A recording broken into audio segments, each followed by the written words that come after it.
Chapter 1. London, 1888.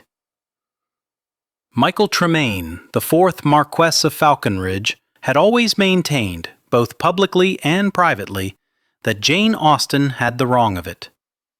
The accepted universal truth to which she so blithely referred would have been more accurate had she written, "A single American heiress in possession of a good fortune must be in want of a titled husband."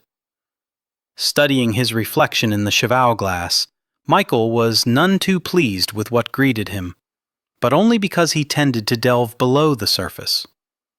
With determination, he forced himself to study nothing more than the visible trimmings. With those, he could find no fault.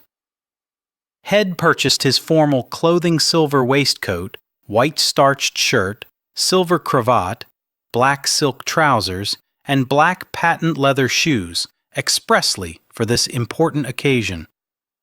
His thick black hair had been tamed, brushed back from his face, but it was only a matter of time before the rebellious wavy curls regained their freedom and became a nuisance. He knew he should probably go with the shorter style men were wearing these days, but he didn't fancy conformity. The unruly locks served notice he was his own man, even if that notice was about to be discarded in favor of greater gain. Earlier, he'd carefully applied a straight-edged razor to his sturdy jaw, taking extra care in order to avoid any chance of a nick. It wouldn't do for any evidence to point toward unsteady hands or a hint that he was the least bit uneasy with his role in the forthcoming proceedings. Nor did he want it apparent he could no longer afford the luxury of a valet. Head purchased special Colonia musky blend of lilac, lime, and citrus, and applied it liberally, almost suffocatingly so. He preferred the earthy smells associated with a man after galloping across the rolling hills, but for his plans this afternoon to succeed, required all manner of civilization. He wanted to leave no doubt he was the product of sound breeding and extensive education in all matters of importance. He slipped his black double-breasted tailcoat, again newly purchased, onto his wide shoulders and settled it into place, not bothering to button it, as the present style was to leave it undone. It had been some time since he'd been properly attired in the latest fashion, and it had taken considerable cajoling on his part to get his preferred tailor to agree to extend him credit yet one more time, when he already owed the man a substantial sum. But Michael had promised a tempting additional payment for the man's generosity and understanding. He studied himself more critically, quite pleased with the package. Make it fancy enough to mesmerize, so no one was tempted to peel back the wrapper and peer inside. Yes, even the most unflattering of souls could be hidden in plain view, and a man who exuded confidence was a man assured of success. What better way to demonstrate confidence than with perfectly fitted clothing and exceptional grooming? Had gone to great pains to prepare for this moment, to ensure he acquired what he so desperately needed, an American heiress in possession of a good fortune. With any luck, Michael would be debt-free before the end of the month. No, not luck. Cunning, cleverness, and the willingness to do whatever was necessary, no matter how difficult, no matter how tightly his gut clenched with the implications of what the future would hold. A sharp rap sounded on the door. "The last of the gentlemen has arrived, my lord," his butler announced. Michael had managed to retain his butler, his housekeeper, his cook, and one footman. His outside staff consisted of the gardener, coachman, and groom. They were all necessary to keep up appearances, but the number was a far cry from the 24 servants who had once seen to the needs of this household and its family. "Very good, Bexhall," Inform Farnsworth. I'll be down shortly." Farnsworth, his portly solicitor, would oversee the proceedings. "Yes, my lord." As the footsteps faded, Michael bowed his head and released a deep breath, gathering the fortitude he would need in order to face what he had put into motion. Had have much preferred taking the way of a coward and staying in his bedchamber until the proceedings were concluded, but he thought it important to be present when the gentlemen heard the terms of the exclusive auction to which they'd been invited. It was Michael's resounding conviction regarding what American heiresses wanted that had caused him to face the reality of his present circumstance and dispense with the flirtations and falsehoods required to snare one.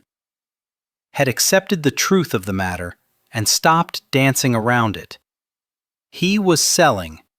They were buying. Money talked. It was ridiculous to pretend otherwise.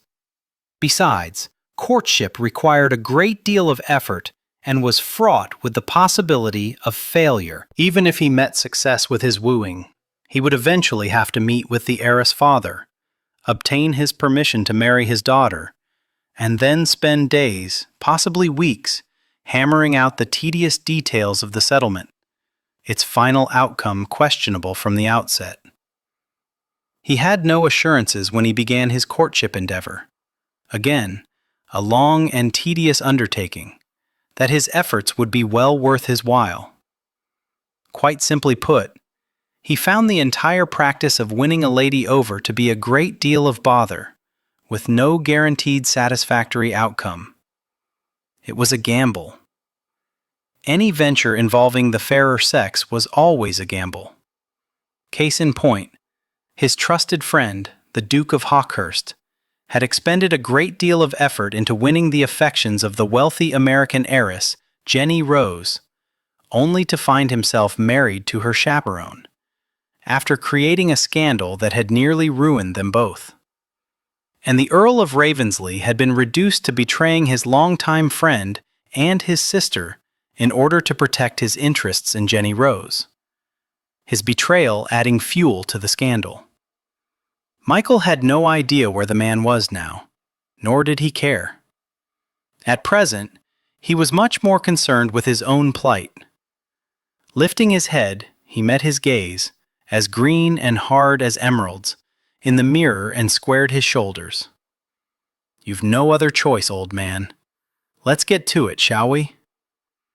With a shuddering breath, he gave himself one more nod before striding from the room and heading down the stairs to the library. Michael's two friends had shown rather poor planning and judgment. Michael, however, had no intention of following their lead.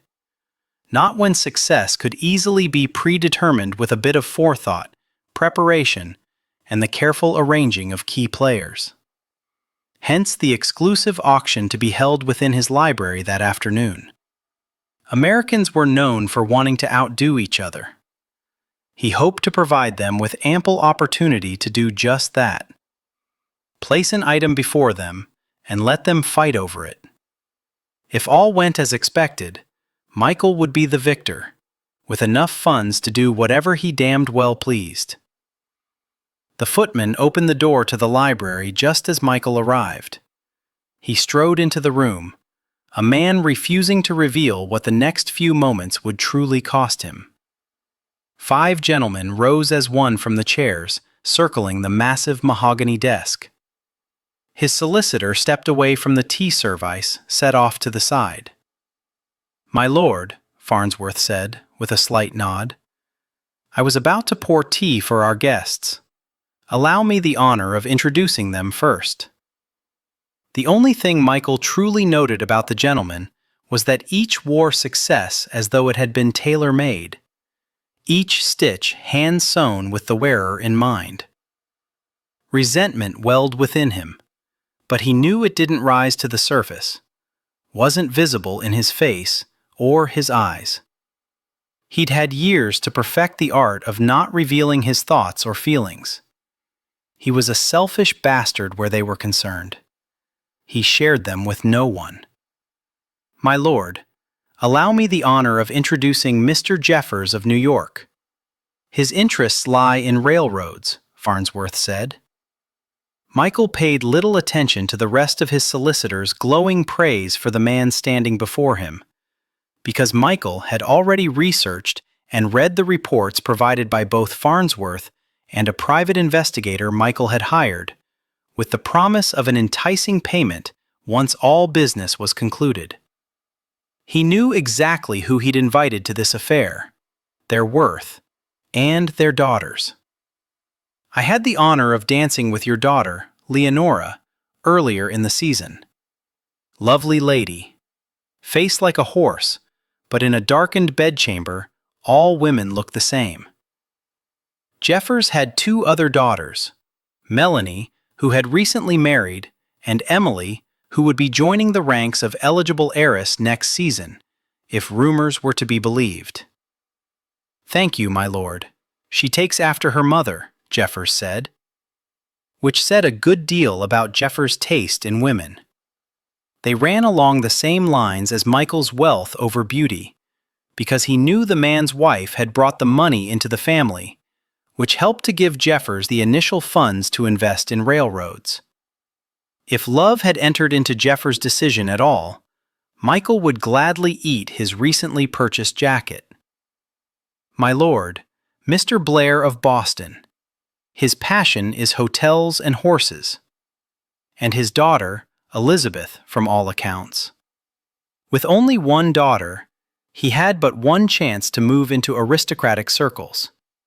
He wasn't quite as refined as the other gentlemen, and Michael knew his wife was the one with social ambitions. Blair simply paid the bills his wife presented. Not that Michael faulted the man for avoiding the social scene. Until recently, he'd been of a like mind. He preferred his evenings spent with a few intimates rather than a host of jolly sorts who quickly annoyed him with all their boring, trivial conversations. "Mr. Rose, my lord, of New York, a banker with interests in Wall Street." James Rose was the wealthiest of the lot, disgustingly so. It was rumored that in his New York residence the floors were paved with gold, the chandeliers carved from diamonds, and the furnishing imported from around the world. He was also the man whose daughter, Jenny, had caused the downfall of Michael's two best friends. She demanded passion, and both men had been determined to deliver it. Michael thought a man could do worse than a wife who fancied passion. He was also quite confident he could exceed her expectations in that regard. Rose had another daughter, Kate. Michael had danced with her at the beginning of the season.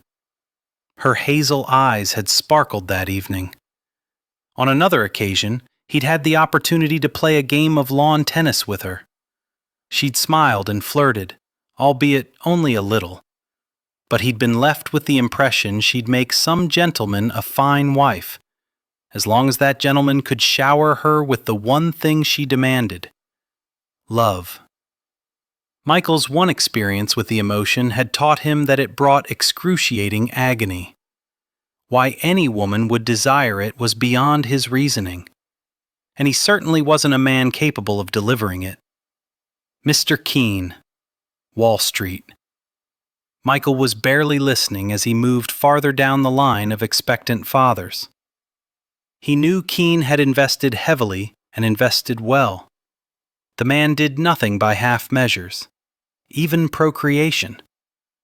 He had 4 daughters: Emma, Mary, Helen, and Florence. Michael had no preferences where they were concerned, as there was very little to distinguish one lady from the others. As he recalled, they were all blondes with blue eyes. Nothing spectacular, nothing horrific. Mr. Haddock, who'd built an empire as a wholesale grocer. Not a particularly impressive origin, but the results couldn't be argued. Haddock had 3 daughters: Lily, Alice, and Ada.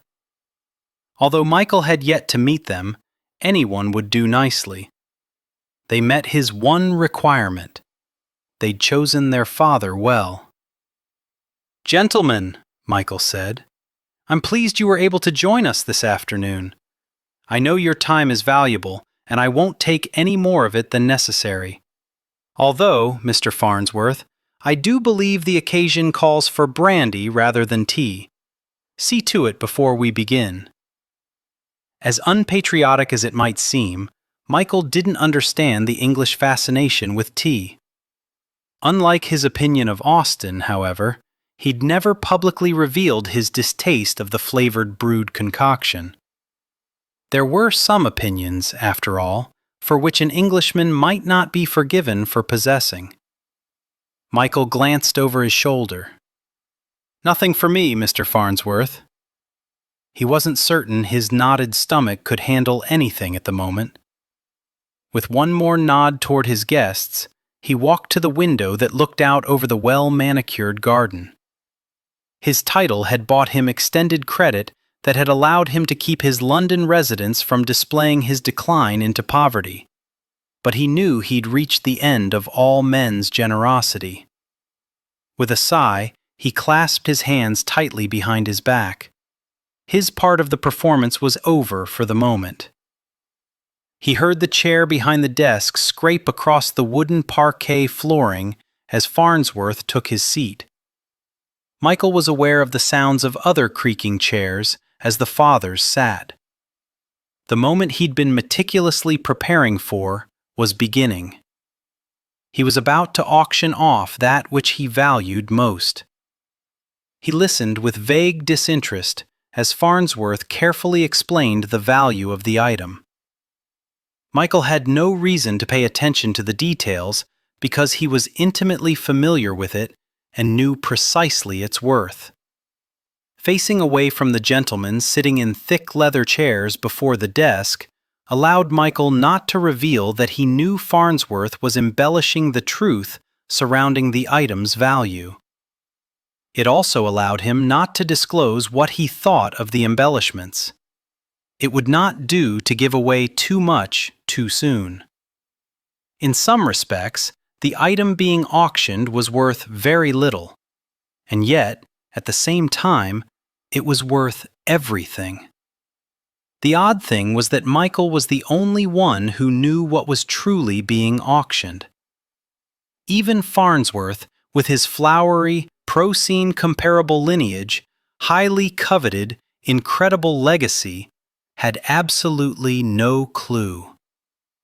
"Have you any questions, gentlemen?" Farnsworth now asked.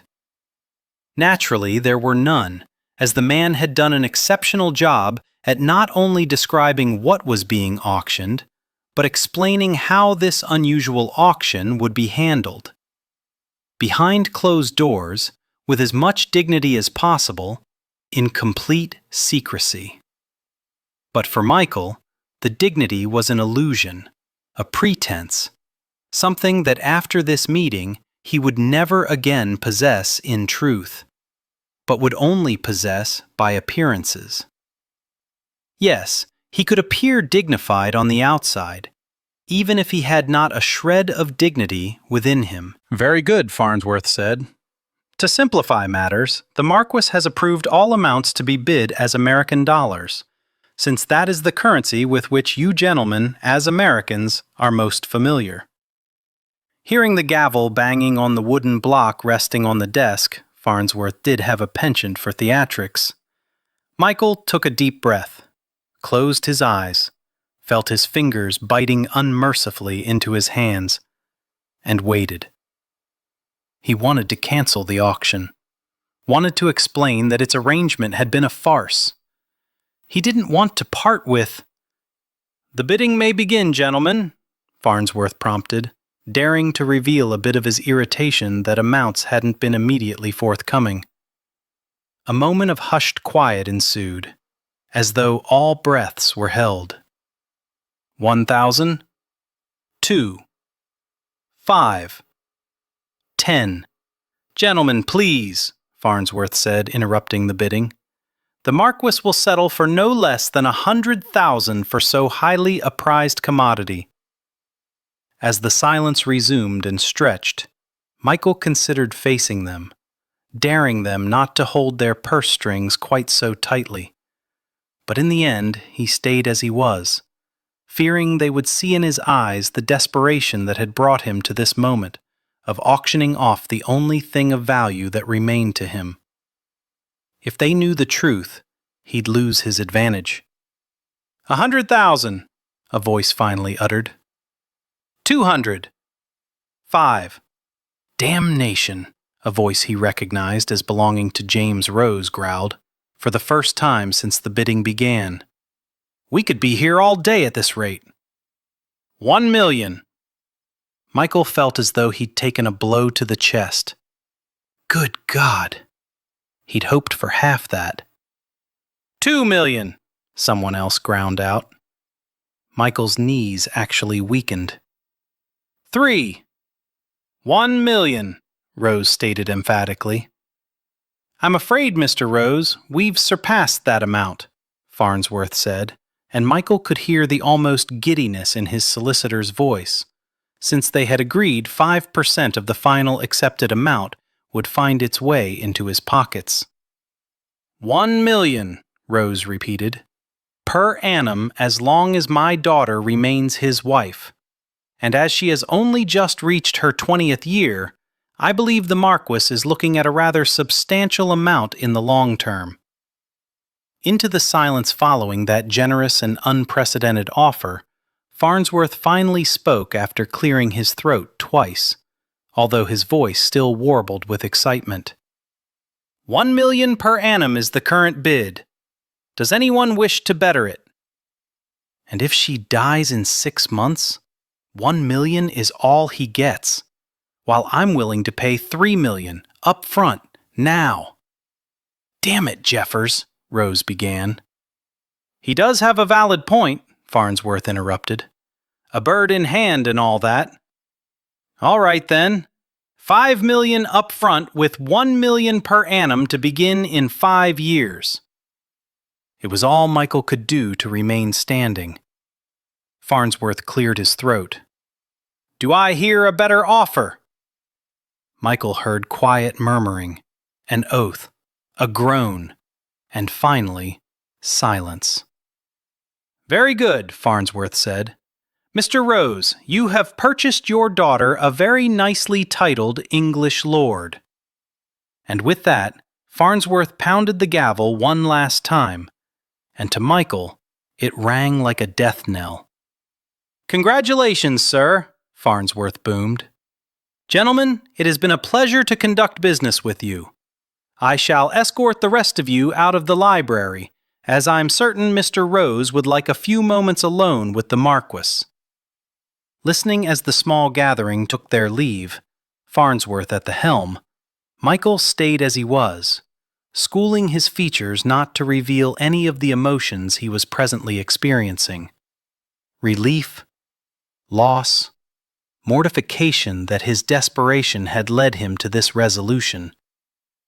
He waited until he heard the door click shut before finally turning around.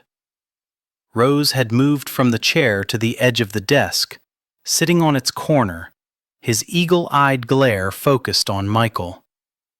His graying hair, which perfectly matched his mustache, was swept back from his forehead, and Michael doubted that it would dare become unruly and fall forward.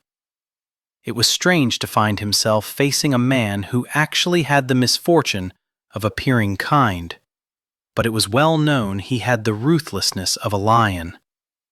Quite clever on your part to give the fathers of several heiresses the opportunity to bring a swift end to the husband hunting their daughters are doing this season, Rose said.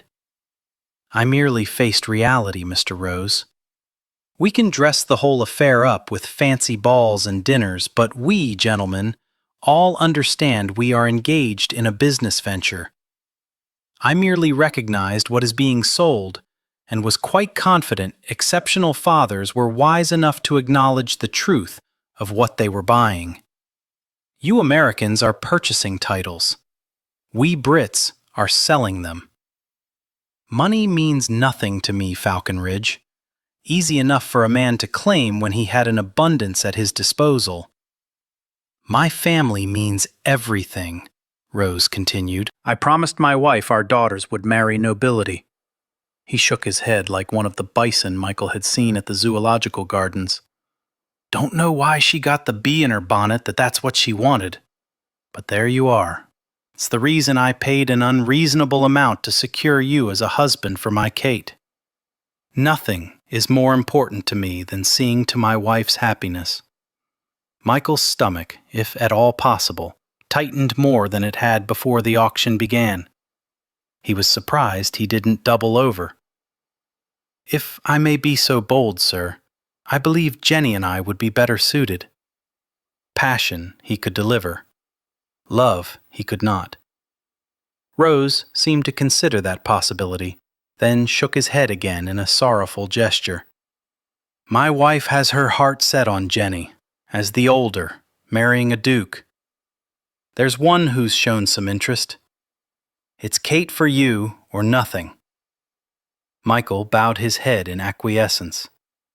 "Kate will do very nicely." "Don't be too quick there, young fellow. This arrangement comes with the stipulation that my Kate is happy. If she's not, then I don't make payment." "You are the highest bidder, sir. Dictate the terms, and I shall abide by them." Michael had given too much already to stand firm now. He was willing to do anything necessary to bring this situation to as quick a resolution as possible. Rose slid off the edge of the desk and stood, a man confident in his position and his place in the world and among other men. "I'll be over with my lawyer in the morning to work out the finer details. Mr. Farnsworth and I shall make ourselves available."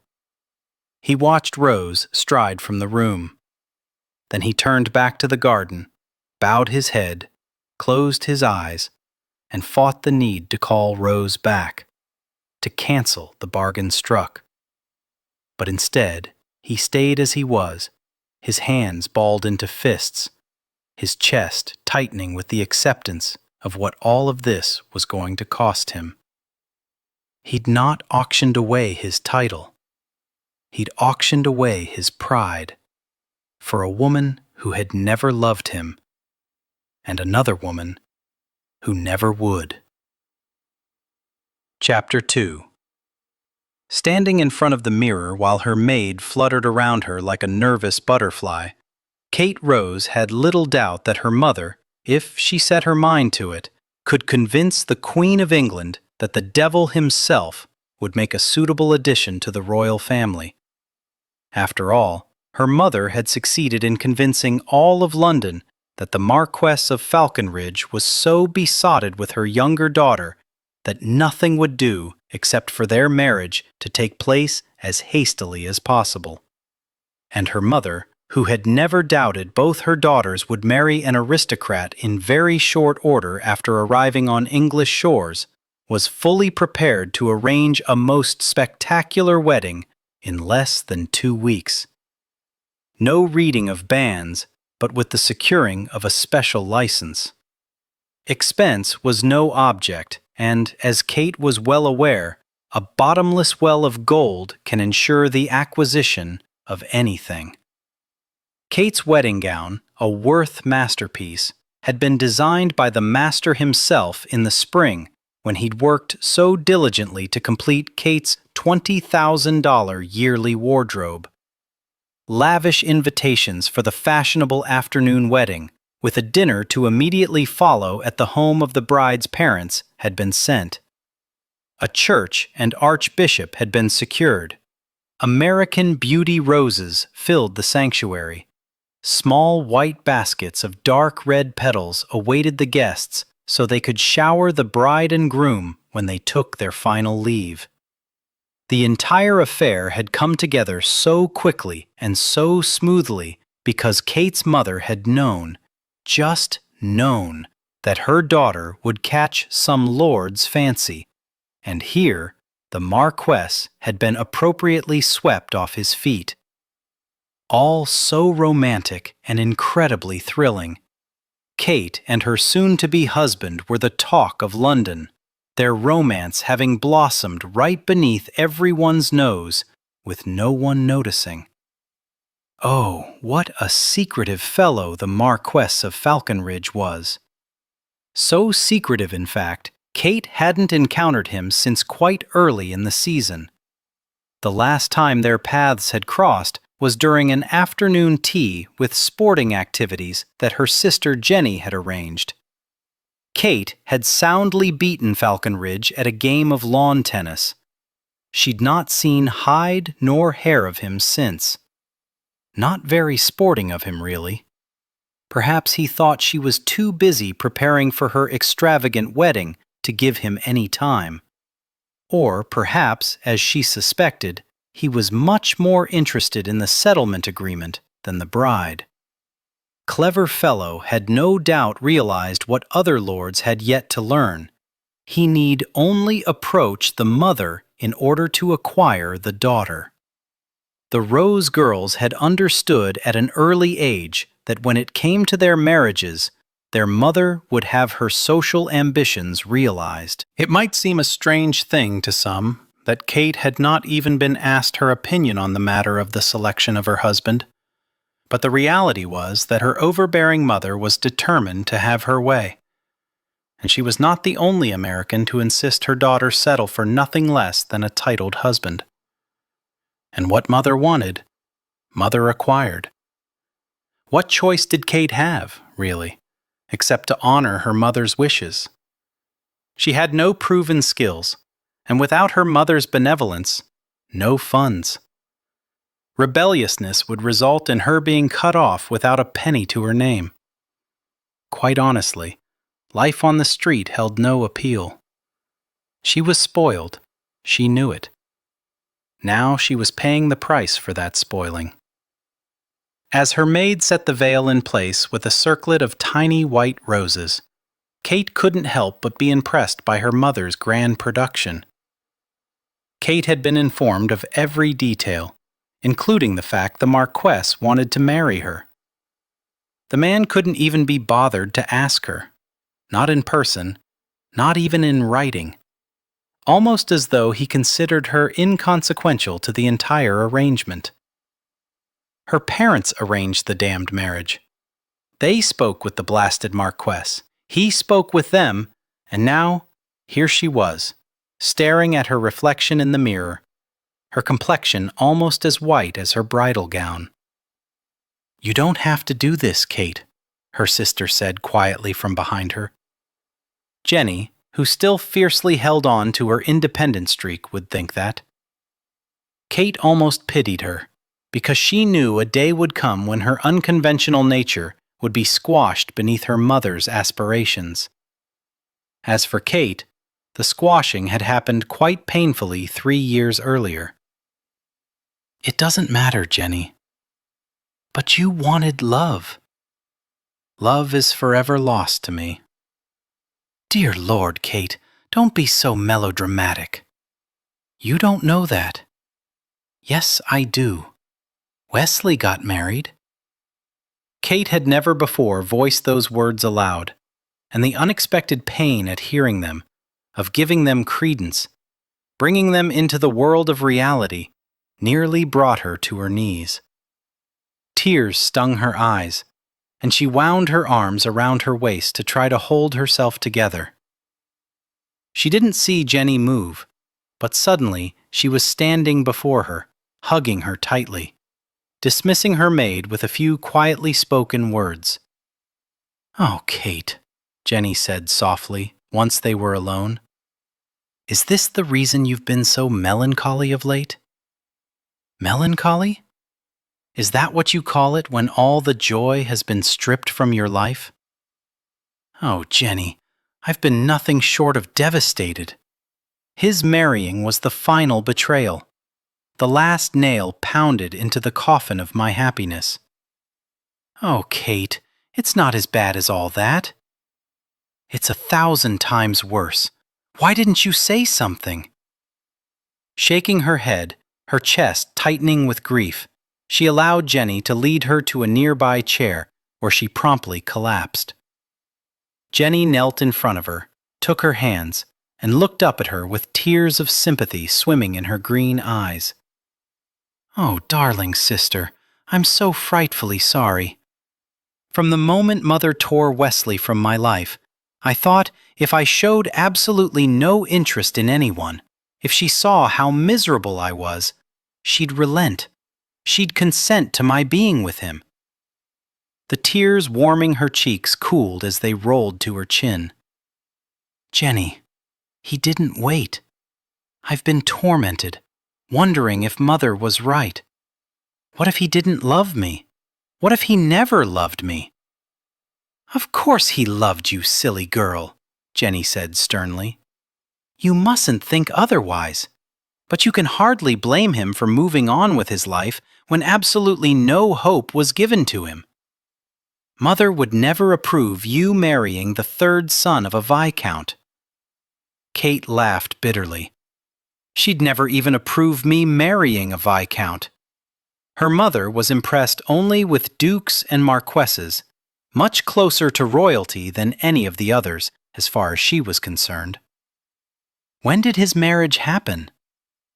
"A few weeks ago. I saw the announcement in the Times." "That's when you stopped attending balls."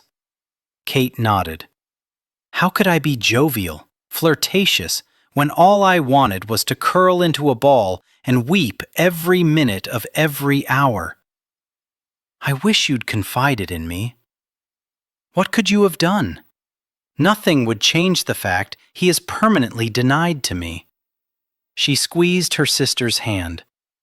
"It hurts so badly, Jenny, and it still does. I can't believe how very much it hurts. It's as though someone is slicing into my heart, repeatedly, without mercy.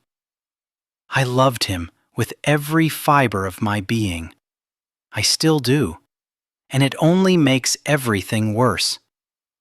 I can't sleep. When I try to read, I can't concentrate on the story. I feel as though I'm drifting through a fog with no purpose. I'll confess, I always envied your conviction that love was so grand. It was while it lasted, but when it dies, it's the most painful experience on earth. I hate seeing you go through this with your beliefs shattered. Whom did the wretch marry?" "Melanie Jeffers. She has the face of a horse and the personality of a wilted rose." Kate released a tiny giggle, wiping her tears. All the Jeffers sisters had the misfortune of inheriting their mother's rather identifiable mouth. "I know. Isn't that awful? That he would throw me over for someone like her. You do realize he married her expressly for her money. Mother believed he wanted me for only my money, that he was a fortune hunter. It's the reason she insisted she would deny him any funds." She laughed bitterly. "Ironic that she has ensured I marry a man who does want me for only my money. But he comes with a title, so his reasons are acceptable." "He chose you, Kate.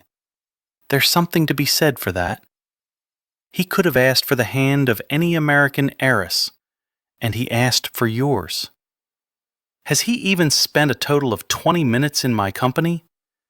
He didn't bother to court me or attempt to win me over. You weren't around to be courted or wooed. You've stayed in your room, reading your books. I've been most worried about you, but you've barely given me the time of day. I can hardly fault Lord Falconridge for losing patience with your absence and going directly to Mother and Father. You've been a recluse, and now you're finally leaving your room, only to be married. More irony. It seems to be the way of my life of late. As I suggested earlier, you could always refuse to marry him. I'm weary of fighting Mother, Jenny. This marriage today will make her deliriously happy. At least one person in this family should be happy. And what does it matter, really? I can never have the man whom I love now. If I must marry, I might as well marry Falconridge. At least I'll have a reason to get up in the morning, to see after his household. I won't have to attend balls anymore. I won't have to go out at all. I won't have Mother pestering me. I can simply sit in my room and do as I please. And if I please to do nothing at all, that is my choice. Mother won't be about to scold me. Oh, Kate, I hate that all this has happened to you. But you shouldn't marry Falconridge unless it's what you want. I don't know what I want anymore. But I must admit, I'll take some satisfaction in imagining what Wesley will feel when he sees the announcement of my marriage in the New York Times. And I know Mother will ensure it appears there. You don't think he saw the announcement of your betrothal in the Times here? Wesley and Melanie are in America, on their honeymoon. Dear God, she thought, she would die from the pain of imagining Wesley kissing Melanie, of taking her in his arms, of taking her to his bed. You're marrying for all the wrong reasons, Jenny said quietly. How many women of our class marry for the right ones? We came here, Jenny, to find and marry an English lord. Why should I now fault Mother for accomplishing her goal? But you wanted love, Jenny repeated. Perhaps you had the right of it. Perhaps I should settle for passion. How do you know Falconridge can deliver passion? I shall insist upon it. As explained to me, Father made a very generous settlement which includes provisions for me to oversee our finances. I shall have more independence as a wife, and if Falconridge wishes for me to loosen the purse strings, he shall have to keep me very, very happy. I can't believe you actually managed to pull this off. Standing at the front of the church, Michael glanced at his best man, the Duke of Hawkhurst. He knew it was poor etiquette, frowned upon by those who determined such things, to have a married man serve as best man. But etiquette be damned. His only unmarried friend had disappeared, and during the worst possible moment of a man's life, the day he took a wife, even the most courageous of men needed someone at his side whom he trusted, someone with whom he had some history. I can't believe how quickly this all came about. Did you really think Mrs. Rose was going to wait until the ink dried on the settlement papers to get her daughter to the altar? Michael wasn't certain what he'd expected. Mrs. Rose not to be quite so formidable, or in such a rush. It all worked to his advantage, of course, and he wasn't complaining. Following the ceremony, they'd go to the vestry where they'd sign the marriage documents, and in short order, an incredibly large sum of money would be transferred to Michael's bank, into his account. For the first time in his life, he'd not have debt pressing down on him, and he could spend without worrying about consequences. Why in God's name wasn't he anticipating the future with more enthusiasm? Good God, if he didn't know better, he'd think he was terrified. I haven't even spoken with her. Mrs. Rose? Kate. Hawk wasn't a man easily flummoxed, not even when he'd been caught making love to the Rose chaperone in another Duke's library a little over a month ago. But he certainly appeared flummoxed now. He quickly schooled his features so his thoughts were again unreadable. I'm not quite certain I understand what you're saying. You're marrying the girl in a few moments, and you've not spoken to her. What, today? In the past week? Since near the beginning of the season. So you're not certain she favors marrying you?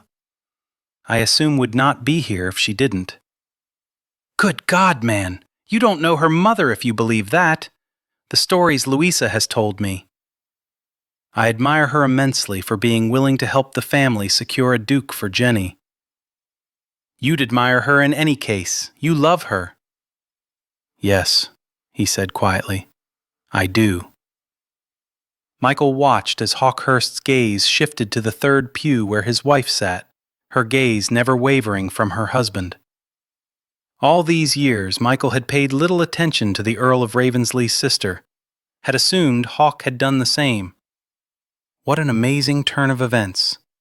Michael couldn't deny she was lovely, with blonde hair and blue eyes that shone with so much love that it was rather disconcerting to witness, as though he were a voyeur who would only ever be able to watch from afar but never experience that depth of sentiment.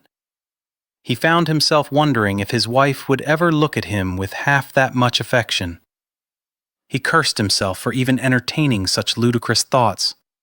Their marriage was business, and a successful business was usually managed without emotion, the arrangement based on an even exchange of desired acquisitions, in their case, money and a title, nothing more. If Miss Kate Rose had any expectation of something more, then surely she'd have insisted on speaking with him prior to this hour. Instead, it had been her mother who'd paid Michael a visit and set out expectations regarding the wedding, the speed with which it was to take place, and the rumor she'd instigate concerning the necessity for haste. His besotted state. He'd never been besotted in his life, but considering that her husband was making funds available to Michael, Mrs. Rose was free to start any damned rumor she pleased. Yet he knew, in spite of the circulating gossip Mrs. Rose had successfully instigated, other rumors had begun to surface, that, in the same manner as his trusted friend Hawkhurst, he'd compromised the girl in order to secure her hand in marriage. Wagers were being made on how shortly after the vows were exchanged, the first child would make his appearance. Most were betting in fewer than 8 months. Michael had made his own wager, selecting 11 months from today. He knew all the gentlemen believed he'd made the wager for his lady's honor, but the truth was, he had a weakness where wagering was concerned, and in this matter, he had an advantage. He knew the heir wouldn't arrive any earlier than he should, nor could he deny that perhaps he had wanted to make a stand for his lady. Guilt was a strong motivator, and he was feeling a tad guilty for not approaching her before now. Rather poor planning on his part, especially since he prided himself on his ability to plan. The organ suddenly rent the stillness of the sanctuary, and Michael felt as though the chords were vibrating through his chest. The moment was upon him, the final step. Signing the settlement papers had committed him to this course, but still, the arrival at his destination was almost unexpected. He kept thinking something would happen, that Rose would make further inquiries, would discover the truth, would renege on the arrangement. But there they were, with the music reaching the rafters, a small girl walking down the aisle tossing out red rose petals, the beautiful Jenny Rose following behind her. And behind Jenny, the doorway, empty. At what point was his bride supposed to show herself? Was she sitting somewhere, waiting for him to propose? Everyone had consented except her. Had he really thought she'd show with no encouragement from him? A woman who wanted love, marrying a man unable to give it? Jenny gave him an appraising glance before taking her place, and he was struck once more by her beauty and reminded of her quest for passion. He should have insisted she be his wife. With his pride in tatters, he'd forgotten himself, forgotten his position in society. And now it was too late. Too late for them all. Chapter 3. He was older than she remembered. When Kate finally came to stand before him, she was surprised by his appearance. Not his clothing necessarily. The wine-colored morning coat enhanced his dark features, and she couldn't deny he was also more handsome than she'd remembered. But something about him was decidedly different. Perhaps it was that the occasion was more like a funeral procession than a wedding ceremony. In the vestry, her father had seemed almost as hesitant as she to step into the sanctuary. Then he looked at her and displayed a soft, gentle, almost shy smile that seemed so out of place on a man with his determination and drive. "He's a good man, Kate." "Is he, Papa?" He gave her a brusque nod. "And you'll hold all the financial power." He'd explained the terms of the settlement to her last night. She'd barely listened. Last night, she hadn't cared. Suddenly, she was beginning to care a great deal. Her father had leaned over, kissed her cheek, and brought her veil down over her face. "It's going to be all right, sweetheart. Now, let's go make your mother happy." And so she'd squared her shoulders and allowed the first man she ever loved to walk her down the aisle toward a man she doubted she ever love. She was vaguely aware of the Archbishop speaking in a low voice that still seemed to boom around her, her father responding with his usual confidence as he gently lifted her hand from his arm and placed it on Falconridge's. The bridegroom neither smiled nor seemed pleased. Rather, he appeared to wish he was somewhere else. Had he suddenly realized he'd asked for the hand of the wrong Rose sister? Had he forgotten she was not the beauty? Not the one who drew the attention of princes? Not the one who would one day, without question, become a duchess? Falconridge gave her only the barest of nods before facing the Archbishop. Kate found herself wondering what sort of punishment her mother might mete out if she suddenly spun on her heel and marched back down the aisle. No doubt she'd be entirely cut off. It had happened once before. Mercifully, through the efforts of her father and brother, she'd been brought back into the fold. She doubted she'd be forgiven again for such an embarrassing transgression or another scandal. The first had been private and easily hidden. This one would be quite public and not so easily swept under the rug. Briefly, she wondered if her parents had revealed her sordid history to the Marquis. Did he know everything about her? Or, when he had asked for her hand, had her parents breathed an enormous sigh of relief, held their tongues regarding her past, and set about making the arrangements to bring this union to fruition as quickly as possible before the aristocrat learned the truth of her disreputable behavior? While an abundance of money could undo a great many things, it was powerless to change one thing. It couldn't return to a woman her innocence. Was Falconridge expecting to find a virgin in his bed tonight? And would he be furious when he didn't? Had they considered that aspect to this whole arrangement? Had they been forthcoming? Or had they hoped it wouldn't matter? She knew men prided themselves on being a woman's first, and she knew when he realized he wasn't, that he might forever doubt being the father of their first child if she arrived too soon. And so much emphasis was placed on the birthright of the heir. He would inherit everything. She couldn't risk her husband doubting the child's legitimacy. Why hadn't all these realizations and ramifications occurred to her sooner? What in God's name was she doing standing there, exchanging vows with a man who knew nothing at all about her, who couldn't be bothered to do anything more than acquire a cursory introduction? One dance, one blasted dance, and a game of lawn tennis, and he deduced they were well suited? He'd never even taken the time to call on her. And how would he react when he discovered she'd been well suited with someone else before him?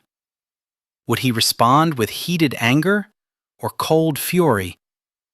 He looked to be a man capable of delivering both in equal measures. Standing in front of God and London was an odd place and time to suddenly awaken from an incessantly deep lethargy and begin questioning everything that had occurred to bring her to this moment. She trusted her father's judgment. She always had. But she knew he could be influenced by her mother, and she had no doubts that it was her mother's desire to see her daughters marry into the elevated ranks of the aristocracy that was responsible for the path she found herself traveling. She was vaguely aware of responding to the Archbishop's questions, of Falconridge gently removing her glove and placing a gold band on her finger. "Pronounce you man and wife. You may kiss the bride." Falconridge turned to face her more squarely, and she suddenly found herself gazing into his green eyes. What did she see there? Regret? Sorrow? Remorse? He'd asked for her hand in marriage, was obtaining what he wanted. Why wasn't he more joyous? "I thank you," he said quietly, before brushing his lips lightly across hers, with as little substance as moonlight passing over the lawn. His thanking her was her undoing. She didn't know what had prompted his words. If he'd read the amassing doubts in her eyes, if he knew she was questioning whether or not she could actually sign the marriage register, whatever the reason, the words spoken gave another meaning to the expression reflected in his eyes. He didn't want to be here any more than she did. And just like her, he had no choice. And with a startling clarity, she realized they'd condemned each other to misery. "Why did you thank me?" As the open carriage rumbled along the London streets toward the Rose residence, Michael gazed over at his wife. He could hardly fathom he was actually married. She hesitated but a single breath before signing the registry, a moment during which she glanced up at her mother's formidable expression before promptly applying ink to paper. During the ceremony, he'd noticed a good deal about her that had escaped his attention before. Or, if he had noticed on the previous occasions when their paths had crossed, he'd forgotten. The top of her head did not quite reach his shoulder. She had a light smattering of freckles across her nose and just along the inside of her cheeks. He shouldn't have been surprised. Her hair was a brilliant red that no doubt attracted the sun, as well as other men. She was sturdy, and he thought her breasts would make for a nice pillow upon which to rest one's head after a weary day. However, based upon the manner in which she fairly managed to distance herself in the carriage, he assumed she'd not welcome him there. He cleared his throat. "I assumed any besotted fool would say something unprompted to the woman he was marrying. And as I am supposedly besotted, with any luck my words were not heard, and yet they may have been interpreted to be another sentiment entirely." At the altar, leaning in for a kiss, he'd felt a strong need to say something. "I thank you" was his true sentiment, but his hope was that those in attendance would think he'd said, "I love you." Words he'd never spoken aloud, and never would. He didn't know why he suddenly wanted everyone to think he was besotted. "But you're not besotted, are you?" "It was only a rumor my mother started, part of her fantasy regarding this marriage." He saw no reason to fill her with false hope that their relationship would be anything other than what it would be. So he'd made no previous attempt to encourage her affection with flowers, sweets, or poetry. And he saw no reason now not to remain true to his pragmatic attitude. He needed to be clear without being cold, to the point without being abrupt, while giving the impression he fancied being married to her, without appearing to fancy her overmuch. "No, I'm afraid not. But please don't take it personally. My failing lies with me, not you. I'm acutely aware of how fortunate I am to have you as my wife." She studied him for a moment the way his man of business often scrutinized his ledgers. It was at once thorough and disconcerting. "When my mother said you asked for my hand in marriage," she said, "I asked?" "Yes, did you not?" Horror swept over her lovely face. "Oh, dear Lord, don't tell me she approached you. Damn it all. They hadn't told her about the auction. They hadn't told her the truth of the arrangement. Was it because they knew she balked at the prospect of having a husband who'd been so flagrantly purchased? A pity they'd not alerted him regarding exactly what they would and wouldn't reveal to their daughter. What other surprises lay in wait? No, I assure you that your mother did not approach me. I approached your father. That, at least, was true. He'd approached her father and invited him to the auction. Why not approach me? Courtship requires a great deal of effort and is fraught with the possibility of failure. Even if it were successful, we would have to delve into the realm of working out the details of the financial settlement, at which point much of the affection would no doubt be diminished. Quite simply, I find it to be a great deal of bother, especially when the final decision and the bargaining are handled by the father. I sought to expedite matters by approaching your father and obtaining his approval. Her eyes held censure. Her lips were a straight line that he thought even a kiss might not reshape. You're not terribly romantic, are you? Romance is for novels and poetry. And affection was a stranger to him. I believe you'll find I'll make a most agreeable husband. A pity agreeable is not what I desire. What the devil did she mean by that comment? Unfortunately, the driver brought the carriage to a halt. A liveried footman stepped forward, opened the carriage door, and assisted the new Marchioness as she descended to the drive. Michael followed her out and offered her his arm. "This is a conversation we need to finish later," he told her. "We have the rest of our lives, my lord." He wasn't certain that boded at all well. "Oh, my dear, you're here." Surrounded by her father, her brother, and her sister, Kate endured her mother's enthusiastic greeting and hug because she knew it would embarrass her mother if she didn't. And although the woman irritated her more often than not, Kate still loved her beyond measure. She knew her mother's heart was in the right place, even if her actions weren't. Or, I suppose I should say, my lady. Her mother hugged her again and whispered near her ear, "You have no idea how very happy I am for you." "I'm happy for us both," Kate murmured. She wasn't going to ruin this day for her mother. If she did, then what was the point in having suffered through any of it at all? Her mother released her hold, dabbed at her eyes with a silk handkerchief, and tapped Jeremy on the arm. "Hug your sister. I think a bow is more in order. You're nobility now, aren't you?" His hazel eyes offered a teasing glint as he bent at the waist, took her gloved hand, and pressed a kiss to the back of it. Had taken after their father with his dark hair and handsome features. Kate didn't like to admit it, but she'd always envied him his freedom as the son and the opportunities afforded him. He would no doubt manage the family businesses in time.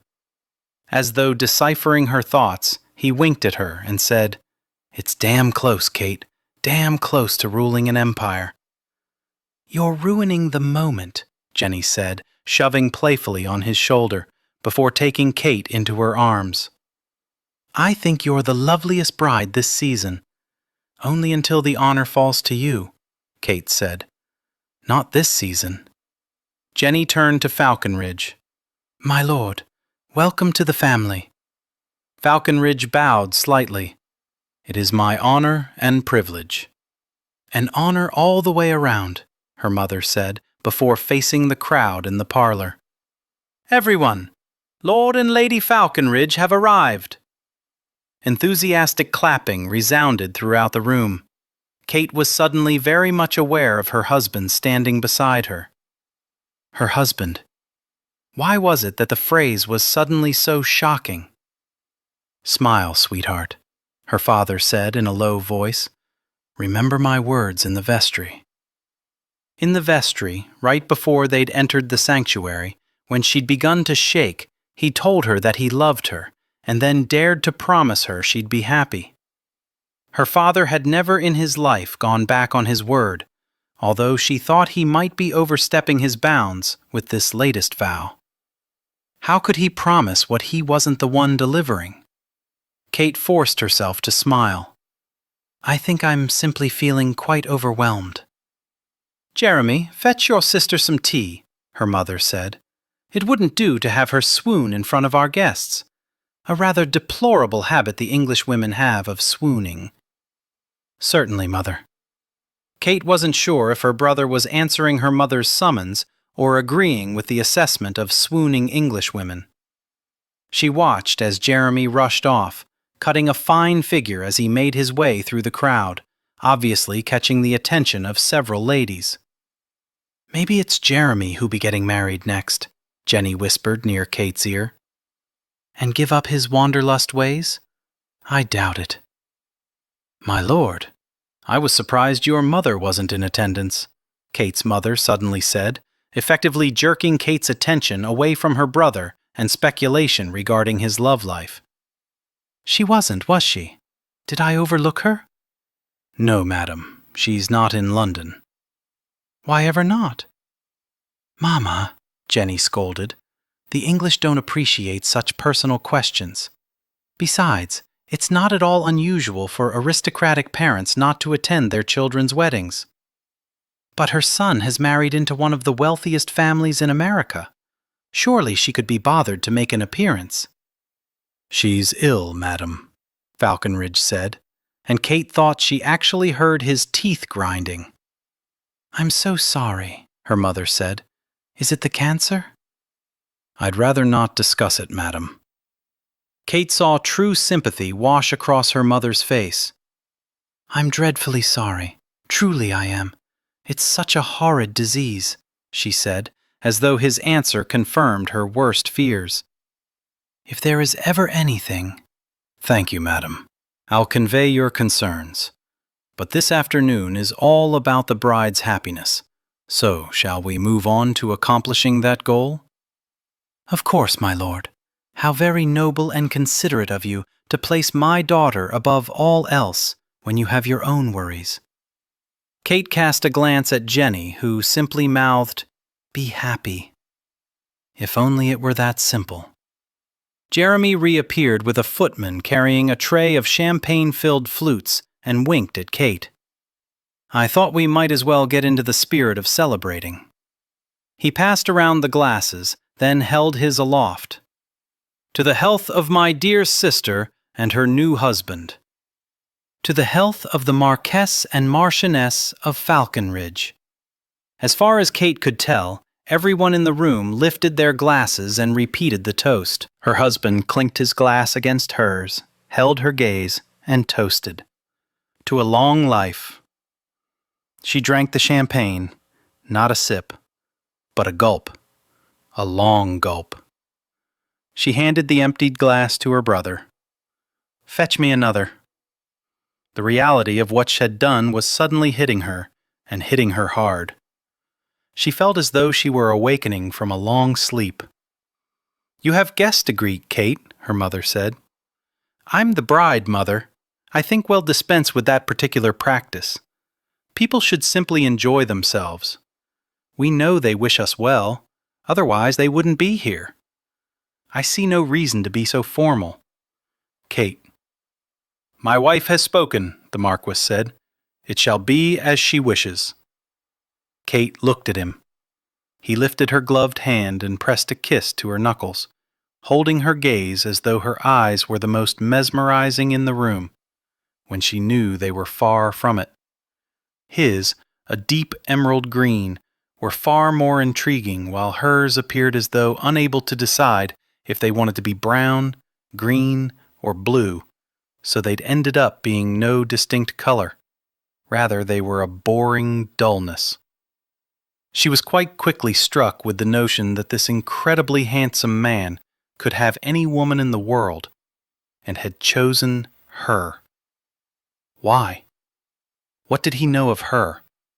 What did she know of him?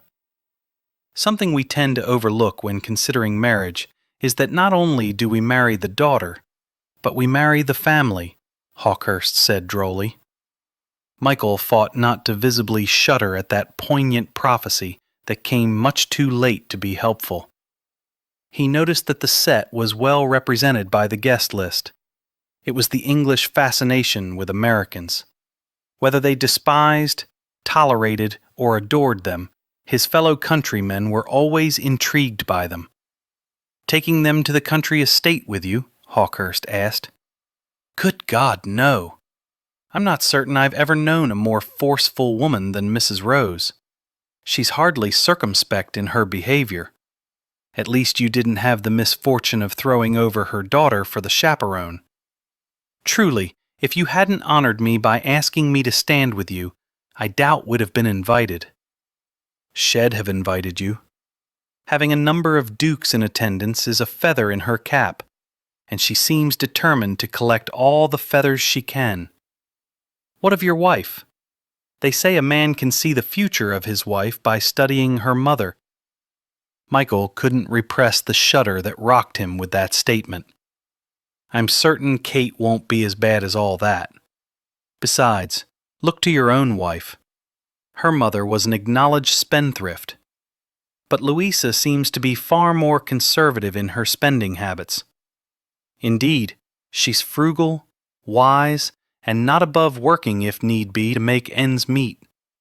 It's her brother who is addicted to spending what he does not have. Have you heard from Ravensley?" "No, nor has Louisa. She pretends it doesn't matter, but how can it not? To be forgotten by your own brother?" "She's not forgotten," Michael ground out. He knew too well the pain of being forgotten, overlooked, abandoned. His wife had already chosen to leave his side. Her excuse was that she needed a moment alone. But she wasn't going to find solitude within the confines of this crowded room, and had done little more than watch her wander from guest to guest. Ravensley is no doubt steering clear because of embarrassment over his own abhorrent behavior. He spread the rumors that resulted in your having to marry the girl. Honestly, I'm quite glad he did, because marrying Jenny would have been a dreadful mistake. No, because not marrying Louisa would have been. If you come to love Kate half as much as you've become quite disgusting with all your romantic notions of late." Hawkhurst chuckled low. "I suppose I have, but I'm happy, even if I'm still impoverished. If you have any money at all, make a wager on when our first child will arrive. I assure you, it will be no sooner than 9 months from tonight. Quite confident of your prowess?" "I simply know the haste with which our marriage was arranged had nothing at all to do with her being with child. So it's a safe bet. I'll consider it." Even as he was talking with Hawkhurst, he couldn't seem to take his eyes off Kate. She was undoubtedly one of the most graceful creatures had ever seen, and he wondered why had paid so little attention to her earlier in the season. "Her parents told her I'd asked for her hand in marriage. Did you tell her the truth of it?" Michael shook his head. "Her not knowing works to my advantage. She is likely to be more generous with her affections. And when she learns the truth, she shan't. If her parents didn't already tell her, they have no reason to tell her now. Besides, the auction was handled with a good deal of discretion. I doubt any of the participants would care to admit had been outbid. It's a secret that will go the grave." Hawkhurst raised his glass. "A toast, my friend. May you have better success keeping your secrets than I did keeping mine." Kate thought she might cause bodily harm to the next person who told her how fortunate she was to have snagged the Marquess of Falconridge. The ladies, of course, wanted details. Kate did little more than smile mischievously. He had, of course, remained by her side during the first part of this dreadful affair, while they'd accepted congratulations together. But once it was clear that all their guests had arrived, they'd parted ways. He to speak with Hawkhurst, and she to just slip away. But ladies kept delaying her progress. She'd almost made it to the door leading into the garden when she heard a familiar voice. "Kate?" She turned and smiled at the Duchess of Hawkhurst. "Your Grace." "Oh, please. We've been through far too much to be so formal." She reached out and took Kate's hands, squeezed gently. "I must say I was rather surprised by this sudden event. I thought you were going to let me find you the perfect lord." "Are you saying my husband isn't perfect?" Louisa blushed. "Of course not. I simply didn't realize that Falconridge had caught your fancy." Quite honestly, he hadn't. Nor had I realized I'd caught his. I've had other matters on my mind, and until today, I don't think I was truly aware of the momentous path I was traveling. I have to admit to suddenly feeling quite overwhelmed. "Well, at least you had no scandal associated with the gossip surrounding you. You seem to have weathered your own scandal admirably." We do what we must. While Louisa was sister to the Earl of Ravensleigh, possibly the most impoverished lord in all of London, had not been above seeking employment as a lady's chaperone. It was a reputable undertaking for ladies of quality, and Kate's parents had hired then Lady Louisa to serve as their daughter's social chaperone, because she was well acquainted with the lords, knew who was suitable and who was not. At the beginning of the season, when we were making rounds among the set, you didn't recommend Falconridge. Why not? Louisa glanced around, as though wanting to ensure that no prying ears would hear what she had to say.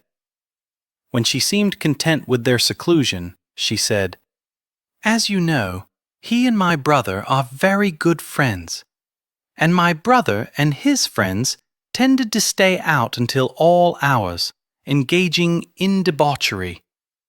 Or so I assumed. Hawkhurst, too, was part of their inner circle. I judged him as harshly, and I've come to realize that I judged him unfairly. It's quite possible I did the same with Falconridge. Do you know anything at all about him? Alex and his friends wanted me to put in a good word for them with you and Jenny. I told them I would only do it if they proved themselves suitable. Falconridge thought I asked too much. But I'm not certain I can find fault with his attitude any longer. I've come to discover men are such prideful creatures.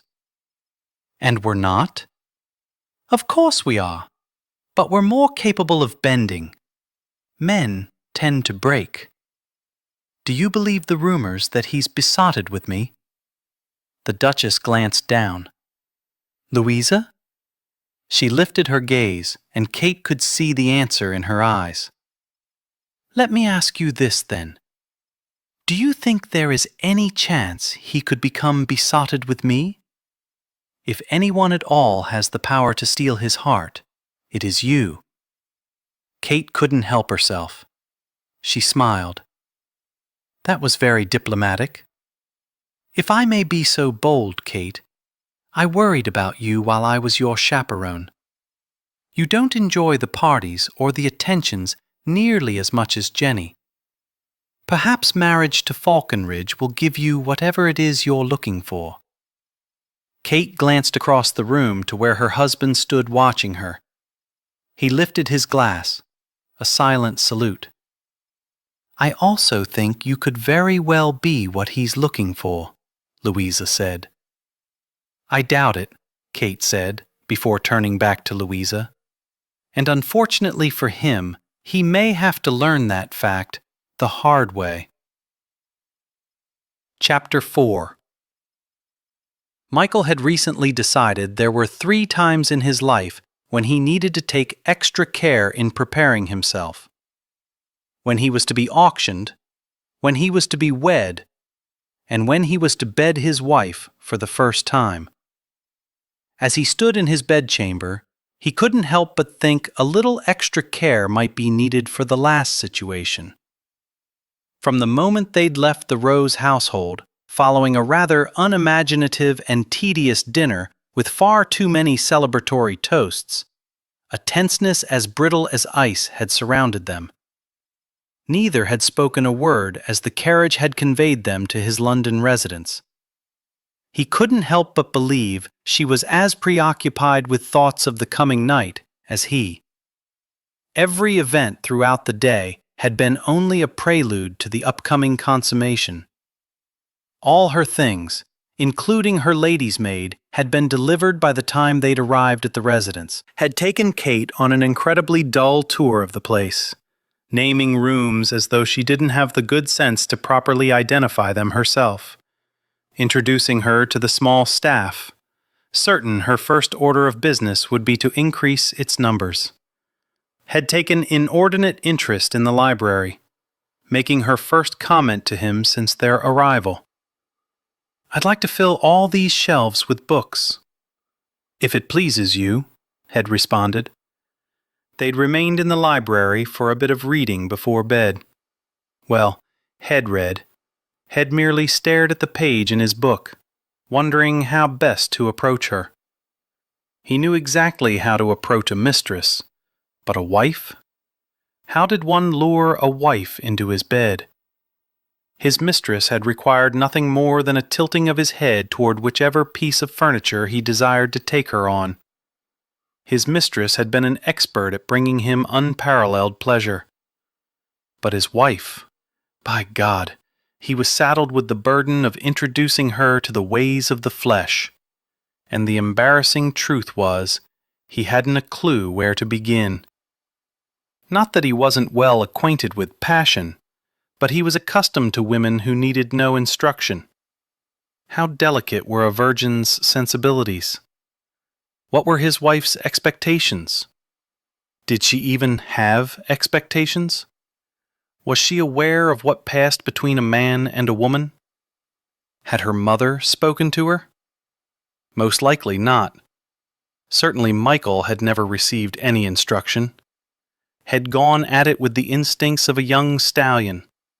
But women of quality didn't have the luxury of experience. No, their first time was reserved for their husbands, and rightly so. Particularly among the aristocracy, where there could be no question as to the father of the heir. He wanted to put his wife at ease. He didn't want to frighten her, although the potential to do so was certainly there. He had to keep his ardor in check until he had properly prepared her for what was to come. He wanted her to have no regrets that he was in her bed. He wanted her to welcome him there in the future. Releasing a groan of frustration, he realized that for the first time in his life, he might have an inkling of what his mistress had experienced. The doubts, the worry over pleasing him. In a way, his position was no different than hers had been. Had been bought to serve as a husband for a wealthy American heiress. He tightened the sash of his emerald green silk dressing gown as he approached her door. He supposed a nightshirt was in order, so as not to frighten his virgin bride. But the truth was, he didn't own any. He couldn't stand feeling confined or crowded.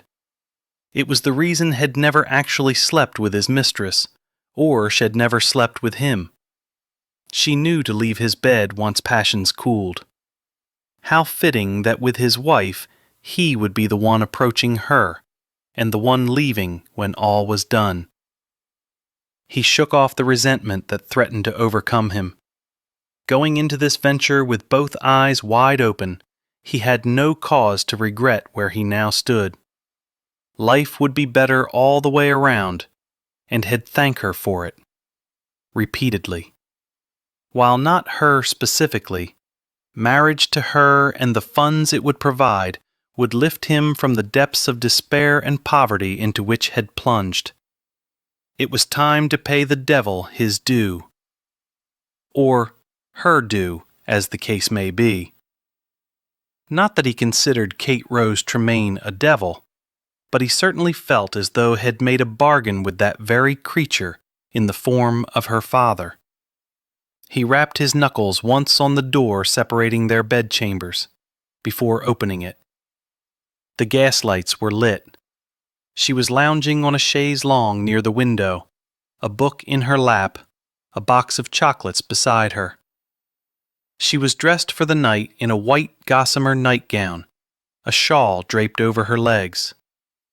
Desire slammed into him, almost destroying his resolve to go slowly. Had been physically attracted to Kate Rose from the first moment had met her. He assumed she couldn't make the same claim. She didn't seem the least bit interested in his arrival. She barely lifted her gaze from the book as he strode farther into the room. "I've come to say good night." "Good night." She plucked out a chocolate and popped it into her mouth. He studied her, trying to decipher the meaning of that concise reaction. She was either more naive than had realized, or it was a damned intriguing story that she was hesitant to set aside. He cleared his throat. "I think you'll find it'll go more pleasantly if we say good night in bed." She gave him her complete attention then, the tiniest of creases etched between her brows. "Do you wish to say good night, or to show me good night?" Maybe not as naive as had assumed. "Show you, I suppose." "And by showing me, I take it to mean you'll lift the hem on my nightgown and wedge yourself between my thighs and take to rutting like a wild boar until your husbandly rights are satisfied?" No, not naive at all. American ladies were vastly different from English ones. He couldn't imagine any other lady of his acquaintance speaking with such forthrightness. It took everything within him not to shift with discomfort at her brazen description, nor take exception to her opinion of his prowess. He couldn't deny there were times when his enthusiasm bordered on the feral, but he certainly never grunted, snorted, or rutted. I'd planned to use a bit more finesse. He'd not intended to growl the words, but they sounded rough even to his own ears, which unfortunately gave them an uncivilized cadence. "Do you love me?" she asked. She couldn't seriously be posing that ludicrous question, and yet her expression contained no hint of teasing. Rather, she appeared to be incredibly sincere. Why was she making this moment so blasted difficult by referring to matters of the heart with which he had no experience? Why did she look so damned hopeful, as though the answer could be anything other than what it was? He averted his gaze, studying the pattern on the faded wallpaper. He should have it replaced. He would have it replaced, if she approved the funds. That was the bargain he'd struck with the devil. "As I thought," she said rather smugly. "Your answer and mine, my lord, is no." He turned his attention back to her. She popped another chocolate into her mouth and returned to reading her book, apparently dismissing him as though he were of little or no consequence. "I beg your pardon?" he asked. She looked at him as she might some dim-witted fool. "No, I will not spread my legs for any man who has not earned my love." "This was not the arrangement I made with your father." "More's the pity. You should have discussed the arrangements with me. You are my wife. You have a duty to give me an heir. I have rights as your husband, I believe you will find, my lord, if you closely read the settlement papers that I hold the reins on our finances. As I did read the damned settlement papers closely, I am well aware of the arrangement. An arrangement Farnsworth had argued vehemently against. He favored English law, which, upon marriage, allowed that all belonged to the husband. Rose had merely studied the smoking end of his cheroot. I favor Rose law. The Marquis has already proven he has no prowess where money is concerned. Kate was raised on my lap, and her banking acumen is unparalleled for a woman. I'm handing over an unprecedented amount of my hard-earned money, gentlemen, and I don't do so lightly. It is done on my terms or not done at all. English law be damned. Michael had considered walking out, hosting another auction, but he had no desire to suffer through the indignity again, and so he'd consented to giving his wife power over him. It was the shortest, least troublesome route. She'd seemed an agreeable sort when he danced with her, but now he had to wonder if he might have misjudged her. He had little doubt her father had acquired his wealth through ruthlessness. Had he passed that particular trait on to his daughter as she sat upon his lap? "I will only loosen the reins on our money if I am happy," she said, breaking into his thoughts. "I assure you that I will not be happy if you crawl beneath the sheets with me before you have earned my love." "And how in God's name do you expect me to do that?" "Speak with Lord Bertram. I have great affection for Lord Bertram. The man is a toad." "He is most kind and generous." "Generous? How generous can I be when I have to ask, 'My dear, may I have a few shillings so I can purchase you some trinkets?' You will dictate my generosity." "Generosity is not measured by the number of things one is given. Generosity of spirit, of heart." "I don't bloody well believe this." "Believe what you will, but know this. Love-making is an extremely intimate act that should transcend beyond the physical to include the emotional. We have spoken hardly at all. You cannot possibly believe I would bare my body to a man who has yet to discern my favorite color." "Good God, woman, what has colors to do with bedding?" "They both speak of intimacy, of knowledge regarding another's preferences." "Then what is your favorite color?" "That's for you to deduce." Was she saying that announcing her favorite color was the key to unlocking her body? "Red." She gave him an indulgent smile. "You have to know, not guess." "Damnation! I've given you a blasted title. My mother wanted the title, not me, and I believe you were well aware of that fact as I mentioned it the night we met. If you didn't want in frustration," he waved his hand toward the bed, "that with me, then why didn't you tell your parents you wouldn't marry me?" She laughed lightly. "I could have sworn you were acquainted with my parents. They think they know what is best, and they are not easily swayed otherwise. You can't possibly believe my opinion on this marriage was of any consequence." But you've been most pleasant throughout the afternoon and into the evening. And I'll continue to be pleasant during the day and into the evening. As a matter of fact, I don't think you can deny that I'm still being most pleasant. I simply won't be bedded just because it is your husbandly right." He began pacing in front of the bed, panic settling around his heart. How could matters have come to this? He came to a thunderous stop with his back to her, gripped the bedpost, bowed his head, and ground out, "What about the money?" "What about it?" He glanced over his shoulder at her, sitting there all smug and knowing, as though she sat upon a throne and held the fate of her subjects in her hand. "Do I have to earn your affection before you release any to me?" The only sound in the room was the hissing of the gas lights. He thought for an indescribable moment that he might have seen consternation in her eyes, but it was no doubt only a flickering of the shadows in the room. He felt as though he'd walked into a torturous realm where a man's pride was flayed over and over for eternity. He'd already paid his price, and she was demanding more. Slowly, she shook her head. "No. Well, see to your debts in the morning. And beyond the debts, I have affairs which require funds. I'm not paying for your mistresses." She fairly bristled, the first bit of real emotion he'd ever seen in her.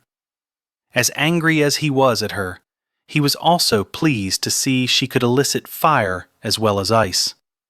And damn it all, if the fire didn't make him more determined to get her into bed.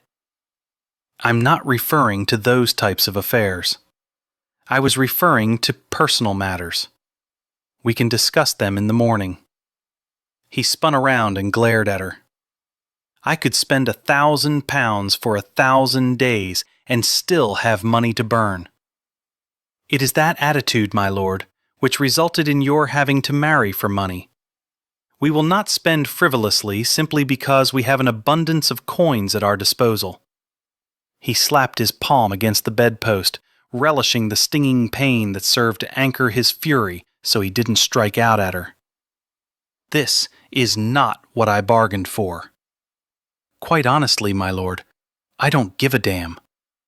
You couldn't be bothered to call on me before today.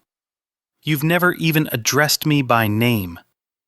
You will find that I'll be quite generous when it comes to dispensing our funds, but as for everything else you acquired by marriage, it is not easily given. I will not be merely money and a means by which you can effortlessly dispense your lust. Lust requires desire. He regretted the harsh words the moment they flew from his mouth without thought, a second before she looked as though he'd struck her a physical blow. My apologies, my lady. Those words were uncalled for, and their implication untrue. With a sigh, he banged his head against the bedpost. We've gotten off to a most unfortunate start. Because nothing lies between us except my father's money. If you're discontent, my lord, we may seek an annulment. My father is quite handy at obtaining them. No, her solution wasn't an option. I'm not in the mood to seek an annulment. Then you accept the revised terms of the agreement? What other choice did he have? He wasn't in the habit of forcing women to welcome his attentions, and he couldn't risk causing her unhappiness. Rose, damn him, had been very explicit in the terms he'd laid out regarding the settlement. His daughter, first and foremost, must always be happy. Michael nodded brusquely. I do. Good night, then. I'll see you in the morning.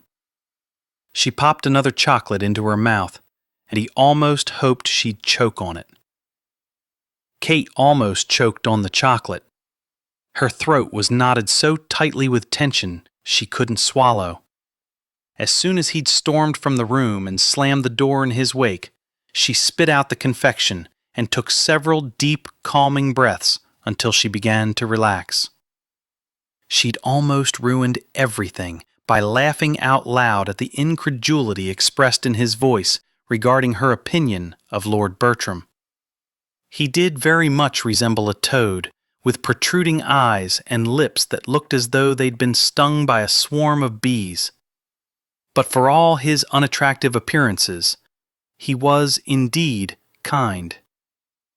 Not that Kate had ever entertained taking him as a husband. Still, he was an example her own husband could follow, although she suspected he wouldn't welcome any further suggestions from her. He'd been livid before departing her company. Although she'd achieved her end result, keeping him from her bed, it hadn't gone at all as she'd planned. Perhaps she should have let him bed her, let him discover her secret. But she had no idea how it would affect him. And the truth was, while she'd blithely suggested annulment, she wasn't quite certain she wanted one. She would be more independent here under his roof than she'd be under her parents'. She and Falconridge could work out an agreeable arrangement. In time, as their affection for each other grew, then she could allow him into her bed, knowing he would forgive her sins, and she would give him an heir eventually. They had plenty of time. She was only 20 after all. On the other hand, his reaction had confirmed that his only interest in her was the money. Head offered no words of undying love, no words of deepest desire. Had shown no disappointment that she wasn't willing to be bedded. had not tried to convince her that within his arms she'd find bliss. She was the means to two ends, the obliteration of his debt quickly followed by further spending and the obtainment of an heir. She'd known that, of course, but still the reality of it was painful to admit. He cared only for his own needs, not hers. Not once did he ask her what she wanted. Not once did he inquire as to the key to her happiness. She required time for her heart to heal. She needed to be more than coins jingling in his pockets. While she'd spoken of love, she didn't truly expect to ever again acquire it. But she thought they could develop affection for each other, could at least come to care for each other's happiness. They simply needed a little bit of time to come to know each other.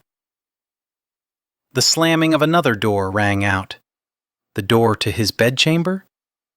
She heard the harsh beat of feet guided by fury making their way down the stairs. She rose, not certain what she planned to do, but her curiosity. Another thundering bang from below. She hurried to the window, drew back the drapery, and glanced down in time to see her husband sweeping down the path toward the street, his cloak billowing out behind him in a rather ominous way as he disappeared into the fog-shrouded night. Her imagination, fueled by far too many novels, conjured up unflattering scenarios regarding his plans. Was he off to find a woman to sate his lust? Was he off to drink himself into oblivion? Was he off to vent his anger on some unsuspecting soul? Lord, she knew nothing at all about his temperament, about what harm he might be capable of inflicting. She'd watched his knuckles turning white as he'd gripped the bedpost, and she couldn't help but believe he'd been imagining that thick wood was actually her slender neck. Her father had never been prone to violence, and she'd been incredibly sheltered. Wisely, her father had put safeguards in place to ensure the Marquis never brutalized her.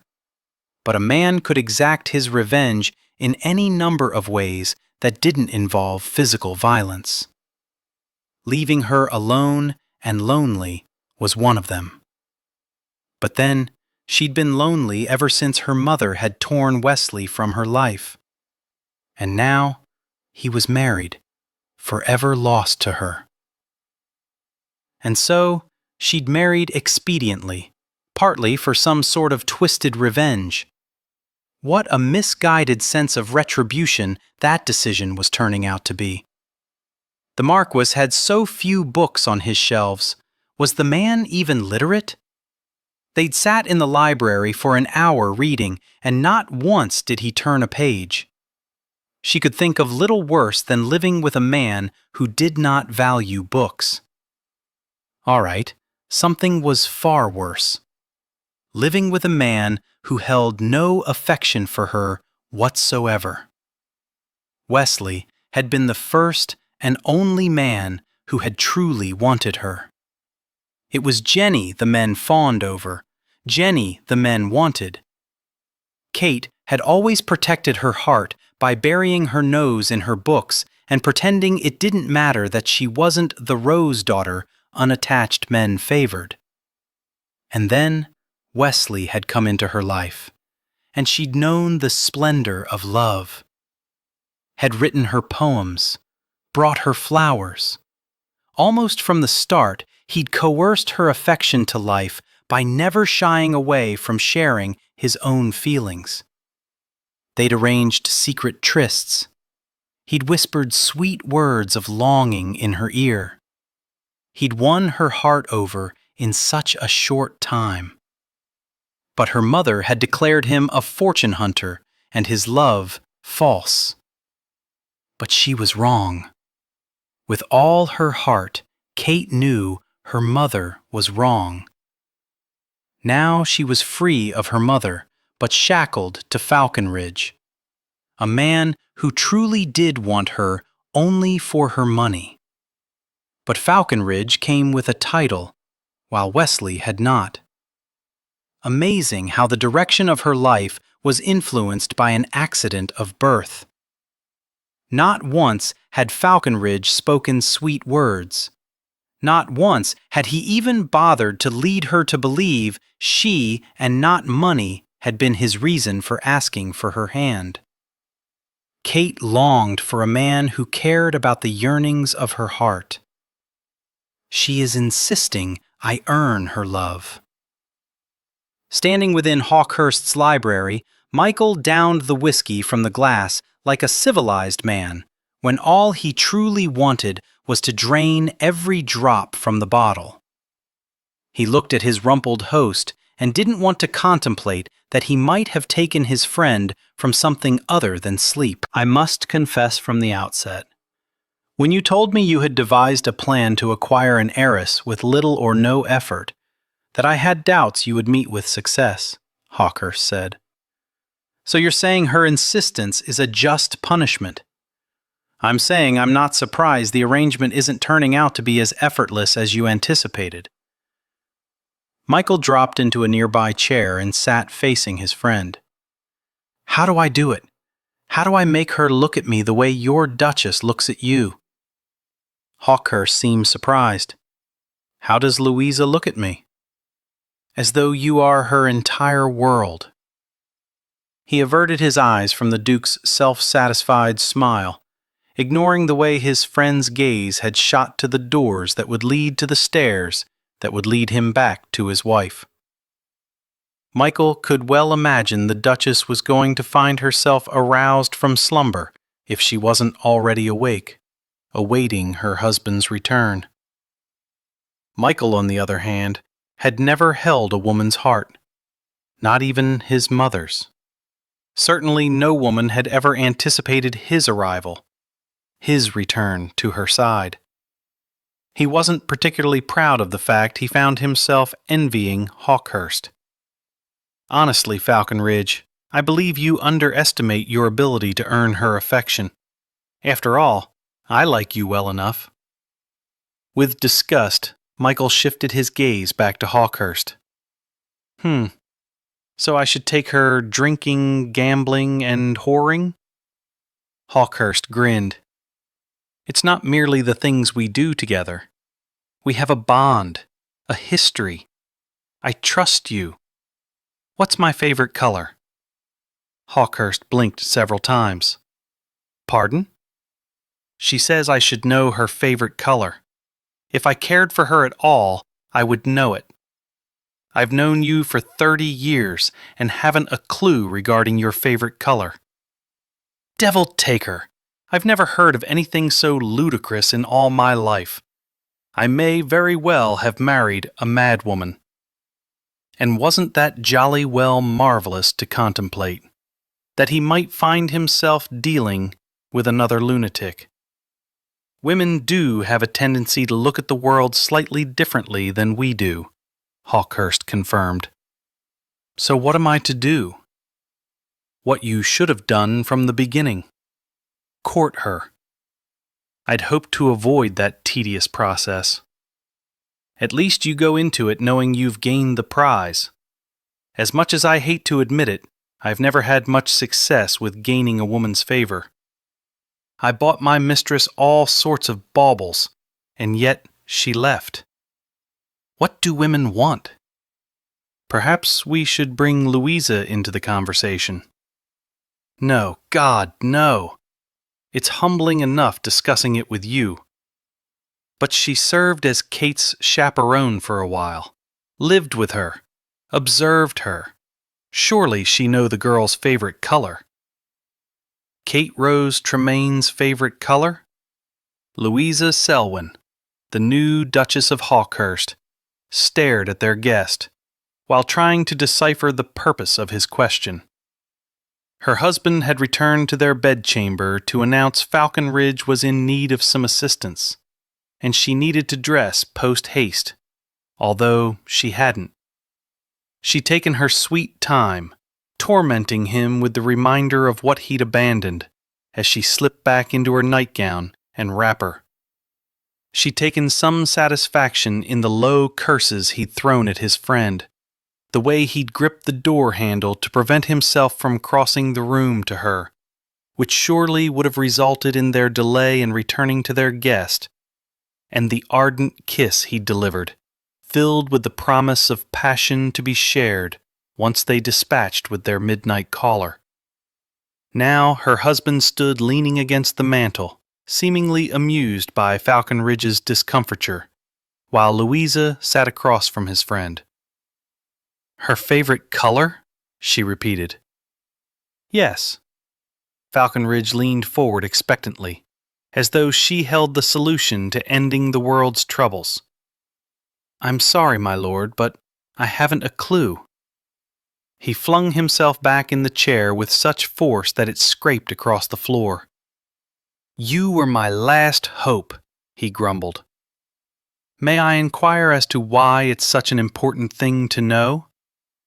"It's important to her that I know. It's a riddle she has set before me, and until I solve it—" He cleared his throat. "It is simply important I solve it. Your husband thought you might have the answer since you lived with her for a spell. Since you don't, allow me to ask you this. How might I earn her favor?" Ah, now she was beginning to understand Hawkes's amused expression. She did know Kate well enough to know she'd not settle for less than love, and if Louisa were a wagering woman, she'd wager Falconridge was just now learning the truth of his wife's obstinacy and facing the consequences. "Well, she loves to read. Perhaps a book?" "I am presently without funds." "Oh, I see. Well, you could pick some flowers from the garden." "I don't see that action as being of any consequence. She can go into the garden and enjoy all the flowers she wishes. Your selecting the ones you think she would enjoy would be the gift." He shook his head, obviously failing to grasp her point. "You could take her rowing on the Thames," he grimaced. "You could read her poetry." He looked as though he might be ill. "Take her on a walk. Talk with her. Be kind." He released a deep breath and came to his feet. "This is accomplishing nothing. I'm sorry to have disturbed your sleep. You told me once that you'd been accused of having too much pride. Perhaps, for her, you simply need to swallow it. Your Grace, please don't take offense at my impatience, but it is unconscionably late, my wedding night, and I am here seeking counsel. How much pride do you think remains to me? Again, my apologies for interrupting your evening. I shall see myself out." He strode from the room as though the hounds of hell nipped at his heels. When he closed the door behind him, Louisa rose and went to her husband, relishing the swiftness with which he drew her near. "He's quite miserable, isn't he?" she asked. "Afraid so." "And you find his suffering humorous?" "Not at all, but I must confess to being entertained by his attempts at finding quick solutions to complicated problems." "Why do I have the feeling your words contain hidden meaning? Perhaps insult?" He lifted her into his arms. "Women, my love, are not easily understood, and he wishes to understand them easily.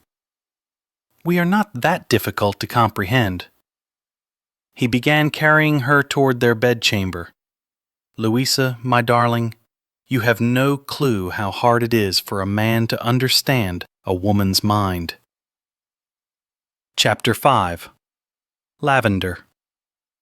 Kate looked up from her buttered eggs with tomatoes to stare at her husband, who sat at the far end of the ridiculously lengthy table.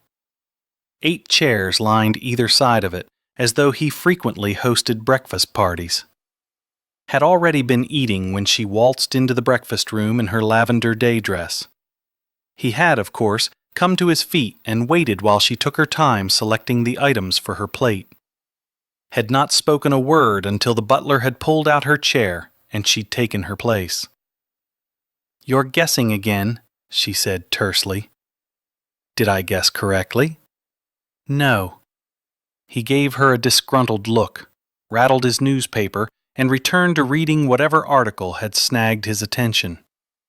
"What news are you reading about?" "A couple of footpads have taken to robbing people at gunpoint. They shot a fellow recently." "Why does anyone do that?" He gave her a sharp look as though he didn't understand the concept of conversation before turning his attention fully back to his paper. Kate looked over at the butler who stood smartly nearby as though there was more than the single footman to oversee. She would need to see about increasing staff immediately. "Beginning tomorrow morning, I'd like a newspaper set out for me as well." Out of the corner of her eye, she was aware of Falconridge lowering his paper. The butler's eyes shifted to his master, and she thought she saw Falconridge nod before the butler shifted his attention back to her. "My pleasure, my lady. In the future, you need not look to my husband for approval of my requests." She smiled sweetly at Falconridge. "Isn't that so?" Bexhall meant no disrespect. It's simply that we've never had a marchioness who read the newspaper over breakfast. How else can I keep up with the affairs of the world? The gossip? The business? He seemed surprised she cared about world affairs. She could see him debating internally whether or not to give up the enjoyment of his morning paper, so she might have an opportunity to read it before he was finished with it. It irritated her that he had to consider it at all. "You left the house last night," she said. Lowering the newspaper completely, he gave her a cool look of disdain.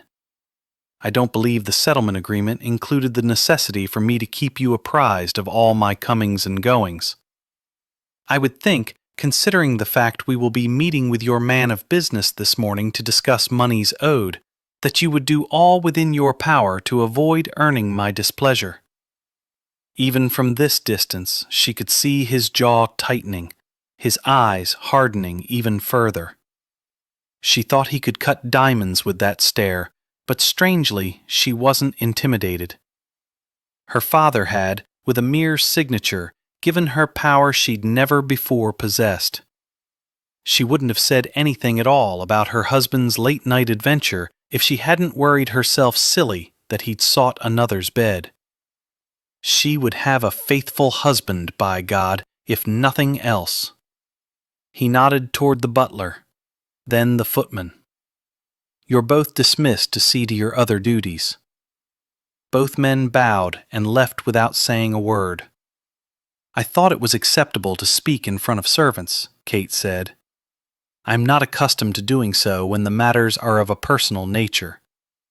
So last night I paid a visit to the Duke and Duchess of Hawkhurst. It was hardly an appropriate hour for calling. Hawkhurst's friendship is not governed by the hour hand on a clock. I sought his counsel in an attempt to understand your demands. Ask your former chaperone if you doubt I spoke with him. I don't doubt you." She looked back at her eggs, having lost all appetite. It wasn't like her to be small and petty. Jenny was right. She shouldn't have agreed to this marriage.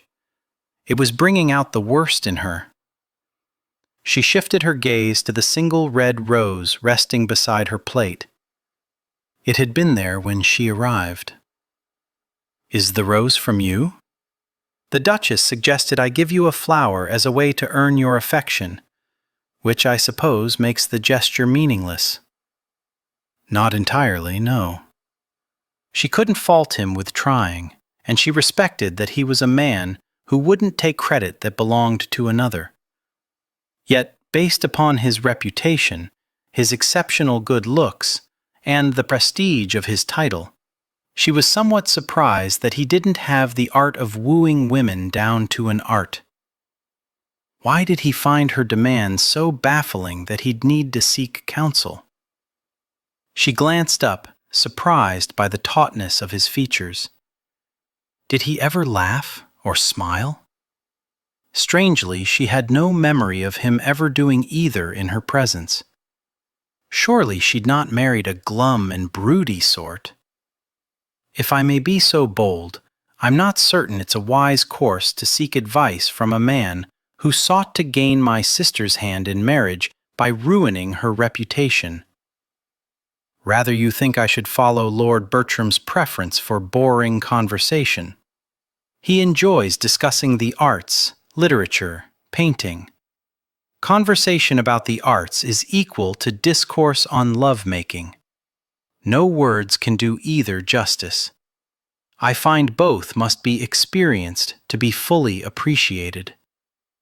Grateful he'd dismissed the servants, she felt the heat warm her cheeks.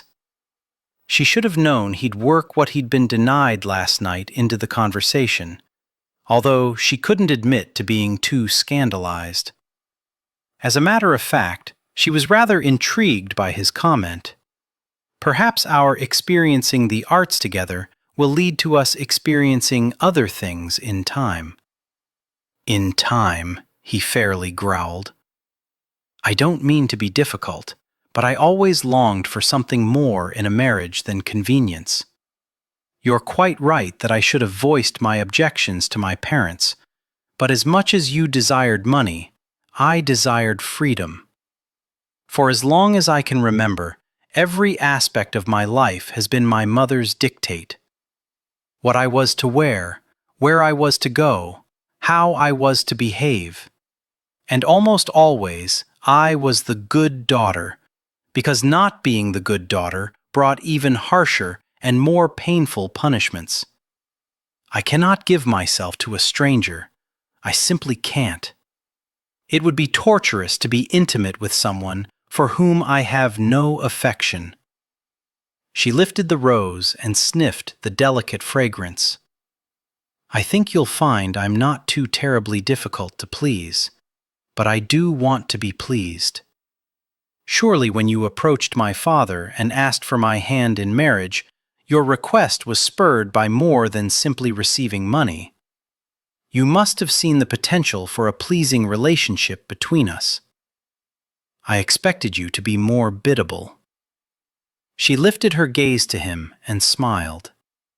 You vastly underestimated American women if you expected that. I'm asking only for a bit of time and patience, an opportunity to come to know each other. If that would please you, then I shall abide by your wishes. She broadened her smile. There, you see? I believe we're making great progress. That wasn't too difficult, was it? Quite honestly? She nodded. For me, it was hell. She felt her stomach lurch as he came to his feet. If you'll excuse me, I need to arrange some things before my man of business, Mr. Giddens, arrives. He strode toward her, folding the newspaper as he came, set it down with a thwump beside her plate, and walked from the room without another word.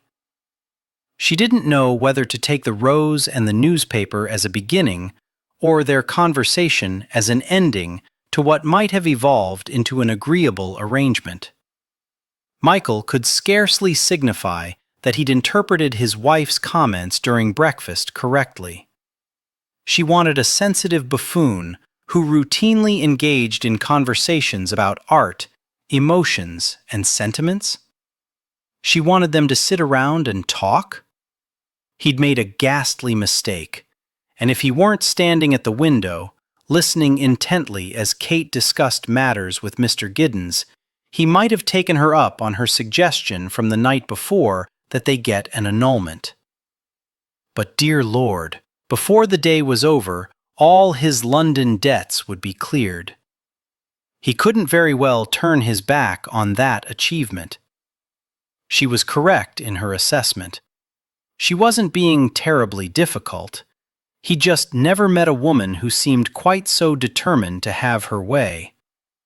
As a matter of fact, he wasn't certain he'd ever met a woman who knew what she wanted beyond fancy hats and expensive baubles. Had certainly never known a woman who looked as comfortable sitting behind a large desk as his wife did.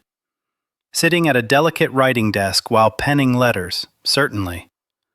But looking over ledgers and statements, occasionally making marks, adding up sums, if it weren't for the fact it was his personal affairs she was periodically raising eyebrows over, he might have never turned his attention back to the garden. Sitting at the desk in her husband's study, with Mr. Giddens sitting in front of her and producing from his satchel a set of statements of monies owed from one merchant after another, Kate was very much aware of her husband's brooding silence as he stood in front of the window, gazing out on the lawn. If Shed discovered anything during their morning conversation, it was that he was an incredibly private person and not prone to revealing much about himself at all. She could well imagine how difficult it was to have his personal affairs reviewed by his wife, to have her approve which merchants would be paid and which wouldn't.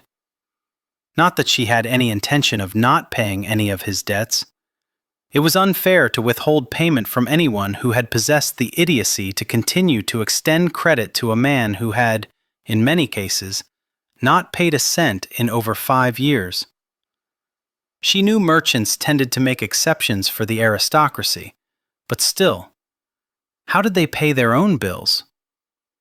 As she carefully reviewed her husband's expenditures, she couldn't help but think they weren't excessive. But then, excessive was relative. She was, after all, accustomed to purchasing $20,000 worth of clothing in a single year. She was familiar with the names of the shops that catered to women's needs: exquisite gowns, fans, gloves, hats. "Your mother seems to have rather expensive tastes." Out of the corner of her eye, she caught sight of Falconridge's back stiffening. "Those items were for my mistress," he ground out. Mr. Giddens cleared his throat. Kate, on the other hand, wanted to clear the room. He had a mistress. Now doubts and anger assailed her. Even if he had gone to Hawkhurst last night, he could have dropped in on his mistress afterward. She didn't want to think of him crawling between the sheets with another woman. "I will approve payment of these items, of course, as they were made before I came into your life. However, you will need to make other arrangements where your mistress is concerned."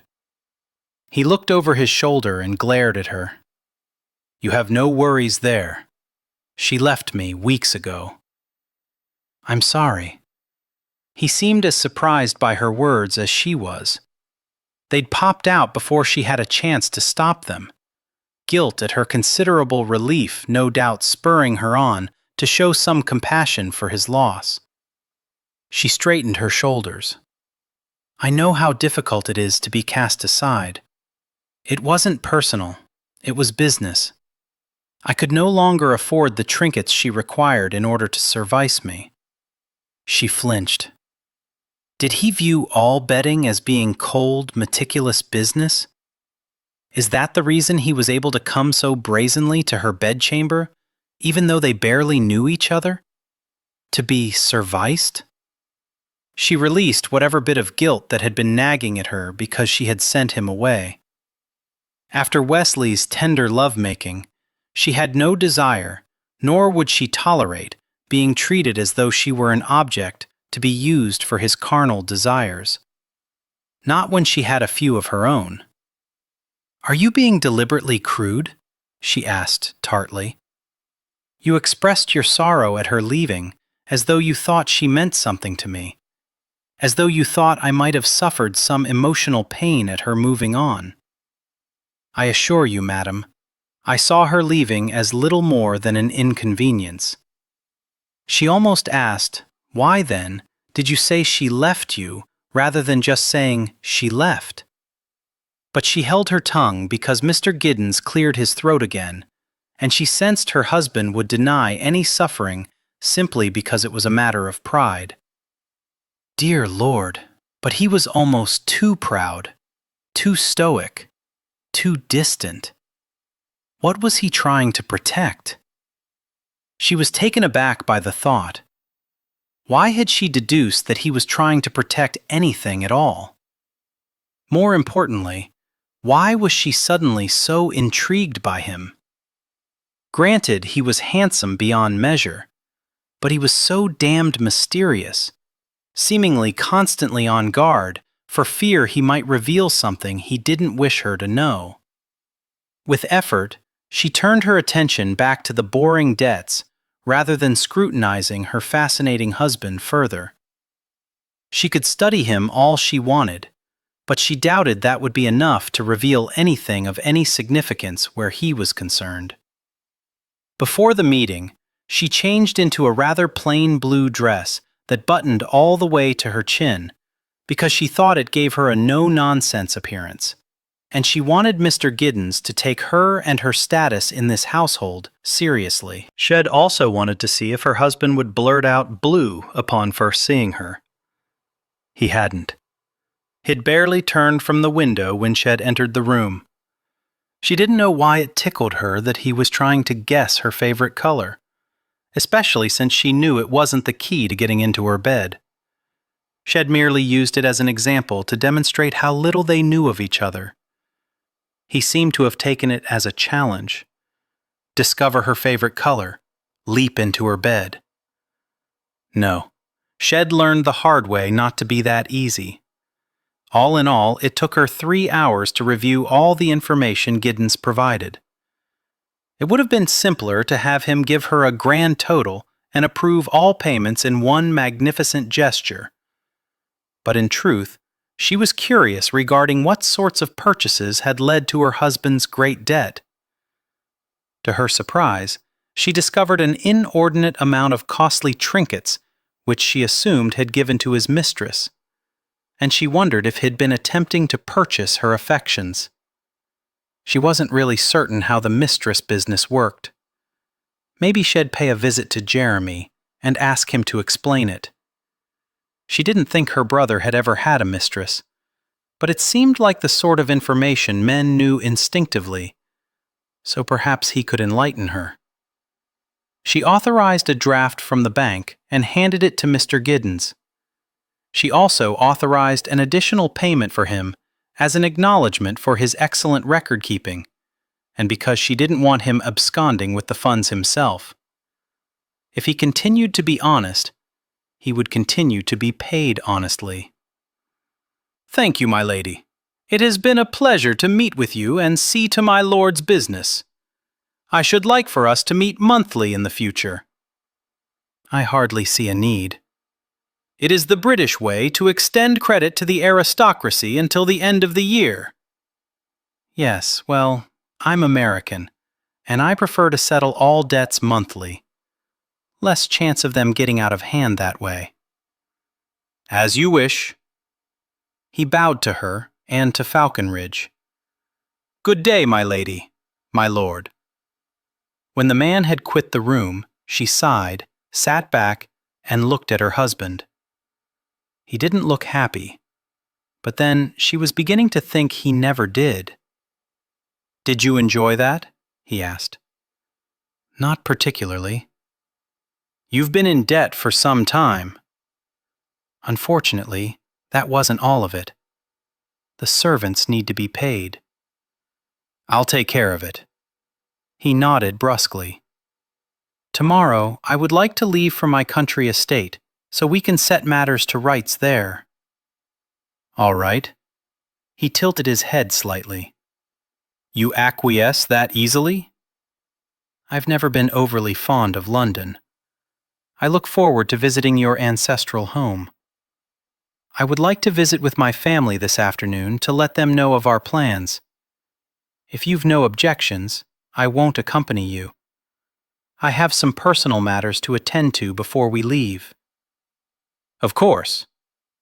He lowered his gaze to the Aubusson rug beneath his feet, and she observed a muscle in his cheek tightening, imagined his jaw clenching to the point of discomfort. And she knew what it was he was struggling with. "How much do you require in funds to take care of these personal matters?" she asked. He lifted his gaze to her, and she thought she might weep at the despair she saw there. And she knew that it was this debt, more than any other, that had prompted him to ask for her hand. £1,000. It was much less than Shed already approved for his other debts. Why was he so bothered by this? She considered asking, but instead simply said, "I'll write you a draft." With no questions asked? You said it was personal. He turned away, but not before she caught relief washing over his face. "Thank you." His voice sounded hoarse, strained. He cleared his throat, and she thought he might say something else, perhaps explain the need for his funds. Instead, he simply remained silent. As she set to writing out the draft, she wondered if a day would come when he would share with her the burdens he carried, and if his doing so would mean sharing with him the secrets she held. Chapter 6. I wanted to let you know that I've married. The silver-haired woman sitting on the bed stared at Michael as though she was unable to comprehend the meaning of his announcement, or didn't quite trust him. He cleared his throat. She's an American, a very wealthy American. I think you'd approve of her. Her eyes are not a distinct color. They seem to change shade with her mood. I haven't quite determined the pattern yet, mostly because she's been put out with me more than anything else. And under those circumstances, they tend to appear green. Her hair, however, is quite the opposite when it comes to color. No question there, it is as bright a red as I have ever seen. I can't say I particularly fancy the shade, but who are you that I should care? She studied him, bafflement clearly visible in her expression. She had once been a beauty. Now she was merely lost. He was incredibly weary of telling her who he was, only to be told his claim was impossible. She had no son. The truly sad thing was that she made the claim not because she had disinherited him, but because she truly had no memory of him. What sort of lunacy was it that caused a person to forget those she loved? The cruelest kind. Or perhaps, as he often feared, he was easily forgettable, because she never truly loved him. "No one of any importance," he finally murmured. "Then why are you here?" He shook his head sadly. "I'm not certain. It seemed the sort of news one would share with family, and as I have no family, I thought to share it with you. Are they treating you well here?" She shrugged, her gaze beginning to lose its focus. "Why hasn't Falconridge come for me?" "Because he's been dead for more than 20 years. He doesn't usually hunt with Albert this long," she continued. "Prince Albert, too, has been long gone." "Who are you again?" she asked. "Michael." "Lovely name." She began to study her wrinkled hands, and Michael wondered if they frightened her. He hated that sometimes she became so frightened, and nothing he did made her feel safe. He unfolded his body from the wooden, hard-backed chair. "I must go now." "You mustn't let my husband catch you here. He gets terribly jealous." "Goodbye, my lady."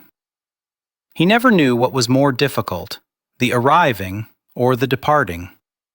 He walked from the room, no longer hesitating while the attendant locked the door. The doctor was waiting for him. "Must you lock her in?" Michael asked. "As you know, my lord, she tends to wander, with no rhyme or reason, no obvious destination in mind. Locking her in is for her own good," Dr. Kent said. "She's not bothered by it, I assure you." "How can you know what she is bothered by? There are no signs she's bothered. She doesn't get agitated. She seems quite content. How can she be content when she cannot remember?" "The mind is a strange thing, my lord. We've admitted a new Duke of Wellington. Why does this man honestly believe he is Wellington? And he is content to be so. Until you cure him. Kent nodded. We cured a Napoleon last week. Why would any respectable Englishman have delusions of being Napoleon? As I said, my lord, the mind is baffling. If I may have a word, I'm here, aren't I? In my office. I have paid all I owe. He'd been both astounded and grateful when Kate had approved the funds without requiring an explanation for their need. Yes, my lord, but as you know, asylums exist for those who can be cured. Generally, our residents stay no more than a year. If they can't be cured, other arrangements must be made. Yes, I'm well aware of that. I'm working on other arrangements. I need a bit more time. I'm sorry, my lord, but so many need help, and most of those can be cured, if we can only have them with us for a short while. Your mother's dementia shows no signs of improving. To continue to house someone who is incurable, it's simply not fair to those who could be cured. Michael gritted his teeth. I beg of you, I will pay 3 times what you are asking. Dr. Kent smiled. I suppose we could see our way clear to keep her for another year. Michael nodded. He could probably purchase the whole damned place, but he didn't want her here. He had other plans. He only needed a bit of time to bring them to fruition. Although, considering how his plans to acquire funds had gone, he could only hope these would go much more smoothly. So, explain to me how the mistress business works. Kate had found her brother in the library. It was the first room she'd gone to. Someone in her family, usually her father, could always be found in the library. Jeremy, lounging in a chair near the window, closed the Guidebook of London and stared at her. Like her, he was fascinated by details, and never undertook any venture without careful planning, even touring a city he was visiting. Pardon? He asked, with a raised eyebrow. Kate sat in the chair opposite him, wishing she had the option of lounging, but the bustle on her dress prohibited such casual posture. Falconridge had a mistress, so I'm trying to understand how this mistress business works. He purchased an inordinate number of trinkets for her. Would the amount indicate the depth of his affection for her? Could mean any number of things. Such as? He sighed, reached for his cigarette case on the nearby table, and proceeded to light a cigarette. Mother doesn't like for you to smoke in the house. Good thing she's not here then, isn't it? Where is she?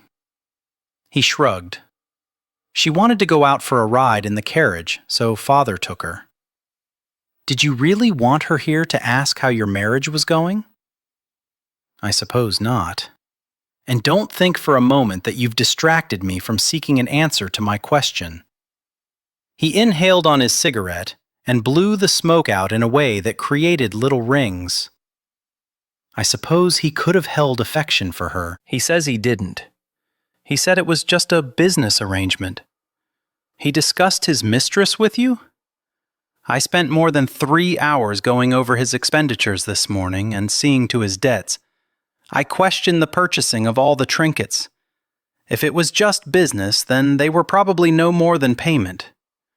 He leased a house for 3 years and had additional servants, the expenses for which had ceased weeks ago. Would they have been for her, do you think? The timing fit. I have no way of knowing. Ask him. Only she wasn't as comfortable with Falconridge. Couldn't bring herself to ask him about the intimate details of the life he'd shared with his mistress. Do men, as a habit, provide the lodgings for their mistresses? Kate, Jeremy, please. It's a simple enough question. He looked none too pleased, but he did answer. Generally, yes. You don't want to have to go searching for her when you have a need. I see. She worried her lower lip. So a mistress is a paid companion? In a manner of speaking, yes. So he might not have had affection for her. You're not jealous of a mistress, are you? Should I be? No. Do you have a mistress? I can't believe you're asking me this. He took a long drag on his cigarette. I thought I smelled something delicious in here, Jenny said, strolling in through the open door, interrupting what Kate thought could have turned into a very interesting conversation. Jenny snatched the cigarette from Jeremy, who knew better than to object, and sat in a nearby chair, taking a puff. Kate, my dear sister, why aren't you spending the day with that incredibly handsome husband of yours? He had some personal matters to attend to, so I wanted to come by to let everyone know we're leaving for the country tomorrow. Oh, the ancestral estate. I wonder what it's like. If it's like other ancestral estates, it won't be very modern. I've heard of some that are still lit with candles. You'll have enough money to change all that, Jenny said. I suppose. The London residents need some upkeep as well. That's what you must expect when you marry an impoverished lord. Do you believe everyone has only one true love? Kate asked, fearing she might never feel for Falconridge what she felt for Wesley. He wasn't nearly as charming or fun. But then, in all fairness, along with his title, he'd no doubt inherited an inordinate amount of responsibilities, the likes of which would never be passed on to Wesley. Younger sons had more freedom to play than their older brother. It certainly made them a good deal more entertaining. Of course not. Love is infinite. You love Mother, Father, Jeremy, and me, and I dare say if you had other siblings, you'd love them as well. Don't you think you're being a bit presumptuous to assume Kate loves you? Jeremy asked. Jenny handed the cigarette back to him and smiled mischievously. Don't you have something important to do? Like take a tour of an old museum or something? Quite right, he stood. I'm intrigued by the Chamber of Horrors at Madame Tussaud's. From what I understand, the exhibits display such gruesome images that it's quite horrifying. Naturally, women are too delicate to be admitted into that particular room. Oh, rubbish, Kate said, annoyed that he seemed quite gleeful over his perceived superiority, which was no doubt his intent, to annoy her. She suspected he'd be a challenge to his future wife, teasing her unmercifully. I despise that women are viewed as having such weak constitutions. Care to accompany me and put yours to the test? I have a household to see after. I can't go gallivanting around London. Pity. Tell Mother not to expect me until dawn. The museum closes long before that, Jenny said. Jeremy winked and grinned. He'll find other entertainments. He strode from the room with the confidence of a man who could do anything he damned well pleased. Sometimes I wish I'd been born a man, Kate said, trying not to let the familiar resentment build within her. She'd never envied Jenny her beauty, but she'd always envied Jeremy his freedoms. I could have taken over managing Father's bank. I think I would have enjoyed that. I don't understand you, Kate, Jenny said. I can think of nothing more boring than sitting in an office all day, studying numbers. I find it boring sitting in a room all day being measured for gowns. My God, Jenny, we spent more than $20,000 on our wardrobe for the year when we were in Paris. That's an embarrassment of excess. You've been married less than 24 hours and already you're talking like a miser. What is the point in having money if one doesn't spend it? Besides, I believe we have an obligation to spend it, to spread it around. Perhaps it was looking over the list of all the baubles and trinkets Falconridge had purchased that had Kate questioning her own spending habits. Jenny got up, grabbed Kate's arm, and tugged on her. Come along, you're far too melancholy, and it's beginning to rub off on me. Let's join Jeremy on his outing. I'm no longer carefree to do as I please. I need to hire some additional staff before we leave. She planned to go to the Metropolitan Association for Befriending Young Servants. It had several branch offices and had established quite a reputation for successfully placing young ladies. Jenny got a wicked gleam in her eye. Are you in need of any footmen?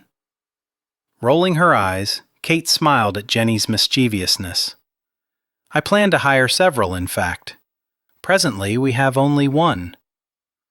Lovely. Then I think I'll spend the afternoon with you instead. I like nothing better than having an excuse to study the turn of a young man's calf. Footmen were generally chosen based on how good they looked in livery. A well-turned calf gave them a definite advantage. You'd rather ogle young men than gory figurines? Kate teased. Without question. I think you should go with tall, dark, and handsome for your servants, and I'll enjoy helping you select them. Tall footmen can demand a higher salary, which you can well afford. Indulge yourself. I certainly plan to when I have my own household. Perhaps I will, although I was thinking gentlemen of a fairer persuasion. My husband satisfies the tall, dark, and handsome needs of our household. The dangerous part as well, I suspect. Jenny leaned forward. I'd promised myself I wouldn't ask, but the curiosity is killing me. Did Falconridge make you happy last night? Kate felt the heat burning her cheeks and feared they might actually scorch. That good, hey? Jenny asked, smiling. Kate swallowed hard. She didn't want to discuss last night with Jenny. Didn't want to explain her decision to delay being bedded. This is hardly a topic for discussion, but I will say I was very pleased with last night's outcome. However, don't ask for particulars as I won't share them. You're absolutely no fun at all. Still, I knew he'd be scrumptious in bed. Why would you say that? He just has that look about him, the look of a man who knows his way very well around a bedchamber. Kate wasn't at all pleased with the image that statement provoked, or the spark of jealousy it created. She shot to her feet. I really need to see about getting the servants hired. Give me a moment to change? A moment? It takes you at least an hour. Then join me upstairs and I'll tell you all about the costume ball I'm planning. When is this? Kate asked, following her out of the library. In 2 weeks. You will come back for it, won't you? I'll certainly try. It'll all depend on what I discover at my husband's ancestral estate. Michael needed a woman. He always did after visiting with his mother. Just for a few moments to escape the agony of not being remembered, the anguish of wondering if she suffered or was frightened, and the torment of not being able to do a damned thing for her. Traveling in his open carriage with his groom at the reins left the coach and its driver for Kate through the streets of London. He couldn't help but feel the tension coiling tighter. For some time he'd not had the surcease of a woman's body. He didn't truly blame his mistress for leaving him. He knew he was a selfish bastard. Their relationship had centered on his needs, his need for distraction, his need for pleasure, his need to forget while forgetting was a choice. Would his mother's affliction visit him in time? Was it passed on through the blood? Some nights he didn't sleep for fear he'd awaken unable to remember. He could hardly think of anything worse than not remembering. And why couldn't she remember? The physician had told him sometimes a blow to the head will cause one to forget. But she'd taken no blow to the head. Sometimes a traumatic experience surviving a fire, a rape, an attack. No. She'd been sheltered, pampered, cared for. Then, one day, he'd returned home to find her hysterical, crying, terrified, lost within her own home. Not that it wasn't difficult to become confused. Their country manor was a labyrinth of corridors, a maze of rooms. But she'd lived there since she'd married at 16. How could she suddenly not recognize the hallways, the rooms? How was it that she'd seemed to have no idea where she was? And the next day she'd been fine. No repercussions. No worries. But slowly, over time, other signs of forgetfulness had begun to appear. Until 5 years ago, when he'd finally recognized that she needed more help than he could provide, and he'd had her committed. His mother, the Marchioness of Falconridge, now the Dowager Marchioness, resided in a private lunatic asylum. He doubted James Rose would have been so quick to sign the settlement papers if he'd known that. But Michael had never told a soul. Even when he used the carriage, the driver knew only the destination, not the reason behind the visit. As far as London was concerned, his mother simply preferred the country life. The truth of her circumstance was his burden to bear alone, and he dealt with the burden by losing himself in a woman. Her fragrance, her softness, her heat. He thought of his wife, with her ample curves that would provide such solace. He remembered the enticing shadows he'd seen beneath her gossamer gown last night. How he would like to run his tongue over the tempting flesh. He moaned low as carnal images caused his body to tighten. But he would go unsatisfied this day, this night. He would have to find another way to fight his demons until he earned her affection. "Stop!" he called to the driver as they passed a jewelry shop. As soon as the carriage rolled to a stop, Michael opened the door and stepped out. "Wait here, I shan't be long." With sure strides through the bustling crowd, he made his way back to the jeweler's. He'd bought numerous gifts there for his mistress. For the first time he wondered if she truly liked what he'd selected, or if she only pretended. She seemed to favor pieces with lots of sparkles. He couldn't see his wife wearing anything he'd purchased for his mistress. His wife's tastes would be more subtle, or at least he thought they would be. If he were wrong, then any gift at all would have the opposite effect of what he intended. Still, he opened the door and strode into the shop. "Good afternoon, my lord. It's a pleasure to see you." No doubt because his bills had been paid. Michael nodded at Potterton, the proprietor. "Good day, sir. I saw you were recently married. Congratulations." "Thank you." Although he wasn't certain congratulations were in order. More like sympathies. "Need a bit of fancy for your wife? We have several items which are deserving of the throat of a marchioness." Michael thought of draping a necklace around Kate's throat, securing it from behind, pressing his lips to the nape of her neck, planting a kiss at the soft spot beneath her ear, inhaling her fragrance. Yes, a necklace might do the trick. Potterton showed him several necklaces that sparkled with diamonds, emeralds, or sapphires, but Michael didn't know her favorite color, so how the devil was he to know her preference in gems? He had a feeling she wouldn't be nearly as easy to please as his mistress, who'd been grateful for any trinket delivered. He remembered that Kate had worn pearls the day they married. Pearls. White. Was that her favorite color?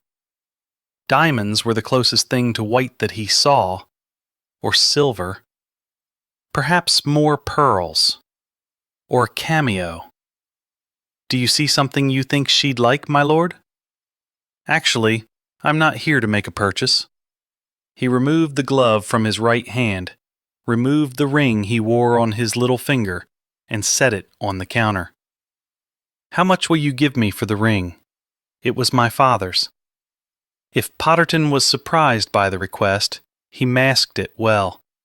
He leaned forward and said in a low voice, My lord, your debts here have been paid in full. I am well aware of that fact, but I have need of funds for something personal. Potterton's brow went up slightly. Ah, yes, I understand completely. Michael doubted it. He was fairly certain the man thought he needed money for his mistress. Would you care to step into the back room, my lord, for a little private, discreet business? After Potterton picked up the ring, Michael followed him into the back room. Potterton sat at a table, brought a loupe to his eye, and studied the ring. Fine bit of craftsmanship here, he muttered. But even with that, I could pay you only a few pounds. He laid it on the counter. I'm certain it is worth far more to you than that. It was. It was worth 10 times, 100 times that much. I'll take whatever you're willing to pay. Now Potterton did look surprised. As you wish, my lord. Michael walked out of the shop feeling like a rich man. Although the amount was small, it was his, earned with the piercing of his heart. He planned to put it to good use. He climbed into the carriage. Stop at the first confectioner's shop you see. Yes, my lord. His driver urged the pair of horses forward. Michael sat back with satisfaction. His first purchase would be chocolates that he'd present to his wife tonight when he went to say good night. Chocolates didn't come in a variety of colors, so he couldn't go wrong there. Perhaps if he purchased a large enough box. No, wait. Stop here. Michael was out of the carriage before it had come to a complete stop. He strode into the dressmaker's. A woman behind a counter smiled. Good afternoon, sir. Good afternoon. I'm considering purchasing a gown for my wife, but I want something unusual, as she is a most unusual woman. He smiled triumphantly, having decided his wife was not a woman who would fancy ordinary colors. No, she'd set a challenge for him, knowing he would never guess the proper color. But if anyone knew all the varied colors that women liked, it would be a dressmaker. Have you a listing of every color of fabric that is available? Chapter 7. Sitting on the chaise longue in her bedchamber, Kate opened the largest box of chocolates she'd ever seen. Wearing his green silk dressing gown, her husband had come to say good night and brought with him this amazing selection of chocolates. I hardly know what to say, she said, looking up at him. Just so you know, I didn't use your funds to purchase them. I had a bit of money I'd set aside for a rainy day, and, as I feel I'm in the midst of a tempest, using it seemed appropriate. You do realize that your disgruntlement reduces my pleasure at receiving the gift. Sighing deeply, he gripped the bedpost, and she could see him struggling. Finally, he looked up at her. She'd expected an attempt at a smile. Instead, he fairly growled, "Plum." She stared at him. Was he hungry? Plum? It's a color. Apparently the wrong color. Good night, then. She watched in stunned fascination as he strode from the room, slamming the door in his wake. She couldn't help herself. She laughed, nearly doubling over from the effort of holding the sound in. Did he honestly believe he simply needed to announce the right color to win her heart? As her gaze fell on the box of chocolates, her humor abruptly fled. Know the right color and bring her chocolates. God, he was trying. She'd give him that. She hadn't truly expected him to try to win her favor. She'd expected him to simply be content with the money. How could she forget how much men wanted the bedding? And he apparently wanted it quite desperately. She opened her book and removed the letter that had been delivered to her that very afternoon. It was her first official letter since her marriage, addressed to the most honorable, the Marchioness of Falconridge. Its contents made a great deal more sense now, she thought, as she removed the letter and read it again. Madam, I beg your forgiveness regarding my impertinence. However, I thought you would find it of interest that the Marquess paid me a visit this afternoon and exchanged his father's ring for a few pounds. I estimate its sentimental value to be considerably more. I shall hold it in my shop for 48 hours. Would your ladyship care to make an offer? I await your instructions. I have the honor to remain your ladyship's obedient servant, Thomas Potterton. She did indeed find his letter of interest. Why had Falconridge gone to the trouble to sell his father's ring? To purchase her chocolates? How absurd. How touching.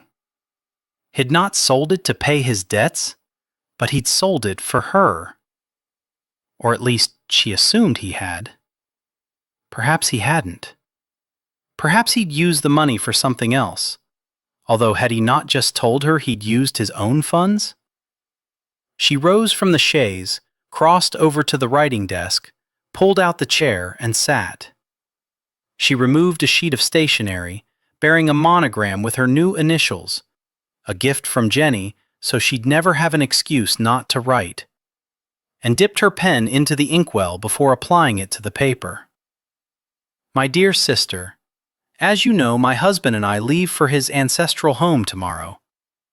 It seems I have some unfinished business in London I will not have an opportunity to complete before leaving, and so I must trust it to you. I will need you to pay a visit to a certain jeweler. His letter is enclosed with mine. Please purchase the ring he mentions at its sentimental value and hold it for me until I return to London. I trust you to keep this secret between us, as I cannot imagine what it must have cost my husband to part with something so valuable for so little. I cannot help but think there might be more to Falconridge than a man simply in want of money. I'm actually looking forward to our journey together and the opportunity it will afford us to get to know each other a bit better. My love always, Kate. She sat in the coach seething. Alone. Totally alone. As though she was someone to be ashamed of, someone not worthy of the courtesy of company. While it was a well-sprung vehicle, it still jostled too much for her to read, or to stitch, or to pen a letter to her sister outlining her frustrations. So she was left with nothing to do other than to gaze out the window at the passing scenery and wish it would pass much more quickly.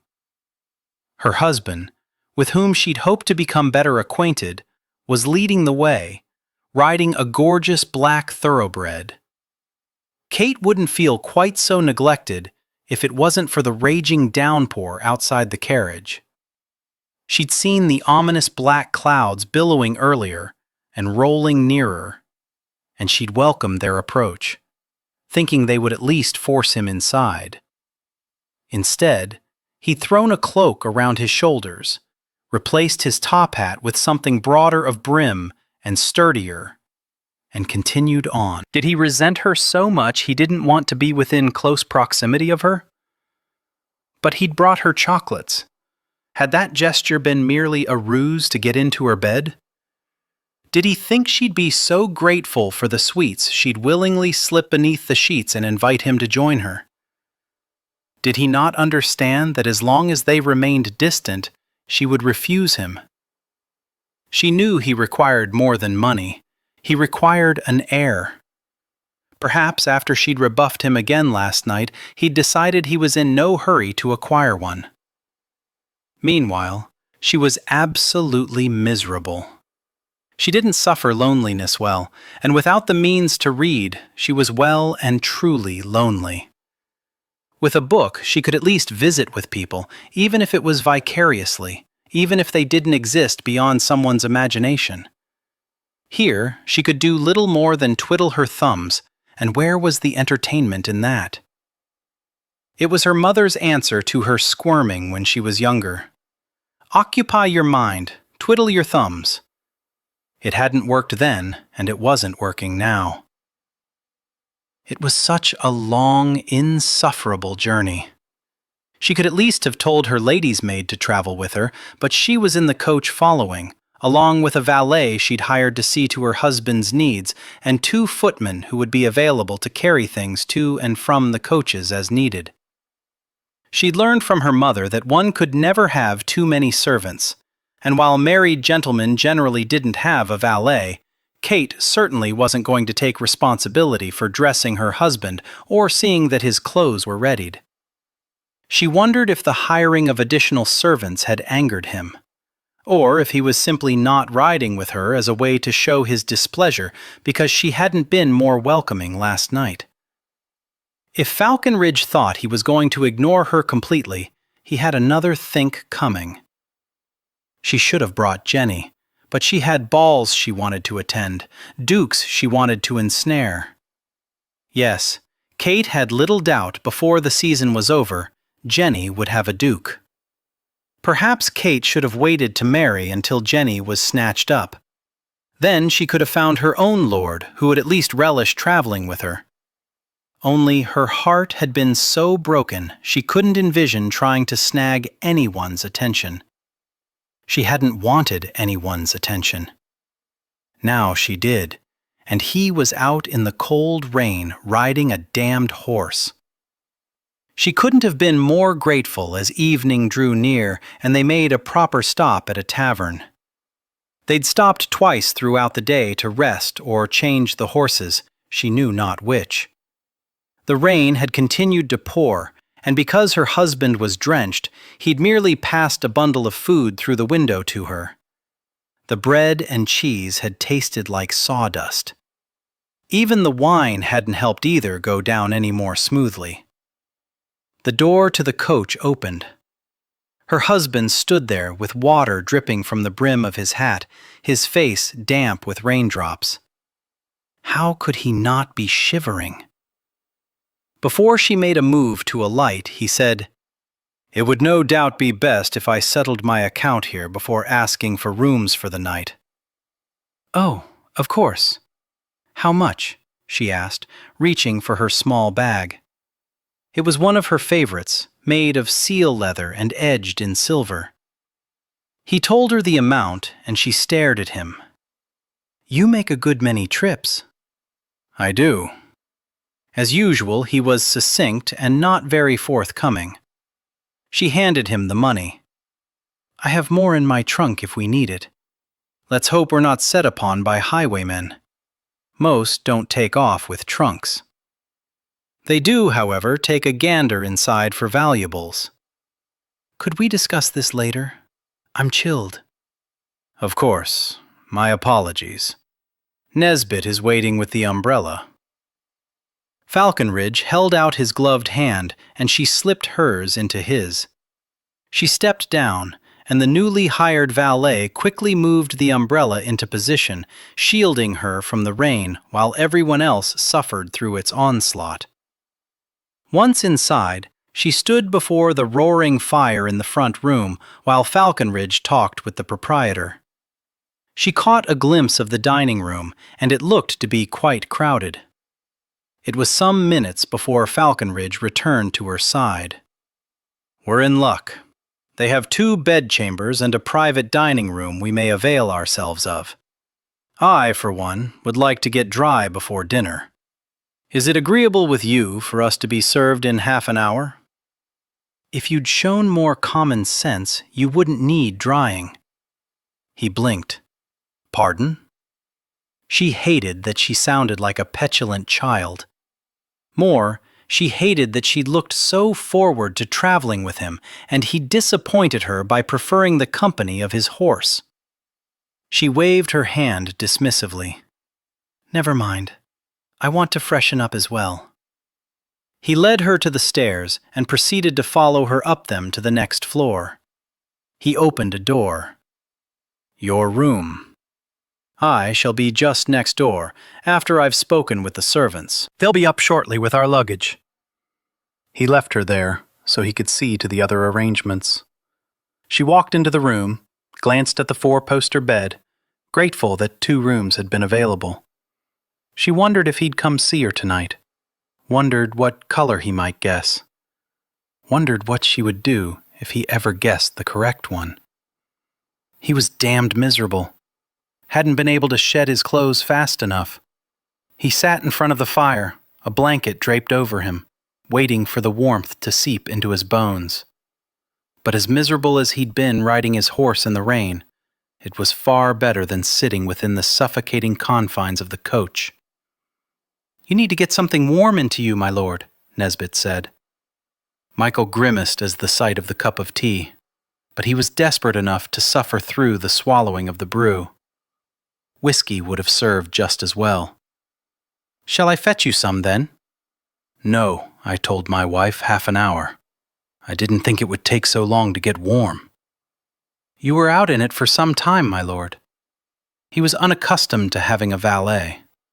While once he'd welcomed the assistance one offered, he'd grown accustomed to doing for himself. But his wife had insisted that a man of his stature should have a personal servant, and he'd not argued, because it seemed they argued over every little thing. It was becoming quite tedious. Fortunately, she'd not faulted him for paying for Obsidian to have extra oats and an extra rub-down. The gelding was a good horse, black as midnight. Black. That was a color he'd never considered a woman favoring. It might be just the thing his somber wife preferred. He smiled. "Feeling better, my lord." "Indeed. Let's prepare me for dinner now, shall we?" He was knocking on her door in record time, almost precisely half an hour on the dot from when he'd predicted dinner would be served. Her maid, Chloe, opened the door and curtsied.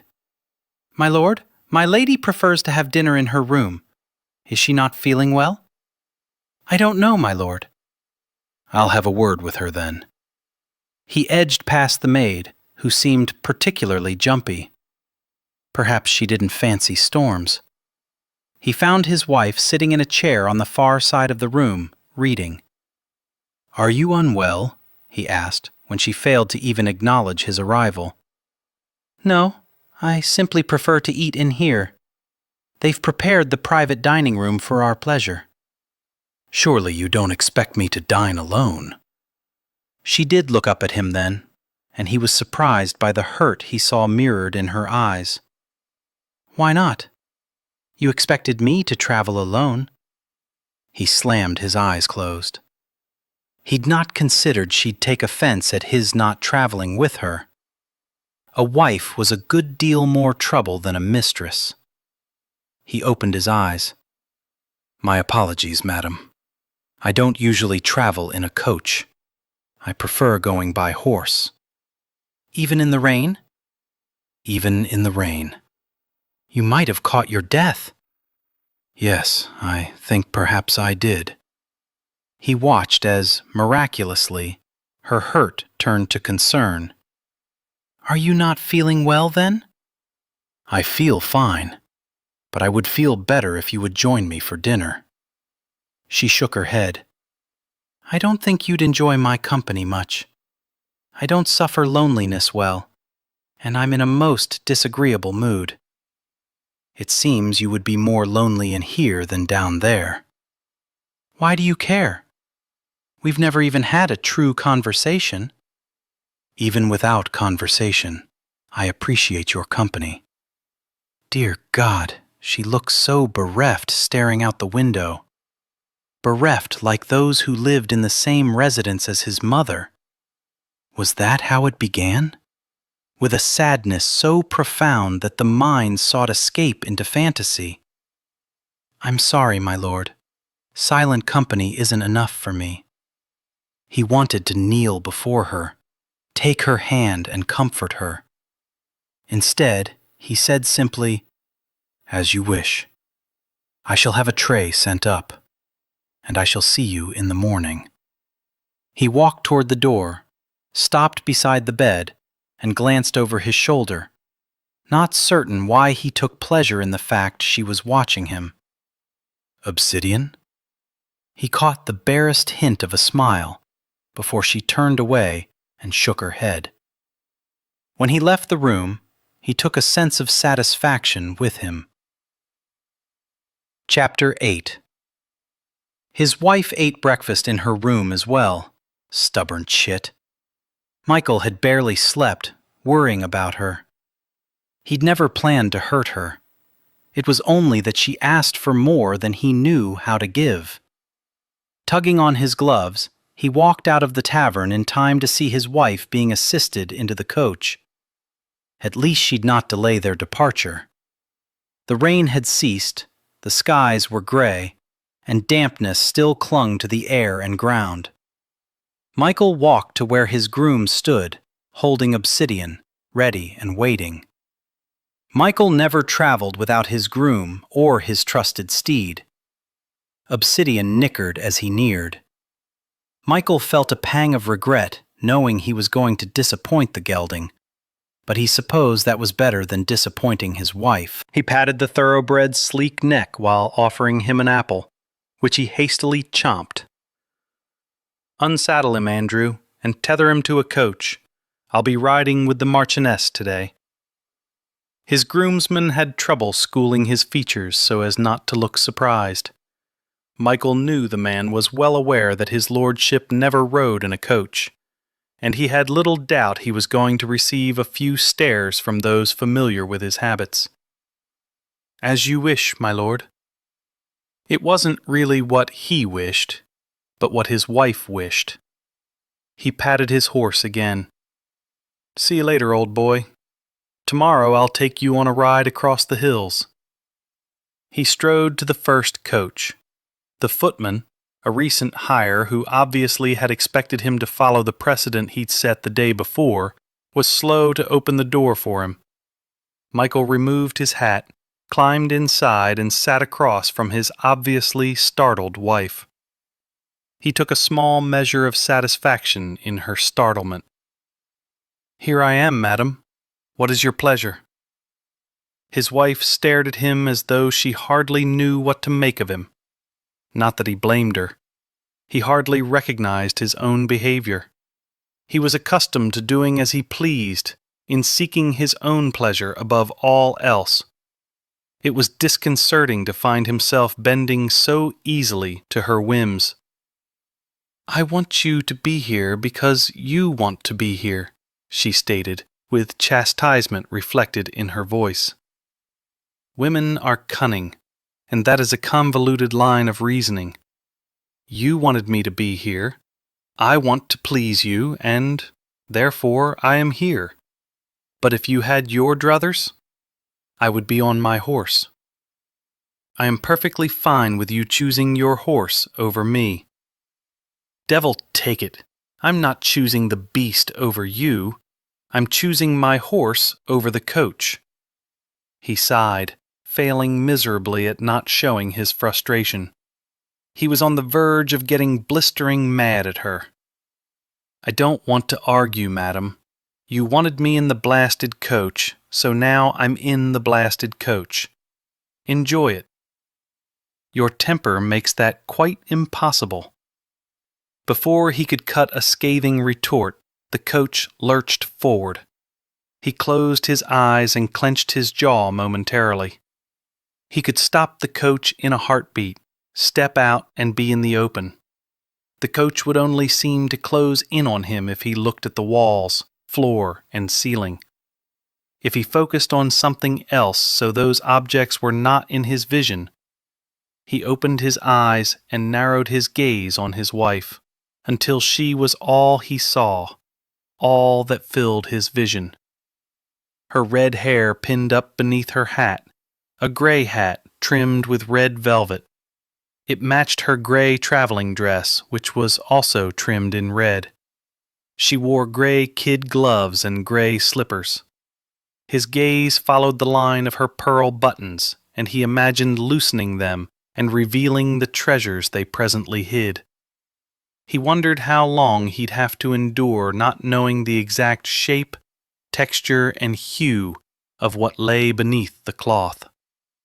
He couldn't imagine that any aspect of her would be displeasing, and while he'd told his mother he didn't fancy the shade of Kate's hair, He couldn't deny he had an incredible urge to see it loose and flowing around her face, over her shoulders.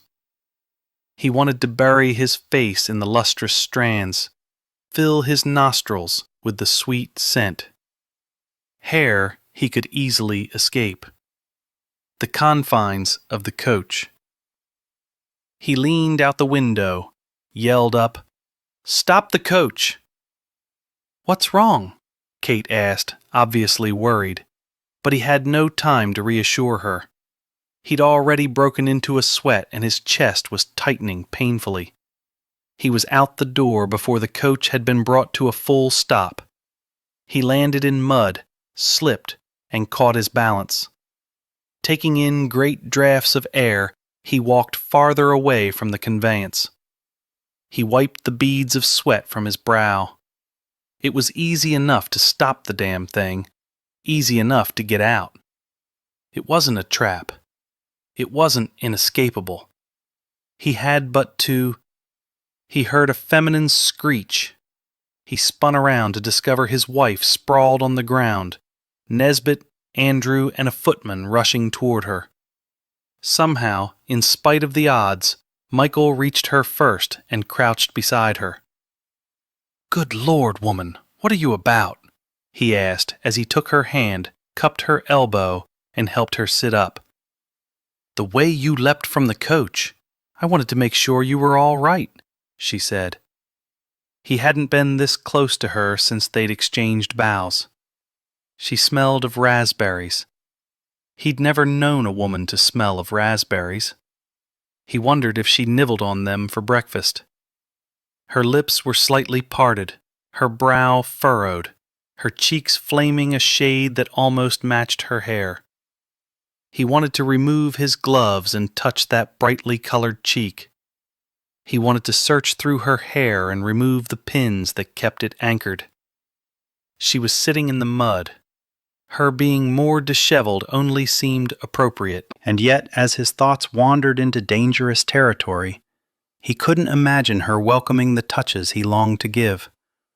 Not here, in the open, before servants.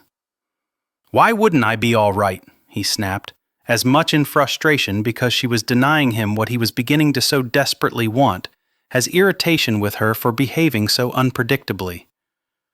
"Excuse me for caring, but you looked as though you were about to be ill." Unexpectedly, she shoved on his shoulder, hard enough to send him off balance. He landed in the mud had so carefully avoided only moments earlier. "Well, this is just jolly lovely," he ground out. And she laughed. The most beautiful, joyous sound had ever heard. Her smile bright, her eyes sparkling. She covered her mouth with her cupped hands, and he wanted to beg her not to deny him the sight of such happiness. He couldn't remember the last time had heard such joy. He was tempted to stand up and fall down again, just to see if she'd laugh all the harder at his antics. "You think it funny, madam, that we have hours yet to travel, and we shall be doing so in mucked-up clothing?" Shaking her head, she bent forward, pressing her forehead to her upraised knees, her shoulders quaking with her mirth. "I'm sorry," she said through her laughter, but she didn't sound at all apologetic. "It's just—" When she looked up at him, she had tears rolling down her cheeks. "You looked so stunned. You have to admit it's funny. I mean, here we are, in the mud, on the side of the road." She wiped at her tears with the edge of a muddied, gloved hand, smearing. "You're making a mess of yourself," he said, reaching out, swiping at her face, only to worsen the damage done. Looking at his hand, he realized it was equally muddy. "Damnation!" She took a deep breath, sighed, and released one last giggle before clearing her throat. "Surely there's a village nearby where we could change clothes. Or we could return to the tavern. And how do we explain our state of dishevelment? You're a lord. You shouldn't have to explain anything." Except to her. He was going to have to explain every damned aspect of his life to her in order that she continually released the funds he needed. And if he told her about his mother before their marriage was consummated, would she be so appalled that she'd demand the annulment she so blithely referred to on their wedding night? He looked back the way they'd come. Concentrating on her in the coach had apparently kept him distracted longer than had realized. It appeared they'd traveled a good distance already, and quite honestly, he had no desire to travel back. "There's a village not too far up ahead," he said. "Well, make for it. Could we walk for a while?" she asked. "Until we've dried off a bit?" "Do you have any idea how far we have to travel?" "Not really. But will half an hour truly make so much difference?" In the end, Falconridge's valet and Kate's maid brought blankets over and did their best to remove as much of the mud as possible. Kate considered asking them to find something in the trunks she could change into with the minimum amount of fuss, but she didn't think slipping behind the trees lining the side of the road would provide adequate cover for changing clothes. Besides, she'd no doubt only serve to get another outfit muddy. She and Falconridge walked behind the last coach, so they could avoid the risk of being trampled. It was not as muddy along this stretch of road. The driver had apparently simply chosen a very poor place to pull to a halt when her husband had yelled for him to stop. So perhaps it was Falconridge who was responsible for the mishap. She still couldn't believe how much it had tickled her to see the astonishment on Falconridge's face when he'd landed in the mud. She thought for a moment he'd actually looked amused, that he, too, might laugh. She couldn't help but wonder what his laughter might sound like. Deep, she decided, a rumble as mesmerizing as his voice. "Why did you get out of the coach so fast earlier?" she asked, quietly. "It was almost as though you were trying to escape me." She watched as his jaw tightened, his eyes narrowed. Obviously, he didn't like her prying, but if they didn't ask each other questions, how would they ever learn about each other? She could only observe so much, and he had a history, a past, that had made him the sort of man he was. He wasn't cold, but he was more distant than she would have liked. In a way, she supposed with her questions, she was attempting to build a bridge. "Not you," he finally said, his voice sounding as though he'd pushed up those two little words from the depth of his soul. "What then?" she asked. "I'm not certain I've ever known as inquisitive a woman as you. It's a simple enough question. Don't view it as my prying. View it as my having an interest in you. I'm trying to understand." "There's nothing to understand. If you must know, I don't relish traveling within the confines of a coach." That was more than dislike. He spun around and glared at her. "I do not suffer confinement well. I don't know how to explain it any clearer than that." "That's the reason you rode your horse yesterday." "Yes." "Why didn't you simply explain your reasons to me last night?" "My inability to control my reaction to confinement is not something of which I am particularly proud." "Well, if you'd said something, we wouldn't now be traveling covered in mud." His gaze shifted from irritation to intense wonder. "Nor might I have ever heard your laughter. It was quite mesmerizing." He looked as though he wanted to take her into his arms, kiss her unmercifully, and draw her laughter into his soul. "Do you ever laugh?" she asked, uncomfortable with the thoughts bombarding her. He looked to the sky, as though he'd find the answer there. "I can't remember the last time I did." "A shame, that." He turned his attention back to her. "Why would sitting in mud cause you to laugh?" "It just struck me as funny, the proper Marquis and his Marchioness rolling about in the mud." "We weren't rolling. It might have been fun, though, to do it." "It might at that, especially if we weren't encumbered by clothing." His eyes darkened, and she wondered why he had to turn the most innocent of suggestions into carnal desires. She shook her head in an effort to rid herself of images of them nude and cavorting in muck, the length of their bodies, slipping and sliding. She cleared her throat and thought to get the conversation back on track. I don't know that I was really laughing about the mud. I think I just needed to laugh, to release the tension that's been building ever since I walked into the church. I know of more satisfactory ways to release tension. I could share them with you tonight. Based on the intense heat that suddenly lit his gaze, she didn't think he was offering to share humorous tales with her. "They're leaving us behind," she said, suddenly experiencing her own warmth. She began walking, quickening her pace, trying to outdistance her unexpected desire. "I take it you find fault with my suggestion," he said, his long legs making it possible for him to easily catch up with her. "Quite honestly, I don't see us progressing to that point anytime soon. Unless I suddenly transform into Lord Bertram. I always thought he resembled a startled fish." She erupted in laughter at the image, before scowling at him. "Don't be cruel. If you're so enamored of him, why didn't you marry him?" He didn't ask.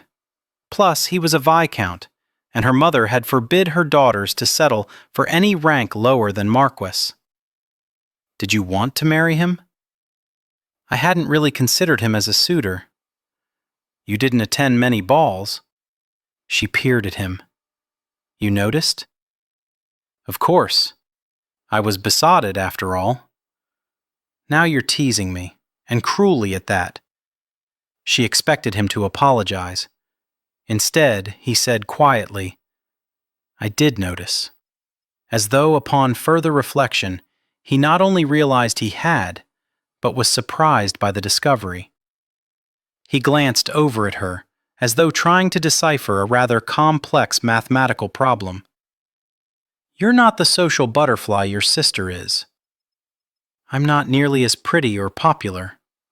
His brow creased to the point it looked almost painful. "I can't speak to your popularity, but you're equally as attractive as she." She averted her gaze, not trying to be coy or flirtatious, but unable to stop herself from saying, "You're simply being kind. Have you failed to notice that being kind is not in my repertoire of usual behavior?" She peered over at him. Why was he so insistent on not appearing kindly? Had he once been rebuffed? Was there less chance of disappointment if he kept the distance between them? "Does your mother live at your country estate?" she asked. "No." She forced herself not to growl at his succinctness. "Where does she live?" "The edge of London." "You told my mother yours wasn't in London." "She's not in London. She's at its edge." That's hardly a significant distinction. Still, it is a distinction. Should we have not visited her before we left? She prefers her solitude. Because of her illness? "Do you ride?" he asked quite suddenly, as though the inquiry had unexpectedly popped into his head, and she realized he didn't wish to discuss his mother, that it was a painful topic. Not that she blamed him, nor would she push the subject. She could only imagine how difficult it would be to have an ailing parent. "As a matter of fact, I do. I have a gentle mare at the estate. Perhaps you'll take a fancy to her." "How did you manage to keep your horses?" "By placing myself in further debt.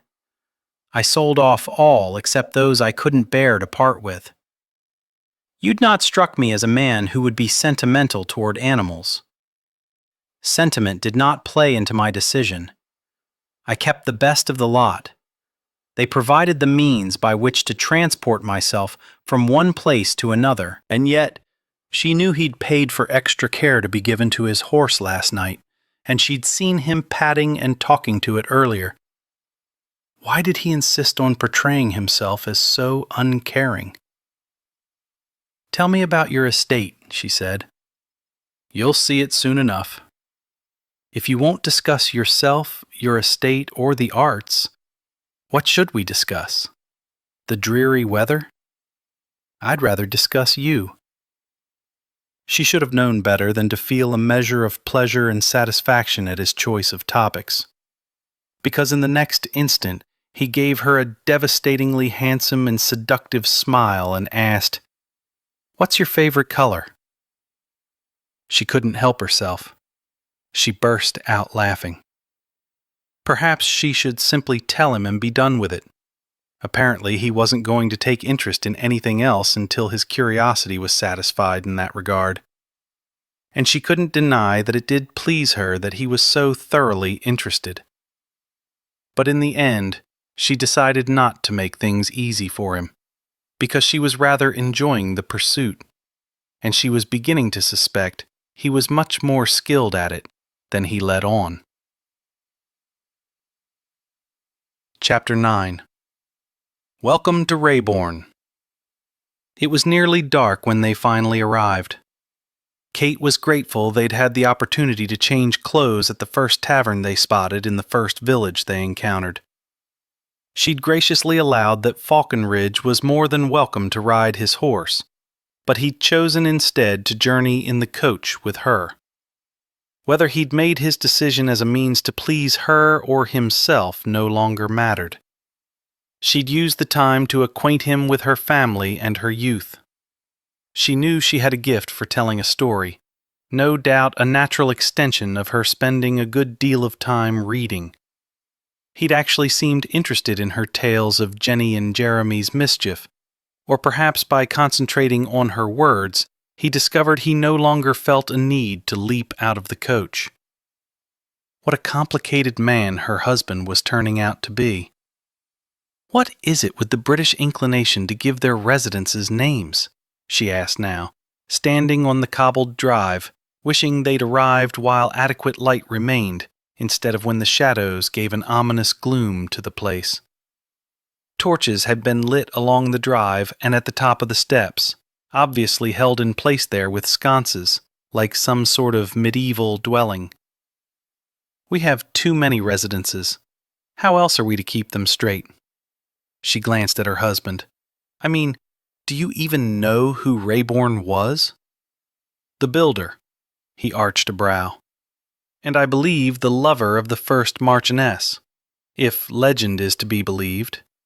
Because he sounded as though he did believe it, and, more, found it a romantic notion, she felt compelled to say, "I don't condone married people taking lovers. I'll warn you now that I'll cut off more than your funds if you ever do." A heavy silence stretched between them.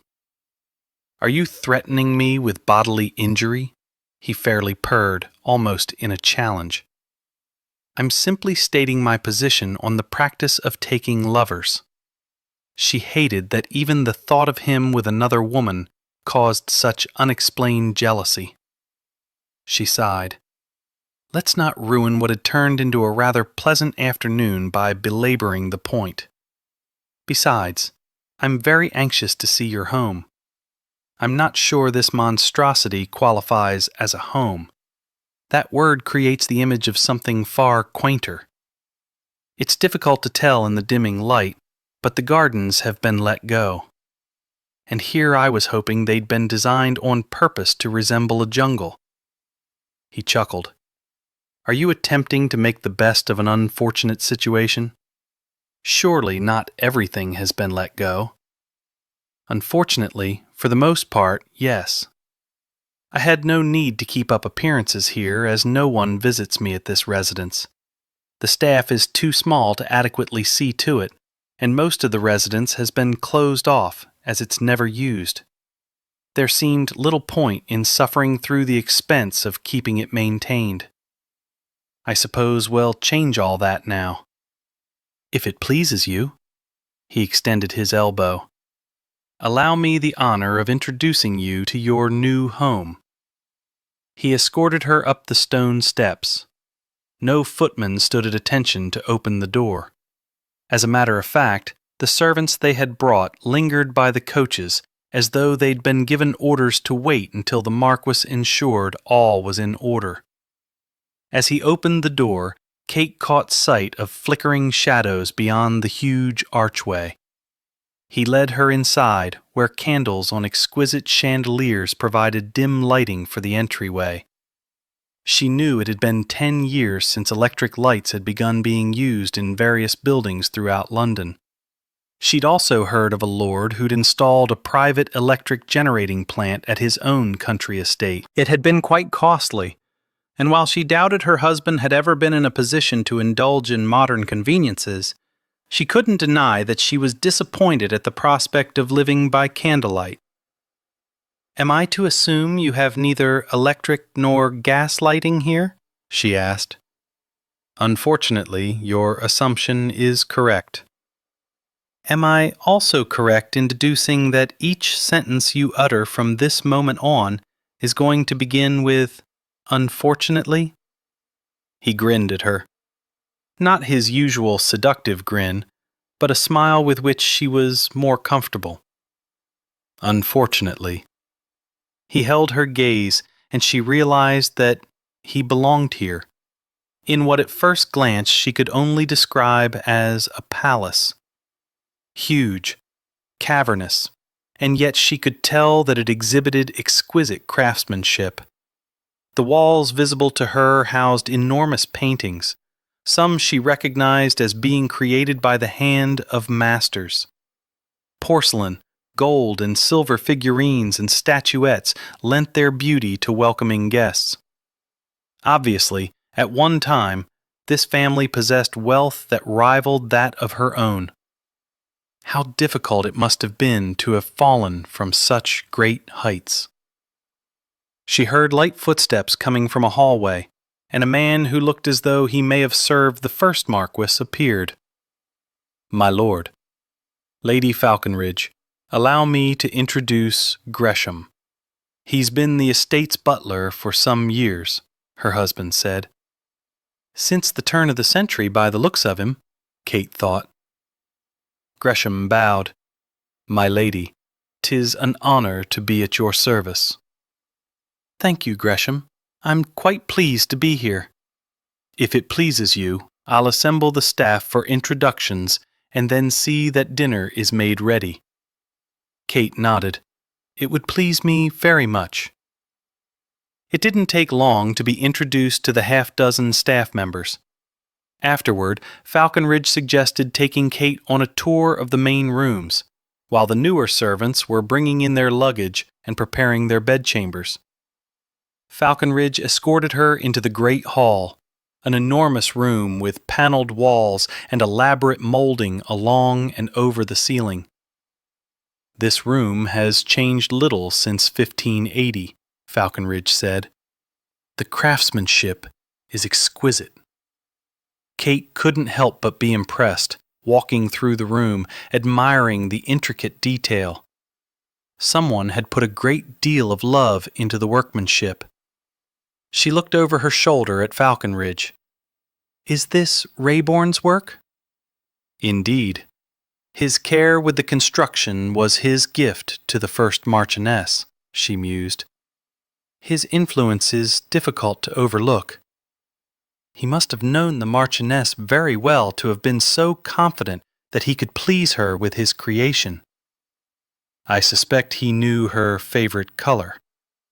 Kate smiled. "I suspect he did." They dined in the small dining room, rather than the larger one or the state one, which was used when royalty visited.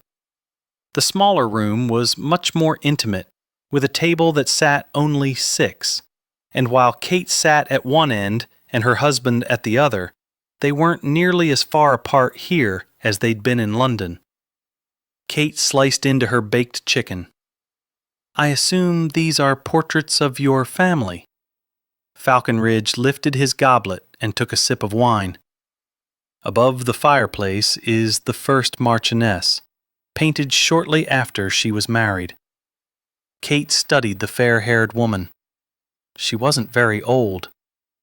"I would have to check in the family Bible, but I believe she'd just seen her 15th year. She wasn't far removed from being a child. Over my shoulder is the first Marquis, his portrait also done shortly after they were married. Kate stared at the picture, then looked at her husband, who seemed to be studying her, waiting for her reaction. "You mean the old man?" Falconridge swirled the wine in his glass as though he were suddenly very pleased by something. 50 years her senior. Oh my Lord, why would she marry someone so much older? 2 reasons. She wished to be a marchioness, and her mother wished her to be a marchioness. So you have something in common with her. Kate found herself empathizing with a girl she didn't know. Rayborn was not so old, Falconridge continued. There are some in the family who believe my ancestor hired Rayborn specifically to provide entertainment for his young wife. The first Marquis had his heir and his spare, and it is said he loved his wife and wished nothing more than for her to be happy.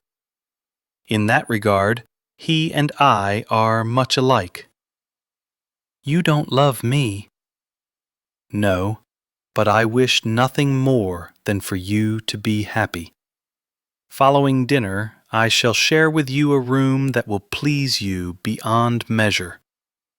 Oh, my word, Kate said softly. Michael was pleased by her reaction. His mother had once been a voracious reader, much like Kate. This room had been her favorite, the place where the family gathered in the evenings when they were in residence. The Red Library. Obviously, it takes its name from the coloring on the walls. Laughing, Kate looked over at him. Not only do you give your residence a name, but you also name the rooms? He shrugged.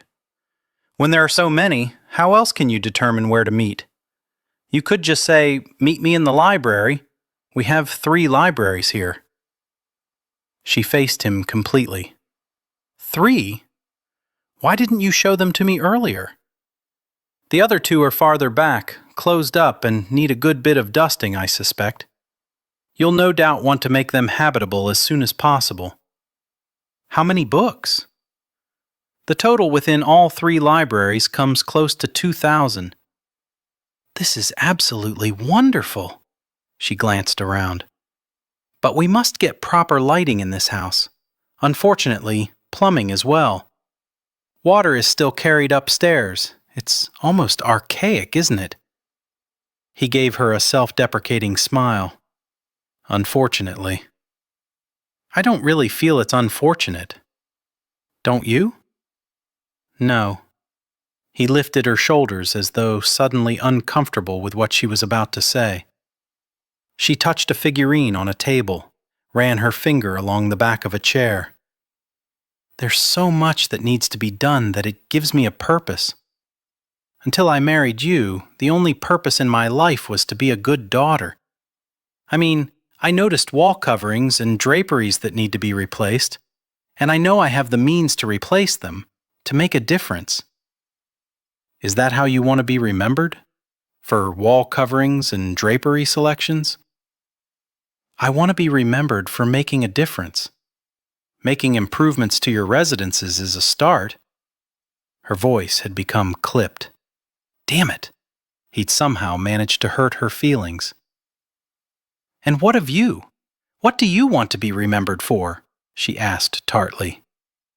He slowly shook his head. I just want to be remembered. Chapter 10. Chartreuse. What the devil did that color look like? Michael sat before the fireplace in the sitting area of his bedchamber, studying the damned list that the seamstress had given him. He'd felt a tad guilty, implying that he was considering purchasing a gown when his sole purpose in entering her shop had been to acquire a list of colors. The very last thing his wife needed was another gown. It had begun raining again, and a chill permeated the air. Perfect weather for snuggling up against a warm body beneath a layer of blankets, although he wasn't certain why he thought that. He'd never snuggled, and certainly not beneath a suffocating layer of blankets. Yet he couldn't deny that the steady drumbeat of water slashing against the pane, the sporadic lightning, occasional thunder, it all begged for intimacy. He just had to determine her favorite color. The hell of it was, there were so damned many, a good many of which he'd never heard of before. Lord, but she'd set him an impossible task. Her clothing was no indication, as she'd not yet worn something the same color. Perhaps her favorite color was something mundane, like brown. No, he couldn't envision that. Not a woman who smelled as enticing as she did. Even now, hours after arriving at his ancestral home, her sweet scent surrounded him. Her nearness had made the journey in the coach bearable. She was well-read, intelligent, interesting. He'd never considered that a woman was useful for much more than overseeing the household, serving as a decoration for one's arm, and providing a willing body upon which a man could sate his lust. But Kate was more than that. As her discussion with Giddens had demonstrated, she had a keen understanding of figures. Michael could envision her managing a bank, informing investors, holding her own during any disagreements. She was unlike any woman he'd encountered before. She had a backbone of steel, and yet she possessed an inner softness. Throughout the day and evening, it had flickered toward him every now and then. A gentle smile, a kind word, a dream revealed. Then she'd rein it all back in as though he were undeserving. He'd not yet earned the trust for sharing intimacies, for revealing everything about her that had begun to intrigue him. Not that he could blame her. He'd hardly shared anything with her. They were strangers, and until recently, he'd thought it would be enough for him. Certainly, he'd never carried on a conversation with his mistress.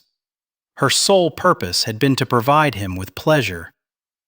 Yet he couldn't deny that riding in the coach with Kate had been, dare he acknowledge it, pleasurable, in a way he'd never before experienced.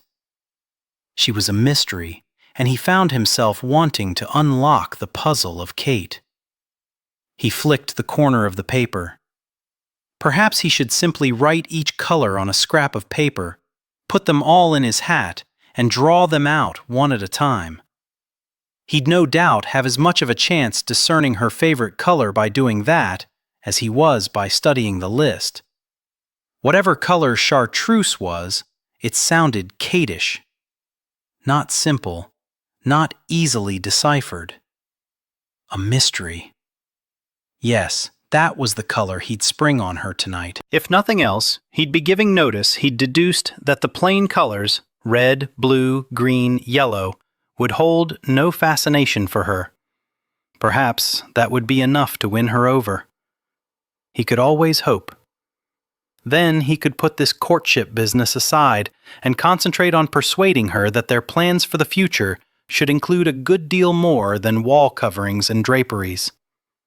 He could reveal his plans, his hopes, without fear that she'd immediately seek an annulment. But first things first, cementing their arrangement. He set the paper on the table beside the sofa and stood. He tightened the sash on his dressing gown, combed his fingers through his hair. Why did he feel as though he were on the brink of battle? Because she had defined their relationship as one of opponents. He wanted what she would not grant willingly, without concessions. So be it. Chartreuse. He rapped on the door separating their bedchambers. When he heard nothing, he opened the door, peered inside. The bed had been turned down. Inviting. Incredibly inviting. He walked farther into the room, expecting to see her sitting on the chaise longue, she'd had the servants move into the room earlier, but its only occupant was her book. He wasn't a man who normally worried over things, and yet he knew it was easy enough for someone to become lost in this monstrous house. It had happened to his mother often enough, and Kate was not yet familiar with the maze of corridors. As he turned, he caught sight of the door to the bathing room. It stood ajar. But surely it was too late for a bath. Yet he could see light flickering from within the room. Yes, she was probably in there, preparing for bed. He should stand here and wait, or perhaps leave. Instead, he found himself walking toward temptation. He had the right. She was his wife. But as he gazed into the room, as he watched his wife with the flames of several candles creating wavering light, he couldn't help but think it might have been better not to know exactly what she was denying him.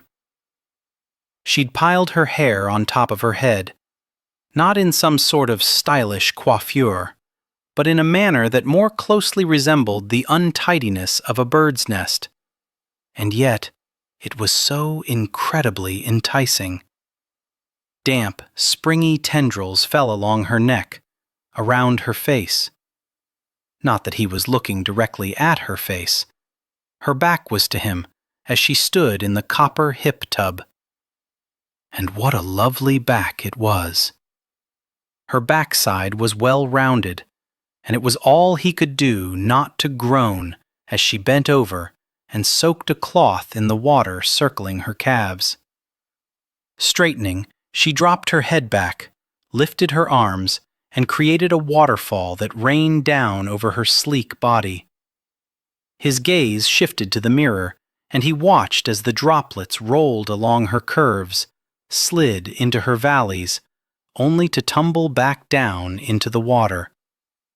Her eyes were closed, her lips parted as though she were in ecstasy, and he wondered if she were imagining a lover's hands caressing her glistening skin where the drops continued to fall. She opened her eyes. They widened slightly, no doubt at his reflection now clearly visible in the mirror, and he wondered when he'd moved farther into the room. He knew women who might have screamed at the unexpected appearance of a man in the mirror before them, who might have scrambled to cover themselves. But she did little more than meet his gaze, her hands clutching the wet cloth between her breasts, pushing them up, reshaping them as he longed to. It was obvious her breath had quickened.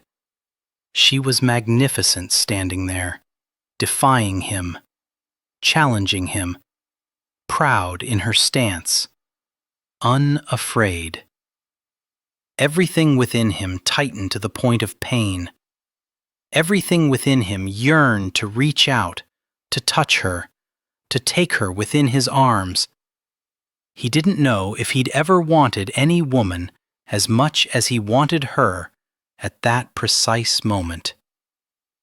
He didn't want to be the first to look away, but if he didn't, he would take her. There, in the bathing chamber. Tonight. That very moment. He spun on his heel and stormed from the room before he did something that would cause him to lose all he'd given up his pride to obtain. Kate sank into the tub, trembling uncontrollably. She'd never in her life been witness to such hunger. It had thrilled, excited, and terrified her all at once. She'd fully expected him to charge across the room, take her in his arms, and ravish her unmercifully. The most frightening aspect of all was that she doubted she would have protested. Dear Lord, to think he could stir her desires with only a heated look. No, it was more than a look. It was as though he'd captured her, as though he'd held her hostage. She'd been able to do little more than remain standing and allow him to have his fill of her. She buried her face in her hands, But it did no good. She could still see Falconridge's gaze traveling the length of her body. Oh, how Shed almost turned to face him. How Shed almost dared him to look, dared him to touch. But he'd appeared to be a man standing on the precipice of desire. That he'd walked away astounded her. Not only because he'd turned aside his yearning for her, but because she was fairly wishing that he hadn't. What would it be like to be touched by a man who gazed at her with such intensity, who looked at her as though he would die if he didn't possess her? Even Wesley had never looked at her like that. Would the passion generated between her and Falconridge be enough to make her no longer desire love? With a shaking hand, she reached for the towel, stood, and began to dry herself. When had her skin become so sensitive to touch? How could his gaze alone cause her to reach such awareness? She thought she might ignite into flames. When she was dry, she slipped her nightgown over her head. Her toes curled against the floor with the sensation of the cloth whispering along her flesh. She felt a tightness coil between her thighs. She needed release, but possessed too much pride to ask it of her husband. To man she'd denied for want of something greater than passion. And now she was suffering because of it. She peered into the bedroom, grateful as well as disappointed to discover her husband wasn't about. She darted a quick glance at the bed, imagined him there, shook her head. No. She wouldn't think of what might happen between them at some point. She sat on the sofa, pressed herself into the corner, brought her legs up, and hugged them tightly. She decided to prepare her own bath, dismissing Chloe earlier because her maid had worked so hard unpacking all of her trunks, putting away her things. Preparing herself for bed had seemed a small enough matter after the tall footman Jenny had encouraged her to hire had carried up the heated water. She'd certainly not expected Falconridge to walk in on her. And now her mind was filled with all sorts of carnal images. How was it that she could even contemplate allowing into her bed a man she didn't love? But considering it, she was. Urging Obsidian on, Michael rode at a reckless pace across the rolling hills. A madman. With his cloak billowing out behind him and the rain slashing at his face and shoulders. He'd not bothered with a hat. He'd barely bothered with his clothes. Trousers, boots, a shirt more unbuttoned than buttoned, and a cloak.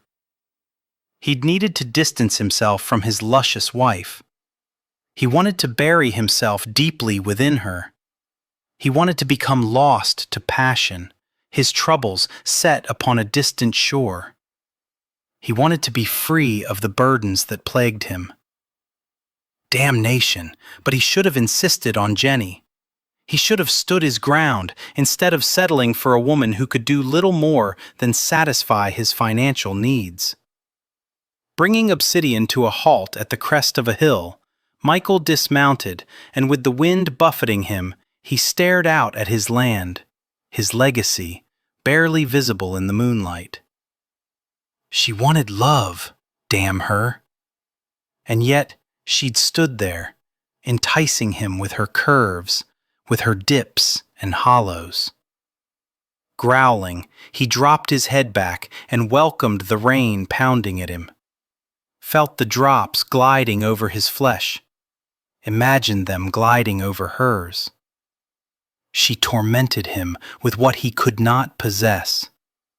He was a fool to think flowers, chocolates, and citing her favorite color would earn him a place in her bed. He should simply insist, demand his husbandly rights. But dear God, the thought of her willingly turning to him, holding out her hand, beckoning him, wanting him as much as he desired her. and he'd begun to desire her as much as he desired the money that came with her, money for which he had to beg her favor. He lowered his head. He wanted her body. He wanted her money. She wanted his love. Their relationship was unbalanced. She'd been dictating the terms. He'd been trying to please her. Perhaps it was time he began playing by his rules. He didn't have to earn her love. He simply needed to entice her with something she desired more. Kate tossed and turned for what had seemed hours. She told herself it was the thunderous storm crashing outside, but the truth was, she feared it was the storm raging inside her body as it sought surcease. It had been so very long since she'd felt these stirrings, if she'd ever truly felt them this intensely. The first time Wesley had kissed her, her body had grown as warm as an oven baking bread. But she'd never felt that heat from something as distant as a look. She was tempted to invite Falconridge into her bed, to risk his anger when he discovered the truth. She threw back the covers and scrambled out of bed. She wouldn't compromise her integrity or her belief that a woman should only welcome into her body a man whom she loved, or at the very least, a man who loved her. She wouldn't let her flesh have control over her heart. She snatched up her wrapper from where she left it earlier at the foot of the bed and drew it around herself. There was plenty to occupy her within this household, to keep her mind from wandering down dangerous paths. Nothing dictated she only look over matters during the daylight hours. In truth, looking over the books in the middle of the night would ensure she had no disruptions. In her youth, she'd fallen asleep many a night while sitting on her father's lap, watching in fascination as he manipulated numbers and figures until he made sense of them. For her, dealing with numbers served as effectively as any bedtime story or glass of warm milk. They forced her to concentrate as nothing else did. She could become lost in them, until eventually dealing with them would wear her down and she'd sleep the slumber of the dead. Based on the manner in which the residence had been kept, she could only deduce that the books would be equally in shambles and need to be set right. Since sleep eluded her, she might as well get started on them. Taking the lamp, she stepped into the dark hallway. She cast a quick glance at the door which led into her husband's chambers. No light spilled forth from beneath it. Damn him for finding sleep so easily. Damn him for disturbing her so easily. Damn him for... Lord, she could stand there all night cursing him to perdition, and she'd accomplish nothing. What she should do was march into his room and stare at him. Only she feared if she looked at him as he did her, he'd not tremble as she had. He'd merely draw back the blankets and invite her in. She had an unsettling feeling she'd eagerly accept the invitation. She spun on her bare heel and hurried soundlessly down the stairs, one hand gliding over the banister while the other held the lamp aloft to guide her steps. The house was eerily quiet, which made the rampaging storm seem that much more sinister. And cold. The house was so cold. As though it had never known warmth. As though it had never known love. She couldn't imagine delightful laughter echoing along the hallways. She imagined this house always as quiet, as ominous as it was now. She staggered to a stop at the bottom of the stairs, considered returning to the sanctuary of her room, but she was so tired of retreating, and she'd been retreating ever since Wesley had been torn from her life. Deep within her heart, she knew her parents had done what they'd thought was best for her. They loved her. She'd never questioned that. But how was it that they failed to understand her needs when it came to men? All she wanted was to be adored for herself. Perhaps it made her shallow, selfish, but she knew young men had always looked at her calculatingly. All except Wesley, who'd not even realized she was wealthy until he'd proposed. Wesley had wanted her, not her money. The same certainly couldn't be said of Falconridge. And for good measure, she cursed him again before continuing on to the study. He'd shown her the room earlier and waved it off as though it were of no consequence. Little wonder the man found himself in financial straits. He obviously spent far too much time in bedchambers and not enough time scouring over his ledgers. She didn't like the prick of jealousy she felt over the thought of him in bedchambers. It was actually more than a prick.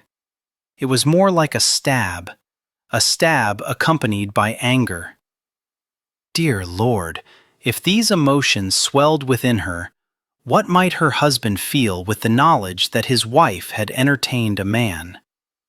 If only he'd come to see her before their wedding day. If only she'd not hidden away. If only her parents had never interfered. She opened the door to the study, and the musty scent of abandonment puffed out into the hallway. Evidence lingered everywhere, testifying to the fact Falconridge cared so little about this residence. So why were they here? To put things to rights, obviously. But what sort of man would allow it to come to this at all? And he'd certainly not done without in London. This room, she decided, would be aptly named the Nothing Room. It was large but sparsely decorated. The desk, the chair behind it, 2 chairs angled before it, an enormous table in front of the window. Beside it was a copper bucket housing scrolls of parchment. She crossed the room to the desk and set the lamp near the corner, where it only served to illuminate the dusty surface. Behind the desk were shelves where ledgers served as anchors for spiderwebs. Fortunately, those horrid creatures appeared to have abandoned the room as well. Kate reached for a ledger, stirring a ball of motes. She sneezed, rubbed her itching nose, and put the ledger back. She should get a cloth and wipe away the evidence of abandonment. She released a deep sigh.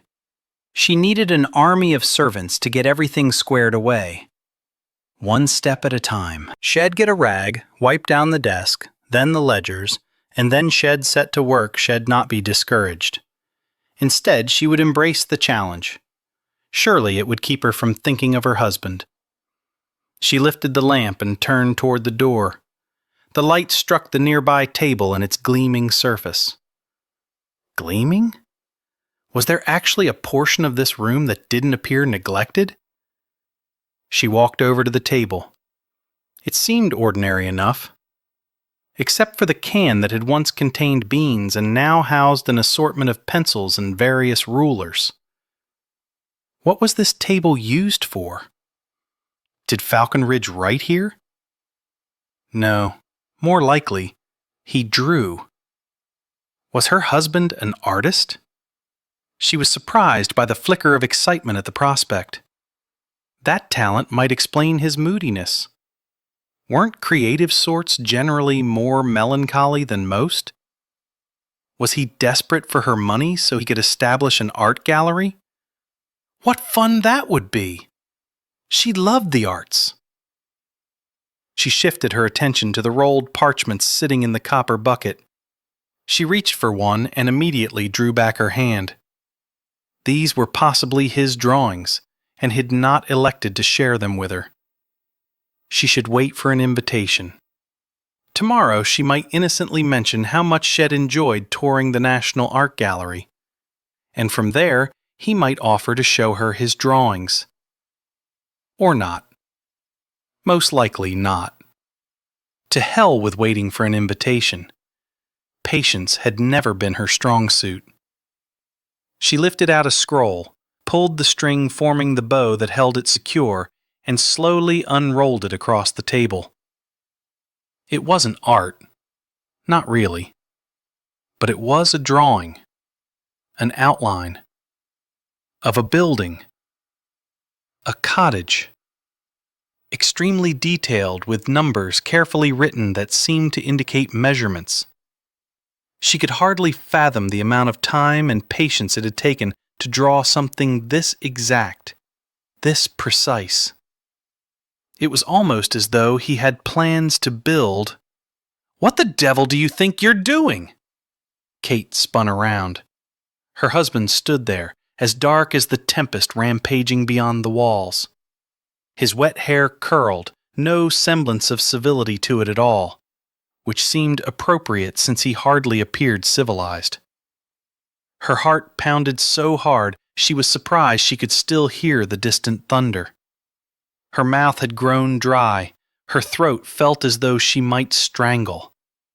He strode across the room, fury in every step, until he stood so close she could see droplets of water on his eyelashes, a dampness to his skin.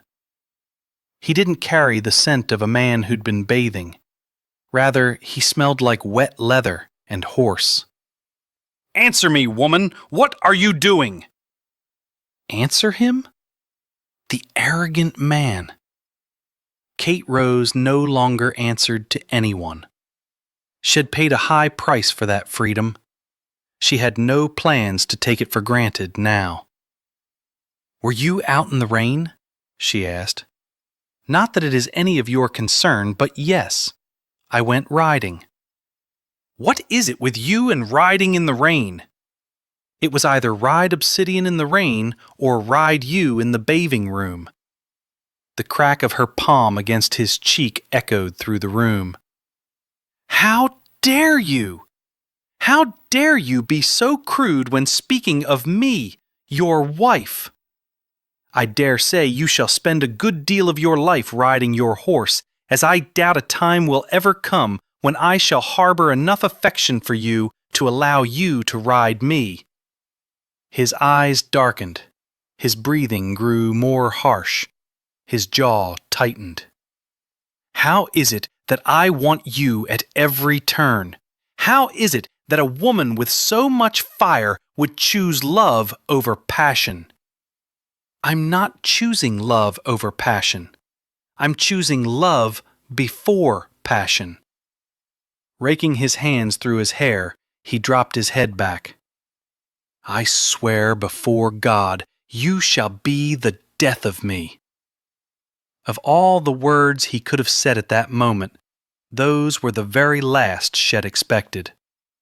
She despised that he could prick her anger and her curiosity in equal measures. "Why?" she heard herself asking when she'd have rather held her tongue. Shaking his head, he lowered his gaze to her.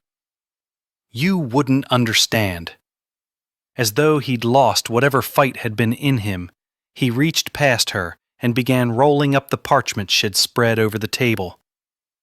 "These are personal. They don't concern you. I would ask that you leave them be." "Do they represent buildings you'd like to have built?" "Some do. Some are simply a fool's fancy. I'm surprised you had the funds to hire an architect. Or will I find myself paying for his services in the morning when I settle accounts?" "You'll not find yourself paying for these pitiful efforts." Keeping his back to her, he dropped the scroll into the bucket. "I believe we're done here."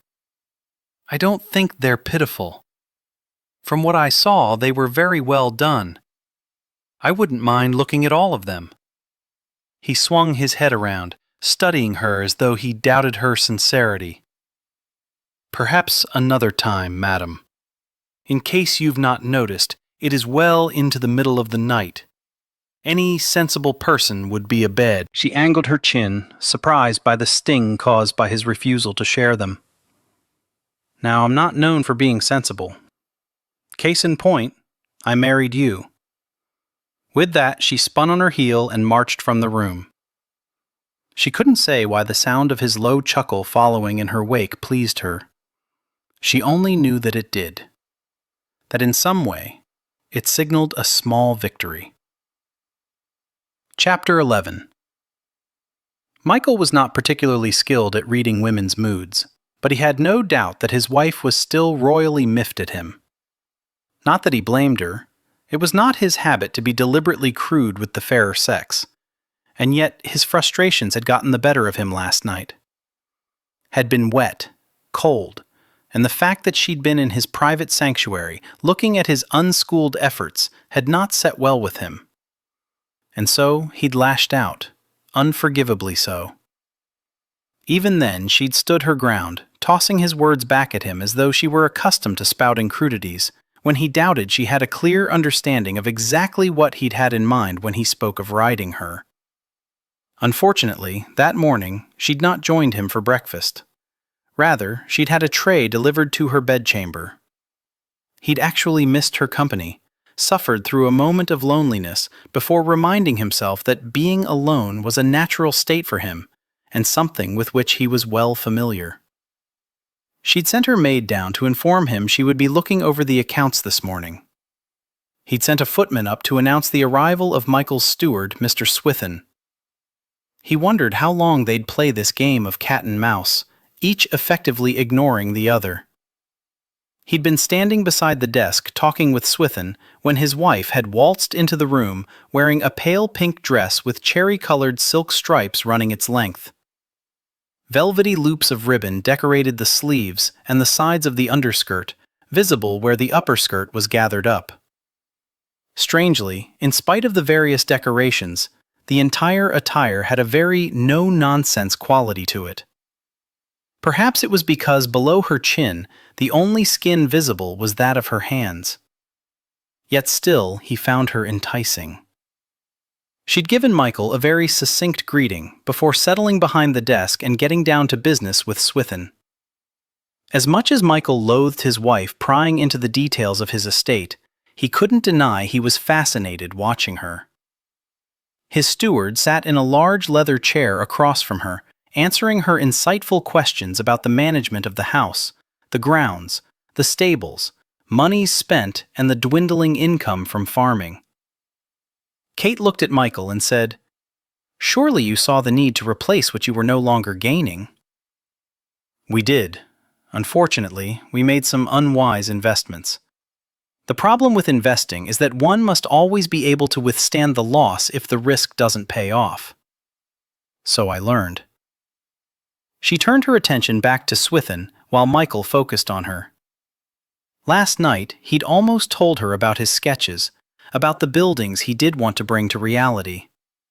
But seeing her in her nightclothes had reminded him of seeing her out of them, and he'd only wanted to be rid of her presence, before he decided his need for her outweighed her need for affection. For most of his life, his parents had been absent. He'd been cared for by a strict nanny and even stricter governess. Going away to school had been a godsend. He was striving to be patient with Kate, to give her the time she wanted to grow accustomed to him as her husband, because he identified with her desire to be wanted for more than her money. Ironically, he understood too well what it was to be wanted for something other than oneself. He'd never been a son. He'd always been the heir. He had no memory of being hugged until he'd bedded his first woman. He'd been at Ravensley's estate when the daughter of the old man's valet had taken it upon herself to introduce them all to the ways of the flesh. She'd been a lovely, caring lass who hadn't ridiculed him or told the others that he'd wept in her arms. He'd had many women since, but it was always business, and as a result, the encounters were usually impersonal. He'd stopped longing for the tender touches. Even his mistress had been as cold as the gems he'd given her. For whatever reason, he seemed to lack the ability to warm a woman's heart toward him. Now his wife insisted he make her care for him. Baubles and trinkets weren't the answer. Even doing things that she wanted didn't seem to please her. She wanted him to know, without her saying, exactly what she wanted. She asked the impossible. My lord? He was snatched from his reverie to find his wife looking at him expectantly, as though she wanted something from him. No doubt, whatever it wasn't what he wanted to give. You have 8,000 acres of land here. He arched a brow. I am more than familiar with what I have and what I have not. Your income I am acutely aware of. My income. It is sadly lacking in what is needed to sustain the estates or my London residence, as Mr. Swithin's books will sadly prove. She looked at him, looked at Mr. Swithin. I want to study these more closely at my leisure. Of course, my lady, Swithin said. In the meantime, I will, naturally, approve the payment of these debts. Thank you, my lady. She looked back at Michael. Mr. Swithin has done an exceptional job of overseeing your estate. Of course he has. I don't hire the incompetent. Did you wish to recommend an additional payment amount for him? She was tossing him a crumb to give the appearance he still had some say in matters. He didn't know whether to be furious or grateful. In the end, he decided to toss the crumb back. You're the expert in financial matters. I leave the amount to your discretion. She seemed surprised, but pleased, and turned her attention back to Swithin. Michael wondered if Albert had felt this useless, married to a queen who held power over the whole of England and a good part of the world. Michael had decided last night that he needed to shift tactics, and here he was, still feeling as though he were groveling. Swithin took his leave, more than happy with the turn in his lordship's fortunes. Michael watched as Kate continued to scour through the ledgers. What are you searching for? He asked. It's just inconceivable to me that the state of your affairs could have gotten so out of hand. He walked over to the desk, stood behind her, reached around, and closed the ledger. You won't find the answer there. Well, if it's not in the ledger, I'll never find the answer, since you won't tell me. She had her hair pinned up, with stray wisps curling along the back of her neck. He trailed his bare finger along the thin line of bare skin just above her collar, felt her shiver with his touch. She wasn't as immune to his attentions as she pretended. He leaned nearer. She still smelled of raspberries. Let's go for a ride. Do you have any idea how much work needs to be done here? You can make wiser decisions if you see all of the estate. I want to show it to you. You can ride the mare, I'll ride the gelding. No enclosures, no chance of mud. In England, there is always a chance of mud. Aren't you the least bit curious about all you've acquired through marriage? Or are you simply afraid? She jerked her head around, which brought her mouth incredibly close to his. What would I fear? That if you were in my close company long enough, you might come to want me as much as I want you. For me, without affection, there can be no want. Ah, yes, she was still royally miffed. Or maybe he'd simply hurt her feelings by being so callous about something which she obviously highly prized. He was going to take her virginity, and that realization no doubt terrified her. Perhaps if he thought of her as a horse that needed to be gentled. He crouched beside her. It was as close to begging as he would come. I owe you an apology for my words in here last night. My choices were to offend you or attempt to seduce you. Quite honestly, I wasn't in a frame of mind to meekly accept another rejection. Meaning what? You would have forced yourself on me? He bowed his head. He couldn't win with her. Most women would be pleased beyond measure that their husbands wanted them as I want you. It is only the physical. He brought his head up. What is wrong with that? I need more, and I'm trying to give it to you. He reined in his temper. Kate, from the moment you married me, you've seen nothing but the tragedy of my life. The mounting debt, the residences in disrepair. Let me show you one corner of my world that I believe makes everything else worth it. She narrowed her eyes in suspicion. You're actually going to willingly share something with me? I am. And it requires an outing? It does. She pressed her lips together. I promise no crude comments, he offered. She peered at him. We always seem to be at odds. Not always.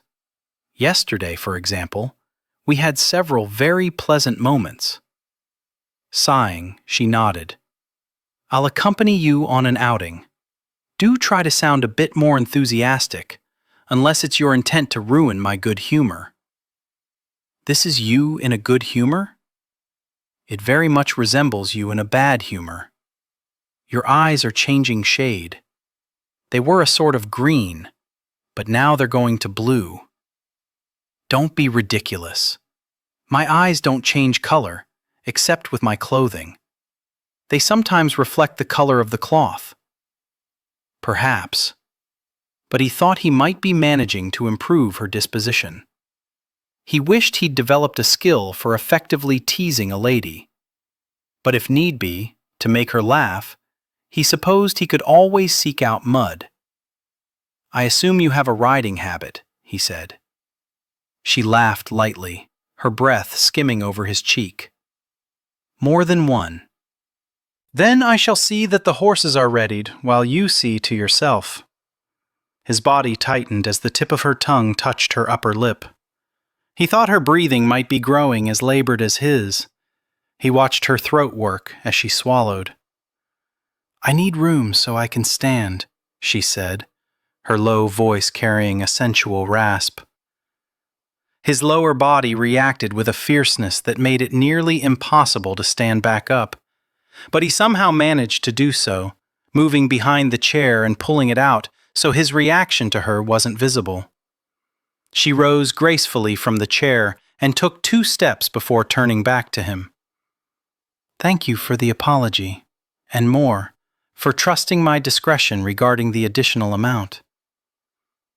No need to thank me for what in a short time you've effectively earned. Your father alerted me to your financial acumen. I'm quite impressed to see it at work. She blushed. I should go change before I thank you again. He watched her leave the room with a definite spring in her step he'd not seen before. It seemed he'd somehow managed to please her. Imagine that. What sort of investments did you make? Kate asked. They'd ridden sedately over the land for less than half an hour before he'd led her over a rise and into what she could only describe as a shallow valley where wildflowers bloomed in abundance. In the clearing before it gave way to the woods. At a small pond, she spotted a deer drinking before it dashed off between the towering trees. Birds twittered in the boughs, and a gentle breeze wafted through the leaves. Here was a touch of heaven. Her husband had surprised her by spreading a blanket on the ground and carefully unrolling another blanket to reveal offerings for a picnic: cheese, bread, wine, and raspberries. She wondered if the fruit had been selected on purpose. Surely not. It was no doubt coincidence that their choices included her favorite berry. She watched him now as he uncorked the red wine. I believe the first investment was named Lucky Lad. Failed to live up to his nomenclature. He poured the wine into 2 crystal goblets. She was amazed they hadn't cracked on the journey. What was wrong with him? She asked. Couldn't race worth a fig. You bought a racing horse? No, I bet on one. He handed her a goblet. Your investment was to bet on a race? She asked incredulously. He gave her a self-deprecating smile. It seemed an expeditious and easy way to change my fortune. Which it did, just not in the direction I'd hoped. He clinked his glass against hers. Here's to wiser investments in the future. She peered over the rim of her glass. I think any investment would be wiser than that. She drank a sip, trying not to notice the way his fawn-colored breeches pulled across his thighs. He was sitting with one knee raised, his wrist resting on it lightly, his hand slowly swirling his glass of wine. You said the horse was your first investment. What was the second? Shooting star, who managed to fade to the back of the race the same way a star fades at dawn. How many times did it take you to learn your lesson? Not sure I've learned yet. Perhaps next year we'll go to Ascot. I'm not betting on a horse, but we can afford to lose now. Wasn't that your requirement?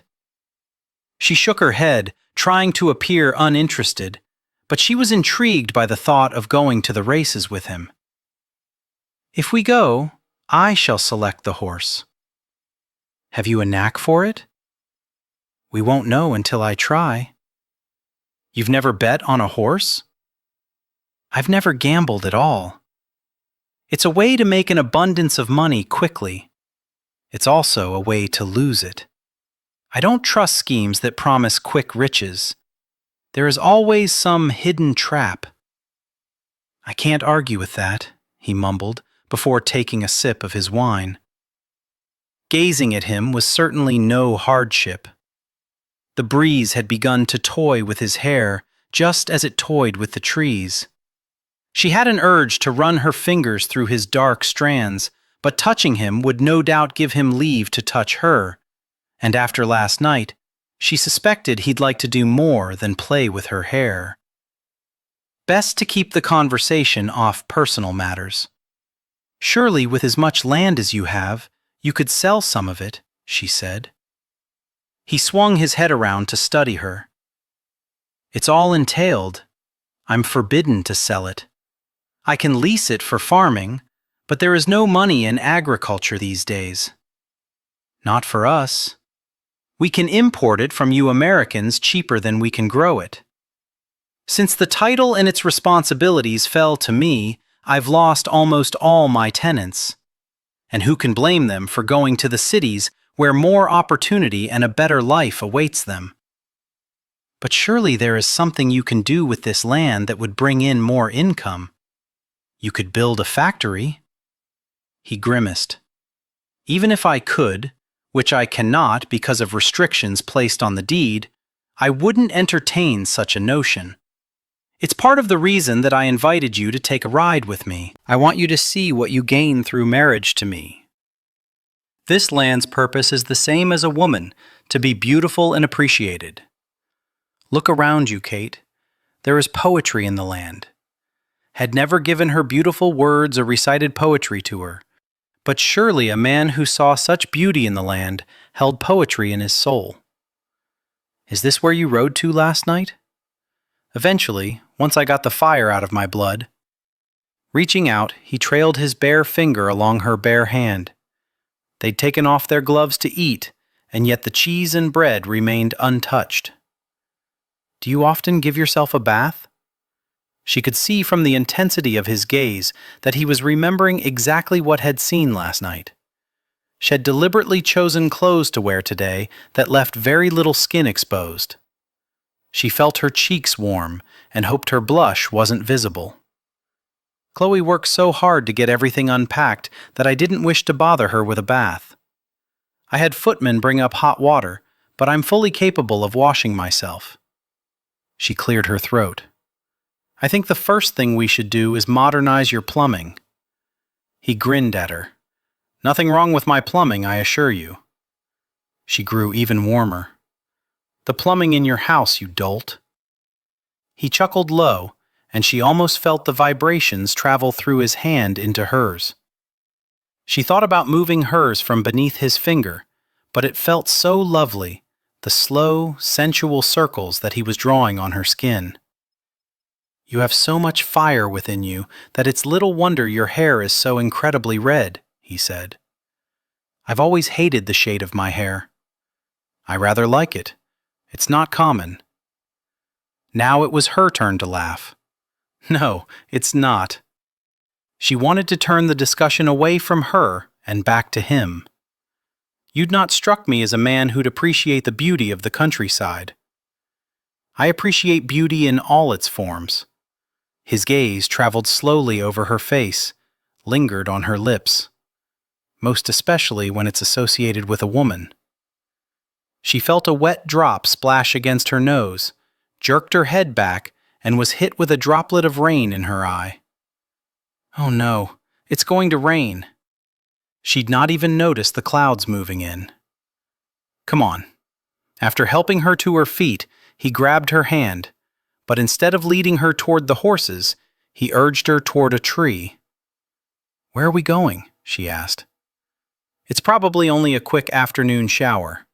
The boughs of the tree are thick enough to lessen the impact of the downpour. And it was a downpour.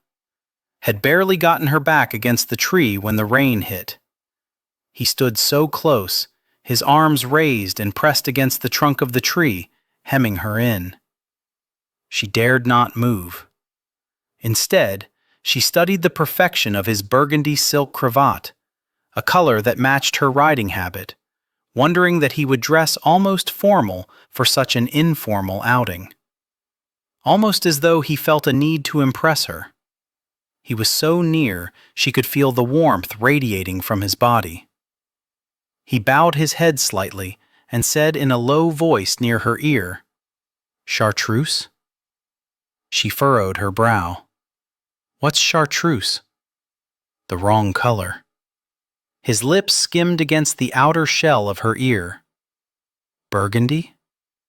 She slid her eyes closed. No. He lowered his right hand until he could skim his thumb along her jaw. Brown? No. She felt his hand beneath her chin, movement against her buttons, and her collar loosening around her neck. Blue? No.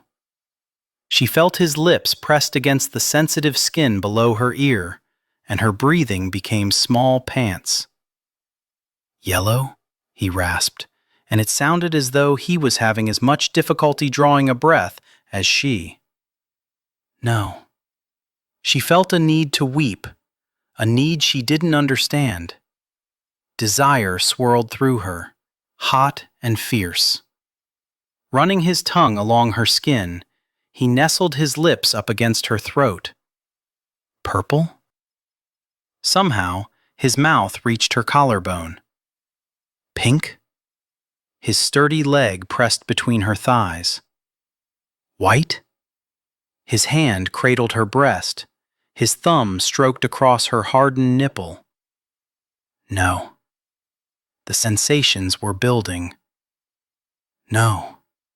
His hand, his mouth, his thigh. No. Her body tightened and coiled, and tiny shivers of pleasure were coursing through her as she instinctually pressed more firmly against his thigh, felt her legs become as insubstantial as jam, and clutched his shoulders to remain standing. Oh, dear Lord. She'd never experienced anything this intense with so little effort. A little death? He murmured. Tell me your favorite color, and tonight I shall gift you with a good deal more than that. No! She shoved on him, putting enough distance between them to edge past him and dart out into the rain. Kate! Kate, wait! She felt his arms come around her and fought against him until he released her. She faced him. How could you do that to me? Outdoors, where anyone could see. You had no right to make my body do that. I didn't give you permission. I don't need your damned permission. I'm your husband. She shook her head frantically. If he took such liberties in broad daylight, what would he do when darkness provided cover for more wicked things? I don't want that from you. I'm not ready. He turned away from her, bowed his head. She watched his hands fist at his sides as he struggled to regain control of his temper, or perhaps he was contemplating murder. How could something as innocent as a picnic something as carefree as escaping the rain, turn into something so sensuous? Shed never reacted so strongly to nothing more than the nearness of a man. The power Falconridge held over her body terrified her. When he once again faced her, she could read nothing in his expression, nothing in his eyes. Forgive me. I forget you're innocent when it comes to passion. Your reaction to my touch is nothing to be ashamed of. You don't know how vulnerable, how... She swallowed hard. Please don't ask it of me before I'm more comfortable with you, before you hold affection for me. His words were spoken as a statement, not on inquiry.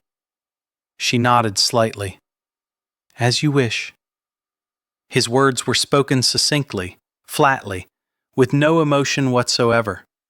And while she was certain she gained a reprieve, she feared she may have lost something she might not have even realized she gained. That night, they ate dinner in silence. He bid her good night at the door to her bedchamber. After Chloe prepared her for bed, Kate sat by the window until long past midnight, waiting for him to come in and announce a color. He never came. Chapter 12. Michael had always considered American women to be spoiled, pampered. The Rose sisters especially had delegated to that category. After all, they'd grown up surrounded by an exorbitant amount of wealth that he could only imagine.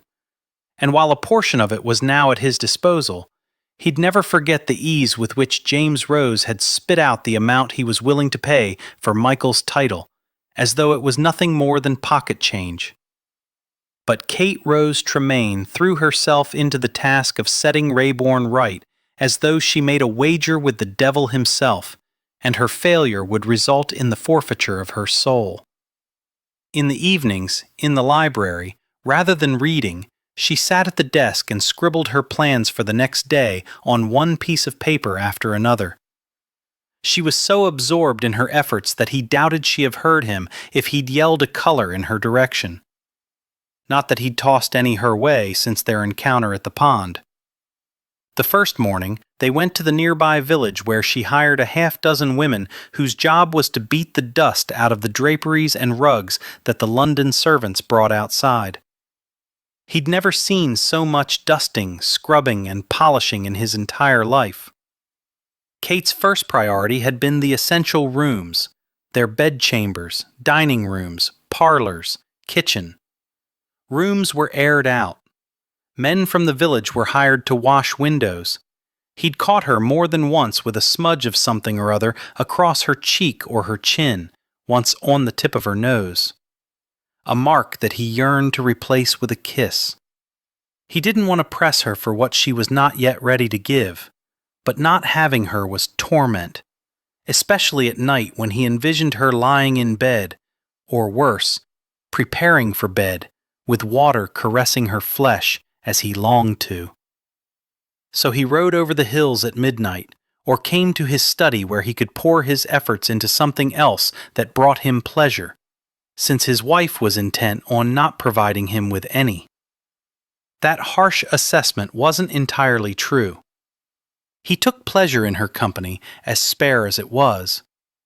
During meals, when she had questions about his lands, when she sought his advice about the arrangement of furniture, as though it mattered at all whether the largest portrait was on the south wall or the north, whether a chair was set to the right or left of a sofa.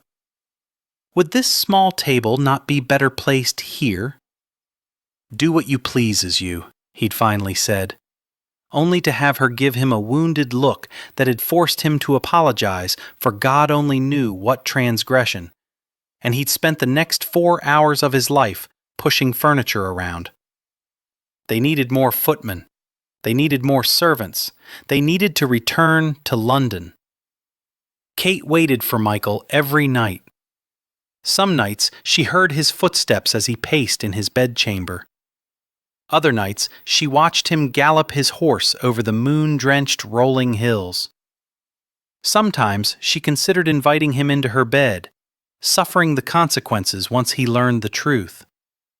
Perhaps it wouldn't matter to him. Sometimes she contemplated confronting him, telling him everything. And sometimes she wanted nothing more than to return to London. Tonight she was restless, unable to sleep. She hadn't seen her husband galloping across the hills, but she knew he wasn't in his room. Shed pressed her ear to the door, trying to catch the sound of his snoring or his bed creaking as he rolled over, or his frequent pacing. But she heard nothing at all. Just an unnatural stillness, so she was fairly certain he wasn't there.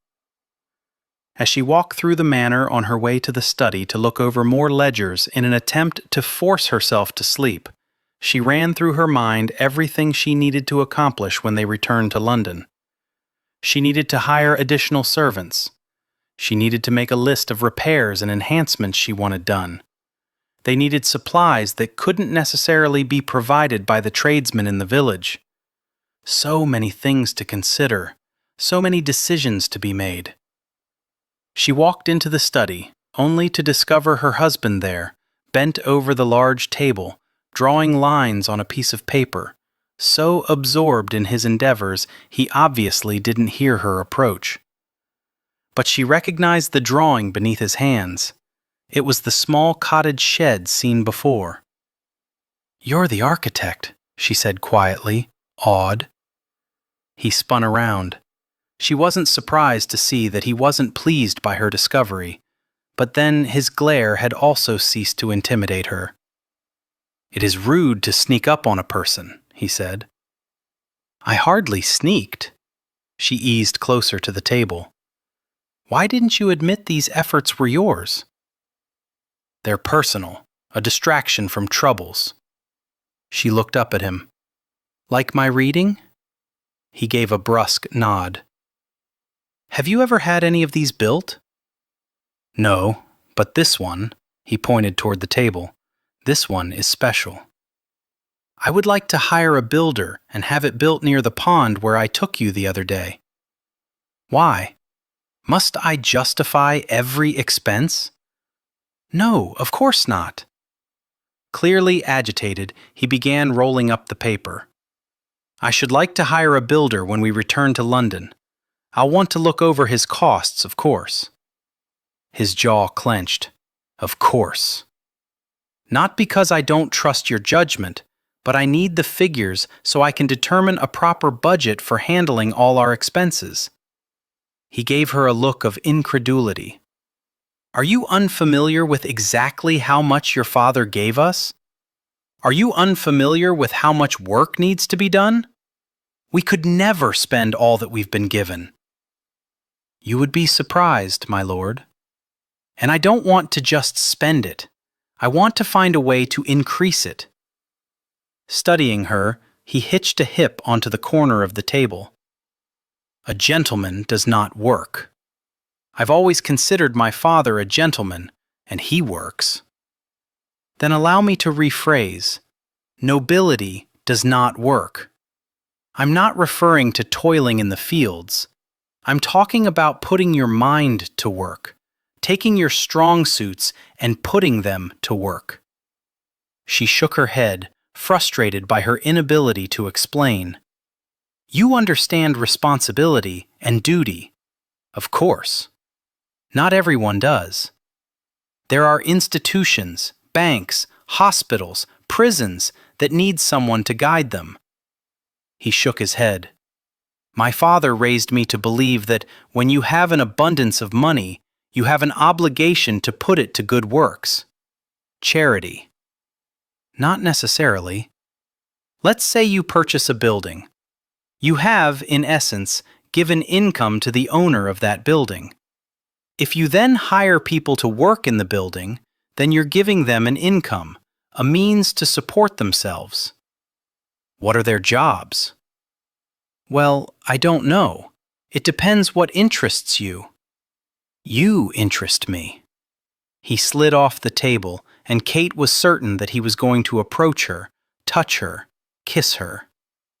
"I believe we should open a paint shop." "A paint shop?" she asked, staring at him. She'd never considered where paint came from. "Indeed. We shall only sell paint, and we shall only sell it in your favorite color. I'll need to know what it is before I can begin the venture." Shaking her head, she laughed. "Is betting me all you think about?" "No, sometimes I think about bathing you." Her laughter ceased abruptly as that image took hold. It hadn't helped that his voice had deepened as he said it, and little shivers had danced along her spine. "I was serious about us finding something to do with our money, so what we spend is returned to us. You should speak with my father about investments. That won't require that you work." She nodded toward the scroll on the table. "Perhaps you can do something with the buildings you've drawn." That suggestion seemed to take him aback. "Why would anyone have an interest in my pitiful drawings?" "Because you have the money to build them, whether or not anyone is interested." After their midnight encounter in the study, the tension that had been between them eased somewhat, but not completely. Falconridge had begun to come to her bedchamber again, only to announce a color before bidding her good night. And Kate found herself longing to know him better. A few nights later, during dinner, she announced, "I received a letter from my sister, Jenny. She is hosting a ball later in the week, a costume ball. I wish to return to London so we might attend." Kate watched as Falconridge's jaw clenched, and she knew without him saying anything that he didn't fancy costume balls. In the past week, she learned he wasn't a man who filled his life with gaiety. To her surprise, he preferred not being noticed, although he was quite adept at taking care of the estate. They discussed all aspects, and his knowledge impressed her. He wasn't quite the idle nobleman he led on to being. "If it pleases you," he finally said. A bit of the devil took hold of her. "I believe we'll go as Helen of Troy and Ulysses." She thought her husband was going to be unable to digest his veal. "Surely you don't expect me to actually don a costume?" "Of course I do. That's the whole purpose of a costume ball." "Perhaps Cleopatra and Caesar." "Perhaps we shan't go." "Perhaps I shall stop dispensing money." He wrapped his hand around the stem of his wine-glass, and she suspected he might like to wrap it around her throat. "Costumes are a frivolous waste of money, having an item sewn that will be worn only once." "Following that logic, most of my wardrobe is a frivolous waste of money, since I never wear a gown more than once." He narrowed his eyes. "I'd heard that Americans spent a fortune on their wardrobe." "Thousands. 20 to be exact." "Pounds?" "Dollars. Perhaps Pocahontas and Captain John Smith. That would be fun, don't you think?" "Honestly, I think it will be hell. Why don't I go as an English aristocrat, and you go as his wife?" "So boring to go as we are. Have you no fantasies of being something other than what you are?" "Trust me, madam, I don't believe you want my fantasies voiced aloud." "Don't be so secretive. Share them. Do you dream of being a pirate? A cowboy, perhaps? A soldier? Come on, do confess, and I'll see that you're costumed appropriately." He lifted his wine glass, studied the wine as though it held his fantasies. Then he shifted his gaze over to her, and her breath caught before he ever spoke. "Your lover," he finally said, his voice low and seductive. "That would require I attend the ball without a stitch of clothing." She felt her face warm at the thought of him bared, and suddenly she was quite terrified. Nude? Completely nude? Why would he have to remove all his clothing to be her lover? Wesley had never gone to such extremes. Glancing down at her plate, she poked her fork into a pea. "Perhaps we should go as the Prince and Princess of Wales." Are you certain? Going as lovers has a certain appeal. He was mocking her. She wished she could rattle him as easily as he oftentimes rattled her. She looked up, met his gaze. I shall consider it. Chapter 13. Oh, Guinevere! What fun, Kate! Jenny said. What of your Marcus? Is he coming as Arthur or Lancelot? Kate and Falconridge had arrived in London the night before, so Kate could spend the afternoon visiting with her sister and helping her prepare for the night's activities. They'd spent hours instructing servants in the decorating of the ballroom. I think he's going to come as himself, Kate said. Where's the fun in that? They were in the Jenny's bedchamber, putting the final touches on their costumes. Falconridge would join her there at her parents' residence sometime this evening. It wasn't unusual for husbands and wives to arrive separately. Still, Kate was surprised by how much it bothered her that they wouldn't arrive together, arm in arm. This was, after all, their first social appearance since their wedding day. What sort of message would they be sending? Would people think the blossom on the rose of their love had wilted? That the Marquis had found marriage to her not to be to his liking? And why did she care what anyone thought? I'm discovering that fun is not something with which my husband is intimately familiar. Oh my goodness! Jenny took her arm, turned her so they faced each other. Are you so terribly unhappy? I'm not really unhappy. I'm just not happy. Tell me everything. Nothing to tell, really. He's not awful. He just seems to have so little interest in me. We share our meals together, but our conversations are of nothing important. Every night he comes into my bedchamber and announces a color. I shake my head and he bids me good night. What? She released a frustrated sigh and explained about her first night as Falconridge's wife. Jenny laughed, incredulous. When you said you'd been pleased. Kate shrugged. I didn't want to admit that I'd turned him away. And he thinks if he simply announces your favorite color, you'll fall into his arms? Apparently. Jenny laughed all the harder. Oh, this is rich. No, it's not. It's pathetic. Kate released a bubble of laughter. He announces colors I've never heard of. At least you have to give him credit for trying. Kate abruptly ended her laughter. Do I? Should I? I think it's terribly sweet.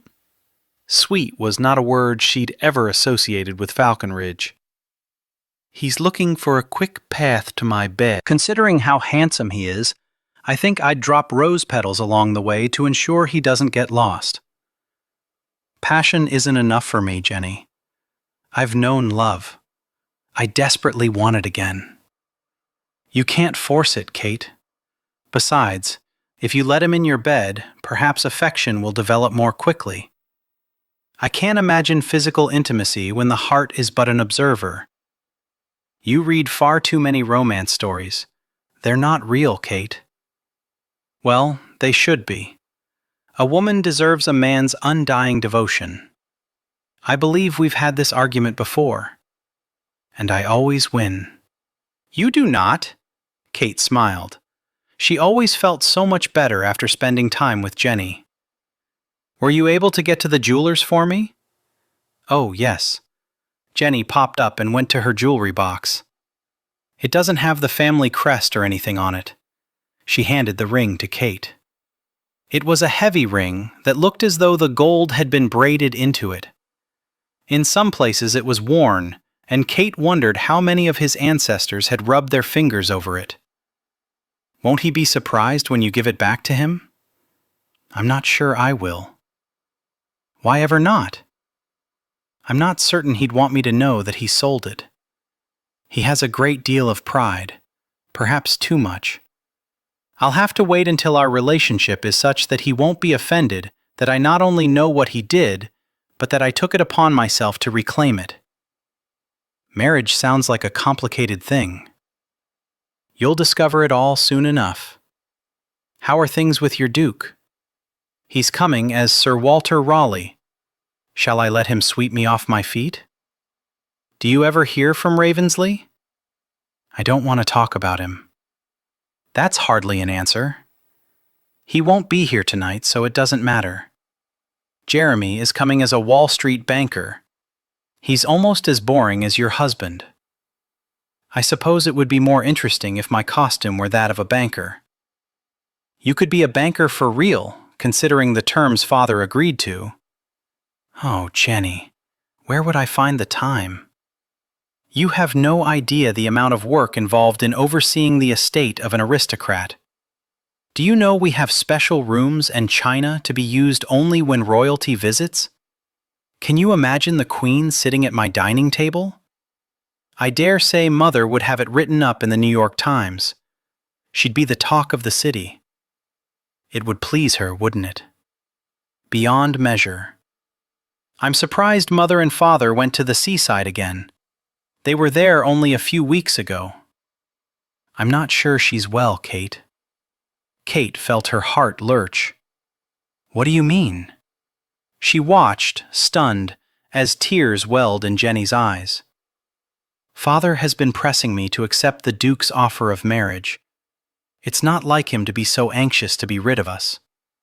He wants me married before summer's end. Mother doesn't look ill. Smiling, Jenny wiped the tears from her eyes. Perhaps I'm wrong then. Let's hope so, shall we? Now, come along. I don't want to be melancholy tonight. I want to have fun. That's the reason I'm dressed as a harem girl. Now I just have to find my sultan. I'm having a difficult time believing you invited Hawkhurst's sister, Kate said. A good many of the guests had arrived. Once the music began playing, Jenny had dispensed with greeting guests and had begun dancing with one gentleman after another. She'd finally decided to sit one out so she could visit with Kate. Jeremy asked me to include her, Jenny said. That's interesting. Do you think he fancies her? It's difficult to tell with Jeremy, but since Caroline has a questionable origin, Mother will never approve of her. It would be refreshing if one of us married whom we wanted without worrying about Mother's approval. I doubt it'll be me. I'll let Jeremy know that we've elected him to be the rebellious child. Who is the guest wearing the mask? Kate asked. It was difficult to tell much about him because he wore a hooded cape pulled up over his head so she couldn't tell his hair's color. Dumas man in the iron mask, perhaps? I don't recall seeing him when we were greeting guests. He must have slipped in after the dancing began. Obviously, he didn't read his invitation closely enough, as I specifically indicated it was a costume ball, not a masked ball. I like to see who I'm dancing with. Perhaps he's your husband. No, he doesn't move with the grace of Falconridge. I'm beginning to think he's not coming. Have a little faith, Kate. He'll be here. Looking away from Kate, Jenny smiled. Speak of the devil, although I thought you said he wasn't coming in costume. He's not. Interesting.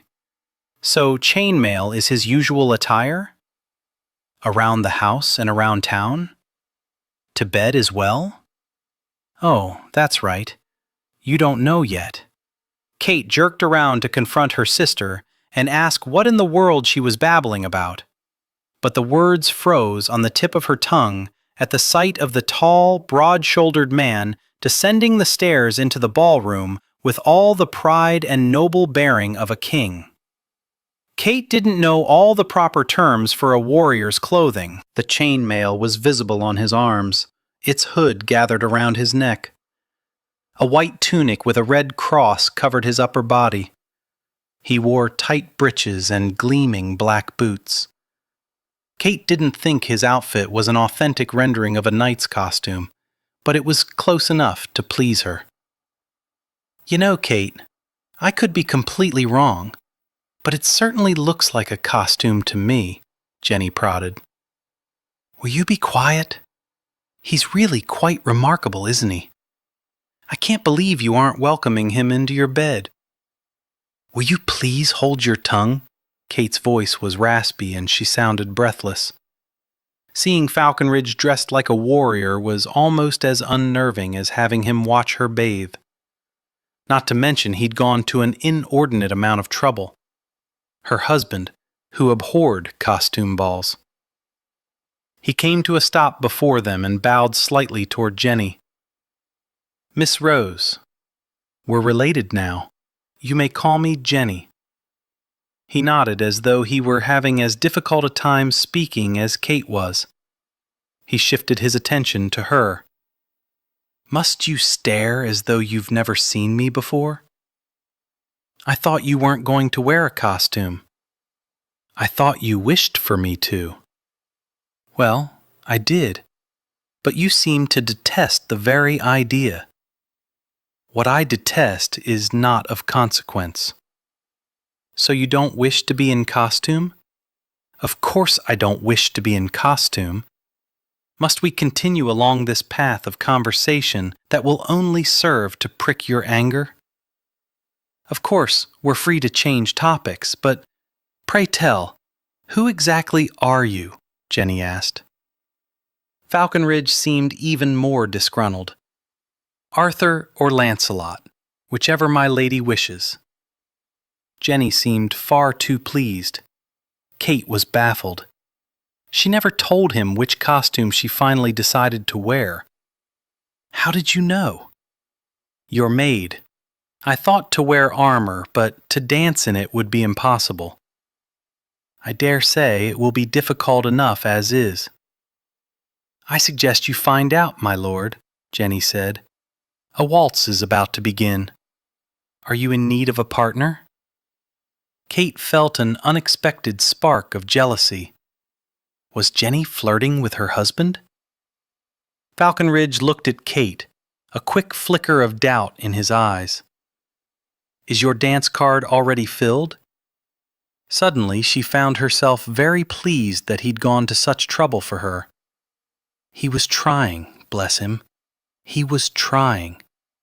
Whatever she wanted, he seemed willing to do. Smiling, she shook her head. Of course not. Then will you do me the honor? Yes, she said quickly, not needing him to finish. I've never danced with a king. 'Tis only pretend, my lady. Sometimes that's more than enough. With a slight bow, he extended his arm. She placed her hand on it and allowed him to lead her onto the dance floor. Is the chainmail heavy? She asked. Not too bad. She had a feeling he wouldn't tell her if it was. Wherever did you find the costume? In an old trunk. I remembered my father once dressing up for a ball. It seems rather silly to me. I love costume balls. We have Nelson and Wellington, a couple of Caesars. Wouldn't you have felt self-conscious not wearing a costume when everyone else is? As I descended the stairs, I noticed young Jeremy Rose isn't dressed in a costume, he said, sounded disgruntled, avoiding her question. He's an investment banker, he scowled. Perhaps I should have come as a duke. I like that you came as Arthur or Lancelot. She tilted her head and smiled. I think the 9th dance is a waltz. I think I should like to dance it with Lancelot. If it pleases you. It would, immensely. He smiled warmly at her, clearly taking satisfaction in her words, and she thought tonight she might do a good deal more than dance with him. She might tell him her favorite color. The dance ended much too soon. It surprised her that she was so sorry to see him leaving her after he escorted her from the dance floor, with the promise of returning for the 9th dance. She didn't know why husbands and wives didn't spend more time together at affairs such as this, why there was a reason to socialize with others. It was quite bothersome to be required to mingle when all she wanted to do was find a quiet corner away from the revelry, a quiet corner that included her husband. The more she came to know him, the more she wanted to know him.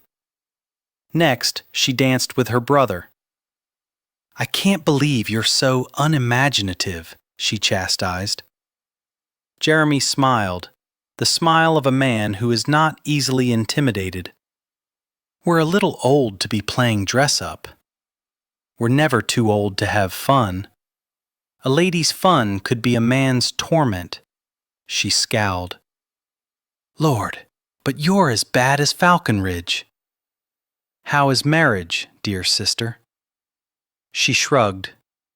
"I'm growing accustomed to it." "Does he treat you well?" There was a seriousness to Jeremy's expression that surprised her. He was 8 years her senior. He had a casual, carefree mien, and yet she suspected he also possessed the ruthlessness and cunning that had made her father such a success in the business world. "And what if he doesn't?" she asked. In Father's absence, he would answer to me. She knew he was terribly protective of women. He'd been Louise's champion when Hawkhurst had compromised her. "And what would you do? Punch him as you did Hawkhurst?" "If necessary." "I wonder if he'd fight back," she mused aloud. "Would you want him to?" "Sometimes." She shook her head. "How to explain?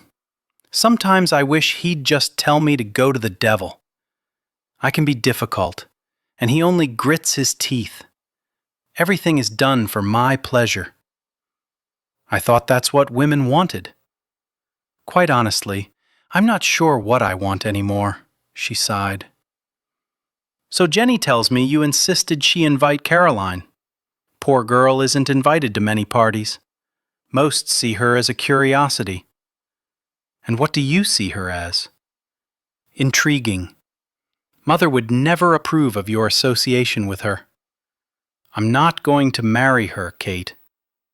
"Who are you going to marry?" "I've not given it any thought." While females thought of little else once they were old enough to realize they were expected to marry, and marry well, men had such easy lives. "I hope you're cursed with a dozen daughters so you have to give marriage a great deal of thought in later years." Jeremy laughed, his smile bright. "I plan to marry a woman with the good sense to give me sons. I suspect your husband is hoping the same thing." "It's not a hope, but a requirement among the aristocracy. They're a rather demanding lot when it comes to their heirs. You know, wagers are going about as to when your first child will make an appearance?" "So I heard," she said, not bothering to disguise her disgust with that ridiculous practice. "I put my money on 10 months. Is it going to pay off for me?" She very nearly stopped dancing. "I can't believe you did that." "I believe in taking advantage of opportunity. Besides, it gave notice that my sister wasn't marrying under scandalous circumstances." "So you're my champion?" "Do you ever doubt it?" She shook her head. "But there is a fine line between being a champion and being meddlesome. He wasn't good enough for you, Kate." She narrowed her eyes at him. She wasn't going to discuss Wesley. Not tonight. Not ever again. "Tell me true. You're happy with Falconridge, aren't you?" "I'm content." Unlike her dance with Falconridge, she was grateful when her dance with Jeremy ended, so she didn't have to answer his probing questions. Even if they were asked with the greatest of intentions, they only served to make her question her acceptability as a wife. She wanted what every woman wanted: to be loved, cherished, appreciated. Would her husband ever love her? Would she ever love him? Was she beginning to have a fondness for him? Those questions circled her mind as she danced with the Duke of Pemberton, the man her mother wanted Jenny to marry. She expected Pemberton to pepper her with questions about Jenny, but instead he simply smiled, apparently confident he had Jenny's hand already firmly nestled in his. He was incredibly distinguished, but not very exciting, almost cold, and she wondered if he'd be able to deliver the passion that Jenny so desperately wanted. During the 8th dance, she stood near the open doors that led on to the gardens, allowing the cool night breeze to waft enticingly over her warm skin. She saw Jenny dancing with the Duke of Stonehaven. Unlike Kate's dance card, Jenny's was always filled, and even though her sister left dances blank, she never sat out, except by choice. Her beauty and poise drew men to her, except Wesley had chosen Kate over Jenny. Although, so had Falconridge, but she didn't delude herself into thinking he'd married her for anything other than money. Unlike Wesley, who had openly adored her, he'd made her heart. "Hello, dear girl." Kate's breath backed up in her chest at the rasp of the familiar voice, the cherished endearment coming from behind her. She'd known this bittersweet moment would come at some time, but she wasn't prepared for it, hadn't expected it to be so soon. It took everything within her to hold the tears of loss at bay, to force a smile on her lips as she slowly turned. "Hello, Wesley." He took her gloved hand and pressed a kiss to the back of her hand. "You're as lovely as ever. I heard you'd married." Nodding, she swallowed hard. "Falconridge, can you believe it? A marquis. You deserve a king." She damned the tears that threatened to ruin this moment. "I saw that you too had married. Are you happy? How can I be, when she is not you?" "So are you related to the King of France? His twin brother, perhaps? Locked away in the Bastille?" Jenny asked the man wearing a golden mask. Just as Kate had immediately recognized the costumed man wasn't her Falconridge because of the way he moved through the crowd, so did Jenny recognize exactly who he was by his elegant gait. Earlier in the season, she'd spent far too much time watching his movements. He'd intrigued her from the start. Or are you simply a man too embarrassed to show his face? The latter, if truth be told. You're not one for always telling the truth, though, are you? I don't recall sending you an invitation, Ravensley. Yet another reason why I chose to come as someone being treated unfairly, she scoffed. You brought your misfortunes upon yourself. Does your sister know you're here? Number Louisa is spending far too much time gazing at her husband to notice much else. She seems happy enough. I think they're well suited, but that doesn't excuse your deplorable behavior where they're concerned. I couldn't bear the thought of you marrying him. Now I hear you're to marry Pemberton. You've been so absent from society, it's a wonder you've heard anything at all. I have my ways. Is it true? Although she was angry at him for the pain he'd brought Louisa, Jenny couldn't deny she was grateful to have a moment to speak with him. From the first dance they'd shared at the beginning of the season, she found herself drawn irrevocably toward him. But he was only an earl, and her mother wanted her to be a duchess, not a countess. In all likelihood, he is the one I'll marry, although he has yet to ask. All she could see were his blue eyes, but it was enough for her to read the sadness and disappointment he felt. "Take a turn about the garden with me," he asked. She glanced around. "No one's paying any attention to us," he said quietly. "We can slip out the back door over here, and none will be the wiser. I'll be missed. I'm the hostess. 5 minutes, Jenny. It's all I'm asking for." Nodding, she took another look around before slipping out the side door. She was so very much aware of his nearness, but then she was always aware of him. Instead of leading her on to the path that wound through the garden, he gently took her arm and urged her toward the side of the house, into the shadows, where the gas lamps couldn't touch them.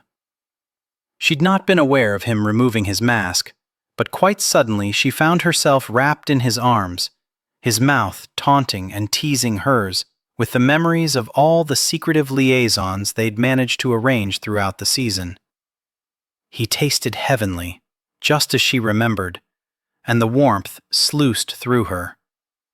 He could deliver passion in ways that left her innocence intact, yet left her yearning for a few more moments with him. He must have dropped his mask and removed his gloves, because his bare fingers were grazing her cheek, his thumb circling beside one corner of her mouth, while his other arm continued to hold her close. Drawing back, he pressed his forehead to hers. "Ah, but I've missed you. Run away with me." He trailed his hot mouth along her jaw, down her throat, stealing her ability to think, forcing her to concentrate on her words when she wanted nothing more than to let herself drown in the incredible sensations he was creating. "You are twice the fool if you think running away with you is even an option. You are the most impoverished lord in all of London, and my parents wouldn't sanction our union with funds. I don't care about the money." "Well, you should," she said, more forcefully than she intended. "I'll not end my life as a pauper." "Well, find a way," she chuckled low. "You are a fool if you believe that.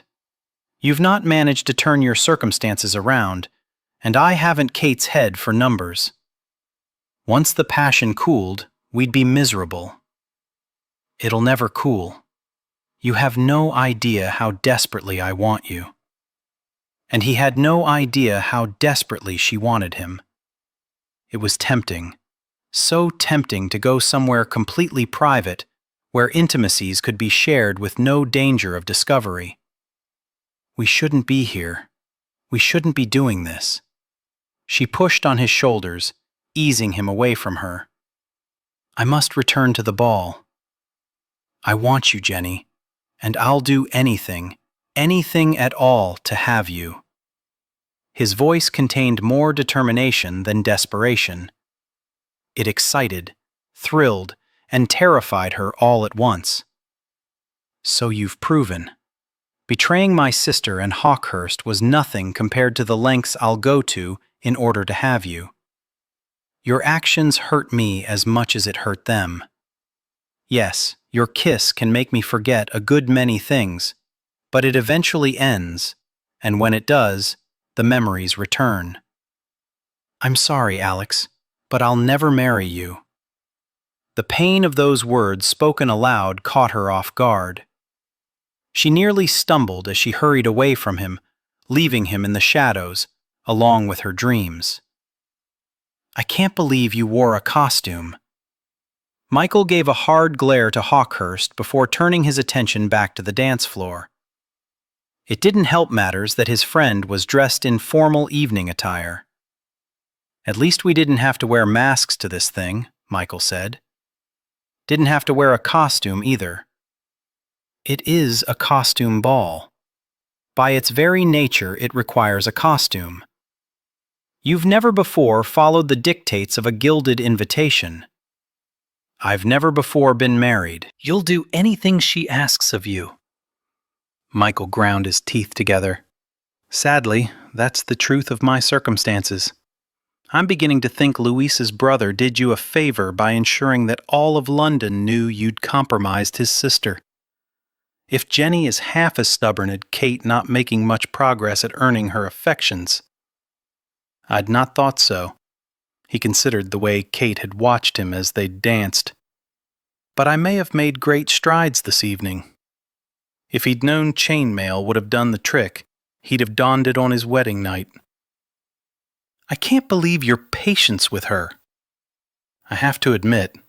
He shook his head. No, he wasn't going to admit. not even to a trusted friend, that he found himself actually wanting to please Kate.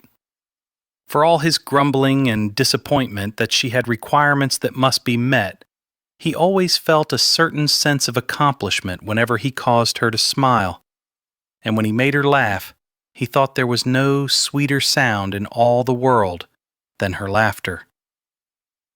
"You have to admit," Hawkhurst prodded, "I have to admit, as much as I enjoy chatting with you, I've promised my wife another dance. So if you will excuse me, duty awaits."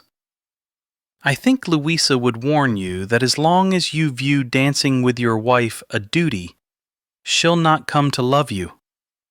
I suppose you don't see dancing with your wife as a duty?" Hawkhurst, damn him, smiled broadly. "Any moment spent with her is a pleasure. You've effectively served to ruin my good humor. My apologies. I was actually hoping to offer you a bit of advice. Make her believe you'd rather have her in your arms than anyone else. To do that, you can't think of it as a duty." Michael nodded. Being with Kate was pleasurable. He was foolish to view dancing with her as a duty. "Your advice is well heeded. Now, if you'll excuse me." "Of course." He strode away from his friend, surprised to find he envied Hawkhurst. He'd married a woman with no funds, and yet he seemed absolutely content and madly in love. Michael had no plans ever to be madly in love. His wife was leading him around enough as it was. To love her as well would give her far too much power over him. She had enough as it was. Although, in truth, being at her mercy was not nearly as unpleasant as he'd expected it to be. He spotted Kate standing near a set of doors leading on to the garden, talking with a man.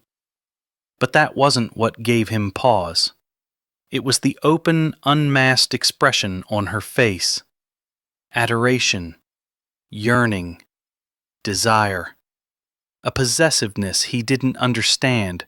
A jealousy he'd never before experienced roared through him, almost painfully. He wanted to deny what he was witnessing, wanted to deny the desperation with which he longed to have her look at him in the same manner, wanted to reject the realization that no matter what he did, he would never receive such devotion from her. Taking a deep breath, he strode toward the couple, recognizing the man as he neared. Wesley Wiggins, third son to Viscount Wiggins, a man who'd nabbed an American heiress of his own. He posed no threat to Michael, and yet Michael couldn't help but feel that he did. He arrived with a loudness to his heels that caused the couple to turn toward him, with Wiggins blushing almost as profusely as Kate. "My lord," Kate said, her smile uneasy, "allow me the honor of— Mr. Wiggins and I are acquainted." It pleased him immensely to reinforce with his address Wiggins' lack of a title. "Oh, yes, of course. I suppose you move in the same circle, being part of the set and all that." "Where is your lovely wife?" Michael asked. If at all possible, Wiggins' blush deepened. "She's not feeling well this evening. I escorted her sisters." "I would have thought you'd have stayed by her side." "There was little I could do to ease her discomfort." Yet Michael could imagine the disfavor he'd receive from his own wife if he left her while she wasn't feeling well. Perhaps it was the reason he took some comfort in pointing out Wiggins' failure, although to his chagrin, Kate seemed unfazed by it. "I was hoping to have the honor of dancing with your wife," Wiggins said into the silence that had suddenly surrounded them. This dance was his, damn it. And yet he could see in Kate's eyes, what? Hesitation? Uncertainty? Anticipation? Michael wasn't certain exactly what Wiggins meant to Kate, but he sensed the man was a threat in some manner to either Kate or Michael, or perhaps their future. He wasn't one to take threats lightly. Regrettably for you, I have anticipated this dance with my wife far too much to give it up now. He extended his arm toward Kate, who looked startled. Did she truly believe he would give her to another man so easily? She smiled at Wiggins. It was a pleasure to see you again. And you, my lady. Do give your wife our best, Michael said, offering a subtle reminder that the man was well and truly spoken for. Thank you, my lord. Michael escorted Kate only a few steps when he glanced at her and realized she was no longer blushing. Rather, she was quite pale. Would you rather go home? He asked. He took comfort in the gratitude reflected in her eyes. Yes, actually, if you don't mind. I assure you I'm quite ready to dispense with my costume. It didn't take long to have a footman locate their driver and have their coach brought round to the front. Michael helped his wife clamber inside before joining her, taking his usual place opposite her. As they journeyed through the dimly lit streets, she seemed particularly enamored with the glow of the passing street lamps. He couldn't help but wonder what thoughts traveled through her mind. When he could stand the suspense no longer, he asked, "What exactly is Wesley Wiggins to you?" "He is nothing to me." His wife wasn't one to lie, but Michael sensed she was lying now. He had seen the heat and longing in her eyes as she gazed at Wiggins. And something else. Something that ran much more deeply. A flame that had once burned brilliantly and was in danger of flaring back to life. No, she wasn't lying.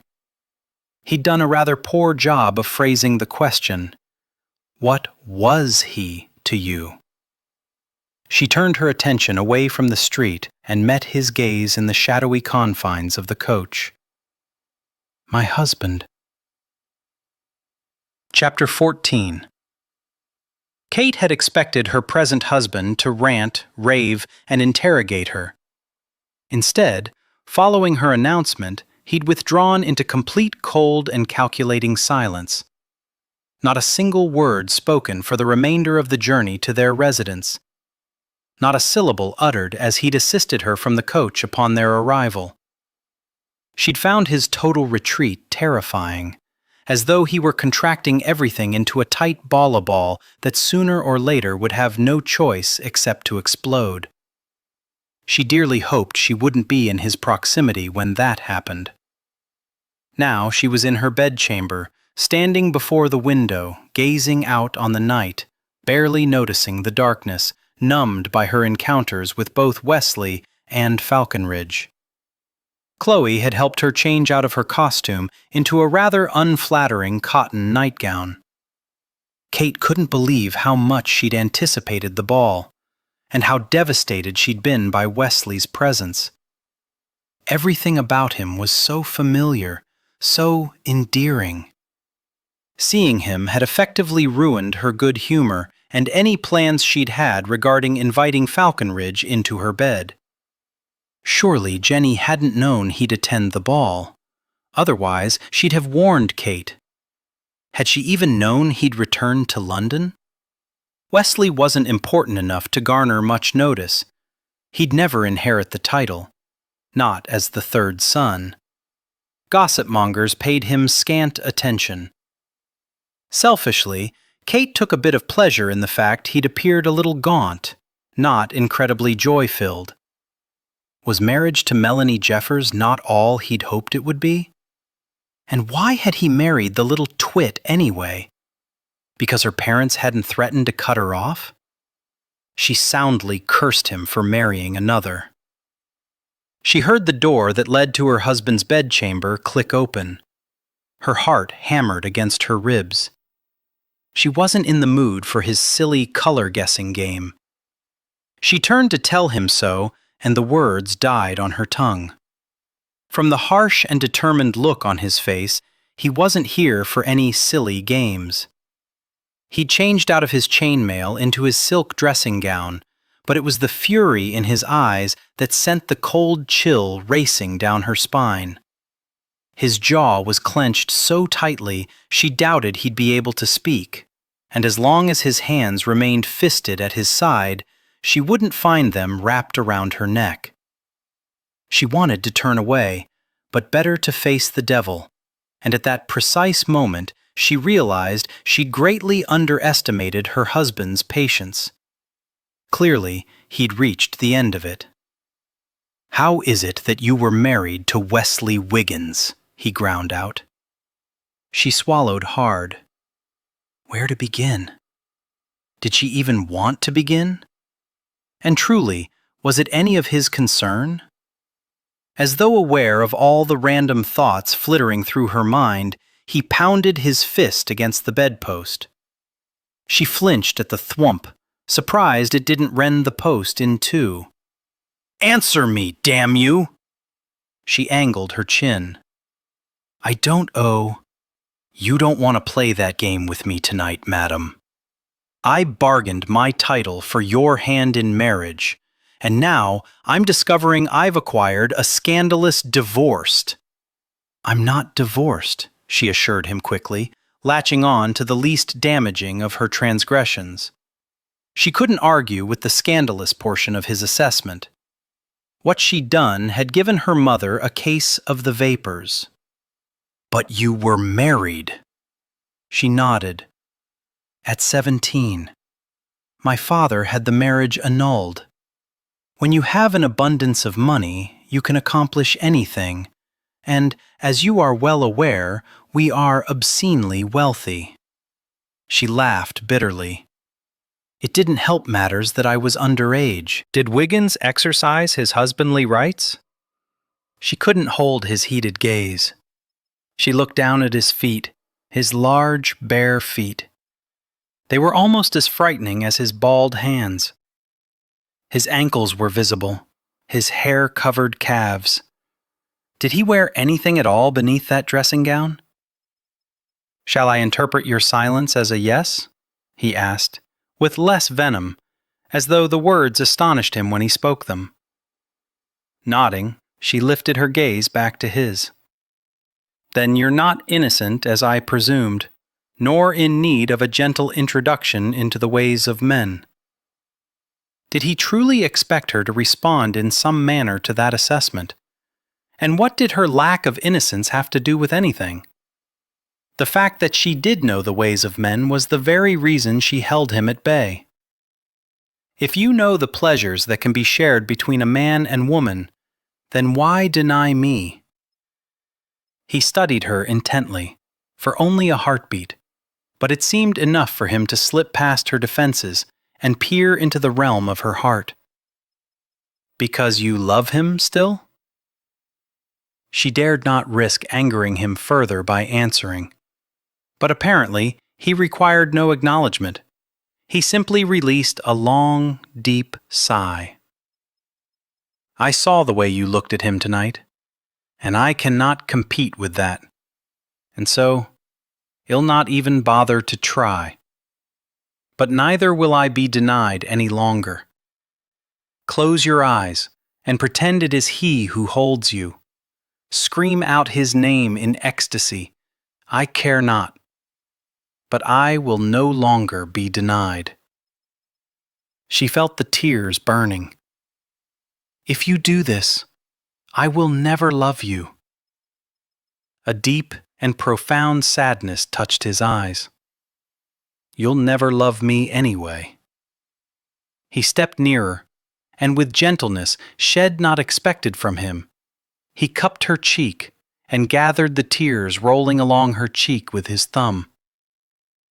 "Please," she rasped. He touched his thumb to her lips, silencing her. "You told me tonight that sometimes pretense was enough. Pretend. Pretend it is he who holds you." He lifted her into his strong arms. Pretend it is he who touches you. He carried her to the bed and laid her down. Pretend, sweetheart. Simply pretend. Looking up at him, she felt her heart pounding in her chest, her throat tightening as she held a deluge of tears at bay. He asked the impossible of her. In the dark, all women appear the same, he said quietly. I suspect the same holds true for men. And with that, he turned off the gaslight, plunging them into darkness. She heard the rasp of silk falling across skin. She felt the bed dip beneath his weight. How would she bear his touch? How would she bear his lifting the hem? Only, it wasn't her hem that had caught his attention. He'd unerringly placed his hands at her throat, his fingers lightly grazing her skin before they traveled lower and went to work unbuttoning her gown. Did he not realize a woman's nightgown didn't have to be removed? She felt the first brush of his lips against her neck, and all thought of advising him drifted away like fog before the morning sun.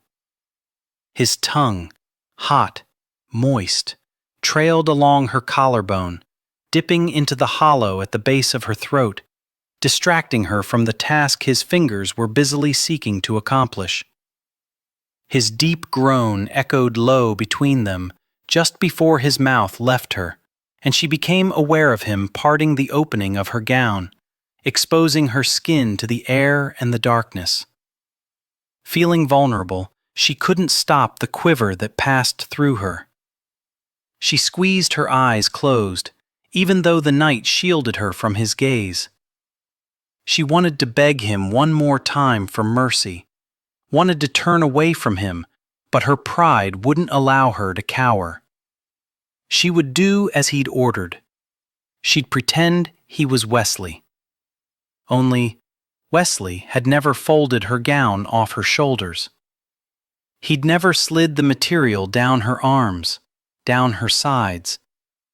He'd never gathered it around her waist, only to move it down farther. He'd never glided it over her thighs. He'd never pulled it free of her feet.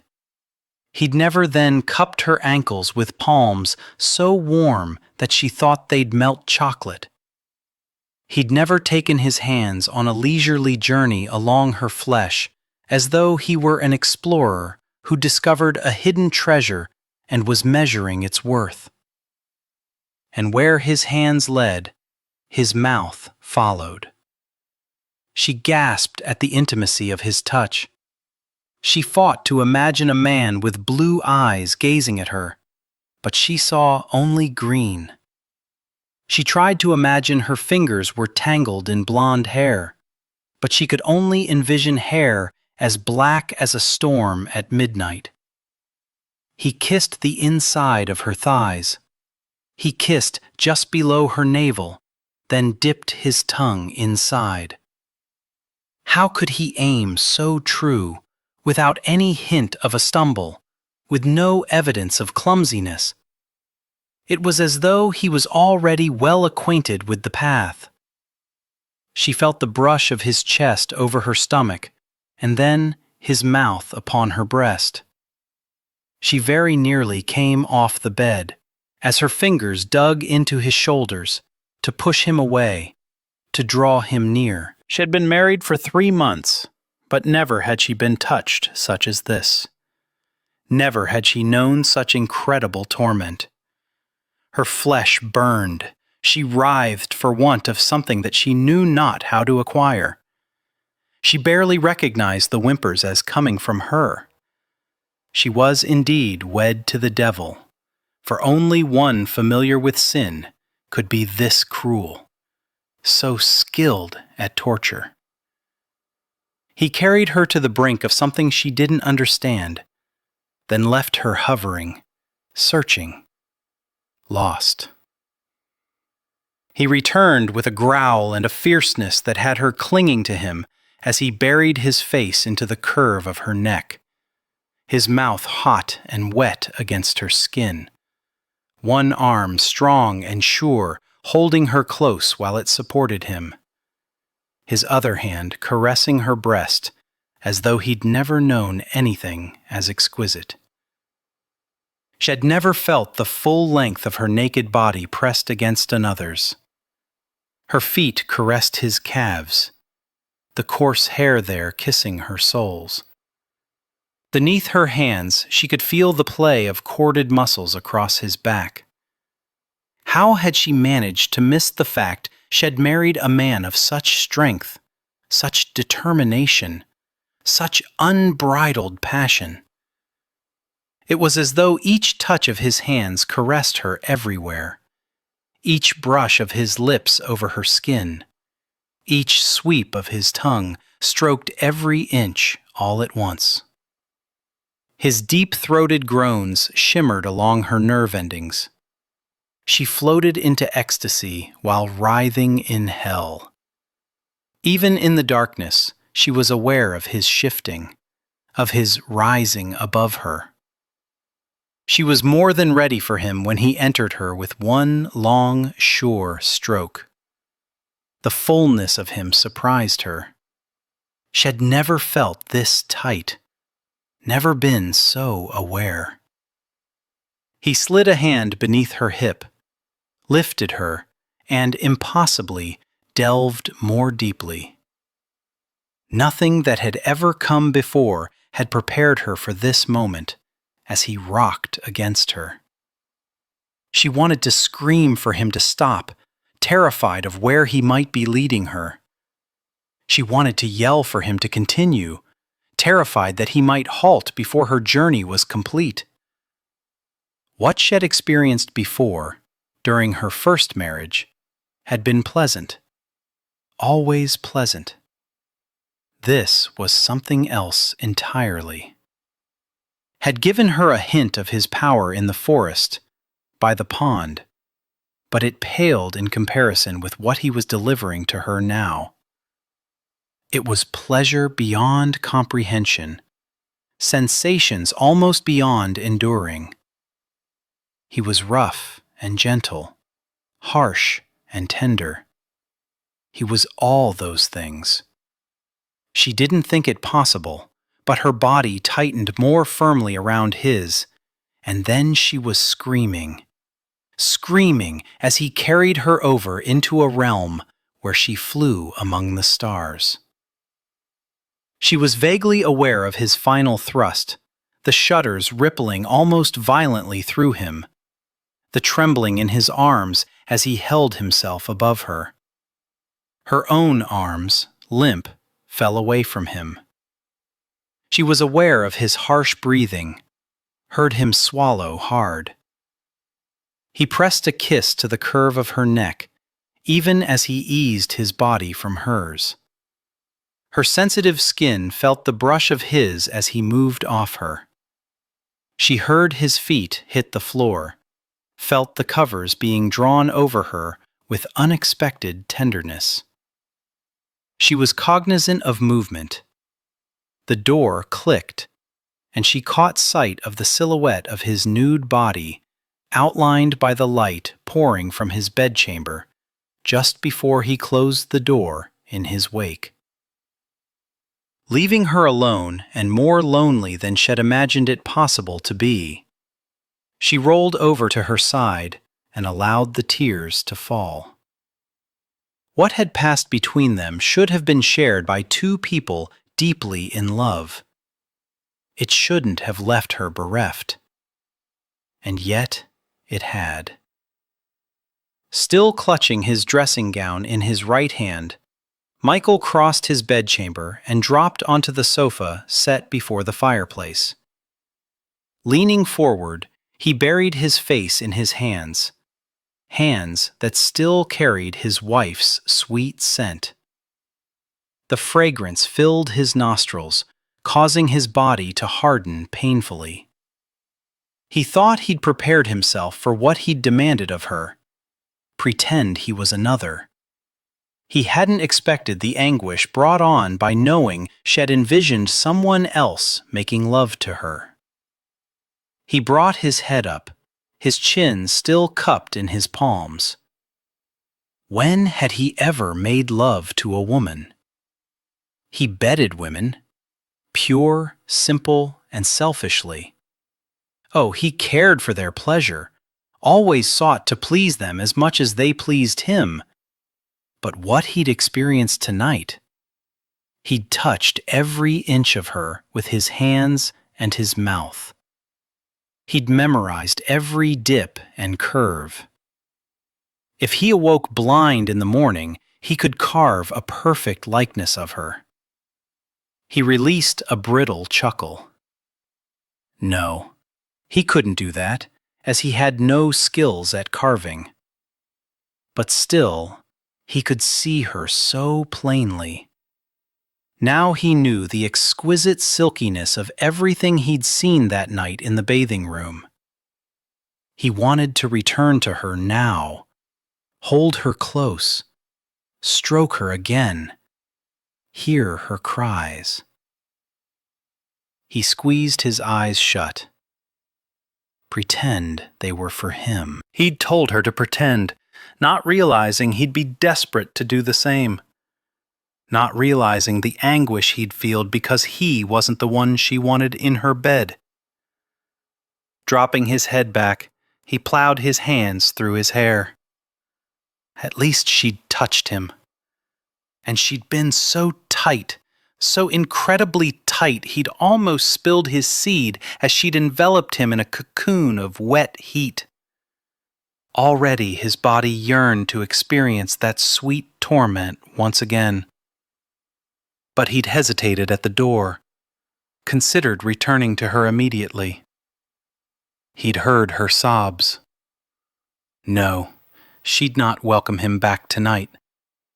Tomorrow night, though, when she'd recovered, when she had the strength to once again pretend, he'd return to her bedchamber, to her bed. And while she pretended he was someone else, he would pretend she had no reason to imagine he was anyone other than who he was. Chapter 15. Stretching beneath the covers, Kate couldn't remember the last time she'd felt so well rested, so glorious upon awakening. Her body was fairly thrumming. She released a tiny, satisfied squeal. Dear Lord, but she felt marvelous. She stretched farther, the soreness between her legs giving her pause. Her eyes flew open as memories bombarded her. Oh, you're awake at last. Clutching the covers against her nakedness, she'd been too lethargic, too sated last night to find the strength to recover her nightgown and slip it back on. She jerked her head to the side, to the chair where Chloe was slowly rising. His lordship sent me to watch over you, her maid said. He was a bit concerned that you were still abed. 'Tis long past noon. The draperies were pulled back, sunlight streaming into the room so she could see Chloe's blush. You don't usually sleep so late, Chloe said. Are you feeling unwell? I feel fine, Kate snapped. More than fine, truth be told. Chloe ducked her head. I thought a dress with a high collar would do well for today. Kate was accustomed to going nude before her servant. She threw the covers back, and her gaze fell on the inside of her thigh and the bruise. She furrowed her brow. No, it wasn't a bruise exactly. She remembered the lingering heat of Falcon Ridge's mouth. Lifting her gaze to her breast, she discovered another mark he'd left behind. Scrambling out of bed, she hurried across the room to the vanity, peered in the mirror, and saw the faintest of love bites at her throat, near her collarbone. Her husband needed to curb his enthusiasm. She started to turn, caught sight of her smile in the mirror. Had she ever worn such a self-satisfied expression? Even when she sought to scold him for this latest offense, she didn't know if she could do it with any true anger reflected in her voice. Did she really want him to dim his attentions when he'd succeeded in carrying her to heights she'd never before attained? Was it possible Jenny had the right of it? That passion was more desirable than love? "Where is the Marquis now?" Kate asked. "I don't know, my lady. He had the carriage brought around a few hours ago." She wondered if he was as anxious to avoid her as she was to avoid him. What in the world did a lady say to a gentleman who'd hardly behaved as a gentleman? How could she possibly look him in the eye, knowing all the things he'd done to her, with her? She'd never had this problem with Wesley, but then his love-making had been much more tamed, more circumspect. Besides, she'd loved him. She shook her head. Not had loved, still loved. It was much easier to meet the gaze of a man you loved, because love encompassed trust. Facing Falconridge was going to be exceedingly uncomfortable. She wanted to avoid it as long as possible. Short of taking a journey back to New York, her options were limited. She needed a rousing round of shopping. Spending money always calmed her, made her better able to face challenges. Kate turned to Chloe. "Yes, I think a dress with a high collar would do nicely for today. And have a carriage brought round for me." She was in desperate need of a diversion. Kate's first stop was the home her parents were leasing. She swept through the front door, a woman with a purpose. Jeremy, walking through the foyer, stopped in his tracks. "I expected you to come by sooner than this," he drawled. "Where's Jenny?" "Still abed. She didn't invite him, Kate." She knew who the him was. Then it was rather rude of him to come, wasn't it? It was also rude of him to marry you without our parents' consent. Jeremy had been instrumental in convincing her not to fight her father on the annulment. He had the argumentative skills to convince a saint to sin. No doubt a talent he'd inherited from their mother. "Did you ever like him?" "I always liked him. I just didn't approve of his handling of you." "Handling? You make it sound like I'm a damned horse." Jeremy sighed. "You know what I mean. He fairly kidnapped you." "I went willingly." Her brother shook his head. "I won't rehash it except to say Falconridge didn't seem too pleased with the attention Wiggins was giving you." "You are a master of understatement." Jeremy took a step toward her, his brow furrowed. "He didn't take his anger out on you, did he?" In a way he had, but it had hardly been in a manner worthy of complaining about, and she certainly wasn't going to discuss the particulars with Jeremy.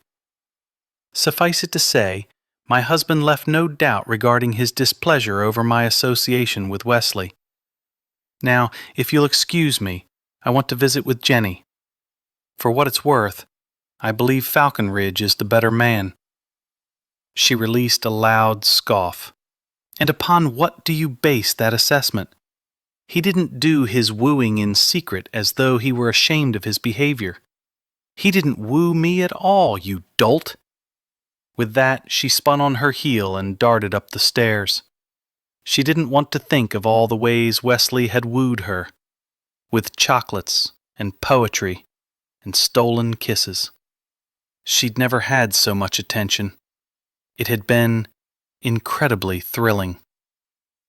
She burst through Jenny's door, marched across the room, and yanked back the draperies. Jenny screeched as the sunshine poured in unmercifully.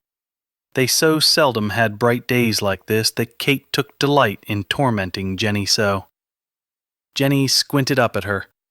"Kate?" She sat up. "What are you doing here?" When Kate only glared at her, Jenny groaned. "Oh, Wesley. Jeremy says you didn't know he was in town." "I didn't. and I certainly didn't invite him. I tried to warn you as soon as I saw him arrive, but I couldn't find you, and then it was too late and I got distracted." She shook her head. "I'm sorry, Kate. Was it awful seeing him again?" Kate sat on the edge of the bed. "Not as awful as I thought it would be. It helped that his wife wasn't at his side. I suspect she'd be at Stonehaven's ball. Will you attend that one?" Kate studied her gloves. She needed new ones. "I don't know. Did she really want to see Wesley with Melanie? He's not nearly as handsome as your Marquis." Kate looked up. "I've told you before, I don't judge a man on his physical attributes. They decline with time. I judge a man based on the way he makes me feel." Jenny gave her a wicked grin. "And how does your Marquis make you feel?" Kate shot off the bed and walked to the window. She heard the bed creak, heard the light touch of Jenny's feet on the floor. "Kate, darling, whatever's wrong?" Jenny said quietly from behind her. Kate swiped at the blasted tear. Where had that come from? "He exercised his husbandly rights last night. Did he hurt you?" Kate shook her head quickly before turning to meet her sister's worried gaze. "I thought I knew. Dear God, Jenny, I've been married. Wesley and I were intimate, but what I experienced last night, it was rather terrifying, but not in a horrible sort of way." Jenny's wicked smile returned. She dropped into a nearby chair, brought her feet up to the cushion, and wrapped her arms around her legs. "Tell me everything." "I can't. It was too personal." "Was he passionate?" Kate nodded. "Very." "Was it wonderful?" Kate bit her bottom lip, squeezed her eyes shut, and nodded. Jenny released a tiny squeal. "Oh, you lucky girl!" Kate opened her eyes, unable to stop herself from grinning. "He was so enthusiastic he left little marks, little love bruises." "Did you leave marks on him?" "I don't think so. I didn't run my mouth all over his body." Jenny's eyes widened, and Kate realized she said much more than she planned to. She rolled her eyes. "He's very amorous, very active during lovemaking. He's nothing at all like Wesley. You need to forget about Wesley." "How can you say that? He was my first love." "But he need not be your last. Falconridge has fairly stated that love will never be between us. Men often state things that aren't true. I pay them no heed. Now, you're an expert on men?" "Hardly. Look at the mess I made with Ravensley." "Did you love him?" "Of course not, but he could stir my passions with little more than a look. I can hardly forgive him for ruining his sister's reputation and using me to do it." "Louisa seems rather happy with Hawkhurst." Jenny smiled softly. "I think she is. Still, Ravensley's handling of the situation was deplorable. In betraying them, he betrayed me. He was desperate. Mother wouldn't consent to you marrying an earl. Are you justifying his actions?" "No, I just understand desperation." "He was at the ball last night." Kate stared at her sister as understanding dawned. "The man wearing the mask?" Jenny nodded. "Was he the distraction?" Kate asked. Jenny had the look of a child who'd been caught pilfering cookies. "Don't look so shocked. We only spoke for a couple of moments. He is to you what Wesley was to me."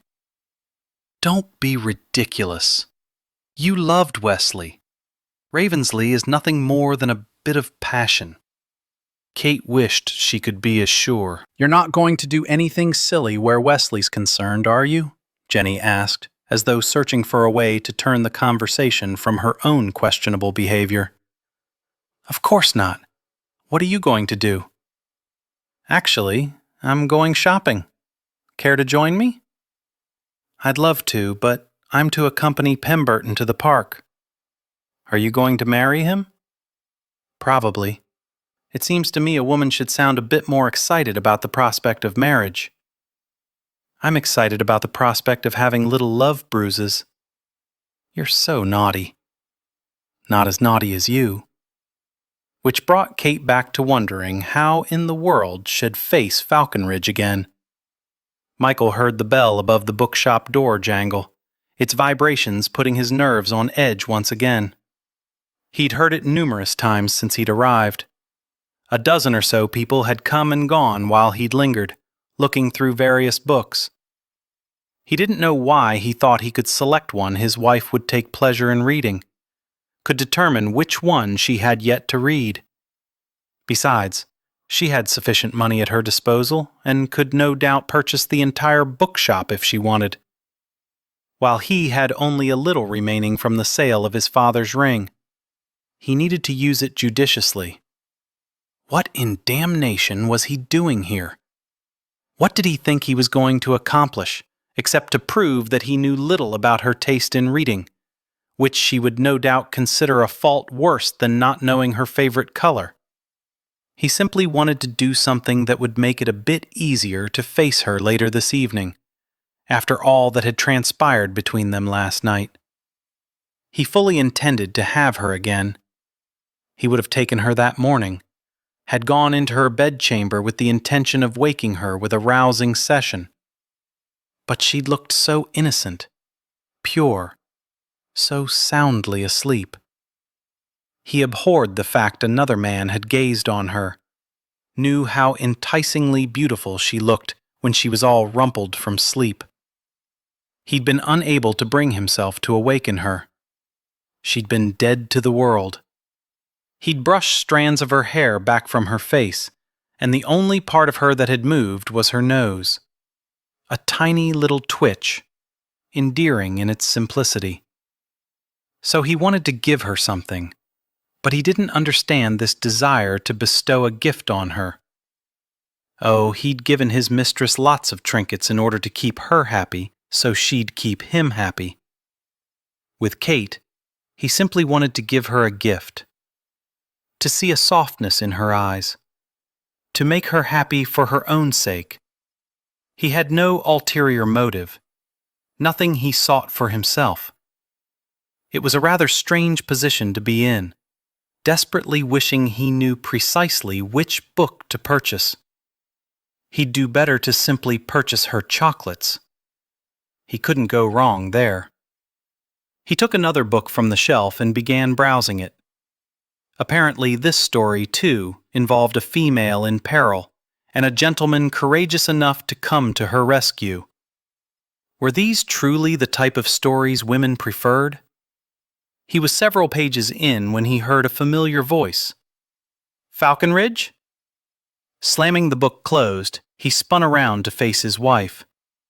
He'd been Falconridge for so long that he was accustomed to the address, but considering what they'd shared last night, it hardly seemed intimate, personal. He nodded brusquely. "Madam." "Do you have a penchant for romantic novels?" she asked, her furrowed brow seeming to make a mockery of her twitching mouth, as though she couldn't decide whether to be concerned or amused. He cleared his throat. The proprietor indicated, "Novels in this area of the shop are favored by women." "I see." She took a step nearer, clearly deciding to be amused. "Why would you prefer to read a novel favored by women?" "Not me, madam." He shoved the book back into its place on the shelf and busied himself scanning other titles. "I was searching, trying to determine damnation," he muttered beneath his breath. It had been a silly plan. She reached past him, bringing her sweet scent nearer, and took the book he'd just returned to its proper place. "Does it appear to be any good?"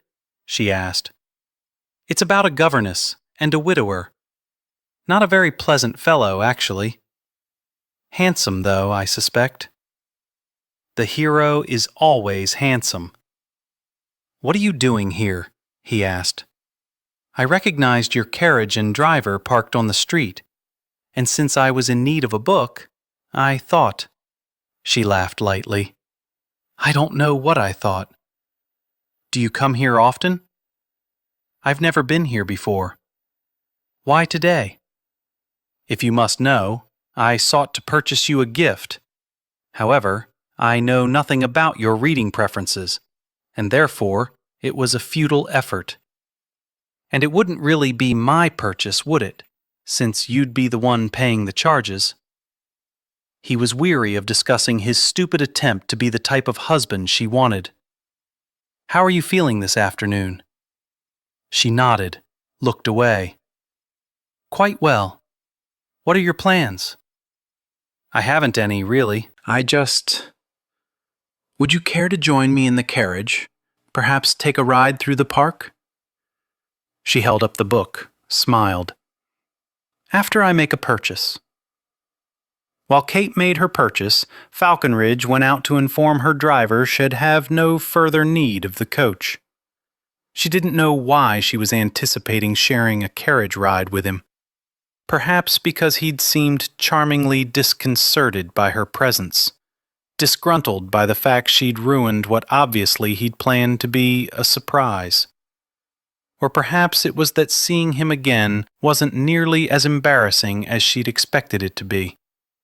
Was actually quite thrilling. She could tell by the way his gaze heated whenever he looked at her that he was thinking about what had transpired between them last night. She wondered if she was as easy to read. "Here you are, my lady," the clerk behind the counter said, handing her the book wrapped in brown paper for safekeeping. "I hope you'll enjoy the story. I know I shall. I've already read it." She walked out of the shop to find her husband waiting by the carriage. He assisted her onto the seat, and she very deliberately scooted all the way across. He stayed as he was, studying her. "I don't think I could be any more clearer if I sent you a gilded invitation," she finally snapped. Grinning, he gave a slight nod. "I suppose not." The carriage rocked as he climbed in and took his place beside her. She could smell his sharp, citrus-like fragrance, remembered the scent of it, heated with passion. "Take us home through the parks," Falconridge instructed the driver. "Leisurely." They journeyed in silence for several minutes, before she finally said, "I'm not overly fond of the English tradition of calling aristocratic men by their titles. Falconridge sounds so harsh. I barely remember the ceremony." She shifted her gaze to him.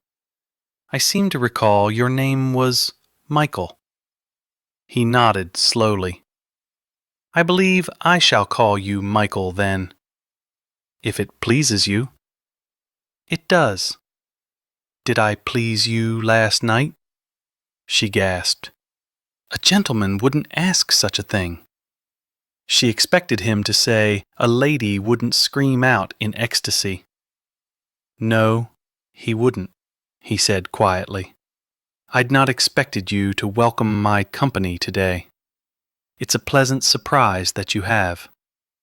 I suppose you intend to continue with what you began last night." "Indeed." She arched a brow. "What? You're not going to say your usual, 'if it pleases you'?" "I think it did please you. More importantly, you pleased me." He trailed his gloved finger along her cheek, tucked a stray strand of hair behind her ear. "Why didn't you tell me you'd been married? I know gentlemen prefer their women pure. I've never fancied virgins." She could hardly countenance they were discussing such intimate details in broad daylight, You can't deny you were angry. Would it not bother you to discover I'd been married? She shifted slightly in the seat to better see his face. Were you? No. Was there ever a woman you wished to marry? Other than me, I mean. No. You're not comfortable with the direction of our conversation. Number 1, I do not see the need to meddle in our pasts. You seemed quite willing to meddle in mine last night. That was different. How so? I didn't have to answer any questions. His eyes held a gleam that drew her, just as they had when they'd traveled from London to his estate. She found herself chuckling as their driver turned into the park, and more than ready to shift the conversation to something a little less likely to cause either of them to feel uncomfortable. The flowers in English gardens are always so lovely, she said. I suppose you have a favorite, and I shall have to guess it in order to prove. Forget-me-nots. She looked down at the book in her lap, wondering why it was so difficult for them to get to know each other. I like forget-me-nots. Is that because blue is your favorite color? She peered over at him coyly. There are other blue flowers. Besides, I thought you guessed blue already. He grinned. I suspect I did. If it's not your favorite color, then why that particular flower? I think because of what it symbolizes. That one is always remembered. He looked away, but she thought she caught a glimpse of sadness in his eyes before he did. Yes, he said quietly. There is no joy in being forgotten. I can't imagine anyone forgetting you. He shifted his attention back to her. I shall do all in my power to see that you don't forget me. She watched as the heat in his eyes intensified until she was the one who turned away. She thought forgetting him would be an impossibility.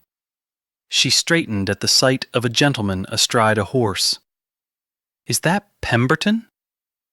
I believe so. Why? Jenny told me she couldn't accompany me because she was going to the park with him. How strange. Perhaps she meant someone else. Or perhaps their outing will be later. Perhaps, although she had a rather bad feeling about things. Oh, Jenny, please don't do anything silly. Are you all right? Falconridge asked. She nodded, smiled. I'm fine. She could only hope the same remained true of her sister. Kate didn't want to be fascinated by her husband, and yet she couldn't deny that she was. They'd not spoken a great deal as they journeyed through various parks, but he'd spoken a little about his schooling. She told him of hers. She'd even confessed how much she envied Jeremy, because he'd had the opportunity to attend a university. Why would a man have need of an educated wife? Michael had dared to ask her. She'd given him an earful there. Perhaps she'd show him. She'd join a suffrage organization. Surely her newly acquired title carried some weight behind it, and with her financial status secured, she could very well make a difference. But as she stood in her bedchamber, gazing out the window, women's rights were the last thing on her mind. Their pleasant afternoon had led to a pleasant enough dinner.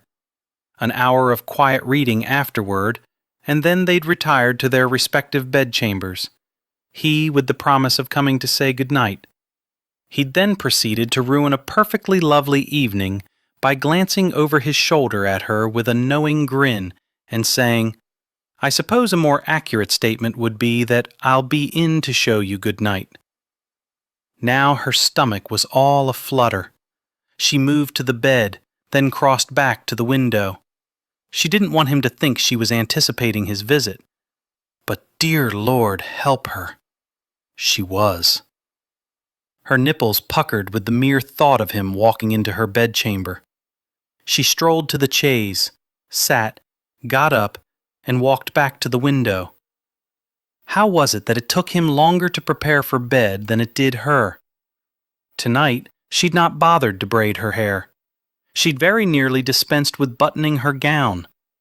She walked back to the bed, fluffed a pillow, and froze when the door finally opened. She considered dashing back to the window, but instead she lifted her chin and met his gaze as he strode into the room, wearing the now ever so familiar dressing gown. He fairly prowled around the corner of the bed like some great cat. She faced him as he got nearer, crowding her as he reached past her. "You don't have to extinguish the light," she said, surprised by the breathlessness of her voice.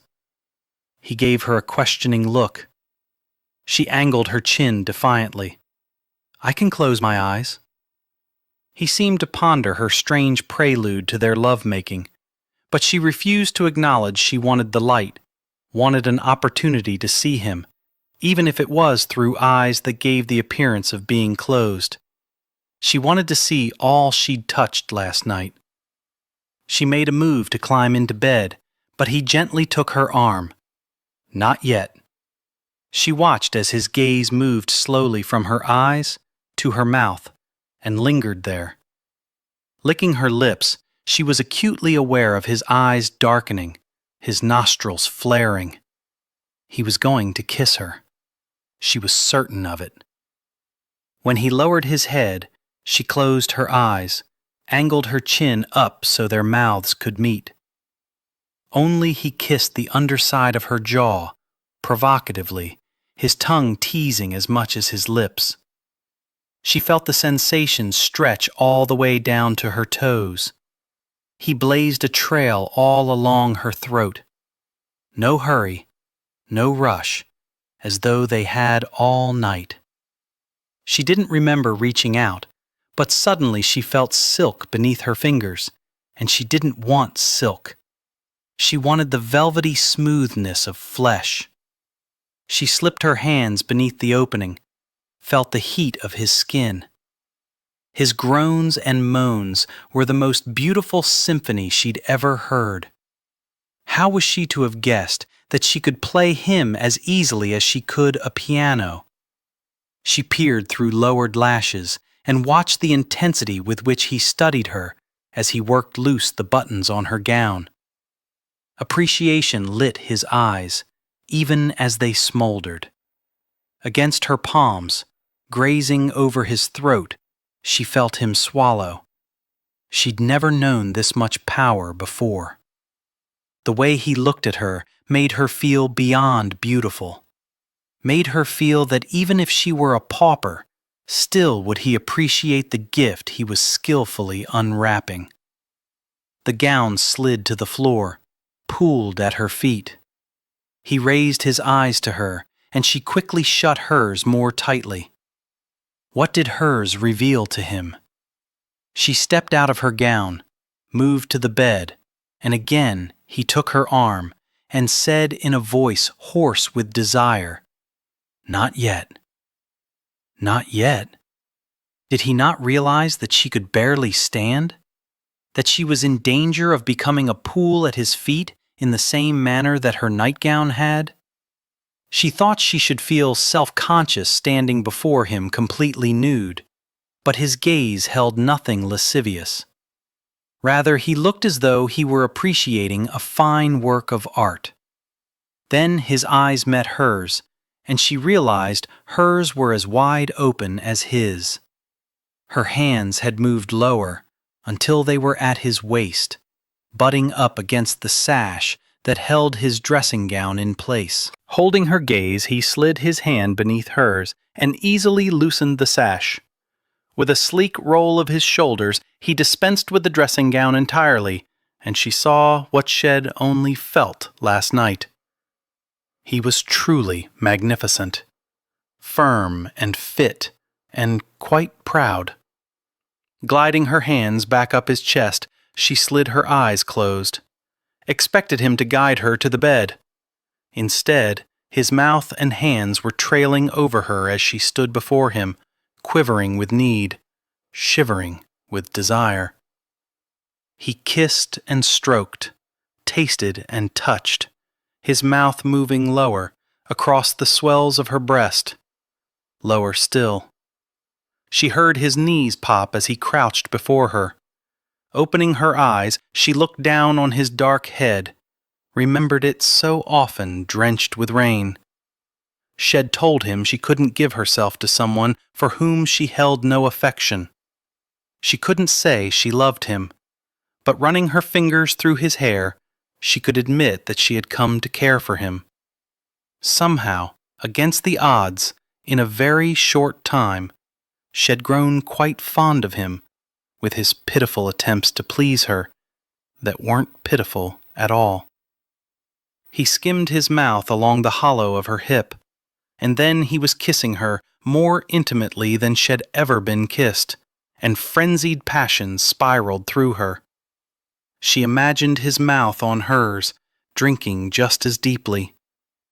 She dug her fingers into his shoulders, wanted to bring his mouth to hers, but he took his time, working his way back up, turning her as he did so, gently pushing her back onto the bed until she was sitting on the edge and he was journeying up her body, laying her down as he went. Standing between her thighs, he plunged inside her and began to ride her with a fierce determination, as though his body was as close to exploding as hers. She was clutching him, holding on, her legs wrapped around his waist as passion rose between them. She didn't know if she'd ever seen anything as beautiful as the movement of his body joined with hers. And when the cataclysm came, it bowed her body beneath his. He threw his head back, lost in his own pleasure.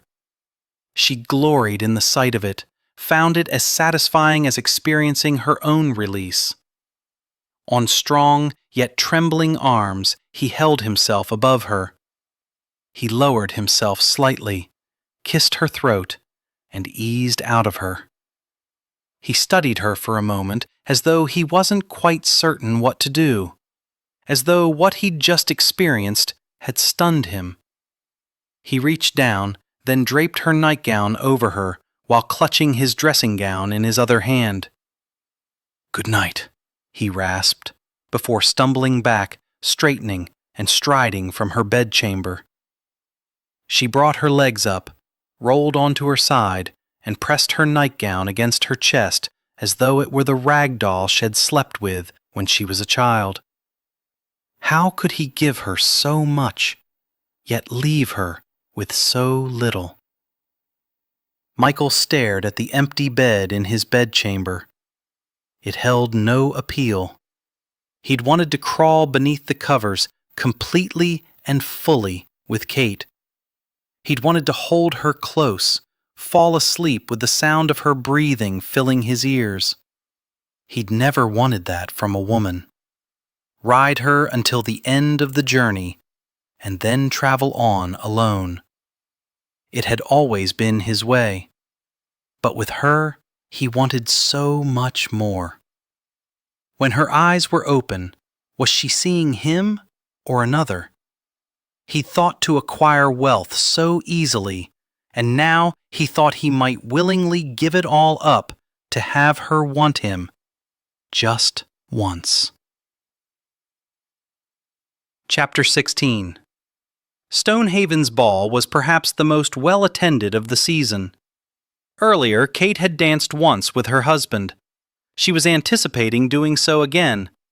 She couldn't deny she cherished the way he looked at her, as though he were coming to appreciate her as much as she was him. Oh, he still had his moods, and he wasn't very forthcoming with revealing information about himself. But she had to admit that the intimacy they shared in the bed seemed to be flowing over into their lives. That he would stand behind her when she was at the desk looking over the accounts. He would lean near and point out a particular purchase. Sometimes his cheek would almost touch hers, and she wondered if he took delight in tormenting her with his nearness. Sometimes she would be fairly melting by the time they retired for the night. "Are you blushing?" Jenny asked. Kate waved her ivory fan. "It's so warm in here. I'm thinking of stepping out for some air. Did you want to join me?" "That sounds lovely." Jenny slipped her arm through Kate's. "The season is near to ending, and I'll miss it terribly. I'm sure you'll be invited to all sorts of country parties. Perhaps I'll come spend some time with you at your estate." Kate welcomed the feel of the softly blowing breeze against her skin as they stepped onto the veranda. "I'd like that, but you must give us a few months to get everything back in order." "Oh, Kate, I don't care about all that." He'd be there to visit with you, not to check out the particulars of your house management skills. Jenny stopped in her tracks on the pebbled path and looked back over her shoulder. "Oh dear, I forgot something. Go on without me. It'll catch up." Before Kate could inquire as to what her sister could have forgotten, Jenny was hurrying back toward the terrace. Kate thought about returning to the ballroom, but it was a lovely fog-free night, and other guests were walking about. Why not her? Although if she realized Jenny was going to abandon her, she'd have asked Michael to join her. She'd begun to enjoy his company even when he wasn't talking. There was a comfortableness in having him near. The one thing she couldn't determine was why he never kissed her, and why he never lingered in her bed. He showed her good night, and then he left. And she so wanted him to stay, but not because she asked him to. She wanted him to stay because it was what he wanted. "Hello, dear girl." The voice coming out of the shadows almost had Kate hopping out of her shoes. She spun around and could see Wesley crooking a finger at her, beckoning her to join him behind the trellis of roses. She cast a furtive glance around her, pausing momentarily at the spot where Jenny had left her. Had this rendezvous been prearranged by her sister? She had a sneaking suspicion that it had been. "I only want a word, Kate," Wesley whispered. She'd seen him arrive with his wife, had even taken a moment to speak to both of them, although she couldn't imagine what it was about Melanie that had caused Wesley to marry her. Her money, of course. The girl, bless her heart, had the largest set of teeth imaginable. Kate wondered if, in the dark, Wesley imagined she was Kate. "Please, Kate," he urged. Reluctantly, she joined him. "This is entirely Then he was kissing her as though they were still married, kissing her as though it was his right, kissing her as though he still loved her, as though his very happiness depended on it. Kissed her with an intimacy she never received from her husband. Michael made love to her, but he never kissed her mouth. He kissed her neck, her breasts, her thighs. He'd even kissed her toes, every one of them. He never pressed his lips to hers, never swept his tongue through her mouth. Pulling back, Wesley cradled her face between his hands. "I miss you desperately." Breathless, she stared at him. "Need I remind you that you're married?" "Which only serves to add to my misery. Melanie, bless her, is not you. But you knew that when you married her. Yet, what choice did I have? What choice did either of us have? Your mother saw to that. I shall never forgive her for tearing us apart. Mother is not entirely to blame. As long as you were unmarried, there was a chance I could convince them that we were meant for each other. You didn't wait. I admit I became impatient. She wouldn't even let me see you. She returned every letter." "You wrote me?" "Of course I did. I thought I could be happy with Melanie, but she hasn't your fire. I want you back in my life, Kate, even if it's only a moment here or a moment there. You are an addiction that I simply—" "Remove your hands from my wife, sir, if you wish for them to remain unbroken." Whether or not Wesley actually did as he was commanded was a moot issue, because Kate spun around to face her husband, effectively removing Wesley's hands from her person for him. She knew the sound of Michael's voice when he was angry, and this was beyond seething. What she felt undulating off him now was raw fury. "Michael, it would be best if you not speak at this precise moment, madam," Wesley chortled. Actually chortled. "You have no hold over her. She is my wife." Only because her father outbid all the others. Kate snapped her head around to look at Wesley. "What, did he not tell you? He put himself up for auction to the highest bidding American father." She turned back to Michael. "I don't understand. My father said you asked for my hand. Only after he was assured your father would provide a settlement higher than any other." She wanted Wesley to shut his mouth, wanted Michael to deny the charges, to say something, anything, to laugh out loud at the ludicrousness of Wesley's words, to punch Wesley in the face. Is what he said true? Even in the dimly lit gardens, she could see the struggle being fought, the struggle to deny, the one to admit. That he had to struggle at all was answer enough. She felt the tears begin to burn her eyes. "You had men bid on you?" "He did." She spun around. Wesley jerked back. She could only imagine what emotions might have been visible on her face. "How do you know so damned much?" "Because Melanie's father was one of the men he invited to the private and secretive auction." Wesley fairly spat each word. "My father wouldn't be so desperate for me to marry. He wouldn't debase himself." She jerked her attention back to Falconridge. "I knew money was involved, but not to the extent that it was all I am to you. Money. That's all I've ever been." "Kate, damn you to hell." She lifted her skirts and hurried from the garden, avoiding the house, seeking out the gate. She emerged at the circular drive where so many carriages were waiting for their owners. Swiping at her tears, she searched frantically for Falconridge's coach. She had to escape, had to get away. When at last she found it, the footman opened the door for her. "Take me to my father's," she instructed as she clambered inside. "What of his lordship?" "He's not coming."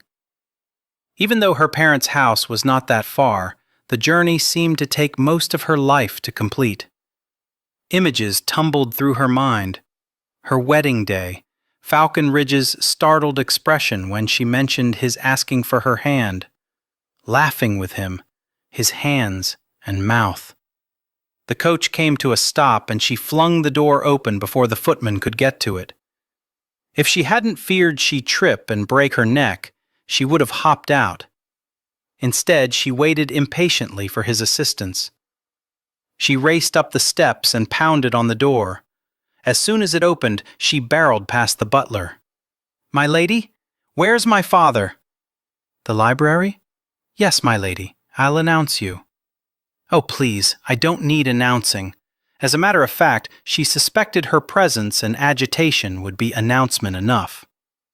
Her father was exactly as she known he would be, sitting behind his desk, peering at his ledgers through a cloud of smelly cigar smoke. He looked up, his eyes widening as though he'd expected someone else, and then they narrowed, his brow furrowing as he slowly came to his feet. "Kate, what's wrong? What are you doing here this time of night? You bid on him?"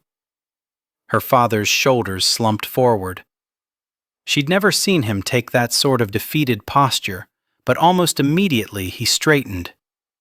"Damn Falconridge, I thought he was a man of his word." A man of his word? The auction was to be kept secret. I didn't think you'd ever hear of it. He didn't tell me. Wesley did.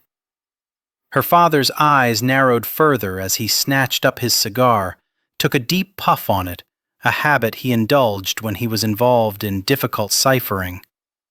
"Jeffers," he finally mumbled. "I'll sue him for breach of contract."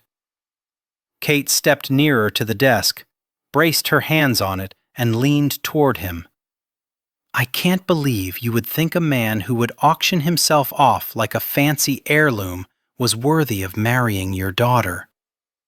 Her father reached out and lifted the lid on the carved wooden box that held his precious cigars. "Want one?" It was their secret, her guilty pleasure. She'd spent many an hour going over the books with her father, puffing on a cigar as though she'd been born a son rather than a daughter. She shook her head. She wasn't in the mood tonight to share in their little ritual.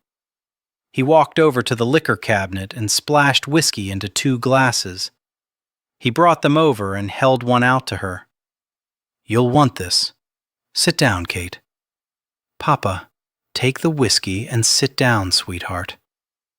She did as he bid her, watching as he took the chair beside hers, close enough that he could take her hand if need be. When had he grown so old? "A father isn't supposed to have a favorite among his children," he began.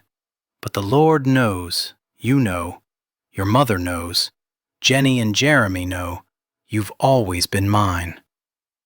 If you loved me so much, why didn't you let me stay married to the man I loved? It makes no sense. You said he was a fortune hunter.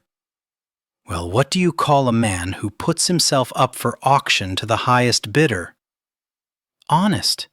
You gotta give him that, Kate. The man was honest about what he was doing, what he wanted, and what he was offering." "I don't have to give him anything," she grumbled, before sipping on the whiskey, allowing the familiar flavor to roll over her tongue and down her throat. "He doesn't love me, and I wanted love. Wesley at least loved me." "I could argue that. Hell, I have argued that. But not tonight. That's not why you're here tonight. No, it's not. I want to know why you could bid on a man your mother wanted you to marry, an aristocrat, a man with a title. There was one for sale, and so I bought it. Because you didn't think I could acquire one on my own? Because I was running out of time, darling, and you weren't trying to acquire one on your own." Kate's stomach lurched at the implications. "Jenny thinks Mother's ill, that's the reason you keep taking her to the seaside." He tossed back his glass of whiskey before nodding. "How ill?" "Ill enough. She didn't want you girls to know. Does Jeremy know?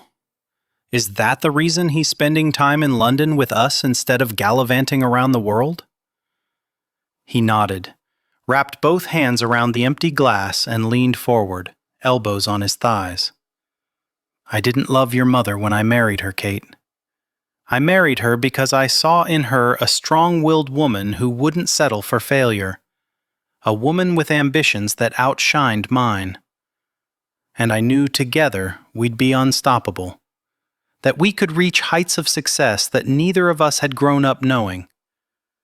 When those New York Knickerbockers snubbed your mother, when they didn't send her an invitation to their balls, we have more money than any of them, Katie, and it wasn't enough. We built the finest house and wore the nicest clothes, but it wasn't enough. When your mama looked in the mirror, she saw a young lady who got married in her best dress, and it was frayed around the edges. And the man she married, he wasn't dressed much better." He wore a sad smile as he studied the empty glass in his hands. Kate took it from him and replaced it with hers. Nodding, he gulped the whiskey. "I don't know when I fell in love with her, Katie. One day she was scolding me about something. She was always scolding me to reach farther than what I could touch. But this one day, I just looked at her and thought, I love this woman. With everything in me. I am where I am today because your mother believed in me, even when I didn't believe in myself. Tears welled in his eyes. I will do anything and everything to see that she dies happy. But if you'd only told me. It makes it too real, sweetheart. If no one knows, then I can pretend it's not true. What does she have? It's a cancer, and I'm not going to discuss the particulars. How long? A year? Maybe more. You know your mother. She believes in doing things her way. I suspect she give Death a run for his money. Kate felt as though she no longer had any stability in her world. It had been a long time since she wanted to feel her mother's arms around her. She'd always been closer to her father. You should tell Jenny, Papa. He nodded. I know. For several moments they simply sat in quiet reflection. Is your Marquis so awful? He finally asked. She shook her head. Maybe one day you'll look at him and think, I love this man, and maybe you'll think of me with a little more kindness. Reaching across her lap, he squeezed her hand. Don't let your mother know that you know about any of this. I won't. She stood up. I understand why you did what you did. Perhaps a part of me even admires you for it. But I can't forgive you for it.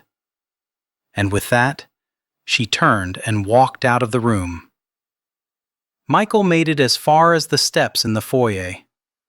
In Stonehaven's garden, he'd made a move to go after Kate, but Wiggins had grabbed his arm. Let her go, he'd ordered. Michael wasn't about to listen to anything the man had to say. He'd made that clear by delivering a hard punch to the man's face. He thought he might have broken his hand in the process. He'd finally made his way out to the street, only to discover their coach gone. He'd walked until he found a hansom cab for hire, and had returned home to discover his wife hadn't. So he tugged off his gloves, loosened his neckcloth, dropped down to the third step of the stairs that swept up to the next landing, and considered his options. She'd no doubt returned to her parents' home, and the very real possibility existed that she would never return to this one. The disappointment and revulsion at learning her husband had sold himself was far too clear. He'd thought looking at his own reflection in the mirror had been hard enough, but gazing into her eyes. With a deep sigh, he dropped his head into his hands, pressed his fingers against his skull. He'd kept his part of the bargain. The money was his, hard-earned. He wouldn't allow it to be taken away. They could turn it all over to him and take back their daughter who believed love was so damned important. He was weary of playing her games. Favorite colors and flowers and books. He'd had enough. She could rot in hell for all he cared. He didn't need her. He needed, wanted, her money. That was the extent of his longing. She could go back to Wesley Wiggins. The anguished cry echoed around him. He couldn't bear the thought of her with another man. Couldn't bear the thought of her gracing him with smiles, of laughing with him, of peering over at him impishly on the verge of delivering some tart comment designed to put him in his place. He didn't want her with a man who knew her favorite color. He wanted her. He wanted her smiles, her laughter. He wanted the way she took charge, her no-nonsense approach to life. He wanted the contentment he felt when he danced with her, the joy he experienced when he gazed at her first thing in the morning. He wanted her cries and whimpers of passion at night, even if they were stirred to life by the memories of another man. He cursed at the bittersweet moments that plagued him.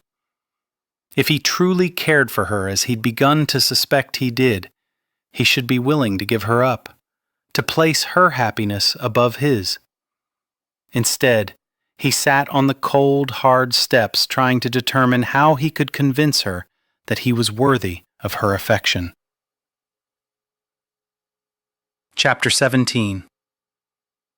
Michael stood within the Rose entryway waiting to be announced. He was damn tempted to rush up the stairs and pound on the door of every bedchamber until he found his wife. Head sat on the hard steps of his own stairs until dawn, waiting for her return. When the sunlight had begun filtering in through the windows, it had brought a darkness to his soul, the likes of which he'd never known. He'd been hit with the realization that he didn't want to lose Kate. And not because of the funds that she'd brought with her, but because of the smiles and laughter she brought with her, and even her damned notion that he should earn her affection. But it appeared he was in danger of losing her, because he'd yet to determine how to gain her affection. So he'd begun considering his options. He'd purchased her a dozen bouquets of forget-me-nots, 24 boxes of chocolates, 1,000 books. And as he thought of each item, he dismissed it. He didn't have the power to earn her love, but perhaps he could earn her understanding. He heard light footsteps coming down the hallway. The butler bowed slightly. "My lord, if you'll follow me, Mr. Rose will see you." Michael followed the man to the library where he spotted James Rose pouring amber liquid into 2 glasses. Rose glanced over at him. "Falconridge, Rose." Rose turned from the table and handed him a glass. "I know it's a bit early in the day, but I figure we can both use a good stiff drink. And don't worry about a thing. Kate was here last night and told me everything. We're going to sue Jeffers for telling that no-account son-in-law of his about our arrangement." He tossed back his drink in one swallow. "The money will go to you, of course, as I have no need of it, but I have the best lawyers already on retainer." "I don't care about any of that. I'm here for Kate." Rose looked as though Michael had tossed the expensive whiskey in his face. "What do you mean you're here for Kate? She returned to your residence last night." "No, she didn't." "Of course she did. There was nowhere else for her to go. You just didn't see her arrive. As I was sitting on the stairs of my foyer until dawn, there is no way I could have possibly not seen her arrive." "Are you certain she isn't here?" Rose nodded. "Absolutely positive. She was understandably upset with me. She rushed out.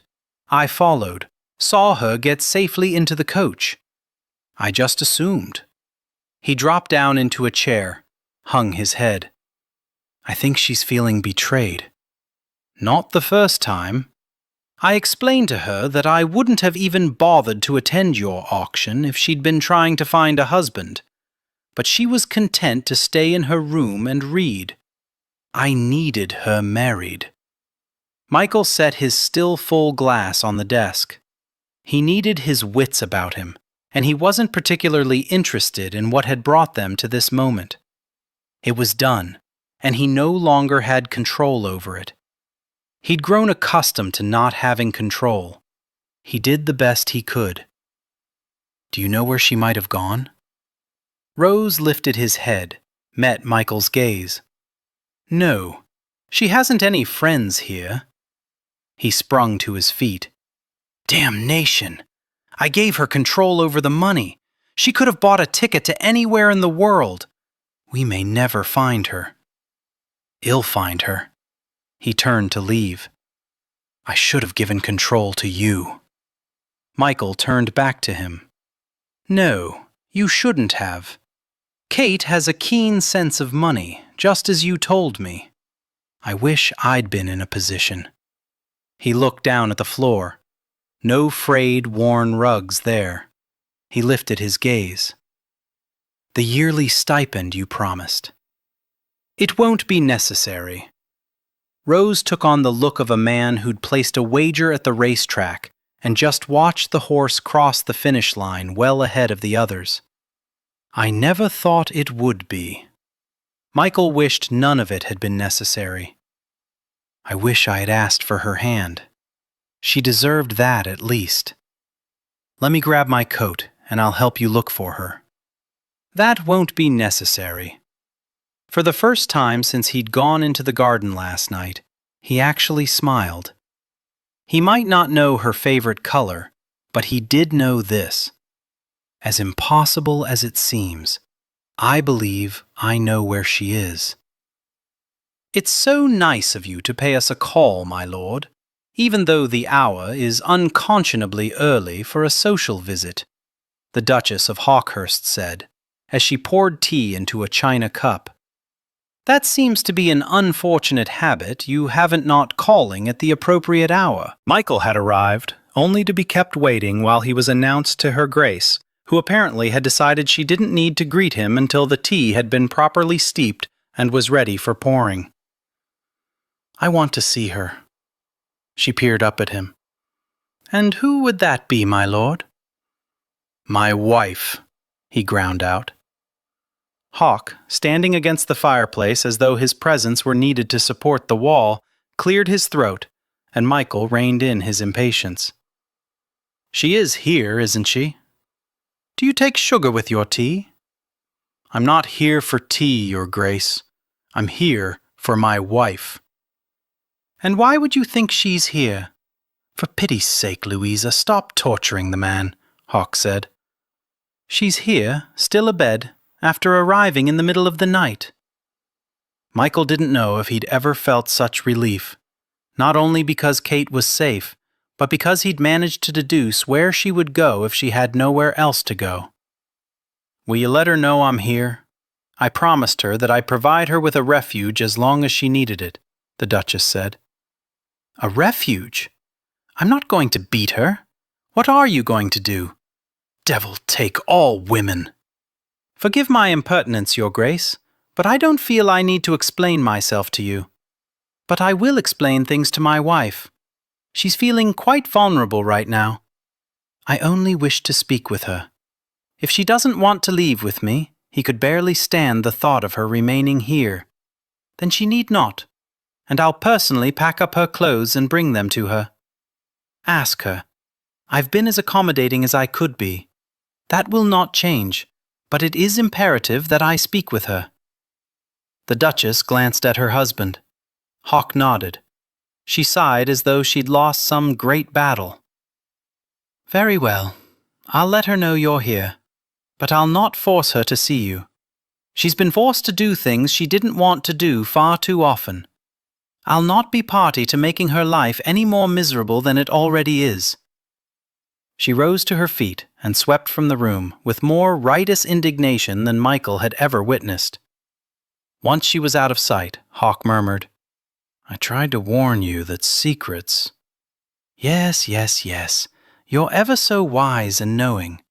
How fortunate for me that I have such a clever friend. More clever than you, for certain, because I know the way to a lady's heart doesn't involve bringing her to tears. She was quite distraught when she arrived. Louisa was with her for a good part of the night." Hawk's words effectively doused Michael's irritation with him. "I'd never planned to deceive her about how she came to be my wife, but once I realized her parents had told a different tale, what was I to do? Reveal them as liars? It might have been better than perpetuating the lie." Michael waved that off. "It no longer matters. It's only important that she come to understand why." "Do you think seeing her now is the right move?" Hawk asked quietly. "What would you do in my place if it were Louisa who wanted nothing to do with you?" Hawk arched a brow in surprise. "You've come to care for the girl." Care hardly seemed a strong enough word to describe what he felt for Kate. In a short period of time, she'd come to mean everything to him.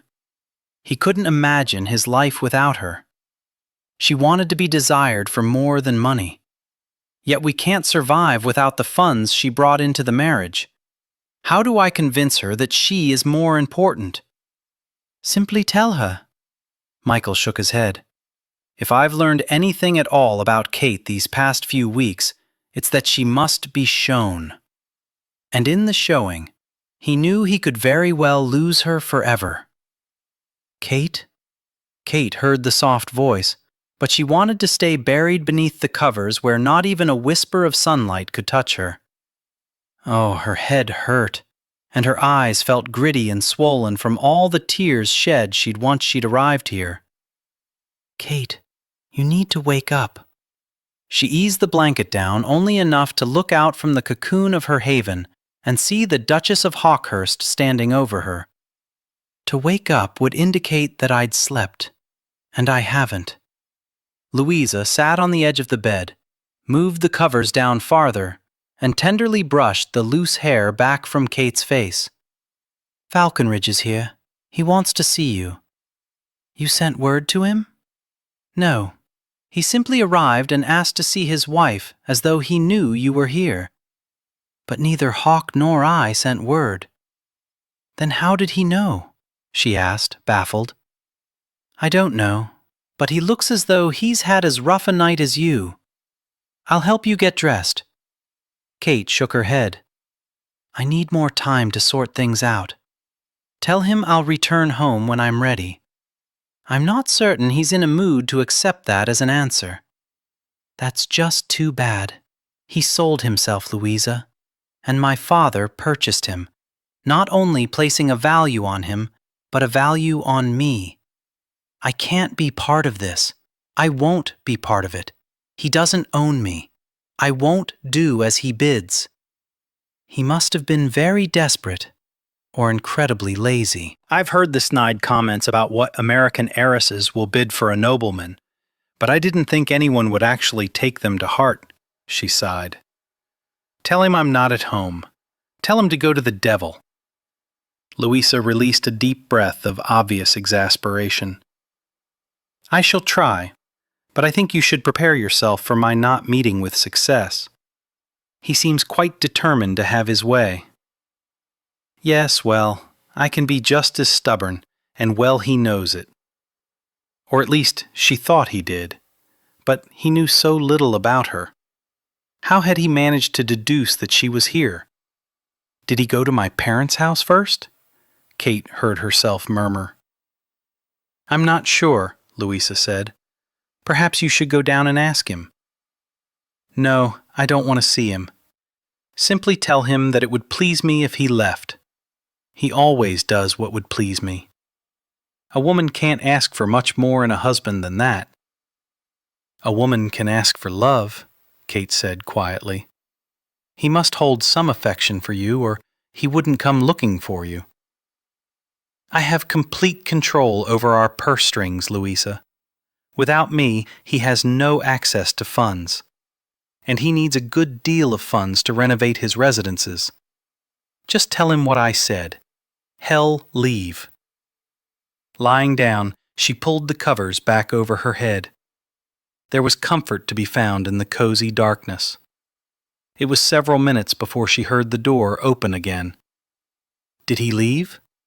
No, he did not, a familiar deep voice answered back. She jerked the blankets down and glared at her husband, who was slowly closing the door behind him and watching her intently, as though wondering if she might pick up an object on the bedside table and throw it at him. If they were her things, she very well might have. Even Louisa had betrayed her. Was there no one she could trust? Don't be angry at your hostess. She believes I left. Her mistake was in taking me at my word and not escorting me to the door. So you lie as easily to her as you do to me. I never lied to you, Kate. I may have danced around the truth a bit, but only because I realized your parents didn't want you to know the particulars of our arrangement. You said you approached my father. And I did, with an invitation to the auction. Who all did you invite? Your father, Jeffers, Blair, Haddock, and Keene. She pushed herself up and sat back against the pillows, settling the blanket at her waist. Rather austere company. The wealthiest of the wealthy. At least I can't fault you for not aiming high. He walked over to the window and gazed out, squinting against the brightness of the morning. In my youth, I would stay in this room when I visited Hawkhurst. It seemed a strange change in topic, and yet, at the same time, it was revealing something that she couldn't quite comprehend. But your own residence isn't that far away. Still, it was more pleasant here. Hawk's mother had a tendency toward kindness. And your own mother didn't? My mother was hardly ever home. I think she and my father saw me as a necessary nuisance, the required heir and nothing more except a bother. A nanny and a governess saw to my care. They were neither kind nor particularly pleasant. I had a governess. She wasn't so awful. He peered over his shoulder at her. Did she lock you in a closet if you didn't eat your peas? She slowly shook her head. Did yours? To this day, I refuse to eat peas willingly. But you were the young lord, the heir. I suspect that was the reason she took such delight in tormenting me. She was quite clever. She had me convinced I'd be a grave disappointment to my parents if they ever learned. I had to be punished for behaving poorly, so I suffered through her cruelties in silence. Is her punishment the reason you don't suffer confinement well? Probably. Is all of this the reason you hate your mother? That you don't go see her? I don't hate her. I've always loved her, even though she had no time for me, and I go see her quite often. But you've never taken me to meet her. I had my reasons. He crossed the room, stood at the foot of her bed, and wrapped his hand around the bedpost. She could see him more clearly now. He looked as though his night had been as horrendous as hers. His eyes were red-rimmed, but she couldn't imagine him weeping. No doubt he'd imbibed and become lost in his favorite liquor, or perhaps it was simply lack of sleep that made him appear so war-weary. His hair was untamed, as though he'd run his fingers through it 1,000 times. Other than that, his clothing was impeccable, his grooming perfection. She felt her defenses crumbling and forced herself to shore them up. How could she resist him when he looked at her as though he'd like nothing more than to gobble her up? She shifted her gaze to his hand, holding the bedpost until his knuckles turned white, as though he needed that solid anchor to keep his distance. Your hand looks swollen. I rammed it against something last night. In anger? He nodded. Does it hurt? I suspect the discomfort pales when compared with the pain I've brought you. I promised myself I wouldn't ask, but I have to know. After my father outbid the others, did you tell him that it was me you wanted to marry? She could see him struggling to hold her gaze. No. You wanted to marry Jenny. I thought she stood less chance of being disappointed. Because you can't love me? I don't know how to love you, Kate. Love is not something with which I'm intimately familiar. I can tell you that I never meant to hurt you. And how did you plan to accomplish that when your selection of a wife was based on the highest bidding father? You couldn't even be bothered to court a lady. You wanted the fastest, easiest. What I did was not easy. It sounded as though he'd shoved each word out from the depth of his soul. It cost me everything that I valued, my pride, my dignity as a man. And now it's going to cost me you. I need you to understand why I did it. Your reasons are obvious. The condition of your estate, your London residence. I could live with the deteriorating conditions of my life. There's more, but I have to show you.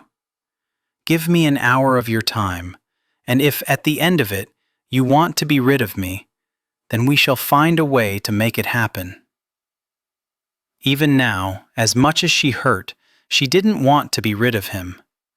She wasn't certain what she did want. But she did know what she didn't want. I don't have proper clothes here. All I have is the gown I wore to the ball last night, and it's hardly suitable attire. Our residence is not that far away. Well, stop there first. Where are we going after that? To visit hell. Chapter 18. Kate had tried to get more information from her husband on the pretext that she needed to know exactly where they were going so she could dress appropriately. But he'd refused to offer even a hint, and she knew him well enough to know that he could be as stubborn as she. They were alike in that way. So she decided on a simple gray dress with red velvet trim, an elegant matching cape, and a tidy hat that sat perfectly atop her upswept hair. She'd even spent a few minutes with slices of cucumber over her eyes to reduce the swelling. She fully intended to arrive at hell looking her best. If he'd sought to intimidate her with his succinct response, he'd learned she wasn't easily intimidated. Although she suspected he was well aware of that. They'd not spoken on the way to their residence, and he seemed determined to be equally non-communicative as they made their way to wherever it was he wanted them to go. "How did you know I was at Louisa's?" she finally asked, because the oppressive silence was beginning to grate on her nerves. Sitting beside her, he merely angled his head slightly to meet her gaze. "I simply knew." "Did you go to my parents first?" He nodded. "I spoke with your father this morning. He was quite concerned. I sent word to let him know you were all right. I'm still angry at him. Still angry at us both, I suspect. Both of your actions degrade me. I beg to differ. They degrade us, but you're innocent above all this." It seemed to be a time for honesty between them. "I didn't arrange to meet Wesley in the garden last night. Jenny and I were going for a stroll. She forgot something and left me, and Wesley was there. I was so surprised by his appearance that I didn't leave immediately, and I should have. Thank you for that. You know, one of the reasons that I wanted to marry a man who loved me was because when you love someone, it's much easier to forgive their faults, and I have a good many faults. Will you think more of me if I list them rather than your favorite color?" His eyes held the familiar glint of teasing. "Are you saying that you've noticed them?" she asked tartly. "I'm saying they're easier to deduce than your favorite color, but then I have faults of my own, and far more than you. You're very secretive. I'm not accustomed to sharing." They began to move into an area of London sparse with buildings and people. Just as quickly, her curiosity intensified. What if he had a child, someone he visited in secret? "Are we going to see someone or something?" she asked. "A bit of both. It's just up here." He indicated a building in the distance that became visible whenever there was a break in the trees. A wrought iron fence apparently circled the property. "Is it one of your residences?" "No. It's the Glenwood Lunatic Asylum." Her heart skipped a beat, and she twisted around to face her husband completely. She'd read far too many novels where the innocent lass was locked away. "Why are we coming here?" He was studying her, a speculative yet grim expression marring his handsome features. "Good Lord, you're afraid I'm going to lock you away." Reaching out, he tucked stray strands of hair behind her ear. "Perhaps I should have insisted you deduce my favorite color." "What has your favorite color to do with anything?" "Perhaps if you knew it, you'd know me well enough not to have such silly notions." She was a bit disconcerted he could read her so easily. When had he begun to have such an understanding of her thoughts, her needs, her fears? "If you were going to lock me away, you would have done it the first night," she said with conviction. and your favorite color is black. Wrong on both accounts. It's not as easy to deduce someone's favorite color as you might think. She realized that their discussion had taken a silly turn, and that perhaps he was perpetuating it because he wasn't at all comfortable with where they were going and what he was about to share. As the driver turned the carriage onto the dirt path and through the gates where Glenwood Asylum was carved in stone on either side of the gates, Michael's eyes grew incredibly sad. Reaching out, she wrapped her hand around his and squeezed comfortingly. "Why are we here, Michael?" "I want to introduce you to someone." "Who?" "My mother." "But you said she was ill, with a cancer." "No, I said she wasn't well. Your mother voiced her concern that it was cancer. I never acknowledged it, although I suppose cancer is as good a way as any to describe her condition. It's as though something is eating away her memories. I don't understand. I'm not sure anyone does." The driver brought the carriage to a halt in front of the looming building. Kate wasn't certain when she stopped squeezing Michael's hand and he'd begun to squeeze hers. "Kate, I need you to understand why I stepped on the bidding block, as it were. Not for new wallpaper or draperies. No." He gave her a wry smile. "Besides, you wanted to meet my mother." She swallowed hard. "Is it contagious?" "I don't believe so. At least, I've not displayed any symptoms. I don't think. Although, I suppose I wouldn't remember if I did." "What are you talking about?" "My mother's affliction. She doesn't remember things." Kate shook her head in disbelief. "That's not a reason to be placed in an asylum." "Sometimes I can't remember where I set down my book or my purse." He cradled her face, and there was such a depth of sorrow in his eyes that she almost wept. "Kate, my mother doesn't remember me." Before she could respond, he moved away, opened the carriage door, stepped out, and turned back to her, his hand extended. "I need you to come with me so you'll understand." Only, she was afraid. Afraid to know the truth. And yet, how could she not stand beside him? He was her husband. And more, he'd become someone she'd begun to care about. "Don't be afraid, Kate." Only she was. "I've never known anyone who belongs in a place like this. I'm not sure anyone belongs in a place like this." He took her hand. "Come meet my mother." Taking a deep breath, she alighted from the carriage. "How could she not remember you?" she asked as they walked toward the door. "To her, I'm as inconsequential as the book you mentioned misplacing earlier." "You can't possibly believe you mean that little to her."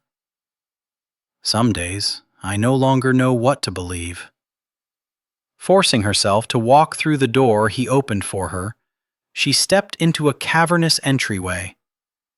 Stairs swept up either side, and she thought she could hear the distant, tormented cries of lost souls. A young man sitting at a desk came to his feet. "Lord Falconridge," he smiled. "Your mother's having a good day. She's in the garden." Michael looked as though he'd smashed into a brick wall. "A good day? Do you mean she's getting better?" Kate heard the hope in his voice, saw it reflected in his eyes, leaving her with no doubt as to the extent of his affection for his mother. And yet he claimed not to know how to love? "I'm not certain I'd go that far," the young man behind the desk said. "You'd have to ask Dr. Kent." He called out to another man passing through the entry. "Charles, will you take Lord Falconridge to see his mother?" Then he turned back to Michael. I'll let Dr. Kent know you're here." Charles, who looked to Kate like a man she'd never wanted to meet in a darkened street, lumbered through the foyer to a set of double doors at the back. Was this someone's residence? Kate asked. Anything to distract her from the upcoming meeting. She didn't want to be nervous, and yet she was.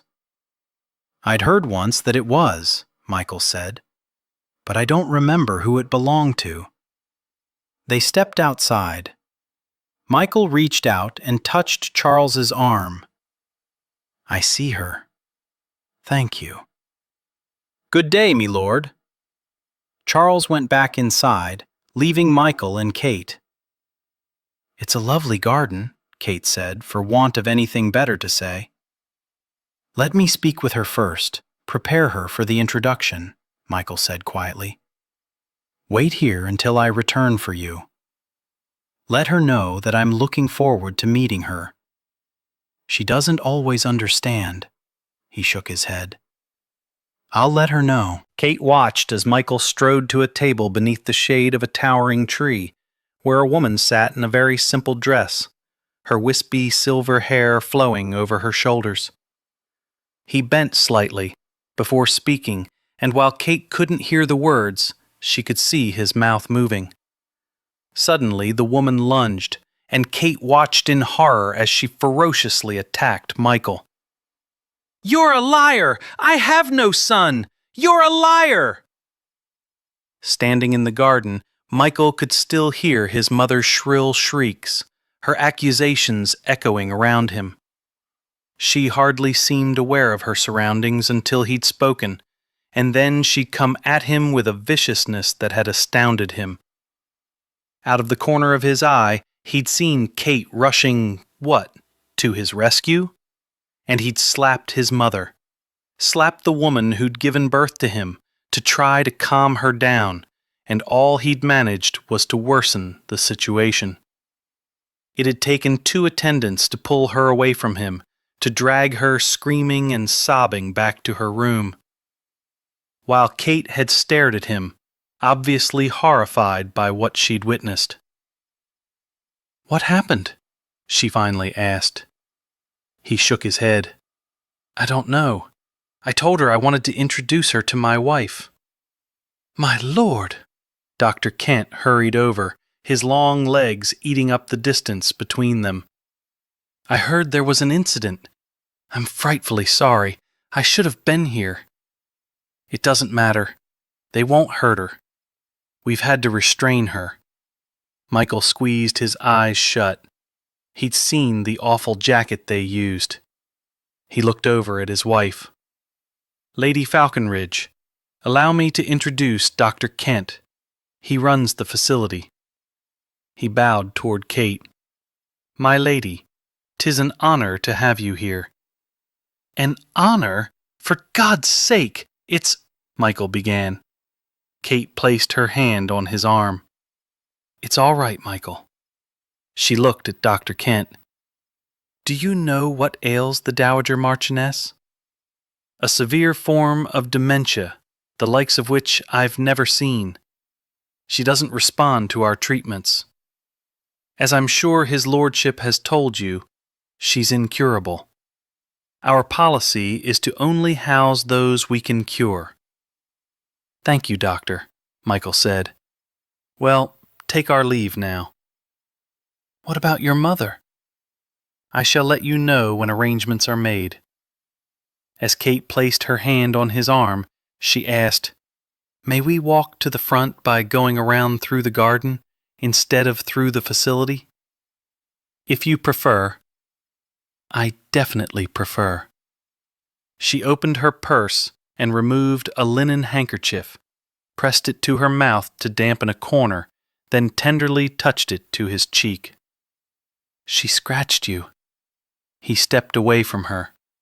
"Michael, it's bleeding." He thought if she were kind to him, he might crumble. Right there, in the midst of the garden, within the walls of the asylum. Instead, he reached into his jacket, removed his own handkerchief, and pressed it against his cheek, still feeling the sting from his mother's sharp nails scraping along his face, no doubt leaving bloody furrows. "How long has she been here?" Kate asked softly, as though she realized he could easily shatter. He didn't want to talk. All he wanted was to return home and bury himself deeply within her. 5 years. God, it had been a mistake to bring her here, to try to show her, to explain. "I'll meet you at the carriage," he said. Stunned, Kate watched as her husband began striding toward the copse of trees. "Michael!" Lifting her skirts, she hurried after him, not catching up until he'd reached the trees. Their leaves, rustling in the breeze, sounded obscene. Nothing here brought comfort. "Michael, go to the carriage, Kate."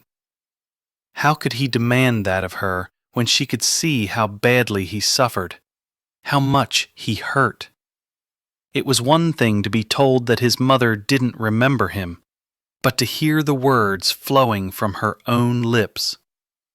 Why did she say she has no son? He spun to face her, and the anguish she saw in his eyes nearly felled her. "I told you! Because she doesn't remember me!" He dropped to his haunches, dug his elbows into his thighs, and pressed the heels of his hands to his forehead. "Why did she attack you? She's in a damned lunatic asylum. You can't actually believe that. I can explain her behavior. Why didn't you tell me about her sooner? Allow me to repeat. My mother is in a damned lunatic asylum." He lowered his hands and dropped his head back, his gaze on the clear sky. "You're bleeding again." What does it matter? What does any of this matter? Her heart ached for him as it had never ached before. Everything in her life seemed so trivial in light of his torment. She'd never felt so helpless, so unprepared for anything as devastating as what he endured. "We can find a better doctor," she said. "We have enough money that we can make her well again." He searched her face, and she could see the wonder in his eyes.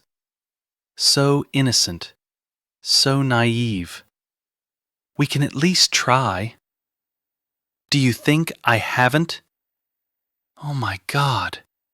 She knelt in front of him, studied his face, felt the tears stinging her eyes as understanding dawned. "She's the reason you auctioned yourself." Private asylums have an expectation of curing people. I don't want her in a public asylum. Now that I have funds, they've agreed to keep her here a while longer. But I need to make other arrangements for her. I want to bring her home. I want to build her a haven near Rayborn, hire a staff to care for her. He squeezed his eyes shut. She's a marchioness. She deserves better than this. Kate saw a boy who wasn't raised in the shadow of his mother's love, who as a man distanced himself from that very emotion, even now, not acknowledging that it was love that drove his actions. It could only be love for his mother, not respect for her position as a peer, that had caused him to sacrifice his pride. I think, she swallowed, I think we should visit the bank on our way home. We need to alert them that your signature will work as easily as mine for releasing funds. That's not the reason I brought you here. I know. You wanted me to understand why you did what you did. Oh, God. She wanted to weep for what he'd suffered, for the burden shed inadvertently added to his life. But I think it was rather silly of my father to trust you with his daughter, and not his money. He studied her as though he wanted to say more, and she wondered if a time would come when he'd ever feel comfortable revealing his innermost thoughts to her. She supposed what he'd revealed today was a start.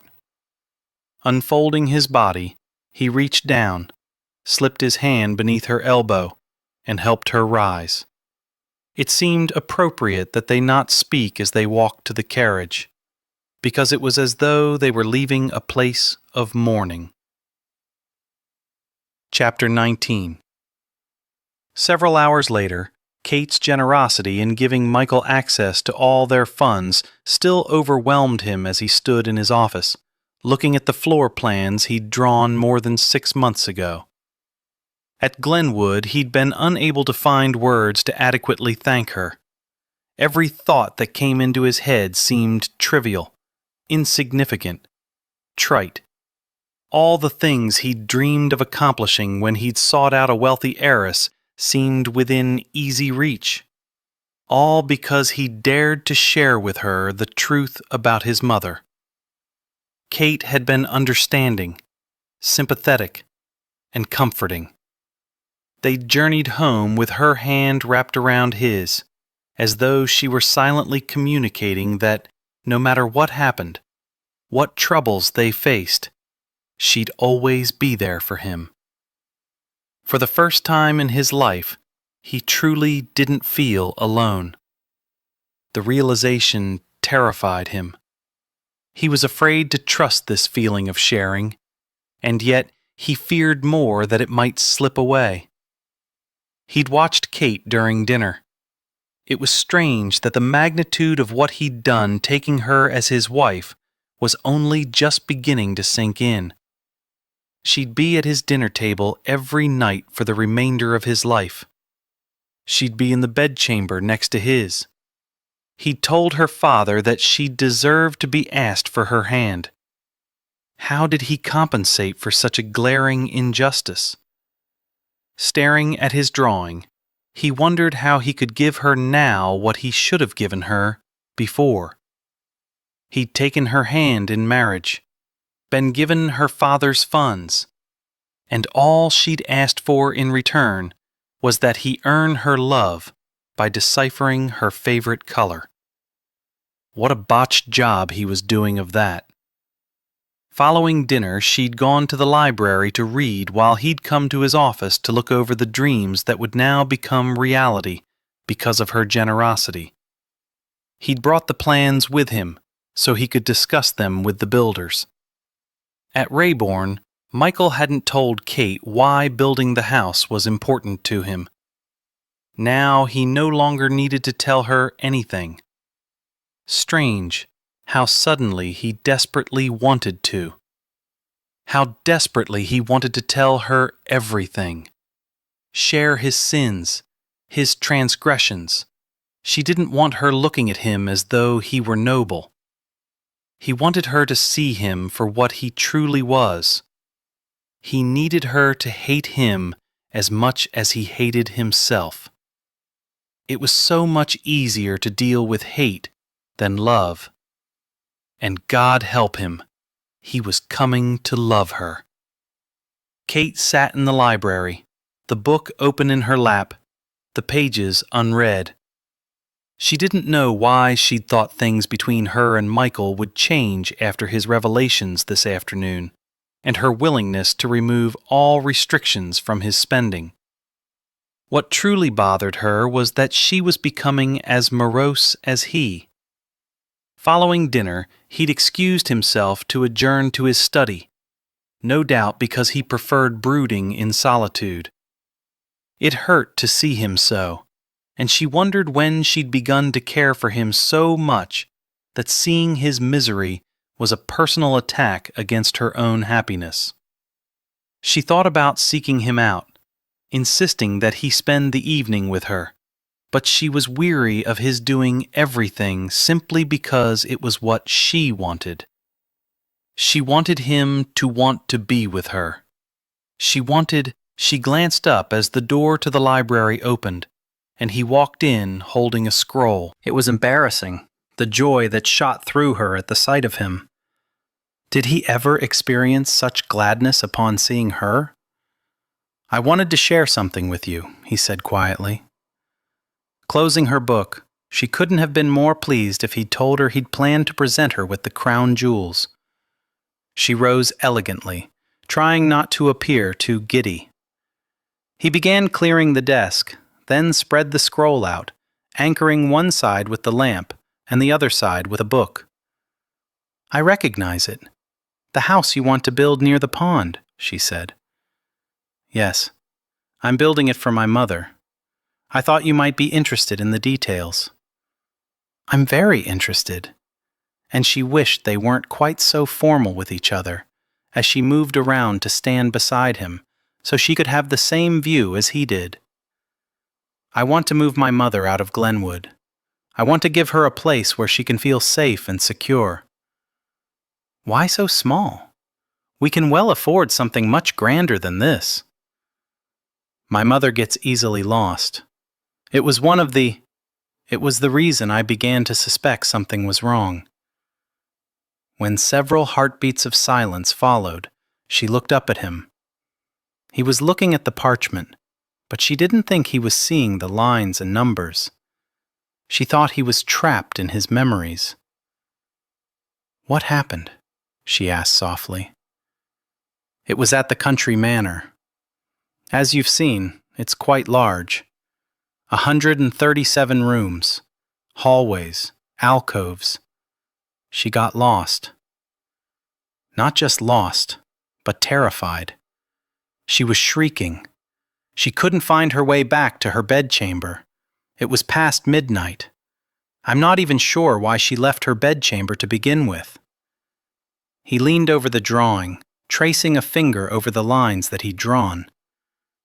"I want to give her a small house. A front room, the parlor, if you will.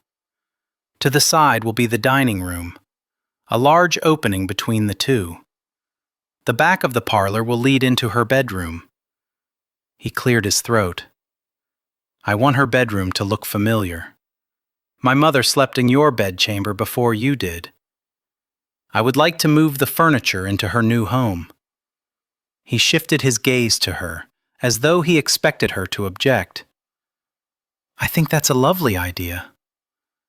Then, because she longed to see him smile, she said, "Until I purchase new furniture for the room, I think you and I shall play hide and seek every night." He stared at her. She explained, "I'll sleep in a different bedchamber, and you'll have to seek me out. We could make it a game." "Do you think this humorous?" "Your mother's situation, no. But I'd like to see you smile." He scoffed. Smile. He said it as though he could barely remember what the word meant. She touched a small area on the drawing. "What's this?" "That's where the nurse will sleep. I want to hire 3 nurses, each to look after her for 8 hours, so she is never alone. They'll stay in the main manor except when watching her. And of course, a lady's maid, a housekeeper, a cook, although they can stay in the main residence. My mother can be trying at times." "You've given a lot of thought to this." His attention was back on the drawing. "Yes." She studied his profile, his proud, arrogant profile, with the 3 scratches along his cheek that she selfishly hoped wouldn't scar and mar his features. "I don't know if I've ever heard of anything so noble." "Noble?" He released harsh laughter. "You have no idea the things I've done, the things I approve them doing to her." He walked to the corner table, poured whiskey into a glass, and downed it. "I let them dunk her in freezing water because they said the shock of it would bring her back to her senses."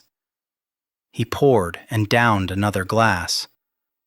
"When she was hysterical, I let them restrain her in this jacket that prevented her from moving her arms." He poured and downed another glass. "You were desperate for her to be well." He spun around and glared at her. "I was desperate to end my own anguish."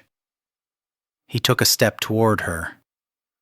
"I want to forget her as easily as she has forgotten me." He grabbed her arms and shook her. "Do you not understand? I hate what she has made me become, what she has forced me to do." He shook her again. I just want to forget. If tears accompanied his last rasped declaration, she couldn't say, because he drew her close, buried his face in the curve of her neck. Help me forget, Kate. Help me forget. He held her close. This man who'd insisted he'd no longer be denied, held her close and waited, as though having hurt her with the revelations of the past 2 days and nights, he feared she'd not welcome him into her arms, into her bed. She ran her hands up into his hair, allowed the rebellious strands to wrap around her fingers. Yes, was all she whispered, and all he needed. Bending down, Michael lifted Kate into his arms and carried her from the room. He wondered if she had an inkling how desperately he wanted to become lost in her fragrance, her warmth, the silkiness of her body. Or did he guard his desires as carefully as she guarded her favorite color? Did he want her to know? Did he want to be that vulnerable? If he lowered his defenses, would she hurt him as his mother had? Would she say hateful things and accuse him of wrongdoings for which he was innocent? Would she grow to despise him for actions taken, or would she come to care for him regardless of his faults? As he carried her up the sweeping stairs, taking 2 steps at a time in his eagerness to be with her, it was terrifying to contemplate how dependent he'd become on having her near. Last night the house had seemed so quiet and empty. How could one woman have such a presence that her absence could be so keenly felt? And what would he do if she ever left him and didn't return? On the one hand, he resented that she was managing to claim so much power over him. On the other, it awed him that he had the ability to care this much. He'd built a wall around his heart to protect it, and she was slowly, brick by brick, smile by smile, laugh by laugh, kindness by kindness, tearing it down. Tomorrow he'd refortify it. Tonight, he simply wanted the haven she could provide. He swept into her bedchamber with a single-minded purpose: divest them of their clothing as quickly as possible. But her hands, touching him, stroking him, as though she were as eager for him as he was for her, kept getting in the way. "Make yourself useful and start unbuttoning my clothes," he said, as he went to work on hers. "Always the romantic, my husband," she murmured, kissing his neck, sending a shiver through him as she began working on the buttons of his shirt. Leaning back slightly, he saw that her eyes were closed. For a moment, he dared to think that she was here in the room with him. But she'd already begun to drift away into the realm where she was with another.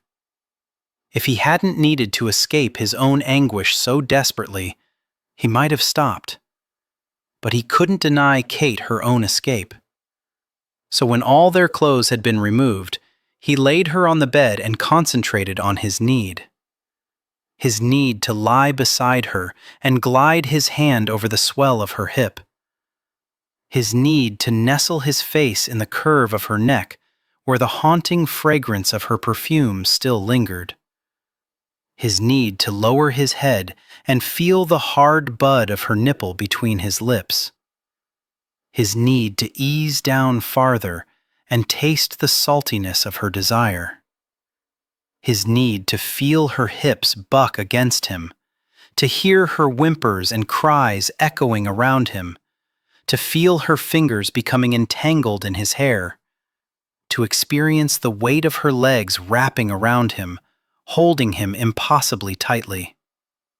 She was kindling to his fire, and he stroked the flames with his tongue until she was writhing against him, lost in her own world, in a place where another man touched her, sparked her passions. Did it make her unfaithful? It didn't matter. As her body tightened and shuddered, as her gasps surrounded them, as she dug her fingers into his shoulders. It didn't matter. She was so incredibly wet and ready for him, the tremors still cascading through her body as he glided effortlessly into the hot haven where she welcomed him with a tight, firm pulsing. He rose above her, gazed into her languid eyes. They'd turned blue with passion, a blue such as he'd never seen. And then her eyes slid closed, and the moment that was theirs disappeared. He ignored the pain that ripped through him. He'd given her license to dream of another. He couldn't hold it against her for finding her comfort in memories while he found his in her. He rode her like a man obsessed, each stroke building the pleasure, each stroke carrying him farther away from everything he wanted to forget. His mother leaving his boyhood care to cold women, his mother not loving him enough to remember who he was, his wife loving another.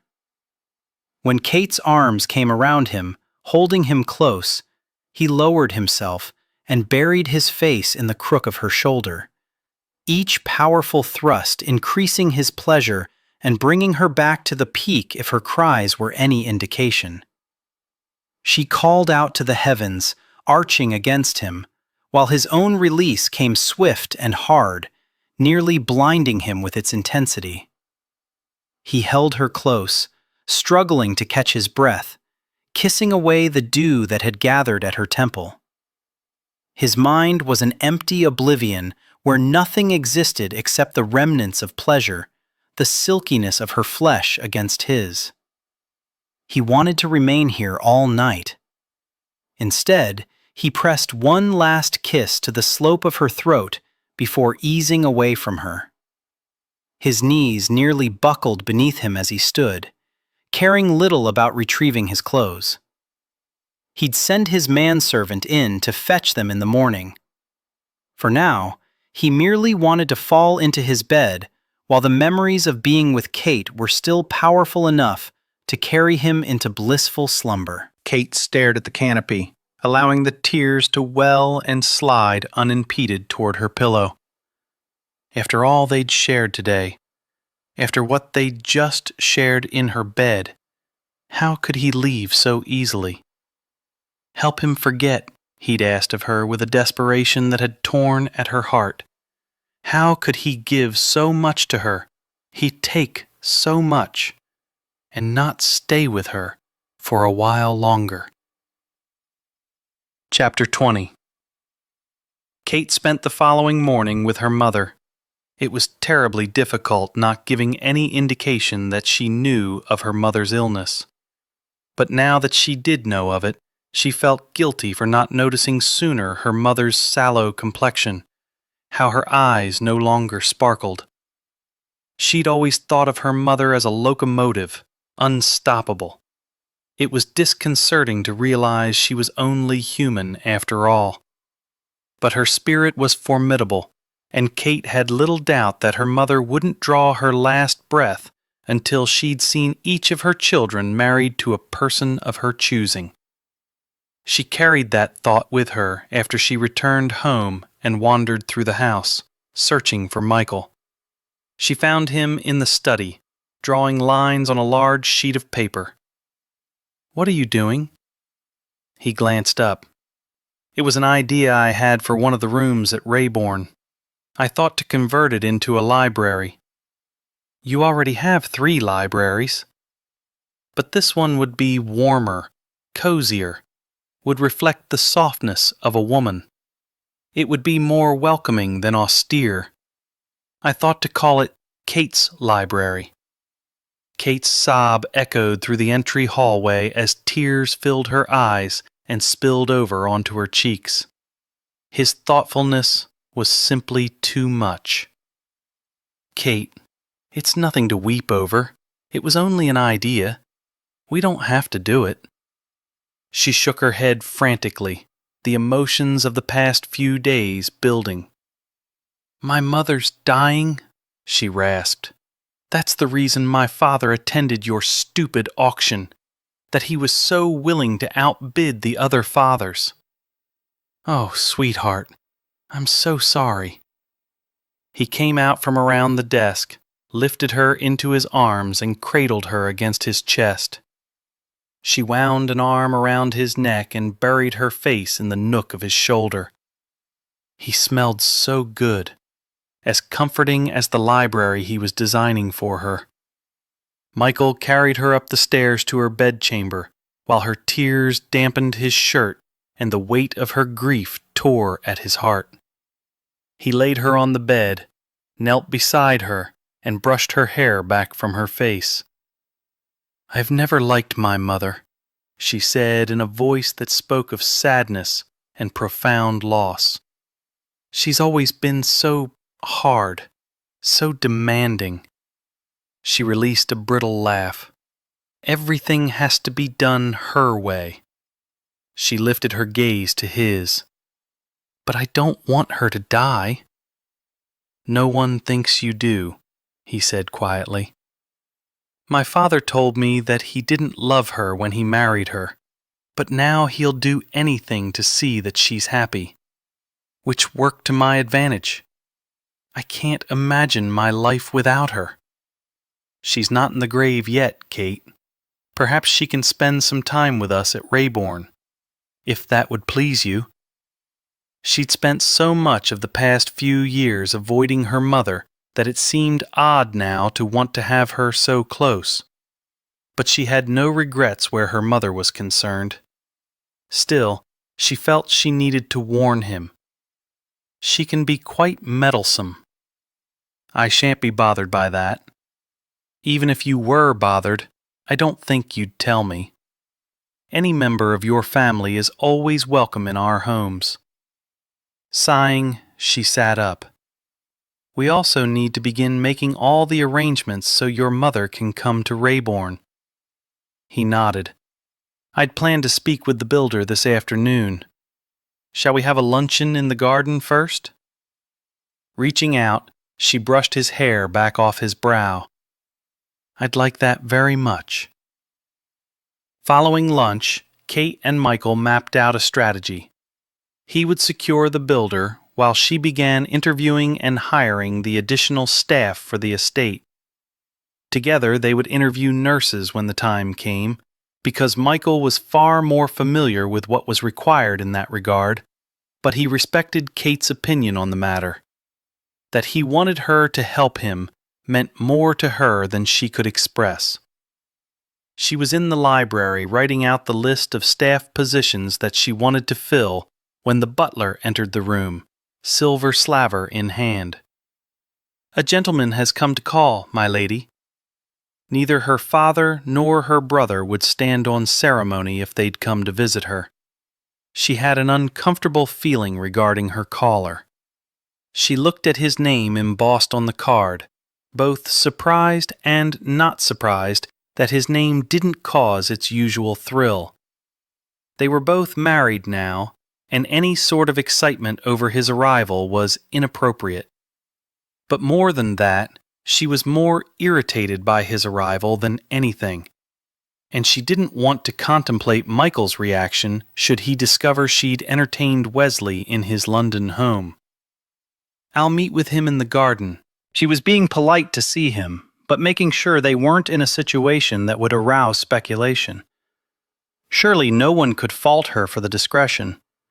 She patted her hair, self-consciously ran her fingers over the high collar of her dress. Beneath the cloth was once again evidence of Michael's enthusiastic lovemaking. She wondered briefly what Wesley would think if he saw the marks. Considering he'd never left one behind, she doubted he'd know what they were. When she got outside, he was standing at the edge of the terrace. He turned as her footsteps echoed around them. She came to an immediate stop at the sight of his bruised and swollen cheek. "What happened?" "Your husband happened." She remembered Michael's swollen hand, his comment that he'd rammed it against something. She didn't know why she took perverse pleasure in the fact it had been Wesley's face. For all his brooding, He never struck me as the type of man who would hit another. Yes, well, he is. Extremely barbaric. I don't suppose I need to point out he would be none too pleased to see you here, she said. All that matters to me is that you're pleased. Quite honestly, I don't know if I am. My husband isn't about. I waited until I saw him leave. She didn't like the fact he was spying. What do you want? I want you, of course. Yes, well, it's a bit late for that. Let's walk, shall we? He glanced around. Servants may be discreet, but they still have ears. As long as we remain visible, I'm not going to slip behind any trellises. I just want to talk. Nodding, she stepped on to the cobbled path that wound through the gardens. I wanted to make certain you were all right after my revelation the other night. I'm fine. After he took his fury out on me, I wanted to reassure myself that you remained unharmed. You waited 2 days to reassure yourself, she felt the need to point out. Because I couldn't catch you alone before now. I'm grateful to see that you're unharmed. I have something for you. They were well beyond the house now. He removed a slip of paper from inside his jacket. I penned you a poem. She thought of all the poems he'd written her. She kept them all, housed them safely in a box she kept at the back of her wardrobe. I'm not sure you should have done that, she told him. You're married. It doesn't stop my longing for you. She shook her head. Wesley, please take it. She did as he requested, clutching it in her hand. I can't promise to read it. It is enough that you have it. Are you going to remain married to him? I beg your pardon? I would divorce Melanie in a heartbeat if you were available again. Or better yet, we could both get an annulment. Neither of us has been married that long. It's a much quicker resolution than a divorce. She laughed mirthlessly. I can't believe you're suggesting this. I never stopped loving you. Her heart lurched with his admission, and she shook her head. Falconridge is my husband. He needs, but he doesn't love you. He married you strictly for your money. I don't need you to remind me what he did. She almost told him that Michael had his reasons, but she'd not justify them to Wesley. Michael was a very private person. Even if you won't leave him, there's no reason we can't see each other, Wesley said. Why is it that it continually escapes your notice that we're married? They are both marriages of convenience. No one expects faithfulness from one's spouse under those circumstances. I do. She held up the crumpled paper. Thank you for the poem. I'll have the footman show you out. Kate. He reached for her and she stepped back. You broke my heart the day you married her. You can't come to me now with poetry and promises and expect me to be glad to receive either. She spun on her heel and rushed to the house, desperate to escape her doubts as much as she wanted to escape him. Much later that night, Kate lay breathless and trembling beneath her husband, while another shudder racked his body. She was fairly certain they'd peaked at the same time, her cry and his groan sounding in perfect harmony. She swept her hands up over his dew-slickened back, eliciting a soft moan from him, before he tenderly moved away from her. The customary bereavement at his leaving swamped her. She'd left candles burning tonight to add to the ambiance of his nightly visit. She watched as his silhouette moved around the bed, headed for the door. Michael, will you stay and hold me for a few minutes longer? She asked quickly. Stay and make me forget about Wesley's visit and the lovely poem expressing his love for me that I'd been too weak to resist reading? If it pleases you, he said quietly, slipping back beneath the covers. I'll hold you as long as you like. She nestled against his side and placed her head in the nook of his shoulder. One of his arms came around her back, holding her close, while his other hand began to trail idly up and down her arm. She despised that Shed had to ask him to stay, that he never stayed of his own accord, that he didn't care for her enough to want to relish the moments afterward. She rose up on her elbow. Go on. You can go now. In the flickering shadows cast by the flames of the candles, she could see his brow furrowing. Kate, what's wrong? She shook her head. I want you to be here because you want to be here. I do want to be here. No, you don't.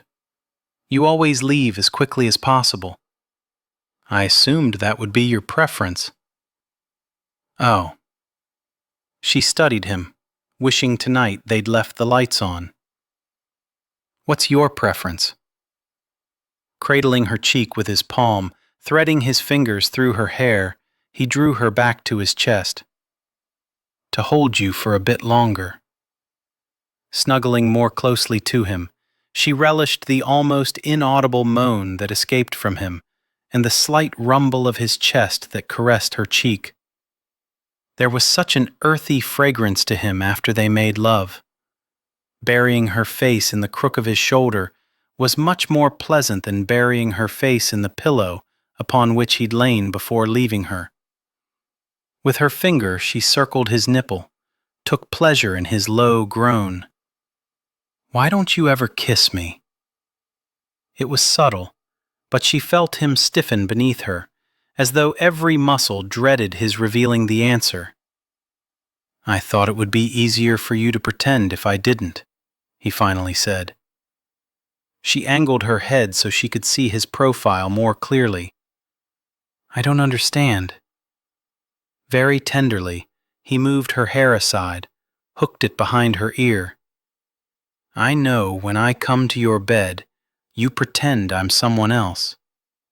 My touch, my scent, my groans, the feel of my body, I can't change them or prevent you from being aware of them. But my taste. I thought not kissing you would make it easier for you to pretend.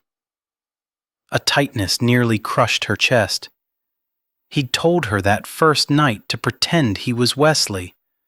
Did he honestly think, when he carried her to such wondrous heights, that she could think of anything at all? She was surprised by the disappointment that assailed her, because he might think she could do it, because he had great success himself at thinking of someone else. Who do you pretend I am? Once again, he began stroking her arm. I'm married to the loveliest woman in all of London.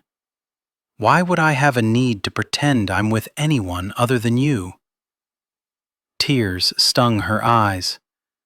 It wasn't poetry, but it was so damned close and so heartfelt. A small sob escaped. He rolled her over, the concern in his eyes only making her cry harder. Kate, what's wrong? She couldn't explain. That tonight he touched her heart. She cupped his chin and stroked her thumb over his lips. Will you kiss me? If it pleases you. She nodded. It would.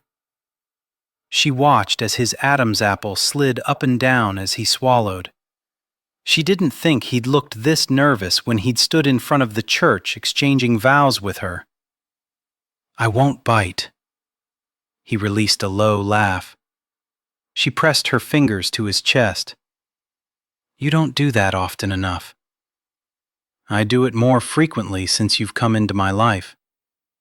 Then he lowered his mouth to hers, and she wasn't thinking about laughter. She was thinking only about the wonder of his kiss, the way his tongue slowly outlined her lips, his hand cupping her cheek, and his thumb stroking near the corner of her mouth until it became part of the kiss. It was strange, considering all the liberties his tongue, lips, palms, and fingers had taken with her body all these many nights, that she should find his kiss just as erotic, just as persuasive, just as capable of delivering passion as anything else he did with her. As she sighed, he slipped his tongue between her parted lips, eagerly exploring her mouth with bold sweeps that dared to leave no portion untouched. Her own tongue responded in kind, darting and teasing, coming to know the shape, texture, and taste of his mouth. The wine at dinner and the chocolate cake he'd had for dessert. And it occurred to her that their dessert was always some form of chocolate: cake, pudding, raspberries with a chocolate glaze. And she found herself laughing at the sweetness of it. He pulled back and grumbled, just what a man wants to hear when he's attempting to seduce a woman. Laughter. Before he could escape, she wrapped her arm around his shoulder, pressed her hand to the back of his head. I just realized our dessert at dinner always includes chocolate in some manner. That's your doing, isn't it? Because you know how much I adore chocolate. He grinned, a beautiful, self-satisfied smile, and she had her answer. What else have you done that I haven't noticed? He kissed the corner of her mouth.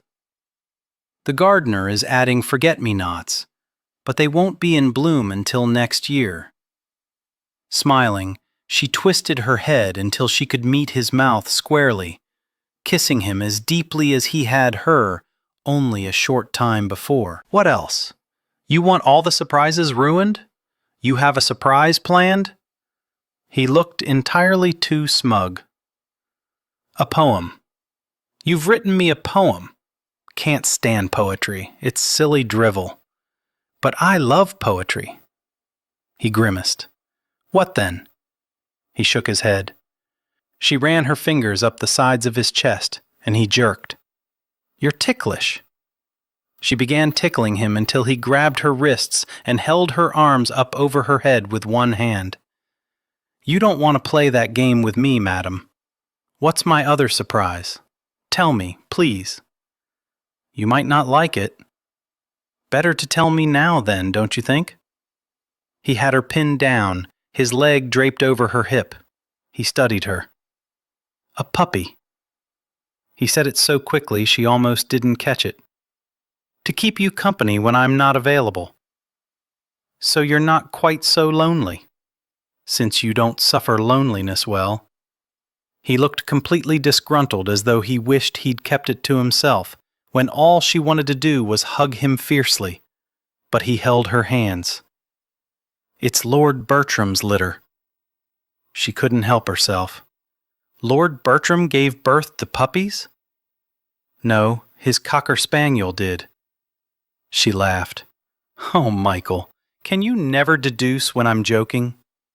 If you won't laugh, then kiss me. Given the choice between laughing or kissing you, I'll always choose kissing you. His mouth blanketed hers, and he kissed her deeply, hungrily, as though he were a man who'd been denied all manner of sustenance, only to suddenly find himself presented with an unlimited feast. She couldn't believe the thoroughness of his attentions. They'd already made love once, but his kiss caused desire to swirl through her. Or perhaps it was simply the words he'd uttered before. Her non-poetical husband was very poetical, in a simplistic, honest sort of way. Not flowery or verbose, and certainly not prone to rhyming, but he spoke poetry just the same. And more, as his tongue waltzed with hers, in an ancient rhythm of thrusting and sparring, it became obvious that he thoroughly enjoyed kissing. How was it that he denied himself so simple a pleasure these many nights, denied his wants in favor of hers, or what he'd perceived hers to be? How many husbands would do nothing to detract from their wives' pleasure, even if it meant lessening theirs? He'd released her wrists, so his hands were once again gliding over her body, stroking her sensually. She'd come to love the roughness of his palms. No calluses, but still not smooth. They were large, and she thought when he squeezed her breast, or her hip, or her thigh, that she should have felt pain, but instead she felt only an exquisite loveliness. From the first night he'd made love to her, she'd been overwhelmed by the sensations, his administrations, his attention to the details. But now that he was kissing her fervently, as though he'd never have enough of tasting her, their lovemaking was rising to an entirely different level. It is though by finally gaining his kiss, she'd become acutely aware of what she'd been missing. The heat was hotter, the pleasure more pleasurable, her skin more sensitive, the sensations swirling through her more intense, as though before their lovemaking had been on the surface only, and now it was all-consuming. No longer impersonal, but very, very personal. He'd been right. Taste added a dimension that made every aspect richer, and brought him nearer to her in a manner that went beyond the physical. It ratcheted up her emotions as well. It was so intimate, so personal, more personal than anything else he'd done with her, and he'd engaged in some incredibly personal things. And when his mouth left hers to sojourn over her body, still she tasted the chocolate of his kiss. Still she was drunk on the flavor of wine that had satisfied his palate. When he rose above her, she cradled his face between her hands and daringly brought his mouth back to hers, their lips meeting as their bodies joined, his mouth absorbing her sigh of pleasure while she took in the low moan of satisfaction that always escaped when she encased his body with hers. It thrilled her beyond measure to know that she had such power over him, to recognize that he held the same over her. How was it possible to find such joy in mating without love? She constantly asked him to please her, and in this one arena she doubted he had an equal. He was generous with his attentions, slow, deliberate, and so very, very skilled. The pleasure increased with each thrust of his hips. Her body tightened and coiled. When her release came, he swallowed her cry. His low moan reverberated through her as he held close, lost in his own ecstasy. She tightened her arms and legs around him, relishing the feel of his spent body pressing down on hers. And when he made no move to leave her, she smiled and sighed with utter contentment. Michael awoke to find his wife still in his arms, her nose pressed flat against his chest. He wondered that she could breathe. He'd never slept through the night with anyone. He'd always found it too confining. But with Kate, he thought he could sleep, with her wound around him every night, and be glad of it. There was a joy to be found in waking up next to her. Perhaps they'd never replace her furniture in the bedchamber at the estate. Perhaps she'd simply sleep in his bed, always. He felt her eyelashes fluttering against his skin, tickling him as she awoke. She stretched along the length of his body, her foot rubbing his calf. She fairly purred, and he couldn't prevent his own moan in response. Then she laughed, a joyous sound. "You take pleasure in tormenting me," he grumbled. "Mm-hmm." She pressed a kiss to his chest. "I like waking up to find you in my bed." He didn't understand why it was that she had the power to wrench confessions from him so easily, but he found himself telling her things he'd never told anyone. I've never before." She peered up at him, her chin nestled in the hollow of his breastbone. "Remained in bed with someone through the night. I always found it too confining. My mistress, I insisted she leave. In bafflement, he threaded his fingers through her hair. Why is everything so different with you? Why do I care about your favorite color? Why does pleasing you bring me such pleasure? Her mouth curved into an impish smile. Because you've grown fond of me? He suspected that she'd meant to announce her words as a statement of surety, and instead they'd come out as a question. She'd had another man love her, marry her, want her. How could she doubt her own appeal? How could she not know that he adored her? He should tell her. He should simply speak the words aloud, but voicing them would make him vulnerable. Revealing them to her would open him up to being hurt. The test for knowing when he'd earned her affection had been that she'd allow him in her bed. But he'd not waited. He'd taken her in anger the first night. And every night since, he'd simply taken her because she no longer had a reason to object. Because he'd informed her he wouldn't be denied. But she never sought him out, never came to his bedchamber. And most telling of all, when he came to her bed, she closed her eyes. So he held the words tightly inside, safe from ridicule, safe from harm, and merely smiled at her before demonstrating with his body what he dared not reveal of his heart. Chapter 21. My goodness, but you look happy, the Duchess of Hawkhurst said. Smiling, Kate greeted her guest with a kiss to her cheek. Why wouldn't I be? Quite honestly, I was under the impression that things between you and Falconridge were quite strained. It's not every night that a young lady arrives on my doorstep cursing her husband and her father. Kate led Louisa to the terrace, where biscuits and tea awaited them. I can't thank you enough for providing me with a haven. They sat at the round table, and Kate began pouring the tea. You're always welcome in our home, Louisa said. I grew quite fond of you and Jenny the short time that I was with you. Kate handed her the cup and saucer. Do you ever hear from your brother? Louisa shook her head and tilted her cup to sip her tea. I think Jenny might be seeing him. Louisa's hand stilled momentarily before she returned the cup to the saucer. Why would you think that? I haven't seen him. It's nothing she said. It's just a feeling I have. That could result in a disaster. Louisa shook her head. I'm certain you're wrong. I've been accompanying her on outings with Pemberton. He's becoming quite serious with his suit. I expect him to ask for her hand any day now. That's good. It'll please Mother to have a duchess in the family. It'll please her not to have my brother in the family. Reaching out, Kate squeezed her hand. Sometimes we don't act rationally when we're in love. Have you fallen in love with Falconridge?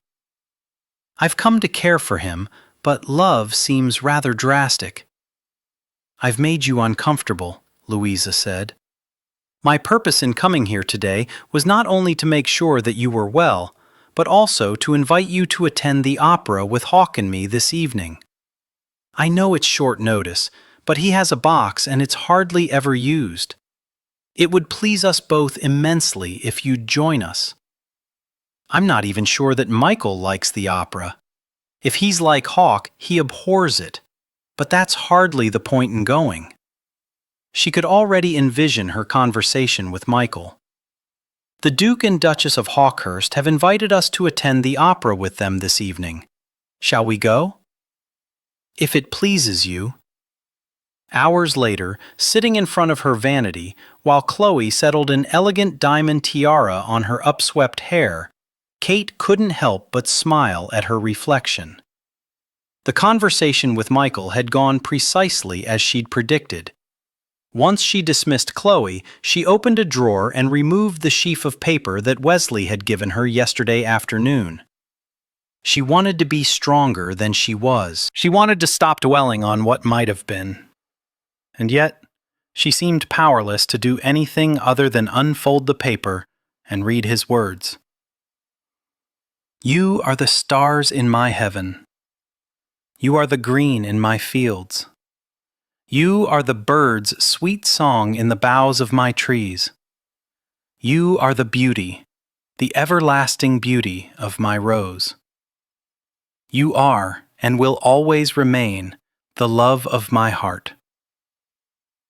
Wed had always referred to her as his rose, his perfect rose. She heard the door between her and Michael's bedchamber open.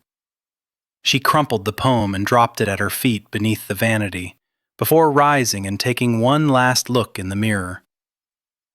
The bodice of her gown was low enough to reveal her cleavage, but high enough to hide the love bruise her husband had left on the inside of her right breast the night before. At the base of her throat was the tiniest of bruises that she hoped no one would notice, or if they did, perhaps they'd attribute it to the lighting. It never was very bright at a theater.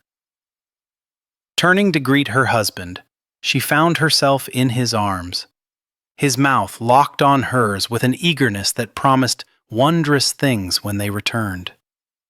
His lips were pliant and hot, the kiss deep, as though had consume her if he could. Having unleashed his kisses, she was now the joyful recipient of a good many of them. He never failed to cross paths with her without delivering at least one. He pressed his mouth to the tip of her nose. Must we go to this dreaded affair? Playfully, she pushed him back slightly. I've already sent word that Well be there. It would be rude not to show. Reaching out with a bare finger, he touched the line of her collarbone, stopping his journey beside his love bite. That might raise a few eyebrows. I have no evening attire with a higher neckline. And the string of pearls circling her neck certainly didn't serve as adequate covering. Maybe this will help. He withdrew from his pocket an exquisite silver necklace, strands of silver woven into a fine netting that looked as though it had captured an array of emeralds. She looked at him, wondering if the awe showed in her eyes. I recognize it. The first Marchioness was wearing it in the portrait she had made following her wedding. A gift from the first Marquess. Oh, Michael, it's too valuable. I can't. You're now the Marchioness of Falconridge. It belongs about your throat. Please honor my family by wearing it. Hardly knowing what to say, she did little more than nod and remove her own string of pearls. He came behind her and draped the necklace around her. The top of it was like a collar that circled her throat as he secured it at the back. The front flowed down toward her bosom. She thought of his ring that Jenny had secured from the jeweler. It was nestled safely in Kate's jewelry box.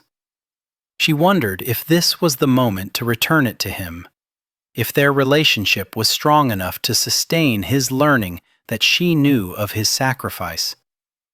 Or was it still too delicate?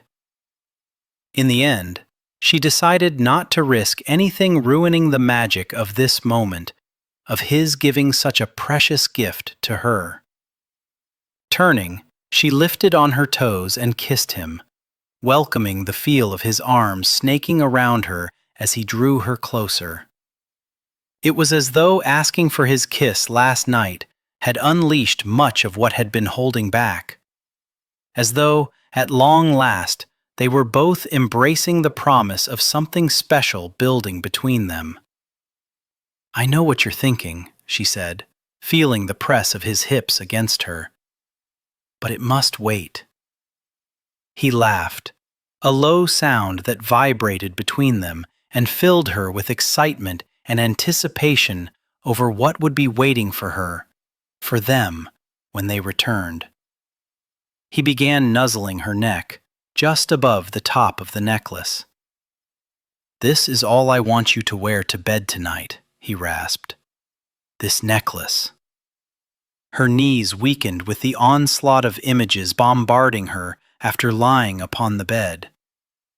Somehow, the thought of wearing a single piece of jewelry seemed more sensuous than being completely nude. And judging by the reaction and tightening of his body, he was feeling the same. She stepped beyond his reach. "We really must go." Michael studied the blush that traveled from his wife's cheeks, disappeared beneath the necklace, and reappeared across the exposed swells of her breasts. He could hardly wait to uncover the rest of her, to watch the blushes slip into hiding. Who would have thought that her wearing anything at all to bed would fill him with such anticipation?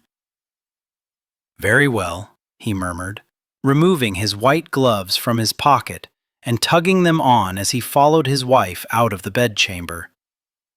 "Promise me, if the opera is boring, well, leave before it ends." "I'll promise no such thing," she said tartly. "I've already deduced that no matter how enjoyable the performance, you'll be bored." He couldn't help himself. He laughed, the sound traveling in his wife's wake as they reached the foyer. Suddenly, she spun around. He thought she was going to comment on his laughter. Instead, she said, "Oh, I forgot my wrap. I'll get it. Wait here. It's lying across the foot of my bed." He couldn't stop himself from grinning as he bounded back up the stairs. They'd make use of the foot of the bed later. He could have sent up a servant, but his long legs made quick work of returning to her room. He was almost leery to put a name to what he was feeling.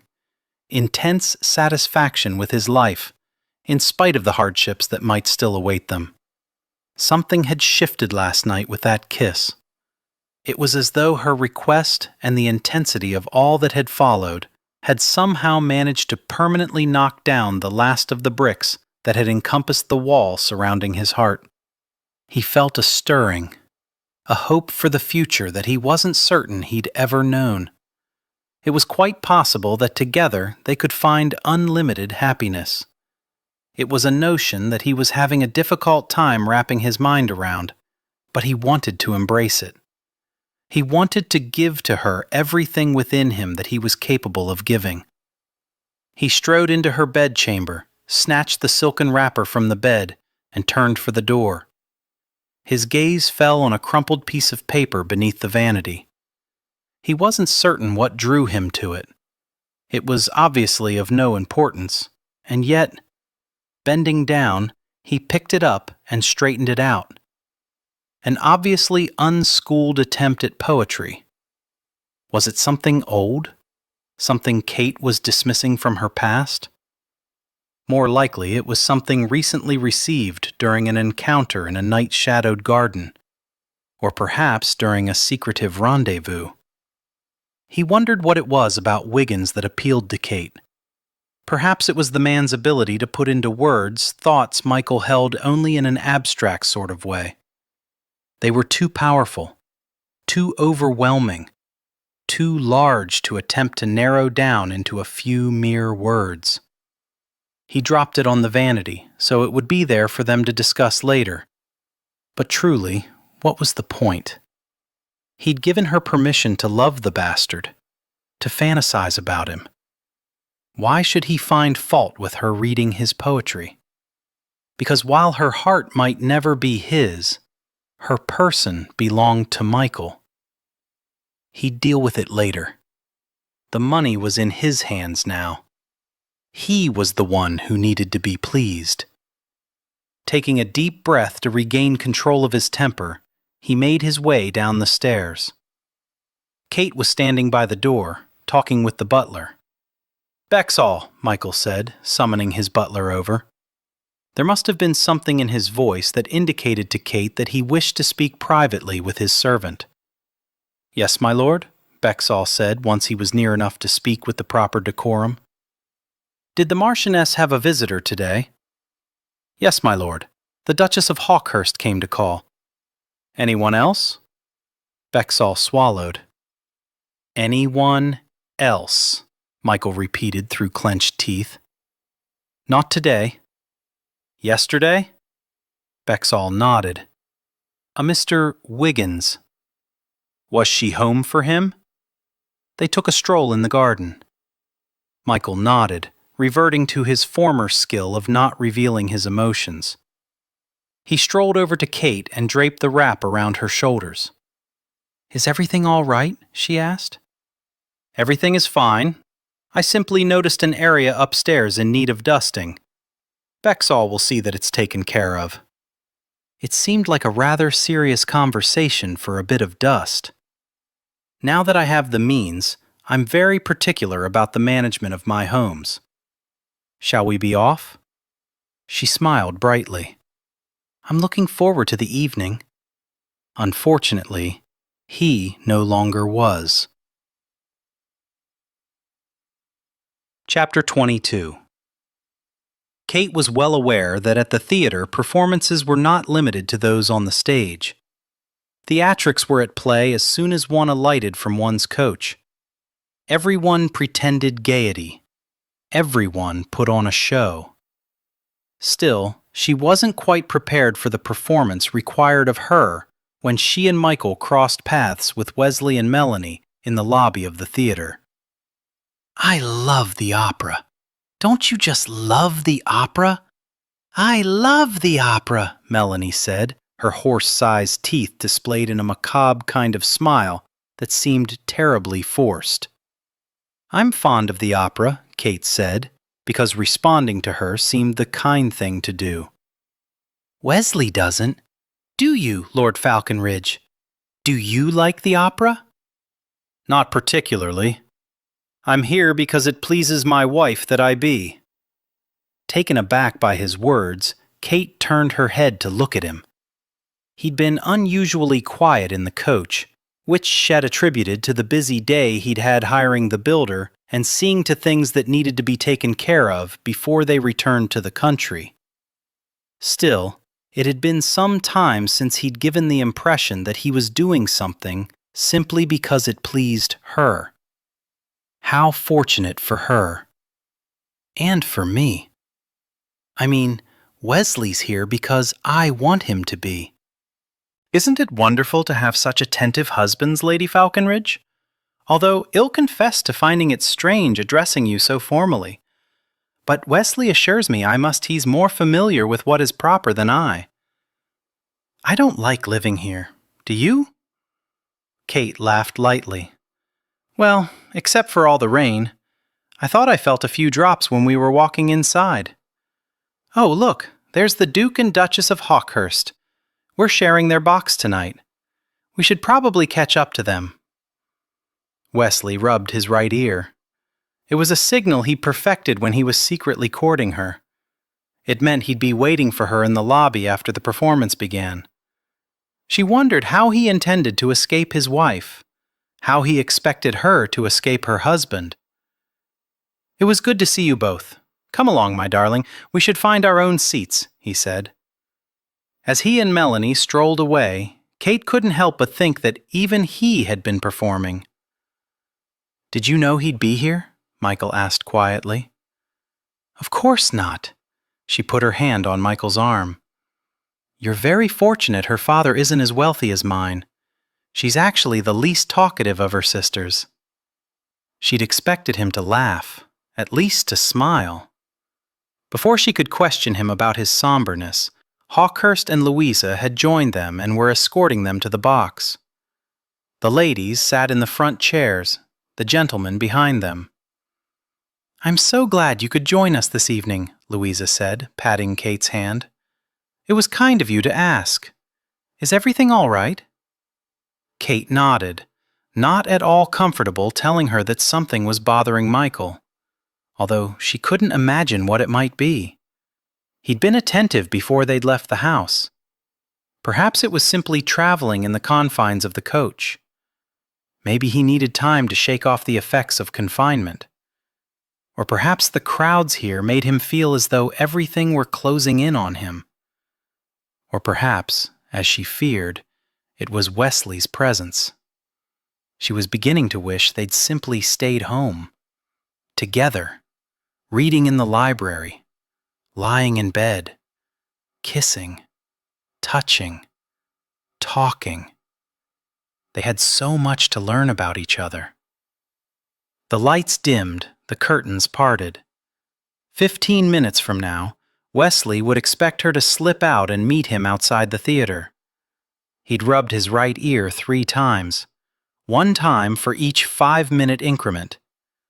It had seemed so adventuresome when she was 16, attempting to escape from beneath her mother's watchful gaze.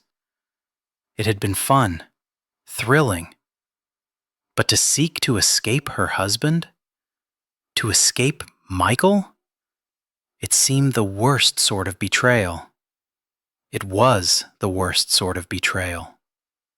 Immediately she felt guilty.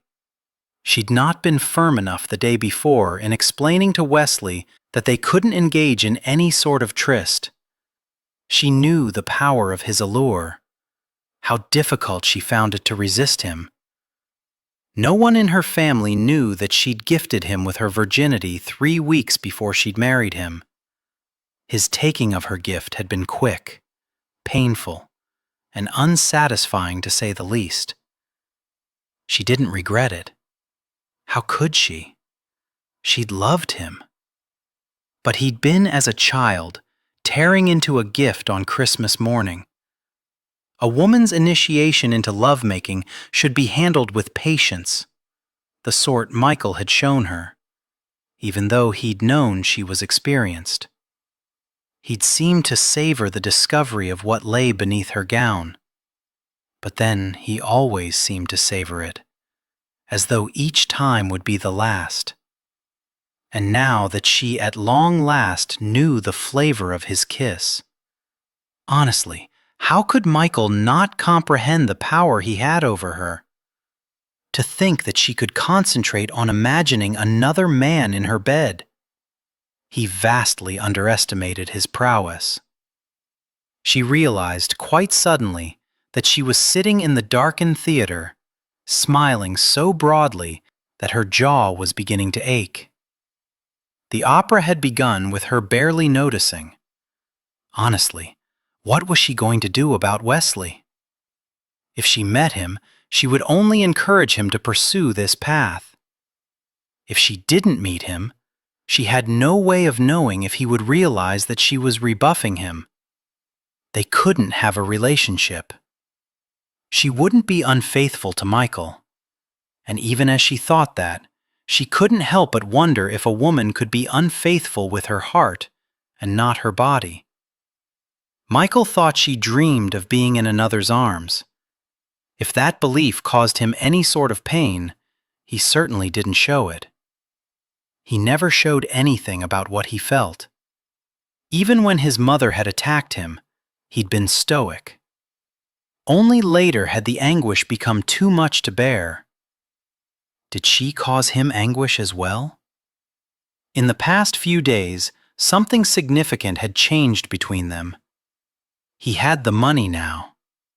He had no reason to be kind to her other than because he wanted to be. He no longer had to earn her favor. She touched the priceless necklace he'd given her. But it seemed he wanted to earn her favor, was trying to earn what he'd already gained. She'd come into this marriage as damaged as he, knowing how love could hurt, not realizing how it could also heal.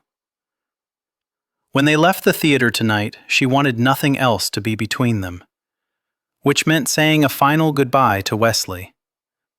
She leaned over toward Louisa. "I'm going to the ladies' refreshing room. I'll go with you." "No," she whispered. "Enjoy the opera. I won't be long." Rising, she turned to find herself facing her husband, who'd come to his feet.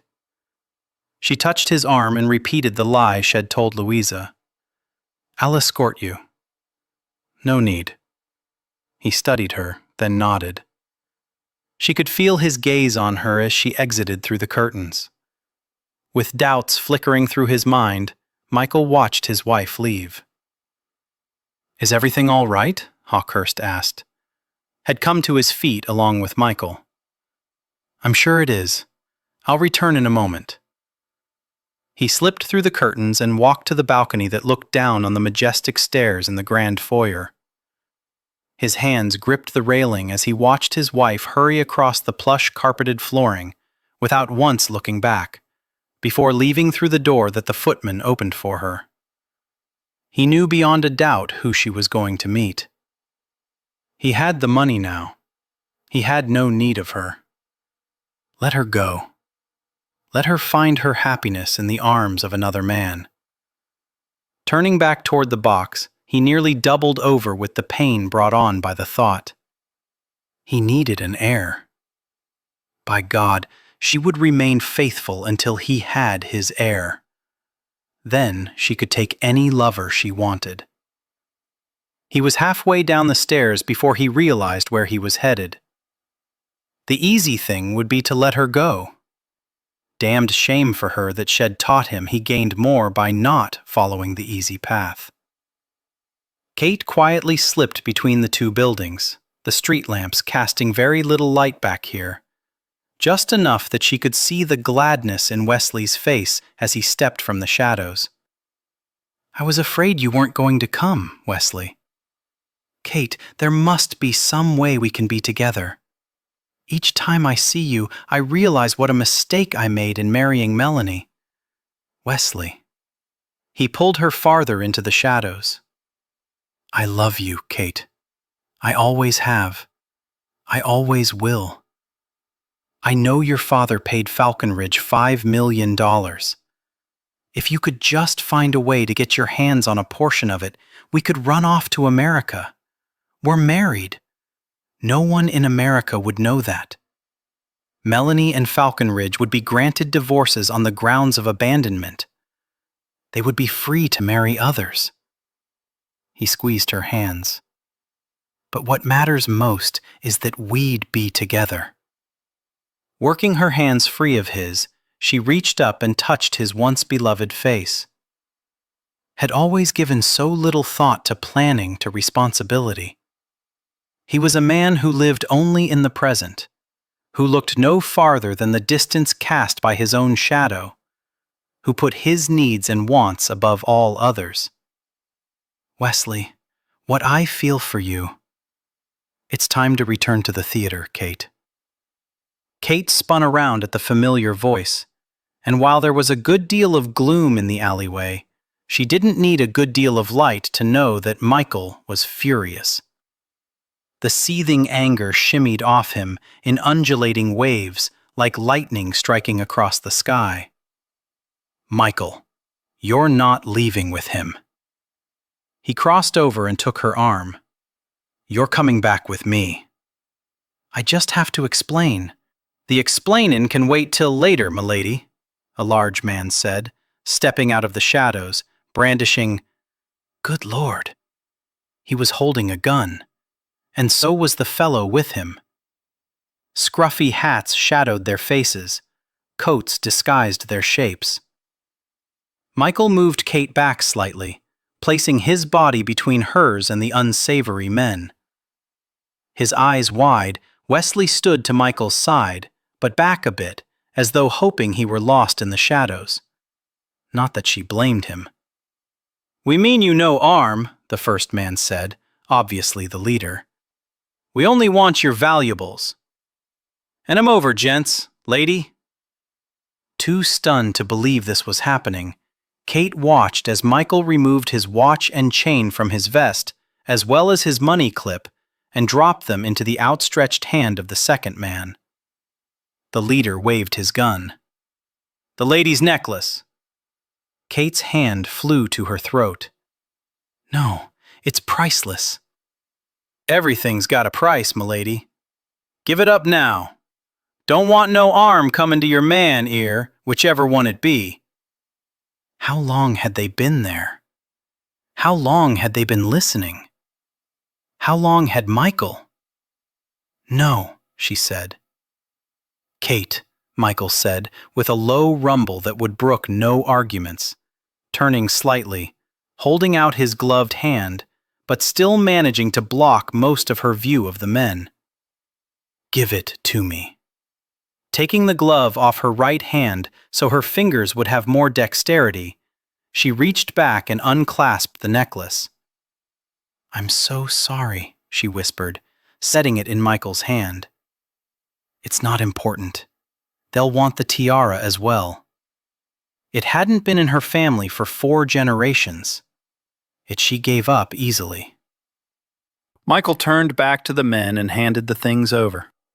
"All righty, you there, gent. We'll have your things now. The Marquis is the only one with anything of value," Wesley said. "Well, decide that. Give us what you got." "I have nothing, Wiggins." Kate heard the warning in Michael's voice. "I'm not giving them." "Then it's your life," the first man said. Everything happened so fast that Kate did little more than stand in stunned silence. She was aware of Michael moving toward Wesley, shoving on him, a noise like thunder echoing between the buildings. Michael crumpling to the ground. "Blimey! You killed a lord!" The thieves running off. "Oh my God! Oh my God!" Kate's heart was hammering in her chest as she knelt beside Michael. He tried to raise up on an elbow but collapsed to the ground, groaning. Kate opened his jacket, trying to determine. Her fingers touched warm, sticky wetness. So much wetness. "Wesley, go for help." Removing her wrap, she pressed it against Michael's side. He groaned. Wesley knelt down. "Let me see how bad it is, Kate." She abandoned the pressure she'd been applying, moved slightly, and cradled Michael's face between her hands. "Why did you do that?" she asked. "Michael, why did you—" "You love him." He went limp in her arms. In a panic, she pressed her ear to his chest, could still hear the pounding of his heart. "He's alive," she whispered, before shifting slightly to take over applying pressure, only to discover Wesley hadn't been. He grabbed her hands. "Kate, it's quite bad." "Yes, I can see that. Go get help." She hadn't realized how far back they'd moved. "Kate, darling, listen to me carefully. Only Melanie would remain between us." She stared at him in disbelief. Was he saying what she thought he was? To do nothing? "The money is not entailed," he continued. "It would become yours. We would go to America, together, you and me." She shook her head. "Please go get help. Find a constable, Hawkhurst, someone." "Kate, this is our chance." "I love him, Wesley. I came out here to tell you that your pursuit of me must stop. I won't be unfaithful to him, and I will never abandon him. Now please, I beg of you, I can't leave him while he's bleeding. Go get help." "You can't possibly think I'll give you up so easily." "He saved your life, Wesley. Go get some damned help." His eyes widened, whether at her profanity or her fury she didn't know, but he nodded succinctly. "Right." He scrambled to his feet and ran back toward the street.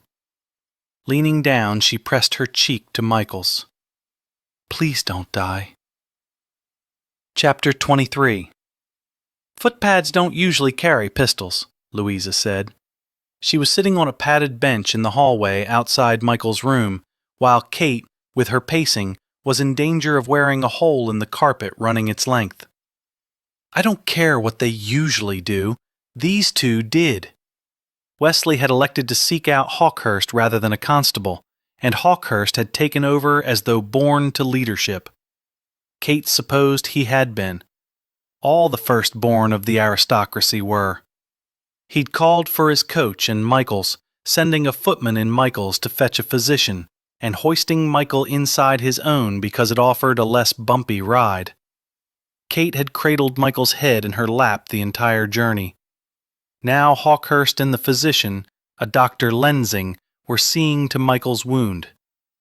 Hawkhurst had wanted to take Michael directly to a hospital, but Kate had thought he'd hate that, being in an institutionalized building where others had control. No, much better to have him at home where he was master. "What were you doing in a darkened alley anyway?" Louisa asked. "Meeting with Wesley Wiggins," she said with resignation. Everyone would be asking. She'd considered creating some elaborate story, but in the end she decided to be truthful. It was time everyone was truthful, that everything was revealed. If Michael had known she'd been married before, he might have never taken her as his wife to begin with.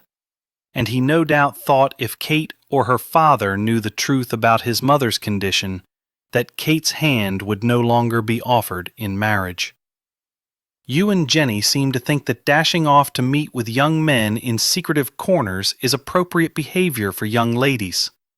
Kate heard the censure in Louisa's voice, but she couldn't bring herself to remind her that she was the one to be caught in a compromising position that had resulted in her own marriage. She brought her pacing to an abrupt halt, looking to Louisa for hope because she had none remaining. What if he dies? Louisa rose to her feet, crossed the short space separating them, and took Kate in her arms. "I'm sure he's much too proud to allow a couple of ruffians to kill him. He'll insist on facing death on his own terms." Welcoming the embrace, Kate let the tears fall. "He is proud. So proud. I asked so much of him, Louisa. The impossible. To deduce your favorite color?" Kate leaned back, swiping at her tears. "He said had gone to you for advice?" Louisa nodded. "I greatly underestimated him as a husband. I think he'd do anything for you." Together they returned to the bench. "Wesley paid me a visit 2 days ago. He brought me a poem. I'd planned to ignore it, but where he's concerned, I've always been so weak. I read it this evening before we left. I crumpled it up and dropped it to the floor beneath my vanity.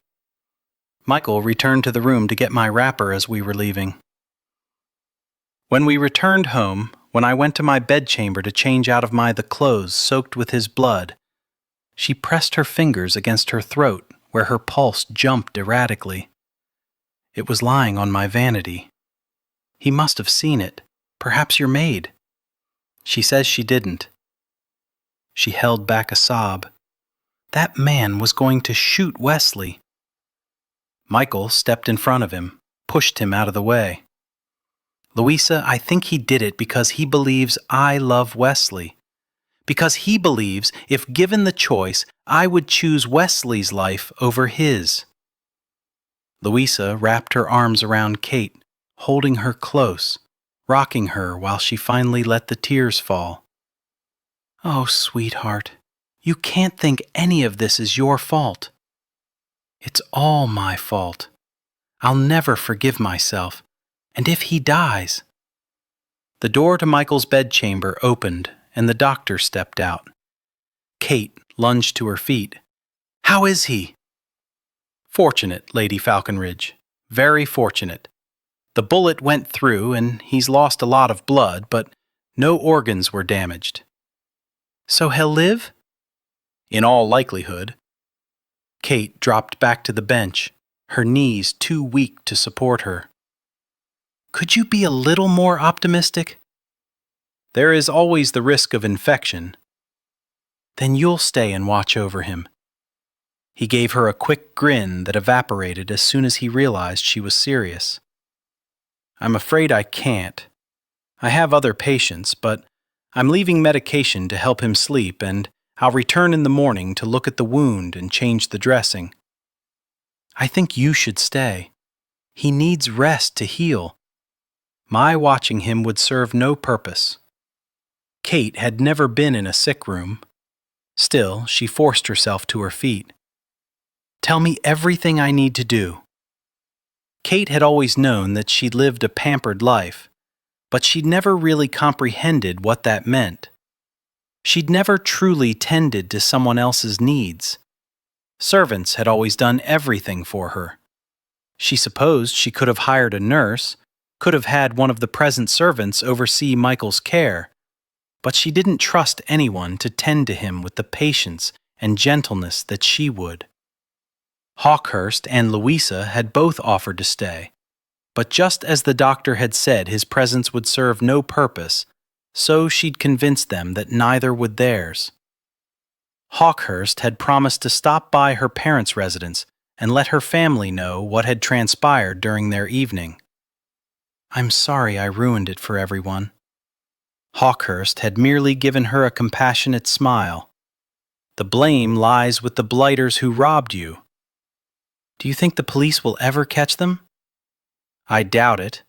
They took precious jewelry that had been in Michael's family." "Nothing is more precious than life." "Michael might not feel that way." "Did he do anything to prevent them from taking the jewelry?" Kate shook her head. "Did he do anything to try to stop them from taking a life?" Kate felt the tears well in her eyes. He nodded perfunctorily, as though his point had been made. "Falconridge has been my friend for many years, Kate," he said, using her name, bringing an intimacy to his words. "He is not a man comfortable with expressing his feelings. I have always relied on his actions to speak for him. I am honored he considers me a friend." His actions to speak for him. Those words haunted her as she sat by his bedside, wiping a damp cloth over his bare chest. Earlier, he'd begun breathing harshly, had seemed to be fighting the confines of the bed, and she thought of his actions, riding his horse in the rain, leaping out of the coach. So she'd removed the covers, and he'd settled down somewhat. She'd cut off the linen shirt someone had put on him as though they thought there was a need to protect his modesty. He'd calmed completely after that. He'd not even fought when she'd brought the sheet up to his hips when Jenny arrived to sit with her. Jenny kept her company now in the dark, quiet room where only candles flickered. Kate dunked the cloth into the cool water, squeezed the excess water out, and once again began wiping Michael's chest. She'd never ventured into his bedchamber before. It was so masculine, so much like him. Thick, heavy wood, simple carvings, lines mostly, nothing elaborate. She wondered how much of the room reflected his taste and how much that of the marquises who had come before him. She accused him of not knowing her. Yet what did she know of him? What did he like to read? What was his favorite color? She heard Jenny's quiet footsteps as she wandered around the room, the irritating sound grating on her nerves. She wondered if it would be rude to ask Jenny to leave. And yet, did she truly want to be alone? If she were alone, nothing would distract her from her thoughts. Did Michael truly believe that if given the choice, she would rather watch him die than Wesley? That knowledge hurt most of all. What a terrible, selfish wife she'd been. To be so concerned with being loved herself that she didn't stop to think maybe she wasn't giving love in return. She felt the tears burning her eyes, clogging her throat. "Wake up, Michael," she whispered. "Did you say something?" Jenny asked. "No, not really." A few more moments of silence passed before Jenny said, "Oh, Kate, look at this." Kate glanced over her shoulder. Her sister was standing at a small desk. "I'm not certain he'd appreciate you rummaging through his things." "As a matter of fact, I can guarantee you that he wouldn't." "I'm not rummaging. This was right on top." Holding up a piece of paper, she approached. "It's from a dressmaker's. It's a listing of colors of fabric." She held it toward Kate. "Look. It must be where he got the names of colors you'd never heard of. Some are marked off." With tears blurring her vision, Kate took the paper. "There must be 100 colors here." She felt a painful tightening in her chest as a sob escaped. "Oh, darling, don't cry. He's going to be all right." Jenny knelt beside her, taking her in her arms as best she could from such an unfortunate advantage. Oh, Jenny, he never asked me to love him, and yet he tried so hard to do what he thought would please me. He doesn't know my favorite color, but somehow I fell in love with him anyway. Jenny sat back on her heels. Why? Kate sniffed and stared at her sister. Why what? Why did you fall in love with him? Tell me about him, Kate. Is it because he's a lot like Wesley? Oh, my Lord, he's nothing like Wesley. She wiped her tears. Did you know that he auctioned himself to the highest bidding American father? No, I can't imagine father participating in something that scandalous. She grew quiet for a moment. Because of mother. Yes. Jenny got up, pulled the chair nearer, sat, and took Kate's hand. So he didn't really ask for your hand in marriage? No, but I can't even begin to imagine what it cost him to place himself on the bidding block like that. It's not as though he was entering slavery. But still, Jenny, he's such a prideful man. But he was so desperate for funds. Aren't they all? They have estates that need to be remodeled. He has a mother who's not well. He's making plans to build her a house. Is that why you fell in love with him? Because he cares for his mother?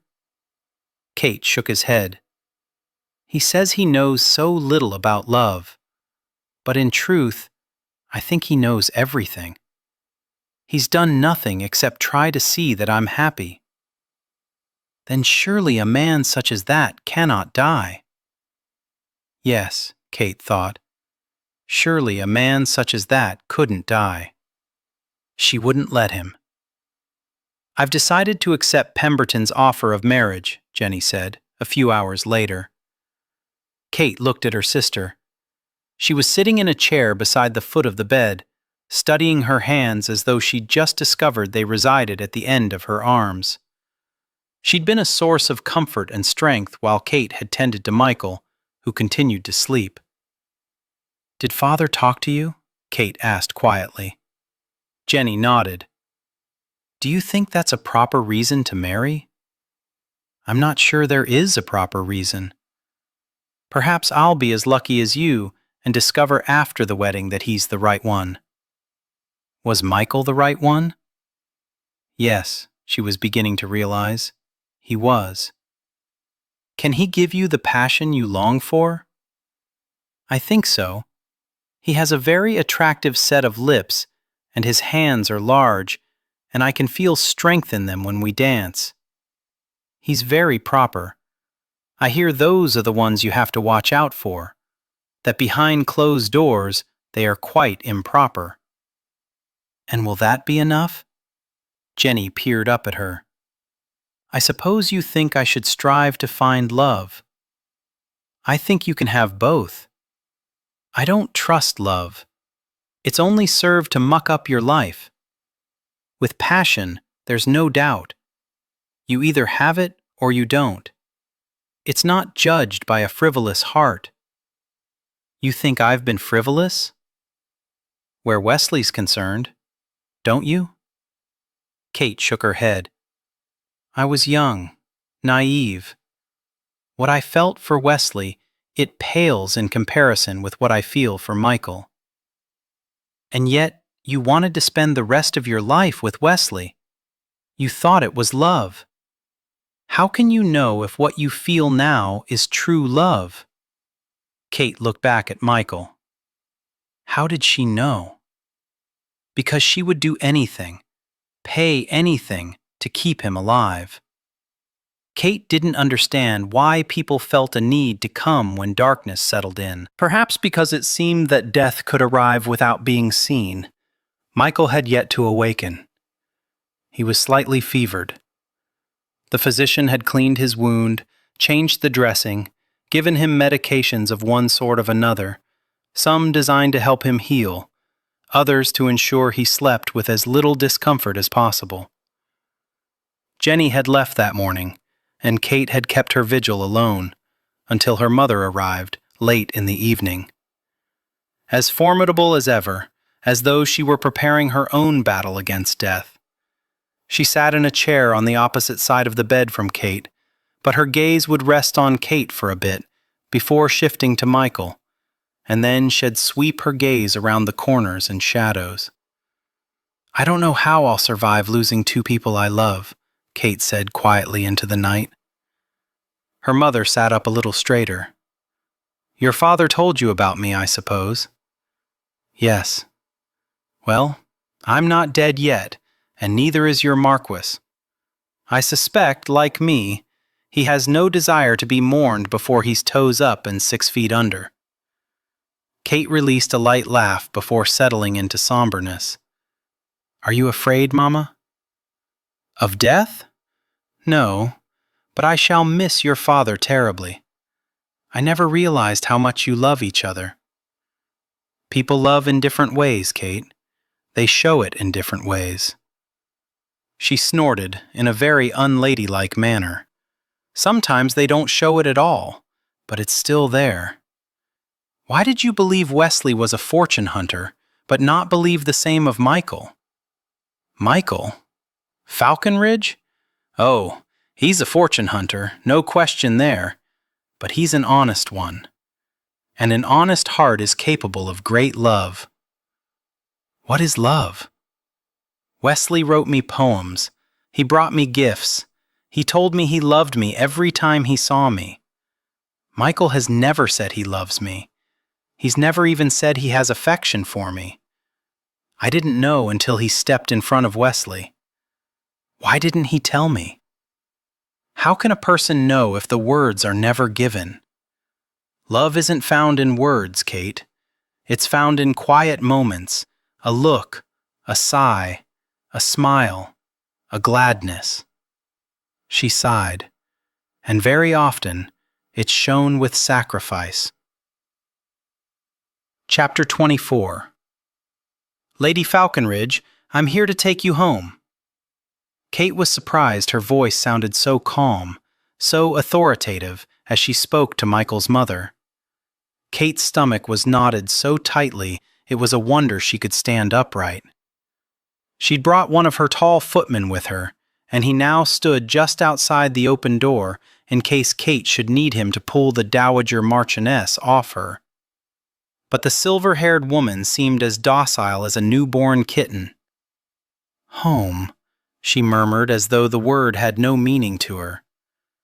Kate dared to step closer. "Yes, my lady, your son is hurt. Did he fall from the tree again?" Her gaze was wandering over the wall. "I should have it," she made a chopping motion with her hand. "I told her restrain his activities, can't risk only air." Kate could only assume that the she was his governess, who'd locked him in dark closets rather than risk any harm coming to the only heir. Only she had harmed him, in ways perhaps worse than any physical harm that might have come to him. "You should come with me now," Kate said. "I'm taking you home." Holding her breath, she approached the woman as she might a skittish horse. Placing her hand beneath the woman's elbow, she urged her to her feet. "That's it. Very carefully now." She wore a soiled nightgown. Once Kate got her home, she'd have Chloe clean her up proper before taking her to see Michael. The Marchioness shuffled with tiny steps as though she hadn't the strength to lift her feet. Her gaze wandered, as did her attention. She looked so lost that it tore at Kate's heart. She wondered if bringing Michael's mother home now was the right thing to do. But she wanted his mother to see him, wanted him to know his mother was there. She needed to give him the will to fight, if not for her, then for the first woman he'd ever loved, the first woman who'd hurt him. Little wonder he guarded his heart so. The women who meant so much to him took such little care of his feelings. She included herself in that assessment.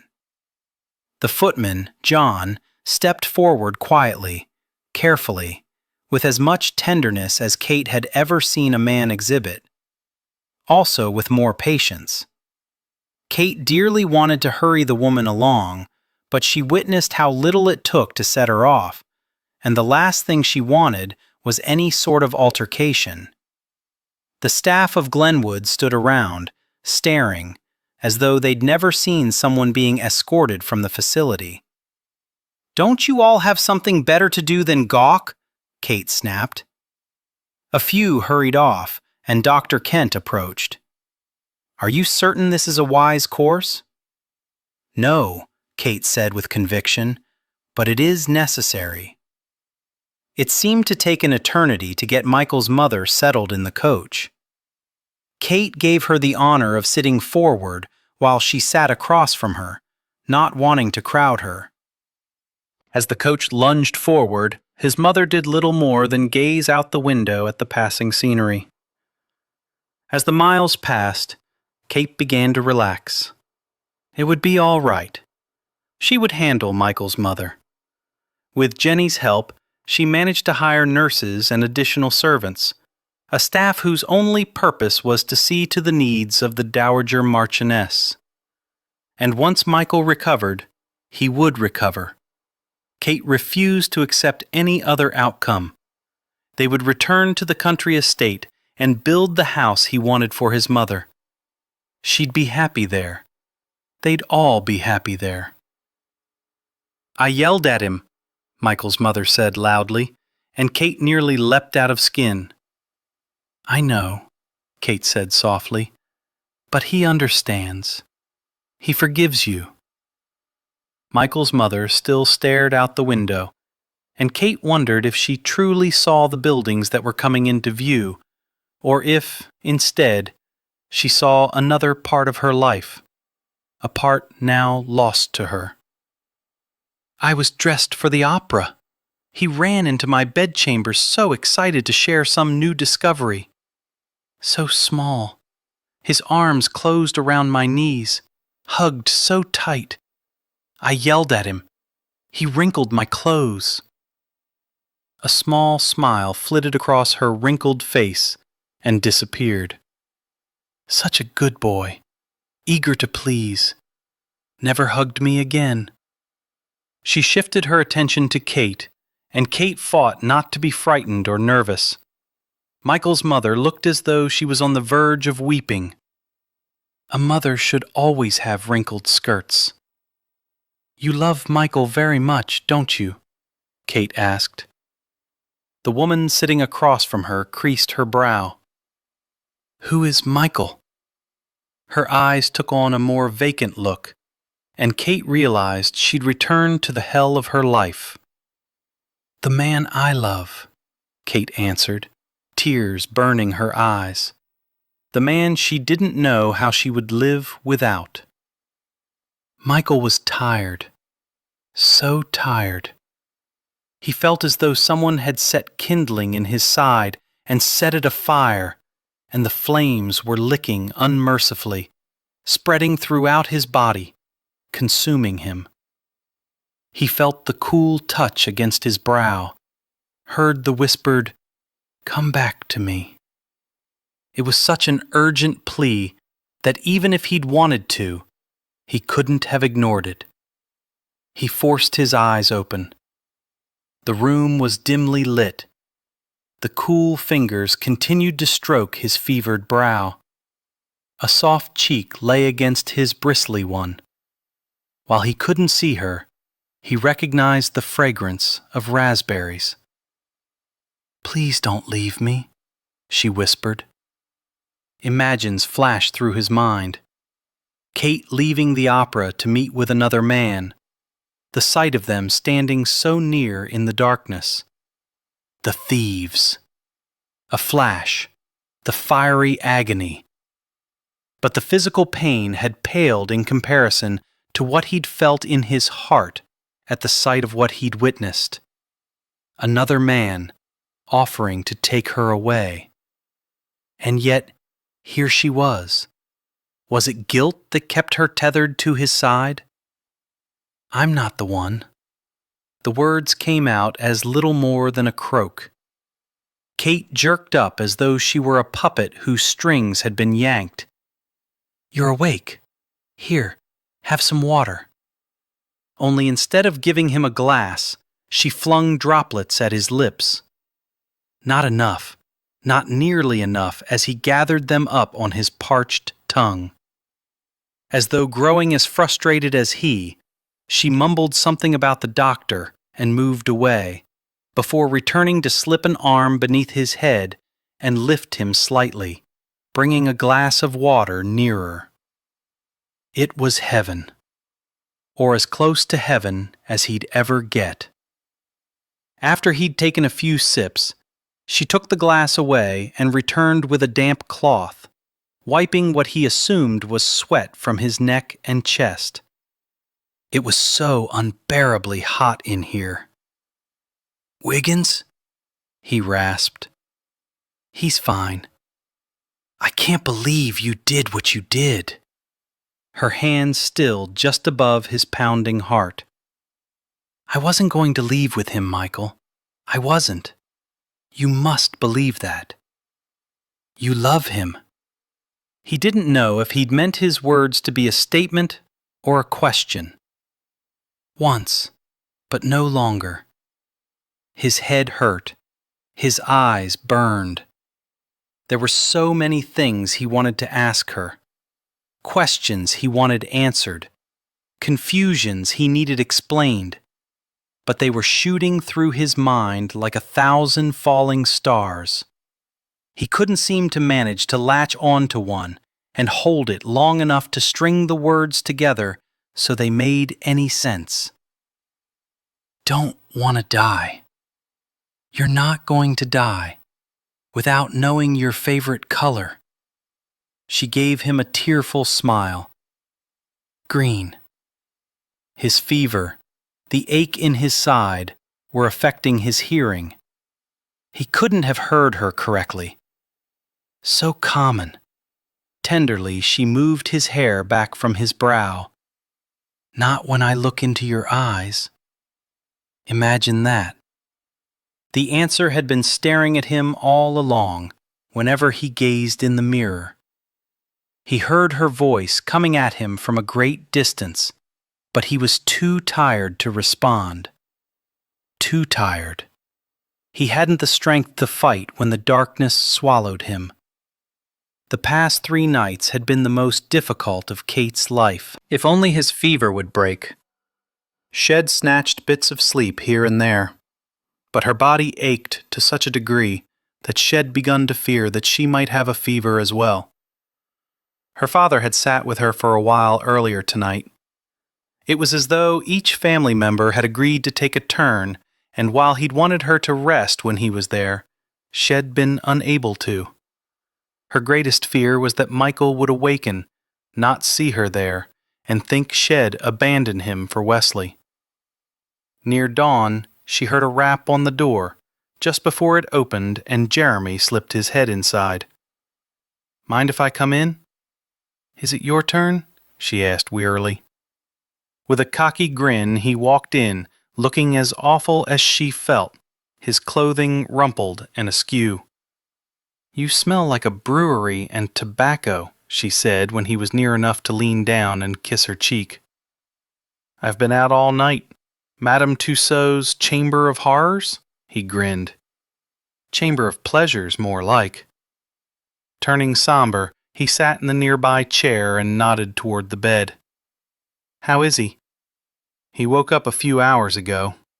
There's so much I want to tell him, but I want him strong enough to remember it all." He yawned. "He'll get strong enough, Kate. Not to worry there." "You like him," she stated. He nodded. "Why?" "Can't say, really. Just do." She and Jeremy had always had a special bond, different from the one she shared with Jenny. Growing up, she sometimes felt like the brother Jeremy had never had. They both understood numbers. When her parents had threatened to cut her off after she married Wesley, he was the one who'd convinced her that if it was true love, it would still be there in 5 years. Wesley had barely waited 3. Wesley was going to let him die, she rasped, mortified, ashamed of her past husband's actions. Jeremy didn't seem at all surprised by her words. "How is it that I'm the only one who couldn't see him as he was?" "Because you were looking at him with your heart." "How could my heart be so wrong?" "Because it was such a young heart." She laughed bitterly. "And you are so old and full of wisdom. Let's just say I've not been as sheltered as you and Jenny, and leave it at that." Michael was more tired than he thought it possible to be and still be alive. Giving up would have been so much easier, but since Kate had come into his life, nothing had been easy, but neither had anything ever been so worthwhile.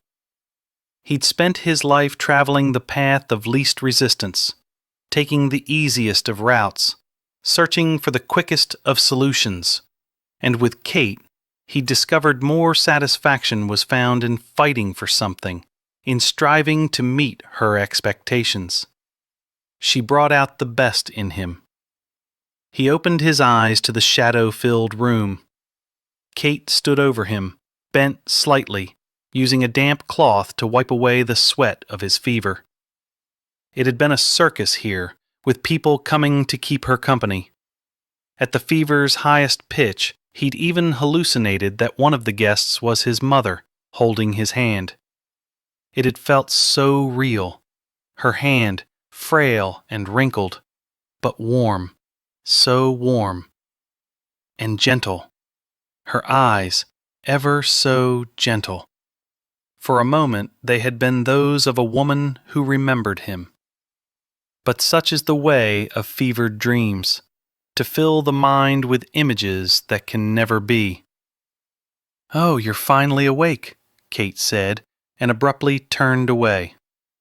If he'd known she'd leave him so easily, he'd have kept his eyes closed and simply absorbed her tender ministrations into his soul. Then she was back, holding a glass of water, slipping one arm beneath his shoulders, lifting him. "Here, you must be thirsty. Drink this," she ordered, pressing the glass to his lips, tilting it too high, nearly drowning him, spilling water over his chest. "Oh, I'm sorry," she said, letting go of him, causing him to drop back with a groan. "I'm no good at this." She was dabbing at his chest, tears filling her eyes and rolling along her cheeks. It took a great deal of effort, but he managed to capture her wrist, and she stilled. "It's all right, Kate. Feels good." "I'm so sorry, Michael. I've never taken care of anyone before, and I've been so worried that I'd botch it, that you'd die." He rolled his head from side to side. "No plans to die." She swiped away at the tears that he wished he had the strength to reach. She sniffed. "Do you feel up to eating some soup? It'll help you gain your strength." He nodded once, and the sweetest smile appeared on her face. "I have so much to tell you." She squeezed his hand. "When you're stronger." She was back in no time with a bowl of soup. She helped him sit up slightly, then very carefully spooned out a little bit at a time and brought it to his lips, tilting it slightly, watching it disappear as though she were witnessing a miracle. He'd never seen her so disheveled. Her hair piled on her head but falling around her face in obvious disarray. He thought she might be as pale as he felt he might be. Her eyes were sunken with dark half-moons beneath them. When the bowl was empty, she set it aside and began to tenderly wipe a damp cloth over his body. "Everyone's been so worried. They'll be glad to hear that your fever's broken and that you're going to be all right." "You will be all right. I won't settle for anything less. If it pleases you," he croaked. She tilted her head slightly, like a lark that had spied something of interest just beyond reach. "I'm beginning to wonder if, when you say that, you mean something else entirely." He gave it his best effort, but he wasn't certain his mouth shifted into the cocky grin he was aiming for because tears began welling in her eyes again. "Don't cry."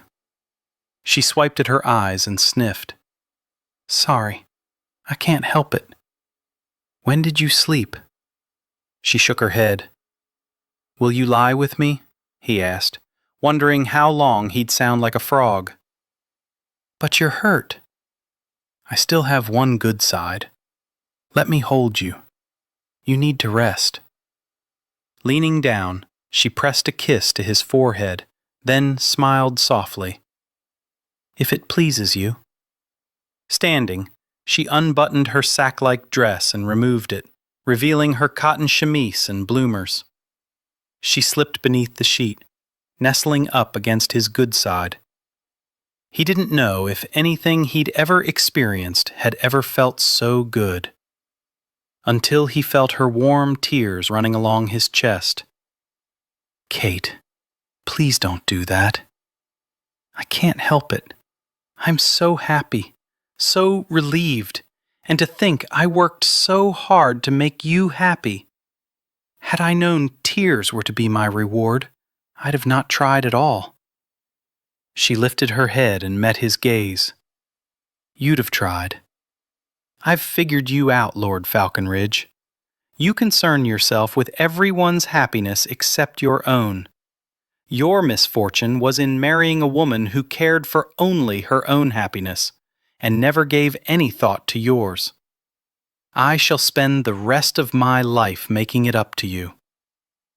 It took all the strength he could muster to cradle her cheek. "Lie still and quiet. You need your rest. We'll talk later." Nodding, she lowered her head to his shoulder. He began stroking her arm, the motion bringing as much comfort to him as he hoped it did to her. "Your mother's here," she said quietly. He stilled his hand and glanced around the room. "Where?" "Presently in her room. I've hired servants. She's never left alone. She's come in to see you several times. She loves you." "She doesn't even remember me, Kate." "Still, she does love you." He was too weary to argue. Instead, he commanded, "Go to sleep." He felt somewhat better that she actually obeyed without question. Almost immediately, he heard her gentle snoring. He thought he'd probably never been so clean in his entire life. The woman must have bathed him 1,000 times in the past. How many days had it been? And she'd been by his side nearly the entire time. Only once had he awoken to not find her there. It must have been when she was fetching his mother. That was a situation he'd have to put back to rights. Only, how could he even contemplate returning his mother to that awful life? He'd pay the builder extra to get the house finished as quickly as possible. Other matters needed to be tended to as well. Most importantly, the matter of their marriage. Chapter 25. It was several nights later before Michael finally found the strength to leave his bedchamber. Not that he was fully recovered, but he was damn tired of being bedridden, and the walls of his room were beginning to close in on him. And time spent with his wife was coming close to driving him mad. He had a feeling, as loath as he was to admit it, that he was receiving from her the sort of treatment she'd received from him when they first married. There was a cautiousness to everything she said, everything she did. A distrust, a fear of opening her heart. No doubt a good deal of guilt. He understood guilt, remorse, and the things it would cause a man to be willing to do to ease the burden of carrying both. It would make a man sell his pride to provide her with a haven. It would make a man try to guess a lady's favorite color simply to please her. He'd placed his mother in an asylum because he couldn't be bothered to care for her. He'd auctioned himself because he couldn't be bothered to court a woman, and yet he'd found himself courting her anyway. He wasn't certain when the appearance of courting had transformed into an earnest desire to win her over. Perhaps the first time he'd heard her laugh as she sat in mud. Or perhaps when her eyes had blazed as she informed him she wouldn't continue to pay for his mistress. Or the sympathy she'd expressed at learning he no longer had one. There were 1,000 moments that shifted through his mind like an elaborate kaleidoscope, and he was unable to pinpoint the exact one that had turned the tide on his affections toward her. That she had cared for him during his recovery gave him hope.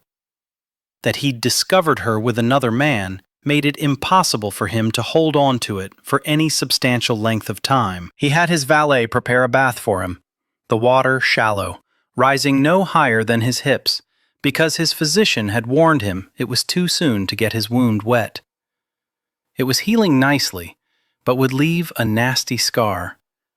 Michael had yet to determine if he should look upon it as a badge of courage or stupidity.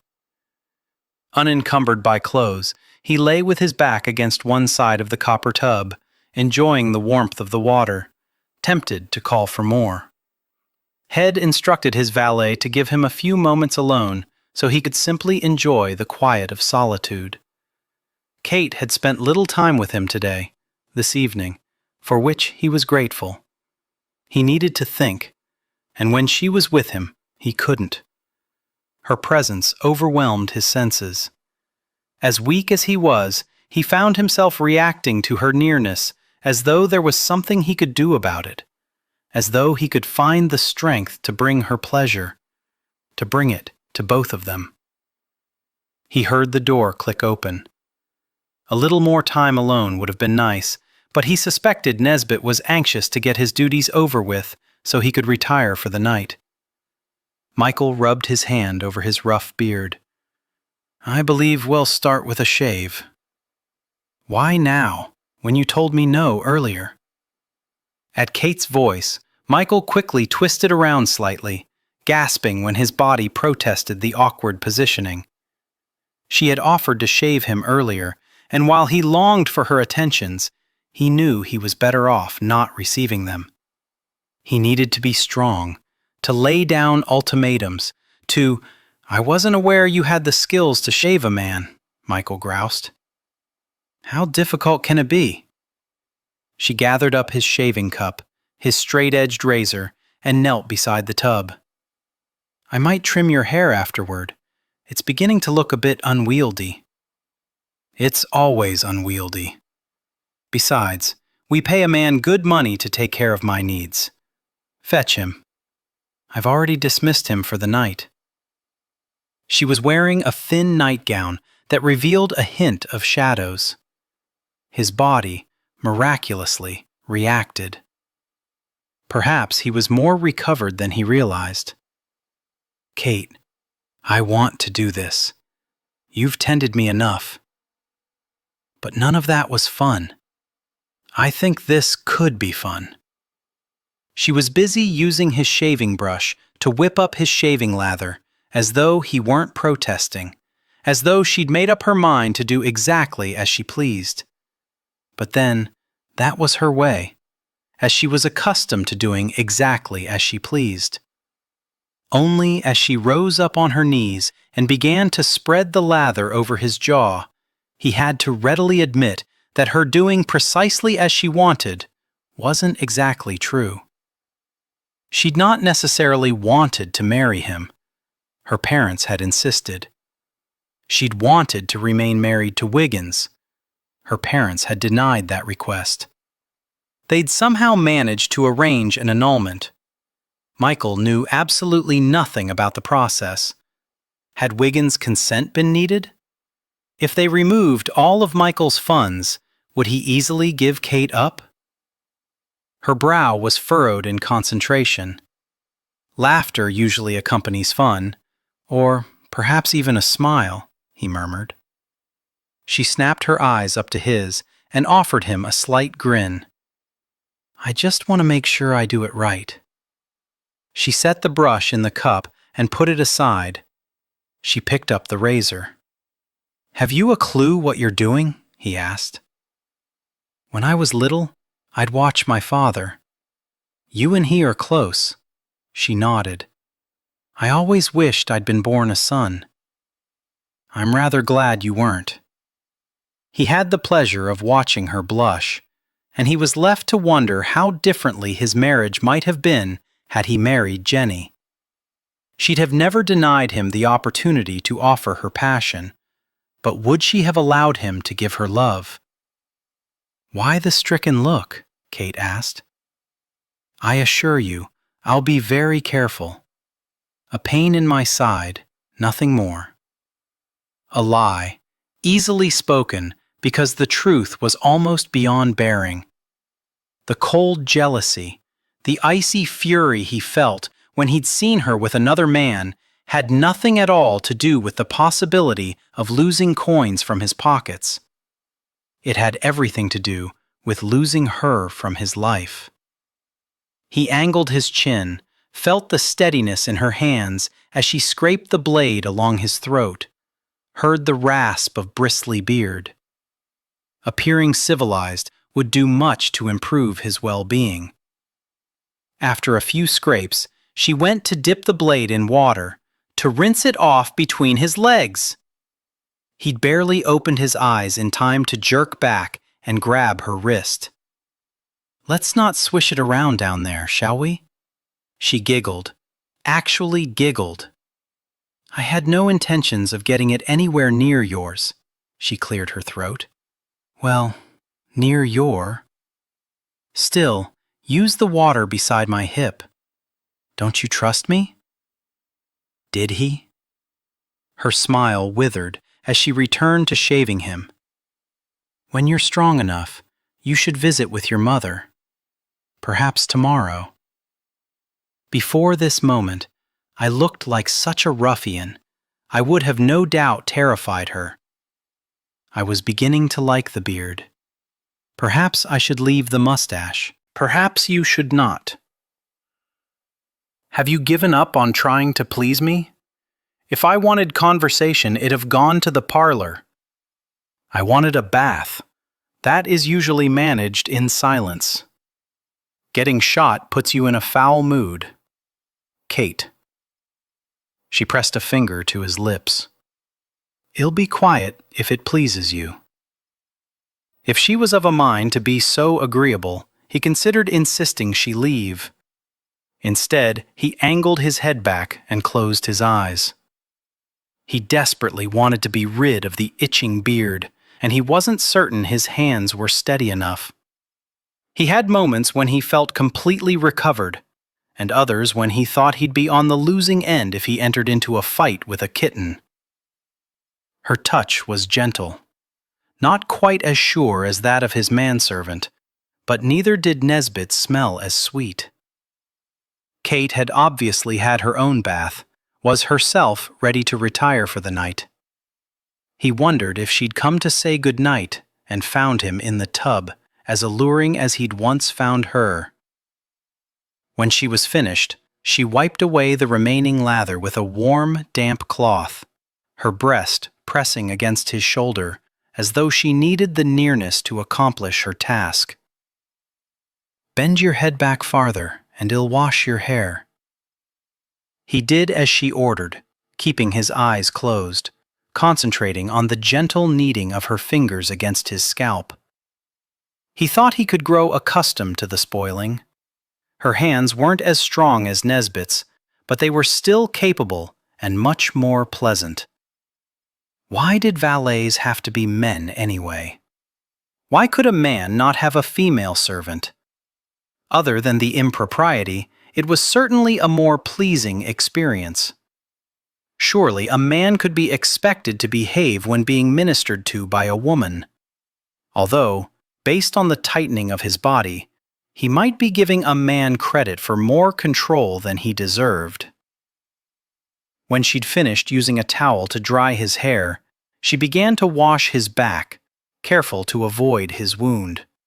Her fingers stroking and rubbing the slick soap over his shoulders, down his right side, around his buttocks. Over and over, until he was surprised she'd not worn away the skin. She added a little more hot water before shifting over to begin work on other areas. As her hands glided over his chest, he opened his eyes. She'd somehow managed to dampen her gown in strategic areas, her taut nipples pressing up against the wet fabric, leaving nothing at all to his imagination. His body hardened in response. Her hand, wet and slick with soap, moved lower. He groaned and accepted her touch when he should have pushed her away. "If you're not careful, it'll give you another mess to clean." "I have no intentions of being careful." He glared at her. "What game are you playing?" "No game. I want to pleasure you. The bath is only the prelude." "I don't want to be pleasured." "I don't think you have the strength to fight me on this." "I'm more recovered than you realize. I wasn't talking about physical strength." "What are you trying to prove?"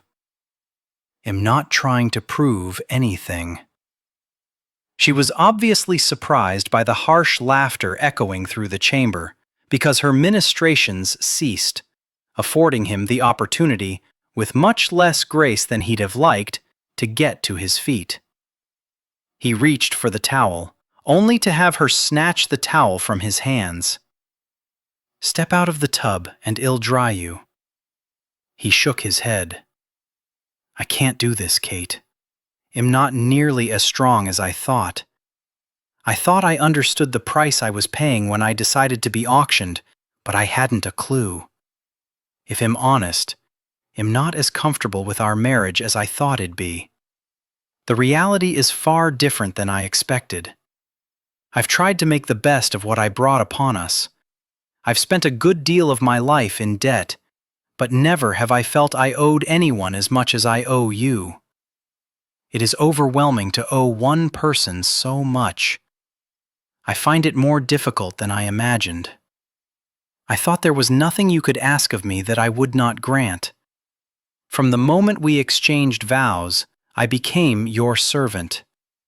Someday, it hoped to rise to the level of your husband, but I know now that it's an impossibility. Your heart will always remain with him. He couldn't bear to say the name, and I thought I could accept that. But I can't.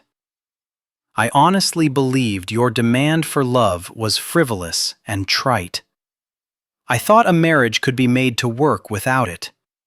But I want a wife who looks at me the way you do him.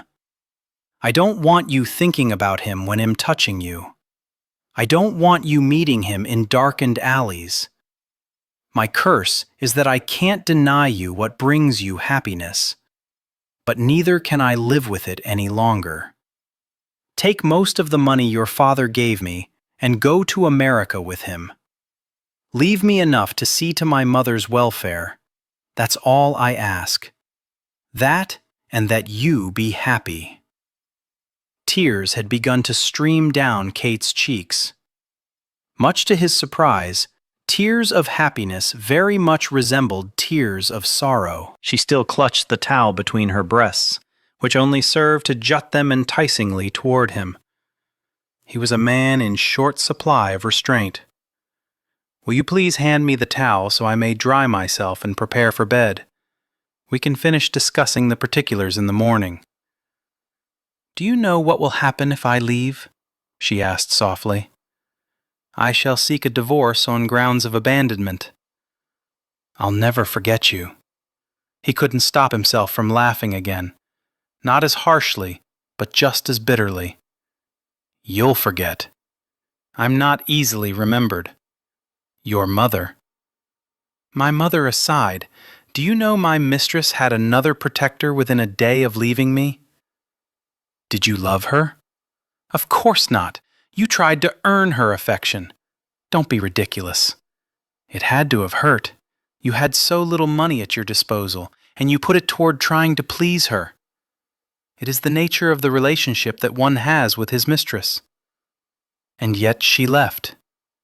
"I satisfied her not at all." Is that what it would please you to hear? For me to acknowledge you chose the wrong mistress? She'd been beautiful, talented in bed, and distant. She'd seen to his physical needs, but a man needed so much more than that. But yearning for more than the physical was terrifying, because when the heart reached out and found no purchase, it fell and shattered, resulting in unbearable pain. "And the wrong wife," he said quietly. "You didn't choose me, Michael. If you'd been given the choice, you'd have chosen Jenny." He had nothing to say to that. "May I have the towel?" She stepped forward, draped it around his shoulders, and held the ends together in front of him. "I'm not going to America with Wesley. I never think of him when you're in my bed. As a matter of fact, I never think of him at all, except when he's standing in front of me. Yes, he came to see me here. Yes, he gave me a poem. Yes, I read it. Yes, at the opera, he signaled that I was to meet him. And I did. To tell him to leave me be, to alert him that never again would there be anything between us, to inform him that somehow, against all odds, I fell completely and madly in love with a man who couldn't even deduce my favorite color. Yet somehow he stole my heart. Tears welled in her eyes. If you send me away, I won't forget you. When I gasp my last breath, I'll carry memories of you into heaven with me. Kate. He swallowed hard. I won't survive if you die. Exactly how I felt when you stepped in front of the gunman, you dolt. Never, ever do anything so unselfish again. I won't stand for it. I'll cut you off without a penny. You no longer have that power over me. He skimmed his fingers along her cheek. I wish I didn't need any of it, Kate. I wish I had asked for your hand. I wish I could say... Reaching up, she pressed a kiss to his throat. I know, Michael. All that matters is that I do know. I wish I had the strength to carry you to my bed. He grimaced. Although, after my spending far too much time in it of late, I fear it's not suitable for a lady. A good thing I changed the bedding before coming in here. He narrowed his eyes at her, and she gave him an impish smile. My sole purpose in coming into this room was to seduce you. Then all my blabbering wasn't necessary, but was very much appreciated. He cradled her face between his hands. I adore you. He couldn't say why those words were easier to speak, didn't seem to carry the weight of others. I have for a good long time now, and I love you. She slid her hand in his. Come to bed with me, and I'll show you exactly how much. He barely remembered the journey to his bed, because his attention had been caught by the sight of Kate's bare backside coming into view as her gown slid to the floor and she stepped out of it without missing a beat. She scrambled onto his bed, and he knew an intense moment of satisfaction. Don't close your eyes tonight, he ordered. I'll try not to, but I can't promise. When I close my eyes, it's only because you've delivered such exquisite torment. I swear to you, Michael, he's never been in bed with us. Never? She slowly shook her head. I tried to hold on to him that first night, but you effectively sent him away. He sat on the edge of the bed. So all your cries were always for me? Always. Lie down. Tonight, I wish to torment you. I'd rather we torment each other. Stretching out on his side, his bad side, he groaned before falling to his back. Before he could apologize, she straddled his hips. His body reacted with a ferocity of purpose that had him smiling as he reached up and threaded his fingers through her hair. I wasn't certain I'd be up to the task. I'm glad to see I misjudged my strength." She furrowed her brow. "Once clothes are removed, you don't usually talk." Awe filled her eyes, then tears. "Oh, my lord, you kept silent because you didn't want to interfere with my fantasy." He stroked his knuckles along her cheek, capturing her warm tears. "Don't cry, Kate. I'm not worth tears. You're worth everything, Michael. I shall spend the remainder of my life proving it to you." Michael became acutely aware that when someone wanted to touch a person, the sensation of it was very different than it was when someone was required to touch a person. Kate's touch was tender and gentle, brazen and fiery. She did what she'd never done before. She touched every inch of him. Every inch. With her soft hands, her hot mouth, her velvety tongue. He writhed in torment, writhed in ecstasy. Kate was determined to bring Michael as much pleasure in one night as possible, the total of all he'd brought her during so many other nights. But he was impatient, her husband was. When she returned her mouth to his, he used the opportunity to cradle her hips, to lift her up, to guide her down. He murmured sweet words, praising her beauty, praising her skill, praising her. She felt for the first time that tonight finally she had all of him. And she wanted to leave him with no doubts that he had all of her. As she rocked against him, with a pleasure building, she held his gaze, never once closing her eyes. Not even when the rapture threatened to cause her to pass out. It was the strangest thing to hear his joyful laughter filling the room afterward, to feel the rumble of his chest beneath hers. "You're truly mine, Kate Rose Tremaine. You're truly mine." "I truly am," she whispered, as she snuggled in contentment against him and fell asleep. Kate loved him. Michael woke up in awe, with her still nestled against his side. They'd made love that morning, not once, but twice. He'd have kept her in bed all day, except she insisted she had matters that needed her attention. The season was coming to an end. They'd be closing up the house soon, and she was ready to return to the country where they could begin working on all the plans they had there. He was making his first foray beyond his bedchambers. His valet had helped him dress, but he still didn't feel quite civilized. Nor was he particularly hungry, even though he was certain breakfast had been set out. What he wanted was a walk about the garden, a chance to smell flowers, to touch silky petals that reminded him of the silkiness of his wife's skin. He wanted to feel the sun on his face, the breeze in his hair. If he didn't think it would reopen his wound, he'd take a hard ride on Obsidian. He stepped out on the terrace, surprised to discover his mother sitting there. It had been so long since he'd seen her tidy. She wore a pale pink dress, her hair upswept in a simple style. The young woman sitting at the table beside his mother rose and smiled at him. "My lord."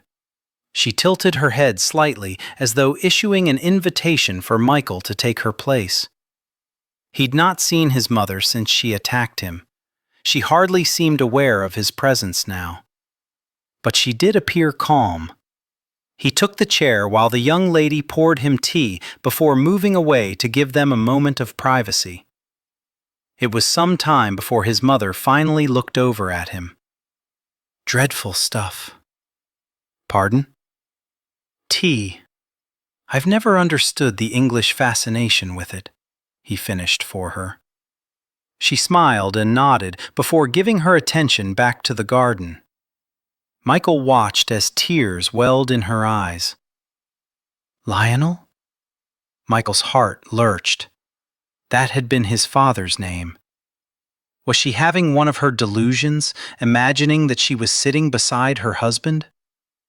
I know it's our way to have her brow creased as though she searched for the word nannies. But how will our son know how much we love him?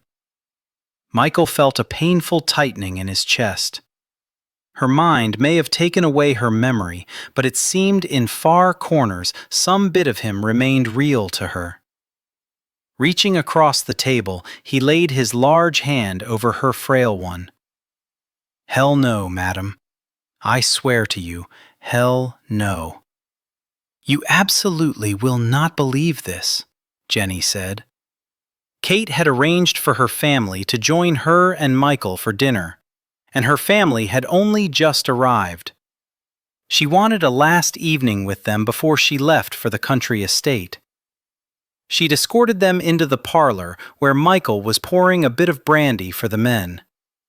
His color had returned, and he was moving around less gingerly. And whenever he looked at her, his eyes promised pleasure when they retired for the evening.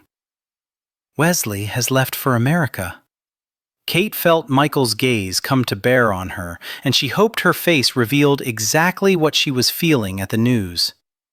Absolutely nothing. Not the tiniest bit of loss. Melanie will be happier there, Kate said. Here's the thing, though. He didn't take Melanie with him. He's abandoned her. Kate stared at her sister. You can't be serious. Deadly. Her sister told me she's been in tears ever since he left. She'll no doubt seek a divorce. How will he survive in America? Apparently, he came into a small fortune.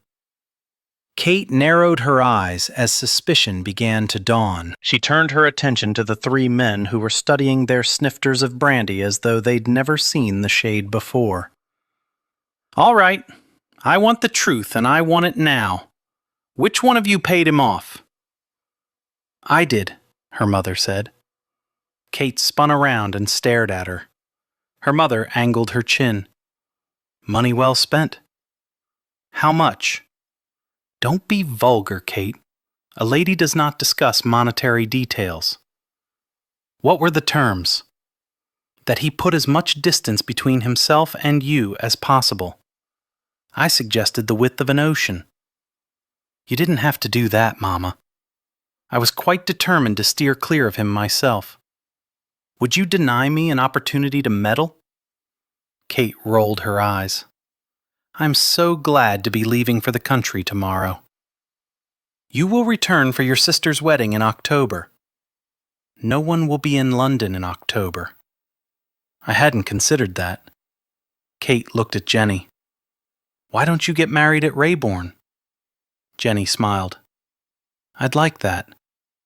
Much to Kate's surprise, dinner was a pleasant affair, until Jenny remarked on how much she detested the constant rain that had descended on London of late. Michael had lifted his wine-glass and swirled the ruby-red contents. I'm rather fond of rain, especially the sound it makes as it dances across leaves. And Kate had known he was thinking of their time beneath the tree at the pond. She had grown warm with the thoughts, finding it difficult now to comprehend why she'd resisted his touch so fervently for so long. She didn't get a moment alone with Jenny until after dinner. Her father, mother, and Jeremy had gone on out to coach when Kate had stopped Jenny at the door. Are you really going to marry Pemberton? Yes, and you'll have to address me as Your Grace. Mother can arrange a fabulous wedding in 2 weeks. Why are you waiting 2 months? Because I have something I want to do before I get married. Kate squeezed her sister's hand. Is it something foolish? A sheen of tears appeared in Jenny's eyes before she blinked them back. Probably. I want to say goodbye to Ravensleigh properly. Do be careful lest you find yourself married to an earl instead of a duke. There's no chance of that happening. Had once thought I'd never have a marriage filled with love. But I do, Jenny. I've never known such happiness. Never. You have love. Do you have Passion? I'm not certain you can have one without the other. Jenny smiled. Still, I shall try. Michael decided that he didn't like this tradition of husbands and wives having separate bedchambers, especially since he could no longer envision a night when he wouldn't want to sleep with Kate. He walked into her bedchamber, surprised to find she wasn't in her bed. Nor was she sitting on the sofa. She had to be in her bathing room, but as he headed toward it with visions of washing her, he spied her sitting on the floor before the fireplace, removing items from a box and tossing them onto the writhing flames, watching them burn one by one. Sitting beside her, he grabbed her hand before she could toss the next envelope into the fire. Kate, what are you doing? Ridding myself of Wesley's poems. You don't have to do that for me. She gave him a wistful smile. I'm doing it for me. You loved him once. You shouldn't discount that. She tossed the envelope into the fire, watched the flames licking at the edges of the paper. I'm not so sure I did. She looked at him, and he could see the struggle in her eyes. I think I gave him up too easily.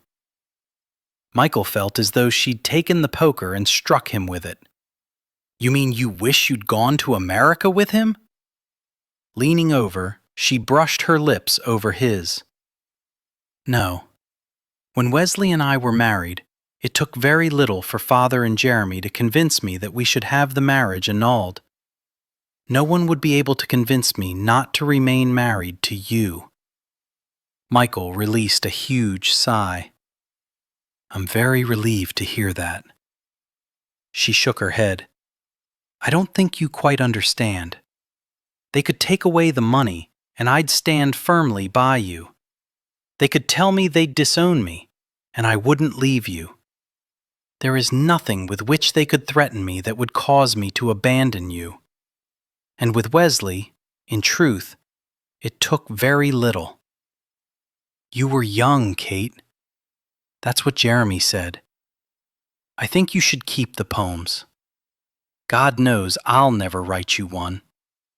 She tossed the entire box onto the fire, watched it flare before turning back to him. I don't need poetry, Michael. All I need is you. Then she was in his arms, holding him close, kissing him tenderly. Epilogue. Several years later.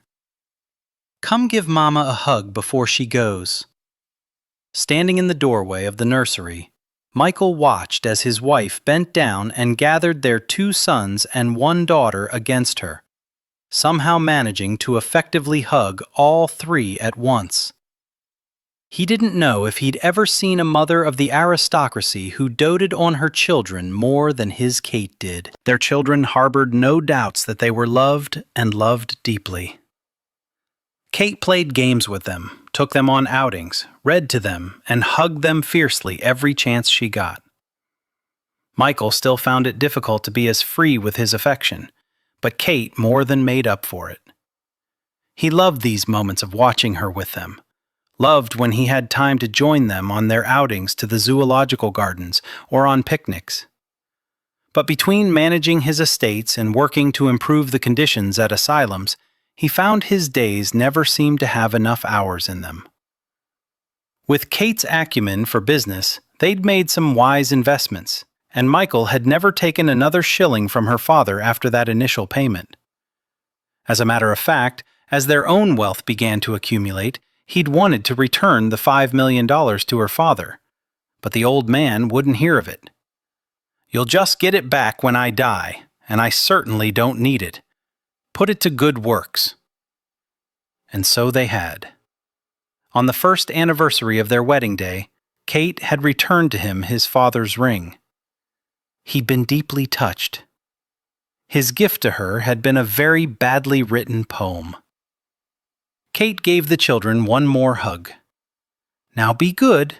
Go to sleep when Nanny says, and Mummy and Papa will slip in and give you each a kiss when we get home.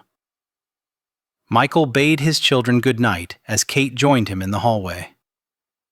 "Your skirt is all wrinkled," he said. "A mother should have wrinkled skirts," she said, wrapping her arm around his. "Your mother taught me that." His mother had slipped away in her sleep one night. The house near the pond remained unfinished. Kate and Michael had turned their efforts elsewhere, building a much larger residence on a distant corner of their property, Tremaine Convalescent Hospital.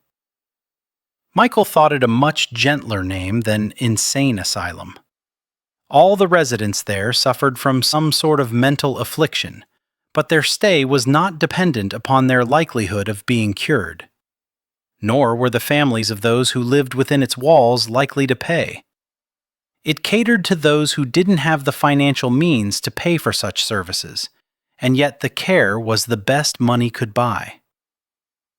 Kate was not one for collecting trinkets. She'd rather their money be spent helping others. Michael didn't know if it was possible to love her any more than he did. He decided it wasn't, hours later, when he lay in bed beside her, sated and lethargic. He wouldn't leave her tonight, since they were in his bed, and had been sleeping together ever since he'd recovered from his wound some years back. As always, she bent down and kissed the scar on his side, as though to remind herself not to take him for granted. His wife had developed a lovely habit of not taking him for granted. She peered up at him and smiled. Why the frown? He threaded his fingers through her hair. What if my mother's affliction? What if a time comes when I can no longer remember you? I can think of nothing more cruel than not remembering you. Easing up, she straddled his hips and kissed him sweetly. You won't forget me. She kissed his forehead, his nose, his lips. Will you make love to me again? If it pleases you. And in his words, as always, Kate heard the echo of, I love you.